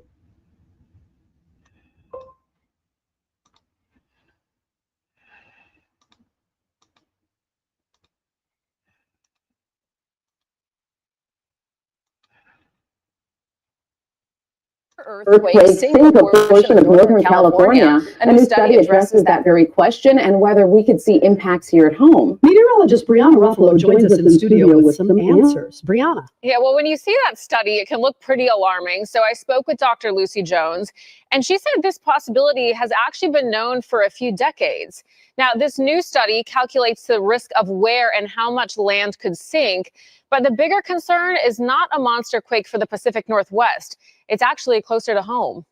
The Cascadia fault line is the focus of a new study, breaking down the flooding potential a 9.0 earthquake could bring to the Pacific Northwest and the Northern California coastline. It's a fault about 700 miles long, running from Northern California all the way up to Vancouver, British Columbia, capable of producing a massive quake, which was last seen in 1700. Dr. Lucy Jones says while we would still see damage for coastal areas, this fault line is offshore, so the heaviest shaking would be underwater. So basically all of the coast of Northern California, Oregon, and Washington will be like the San Fernando Valley and the Northridge earthquake. And we had 10 miles, and this is going to be 700 miles or something like that. So it's going to be a much larger area that is hit by the shaking. The study, conducted by Proceedings of the National Academy of Sciences, provides calculations of possible scenarios where coastal areas could sink by several feet. I think the other aspect that's sort of the newsworthy thinking about it is, what does it mean in a time of sea level rise? And it's another compelling reason to really do something about climate change. But Dr. Lucy Jones says the possibility of this monster earthquake actually isn't the worst case scenario. The most damaging earthquake I can think about was actually not even on the San Andreas. It would be a magnitude 7.5 under Los Angeles. Because the thing in the West Coast where we have relatively young rocks compared to the East Coast, and they're softer then. So where exactly are the most concerning areas? Dr. Jones lists the faults capable of a 7 as the Newport Inglewood Fault, Hollywood, Santa Monica, Whittier, and Puente Hills. She says there are about 100 faults under LA, but the worst model output is the Puente Hills Thrust, a fault that runs right under downtown Los Angeles. It's bad luck if you happen to hit the century that we have the magnitude 9, but those 7s in Los Angeles are more deadly.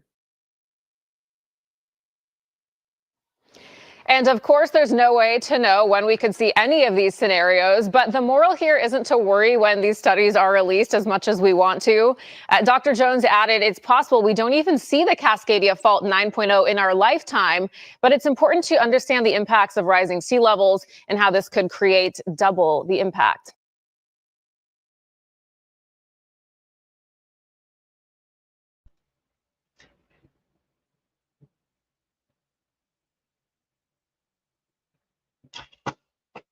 I hope I don't see it in my lifetime. but it scares me because I have family in LA.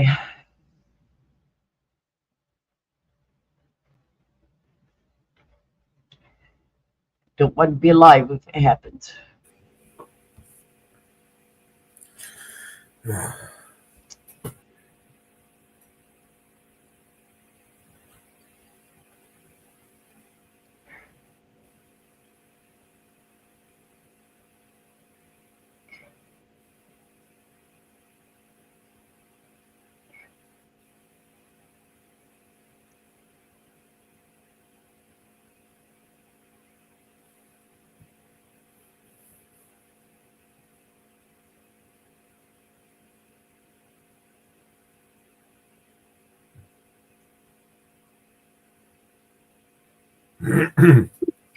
What do you think of that, fellows? Brilliant. Best news I've heard all day. Maybe once it becomes an island, we might be able to emigrate there. Just as long as it doesn't happen when I'm out there. Because you know I plan on going out. When you coming out there? I'm going out next May. Oh, shit. I'm flying out next May for my granddaughter's graduation. So let's pray to God that it doesn't happen. Right. Okay?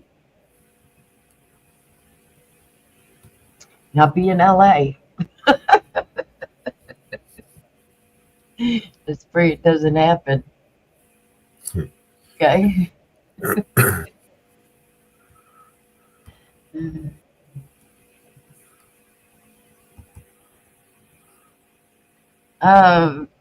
RFK testified before Senate Appropriation Committee. Really? Oh, let me see if I can find it.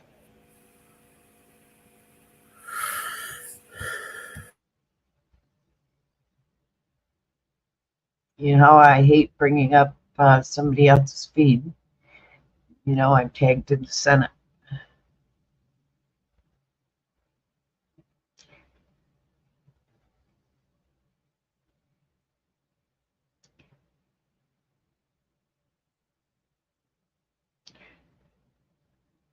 Let me go to the Senate.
That would take action.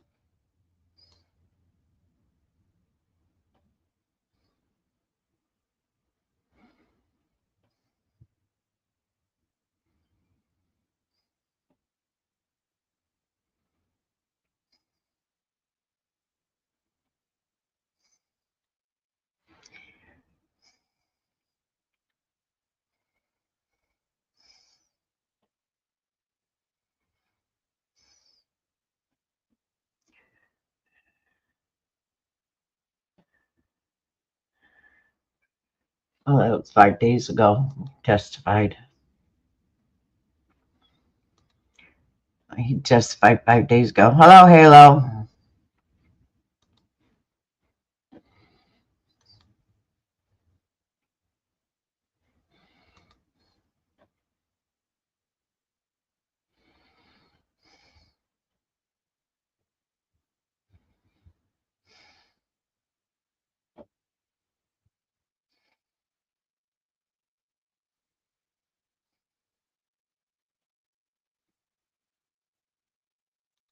That was 5 days ago.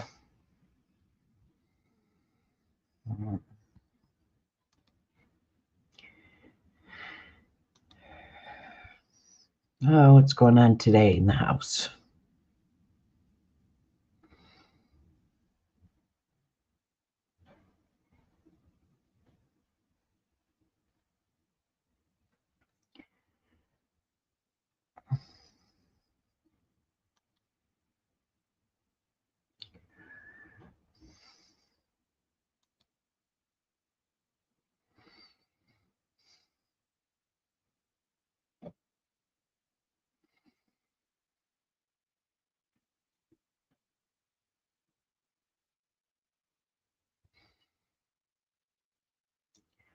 Not much.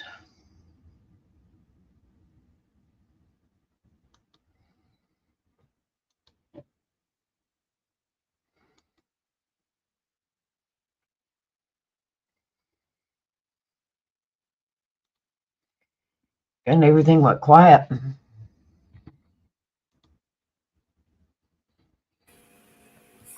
Yeah. Should put some music on. I want to play something else. No, it's almost noon. That's why everything went quiet. Oh, let me look at something.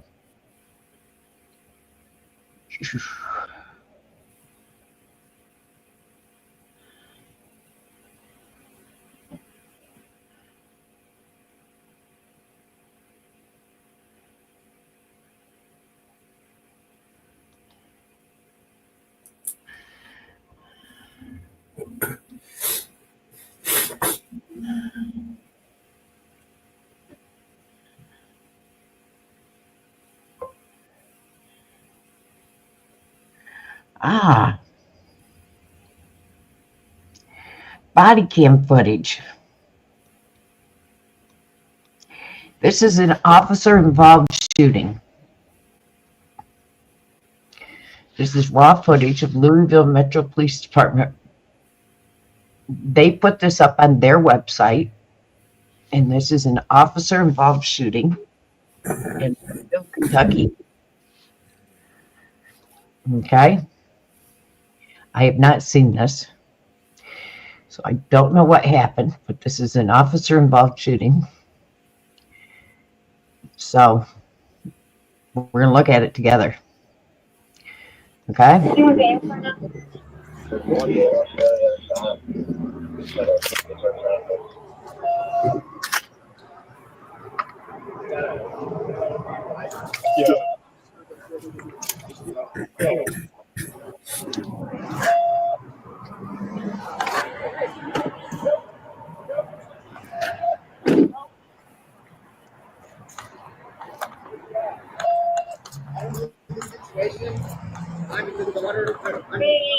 seeing Lincoln. Houses are in the front bedroom on the right side of the house. They were looking at the house. I didn't know you guys could hold that.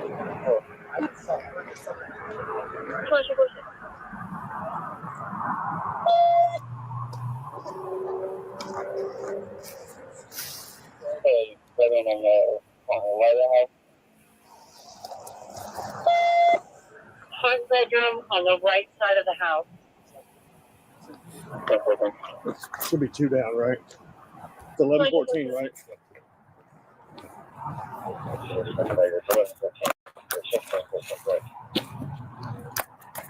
Suspect. The car running. They didn't want to get his car. He came running from this one. You want to clear this car?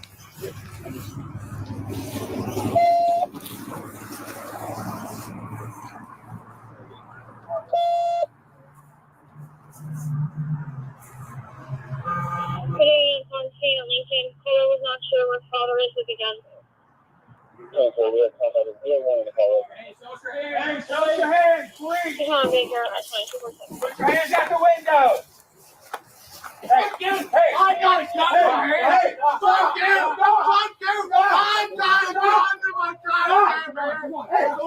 Drop the gun. Drop the gun. Right for you. Yep, on you. Hey, drop the gun. No! Fuck you! Just drop it, man. Goddamn house! What's going on, man? Talk to me. Goddamn house! Talk with me. Talk with me. Talk with me, man. Daniel. Stand the fuck down! Turn your fucking lights off! Hey, drop the gun. Hey, drop the gun, man. Do me a favor. Drop it for me, man. No! Drop it for me, man. No! Please. Don't do this, man. Don't do it. Daniel, my name's Jacob. Daniel. Daniel, my name's Jacob, man. Oh. My name's Jacob. What? Turn your goddamn lights What's going on? What's going on, Daniel? What's going on? Tell me, man. What's going on? Talk with me, man. Come on, Daniel, please. I don't want you to do this, man. Hey, boys, let's back up. Let's slowly back up. It's just Turn him. your lights off. Just him. Turn them off. Turn it off. Turn it off. I'm gonna go across. I got you. Yeah. Hey, Daniel, my name's turn it off. Daniel, my name's Jacob, okay? Turn it off. My name's Jacob, man. Get them out of the house. Hey. Get them out of the house. Turn it off. Hey, talk with me, man. Turn it off. Talk with me. Fucker. I tell you what, turn it off. You got the gun, I'll turn my light off. Okay? Turn it off. You got the gun, I will. Turn it off. No. Turn it off. I'm not going to turn it off, dude. Daniel, man. Turn it off. What's going on? Yes, sir. We're trying to get the mother spread out of the house. It's in my phone. I'll turn one light off, but I got you going on. How do you want to come out? Put the lights down. That's it, man. Put the lights down. Right to the front, right here. Daniel. Put it down. You're doing good, boys. You're doing good. Listen.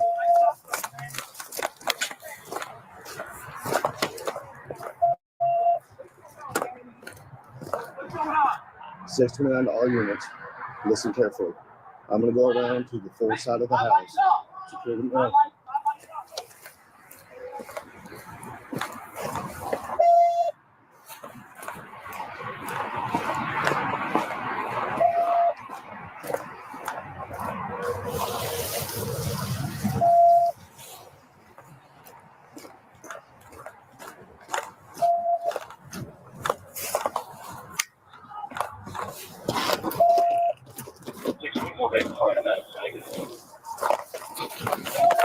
I can't get around. Tell me why. What's going on? What's going on, man? Can we get some other units on the other side of Lincoln to stop all traffic? We want all traffic shut down on Lincoln, please. We need all traffic shut down on Lincoln, and the mother's friend is coming to the door now. Your caller said she's staying in her room. Do you want her out as well? 629. I want everyone out of this house now. Come on. Yeah, Okay, it's okay. Go that way. Go that way.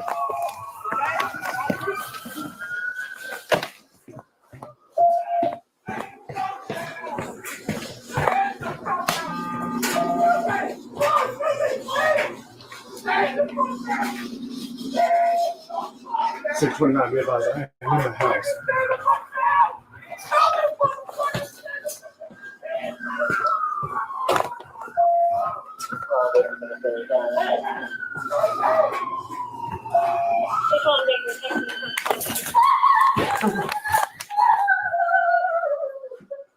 Drop the gun!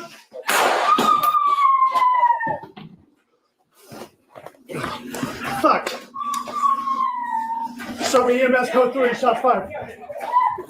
Yeah. Huh? Yes. I got you. Hello, I shot out of his hand. I'm telling him it's okay to approach.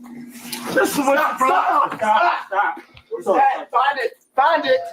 I shot it out of his hand. It went flying. Right here. Oh, nothing good. Yeah. No, My hair. it's probably underneath it. You gotta turn it here. Hey, cut it off. Hey, get serious. Hold on, moving. Where's he hit? In his wrist. Hitting the wrist. Okay. Guns right here. All right, keep it. Step on it.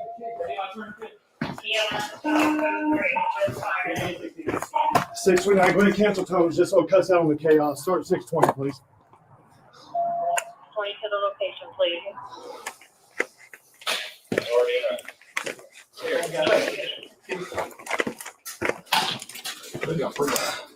Morning, Daniel. Stay with us, okay, bud?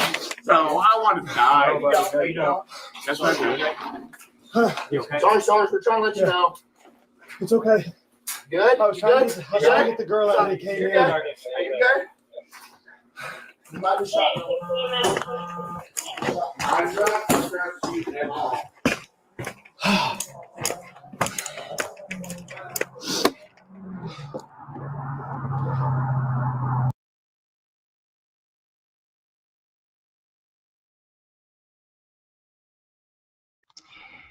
He never even announced himself into. You press the wrong button.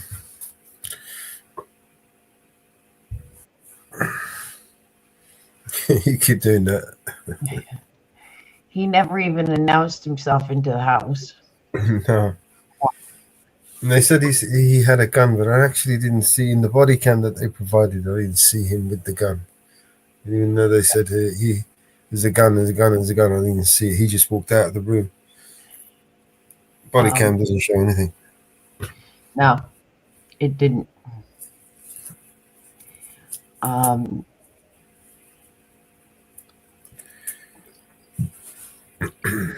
It didn't. How come that's the only body cam available? Yep. I think body cams, there should be one on their heads so we can see what they're looking at all times. They did give police briefing on it. You want to listen to that? Yeah, go on.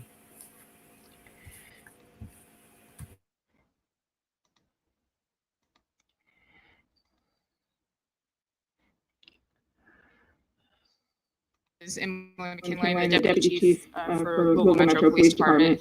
So today we're going to go over an update from an officer-involved shooting that occurred in the 1600 block of Lincoln Avenue, and that was on April 26th. Again, everything I say right now is very preliminary. This is still an ongoing investigation. This is also an active criminal investigation.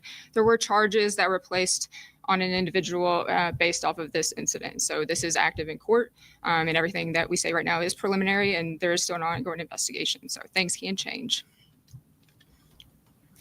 On April 26th at approximately 10:30 p.m., LMPD officers responded to a 911 call from a home in the 1600 block of Lincoln Avenue. The caller said a male in the home was intoxicated, had gotten into an argument with someone else inside the home, had retrieved a firearm and armed himself. And also during that 911 call, fires a shot into the floor of the home. When officers arrived on scene, the male was in the driveway, and officers encountered the male in the driveway. He was armed with that firearm. The male placed the gun to his head and engaged with officers verbally. He was visibly distraught during this engagement, and others were still hiding inside of the house. Officers knew that they had to get those individuals out of that house and get them to safety. They were still on the phone with 911 callers as officers were in their driveway. Officers acted very quickly, and they did get some of the individuals outside to safety. However, one individual still remained inside the home. And so an officer went inside the home to protect that person and to get that person outside of that house. While inside that home, the man re-enters the home and encounters the officer. The officer instructs the man to drop the weapon, which he does not, and he strikes him in the arm. The officer fires his gun and strikes him in the arm. The man was then taken to University of Louisville Hospital with non-life-threatening injuries. He has since been booked into Louisville Metro Department of Corrections with charges. our public integrity unit is the lead on this investigation. So we're going to go over some 911 calls. We're going to also show some body-worn camera video from the officer that's involved here. But first, I want to go over the Graham factors. So this is from Graham versus Connor, a United States Supreme Court case that established circumstances to assess the objective reasonableness of all officer-involved force and uses of force by police officers. So when officers are using force, they are going to assess the severity of the crime, the immediacy of the threat, the resistance level posed, and any potential flight. So if you recall, the subject in this case had already fired his gun into the floor, was armed with a gun, and was refusing officers' orders. So this is the circumstances that the officers were faced with. Again, this is another thing that is repetitive in our presentations on officer-involved shootings. So it's important that you all know our safety priorities, and we go over these with officers continuously. So this is a constant conversation in our agency. It's a constant conversation at roll calls, at trainings, and in conversations regarding tactical decisions in the moment. And so who is in the most imminent danger at the time, and who can control that situation now? And so and that kind of progresses through this line of progression. So victims and hostages have the least amount of control over the situation that they're in. Ultimately, the suspect has the most control through compliance with the directions from the officers.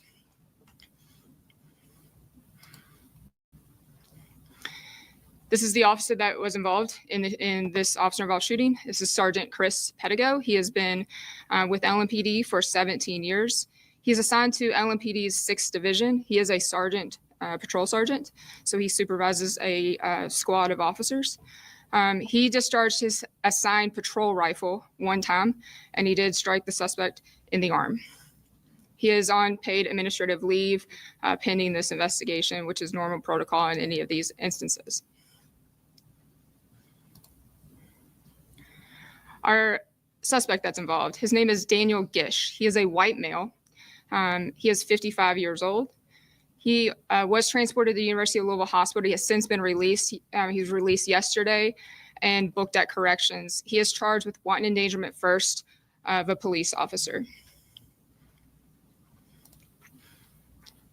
Okay, so this next slide, I'm going to play the 911 call. This is a call for service from inside the home. This call is about 4 minutes in length. It has been redacted to protect some personal information, but this does capture the intensity and what was going on in the moment and the stress that was experienced by the people inside the home at the moment. So I'll play this. This is a very powerful 911 call. Operator Merriweather, where is your emergency? Lincoln Avenue. That's Lincoln Avenue, is that right? Yes, ma'am. Is it the house or apartment? It's a house. What's your name, ma'am? And what's your phone number? Tell me exactly what's going on. So my dad started banging on the door. Him and my mom were having an argument, and he threatened to kill himself. And he went downstairs. He took a gun. We all heard it. It was in my room right now, and we were scared. Not with the whole safety, that everybody was in the house. Yeah. We heard that this significant to be So you're saying you heard the guns go off? not go off, but like, You heard him get the gun? yeah, and he was extremely drunk. Okay. What's your father's name? Daniel Gish, How do I spell his last name? Gish. What race is he? White, male. And you said that he is drunk right now and he has a gun. Yes, ma'am. What's he wearing? Thank you.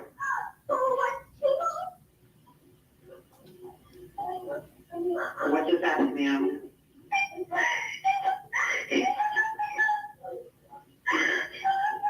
Did you just shoot someone, ma'am?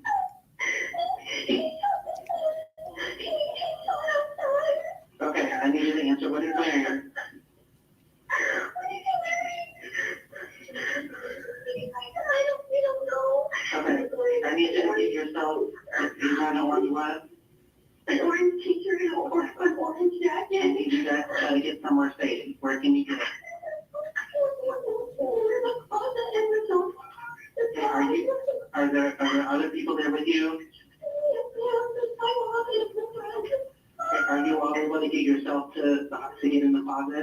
from where you are?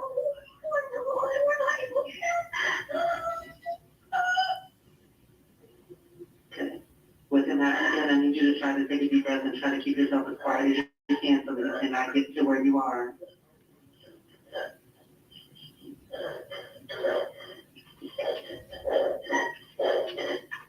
Give me 1 second. I'm trying to get them there to you, but like I say, try to keep yourself as quiet as you can.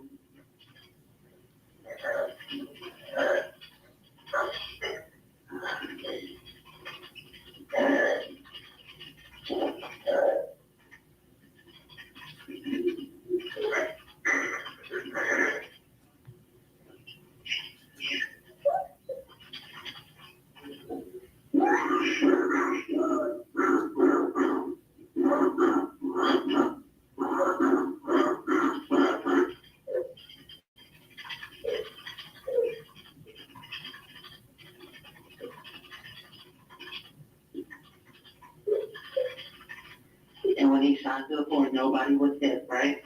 Okay.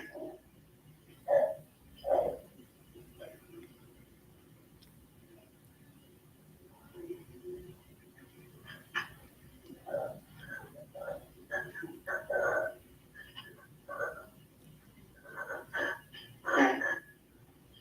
Where is he in the house? You said he's in the basement? No, he was in the kitchen. We were in your notice center. He's out right now. Okay, so you and your mom and her friend are in the bathroom? We are in the bedroom. We are in my room. Oh, are you able to lock? It is locked. Yes. Okay, they're already on their way. I just want you guys to try to stay in there and stay safe. I'm gonna stay on the phone with you. Yes, ma'am. Thank you. Okay, so you can see the fear that was occurring inside that bedroom and the unknown that was going on outside that door, waiting for the officers to arrive. And so as that 911 call is coming in, as that the 911 call taker is taking that call, the call taker is relaying that information to the dispatcher that's communicating to officers who are arriving on scene. And so this video is of Sergeant Pedigo arriving on scene.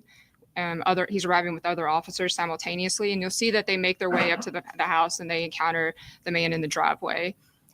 Eventually, then you'll see Sergeant Pedigo make entry to the house, and then Mr. Gish also make entry to the house, and that's where the officer-involved shooting occurs. So we'll play this body cam video.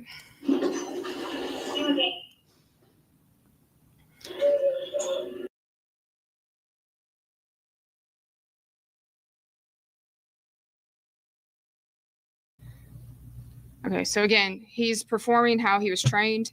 He put himself between Mr. Gish and then the female that was inside the house. So he didn't know where exactly she was, but he knew that there was another female that was inside the house that he needed to protect.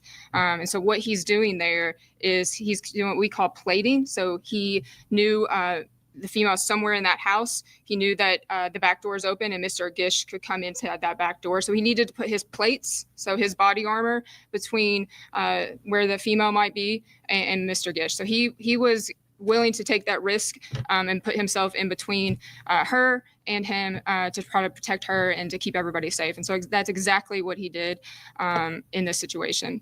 Obviously, victims, if you go back to our safety priorities, this aligns exactly with our safety priorities, putting that victim as our top priority and putting ourselves in front of that victim. And so that's what we saw here. While this is totally unfortunate that this happened, we don't ever want any officer involved in this. This has, I'm sure seeing this and hearing this, not just for Sergeant Pedigo, but all of the officers involved, I'm sure this has a visceral effect on them as well as the family that is involved here. Nobody wants to go through anything like this. However, we're grateful that no lives were lost and that no one else was injured. Our officers do outstanding work every day, just like this. These are calls that we get every day to protect people, and we put our lives on the line every day. Our officers do, and so we are grateful for them, and we're grateful for when we see training like this kicked in. We're really proud when we see that happen in this way. Even though we do, put our lives on the line and we strive to protect this community, what we need most though is continued help and support from our community. We alluded to some recent violent crime earlier before this press conference started, and we want to talk about that with you all. We work tirelessly every day to protect the community, keep people safe, protect constitutional rights, and we need help with solving some homicides. And so I want to go over that with you all, and then we'll get into some questions after that. So over the past 7 days, Good. She looks scared. we had 7 incidents that resulted in 7 people losing their lives. So 7 people have been killed over the past 7 days in Louisville. 3 others were injured. One of those injuries was very critical. And so I want to go over these 7 incidents to give you all a little better context to what's going on. Many of them we have cleared and we have solved with arrests. Some of those you are familiar with, but we do need the community's help with some of those, still with getting some information as far as what occurred and trying to provide some closure to families that have lost loved ones recently. So first, if we go back to last Wednesday, there was a homicide in the 600 block of South 28th Street. This is in LMPD's 1st Division. The victim was Montana Scott. He is a 20-year-old black male. He was deceased from multiple gunshot wounds. We need to help identifying suspects involved in this case. So anyone who has information about the shooting that took place in the 600 block of 28th Street last Wednesday on April 30th, we need help solving Montana's homicide. And then on the same day, we had another homicide in the 50,000 block of Popper Level Road, in LMPD 6th Division. The victim was Joshua Melinda. He was a 37-year-old black male. We did make an arrest on that. I think we made the arrest yesterday or day before. So you all, I believe, have reported on that. So we have cleared that homicide. Then on Oaks Night, there was a double homicide. It was a triple shooting, actually, double homicide, and then one non-fatal shooting that occurred in the 2700 block of West Broadway. So this was in Kroger's parking lot. This is in the 1st Division. So 2 deceased individuals. One was a 28-year-old black male. One was a white female that was 21 years old. And then one non-fatal shooting, which was a 28-year-old black male as well. We need help solving that homicide. There were hundreds of people present when the shooting occurred. There were also several police officers present when the shooting occurred. Officers were on scene trying to clear this lot as this homicide occurred. There were several shots fired while officers were right on scene. We know that occurred in an area where there were people around. We understand that people ran and people fled when that happened. And we know that maybe you weren't able to talk to the police that night because maybe you ran or you left the scene. And we understand that. But if you were there and you saw something, heard something, or you heard somebody talk about it, we need to hear from you. We have grieving families. This is completely unacceptable. It was Oaks Night, a night that our city was celebrating one of the biggest events in sports in the world. And we want to solve this, and we want to provide some justice and closure for those families. So if you know anything about what happened on Broadway, I know there's several videos that are circulated on social media, so I know there are several people that were there. 574 LMPD, we need tips and we need information for that, and we know people that were there. We know people have that. Then the next day in the 100 block of South 41st Street, we had another homicide. This appears to be domestic related. We do have all parties accounted for. We will conference this with the Commonwealth Attorney's Office to determine if there are charges in the future. But at this time that this is considered closed, we do know everybody that's involved. The other homicide that night on the 4th was in the 400 block of University Boulevard in the LMPD's 4th Division. We had 2 people that were shot. One of them died.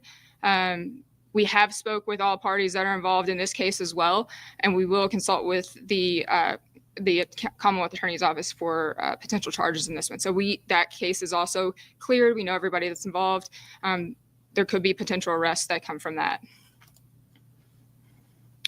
Also on the 4th, in the 1600 block of Dixie Highway in LMPD's 2nd Division, Mr. Isaiah White was found with a gunshot wound and pronounced deceased. He was a 49-year-old black male.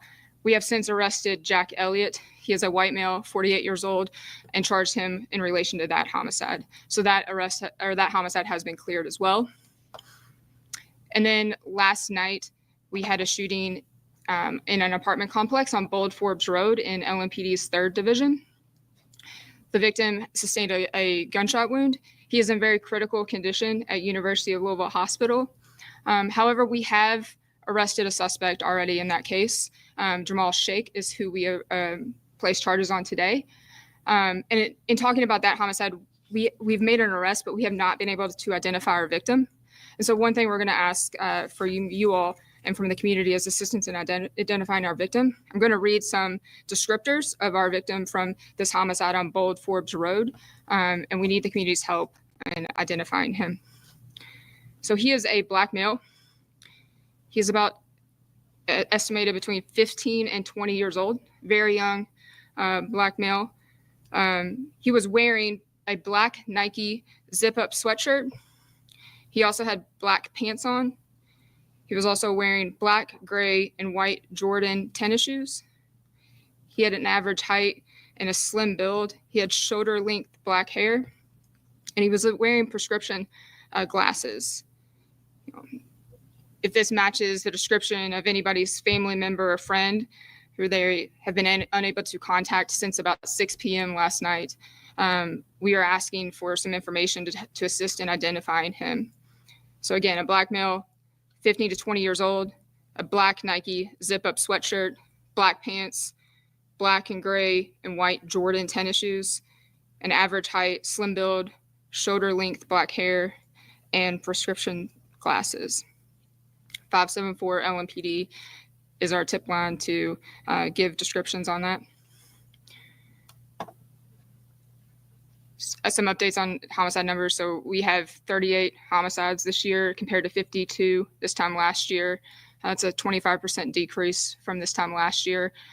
We are grateful for that decrease, but when we have weeks like this where we have several incidents back to back to back, that is heartbreaking. And it's heartbreaking for our detectives. It's heartbreaking for the community and the families that we encounter on a day-to-day basis when we have to deliver news like this. So we want to provide justice and closure to these families. And our clearance rate this year, our detectives are doing a great job. We've solved and cleared about 50% of our homicides this year. That is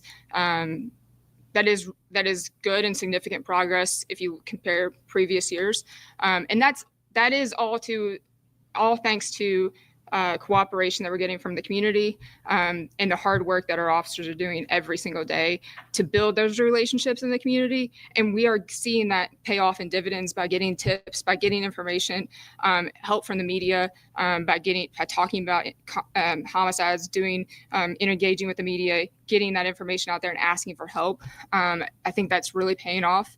And we're seeing that in the ways that we're able to make arrests, the ways we're able to provide some closure to our families. So thank you. And that is the end of that slideshow. I will take any questions related to the shooting or any of the homicides.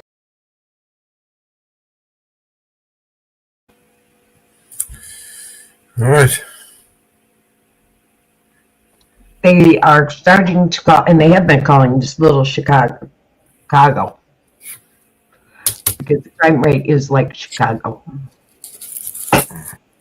Chirac. It's funny, the DOJ's been there. All right, well, I'm starting to get really tired in this chair. Yep. I've got laundry to fold. All right, should we shut this live down? Yep. Pick it up later or tomorrow or something. Thanks everybody for joining. Yeah, definitely. Thank you. All on the next one. Yeah, there's always a next one. Yes. See you guys. There you go. Let's get back on my brand. I think what I'll do is just leave this open since we don't have the Jitsi, and then I'll just come in the front room. Okay. All right. See you guys later. Actually, maybe I should come in on. Let me come in on the other one first before we shut down. I'm gonna drop. Can you drop the link in the chat, just in case anyone wants to jump?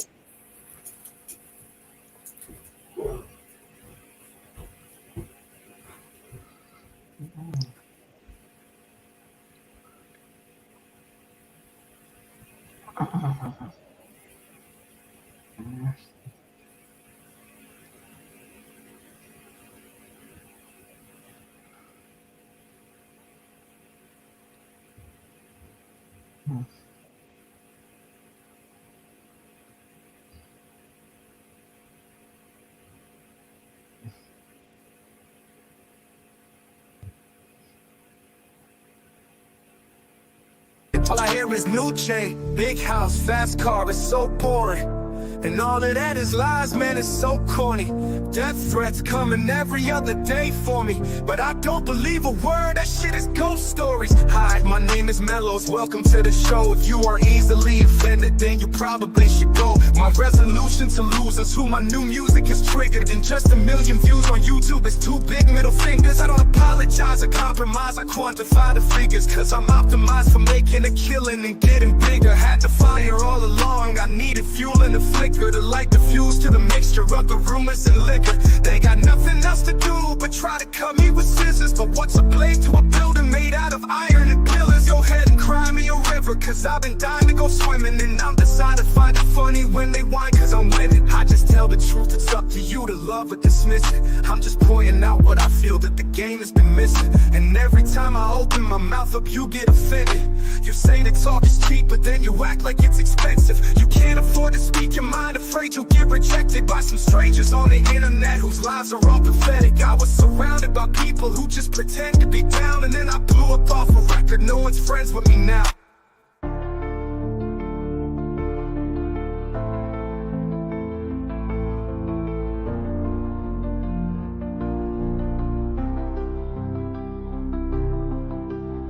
But I hear it's new chain, big house, fast cars, so bored. And all of that is lies, man, it's so corny.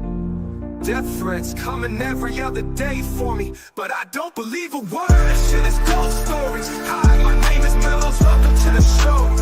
If you are easily offended, then you probably should go. My resolution to lose is who my new music is triggered. And just 1 million views on YouTube is 2 big middle fingers. I apologize or compromise or quantify the figures, cause I'm optimized for making a killing and getting bigger. Had to fire all along, I needed fuel and a flicker to light the fuse to the mixture of the rumors and liquor.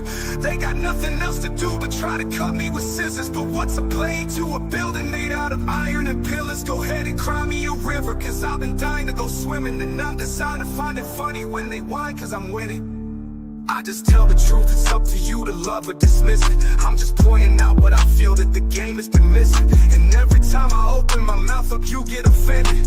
You say that talk is cheap, but then you act like it's expensive. You can't afford to speak your mind, afraid you'll get rejected by some strangers on the internet whose lives are all pathetic. I was surrounded by people who just pretend to be down, and then I blew up off a record. No one's friends with me now.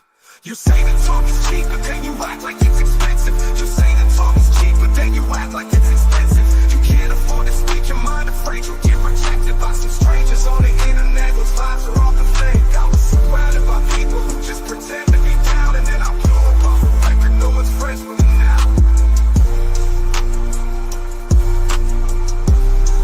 No one's friends with me now.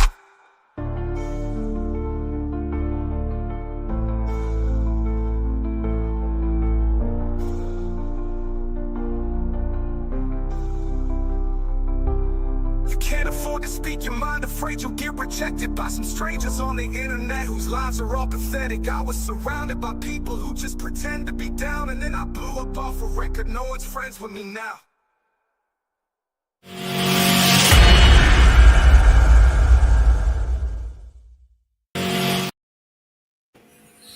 All right, that's it. Thank you, Armor Bear. We'll shut this down now. Thank you, everybody, for joining, tuning in, staying with us. And we will see you on the next one. Everybody have a great day, or evening, or morning, whichever it may be.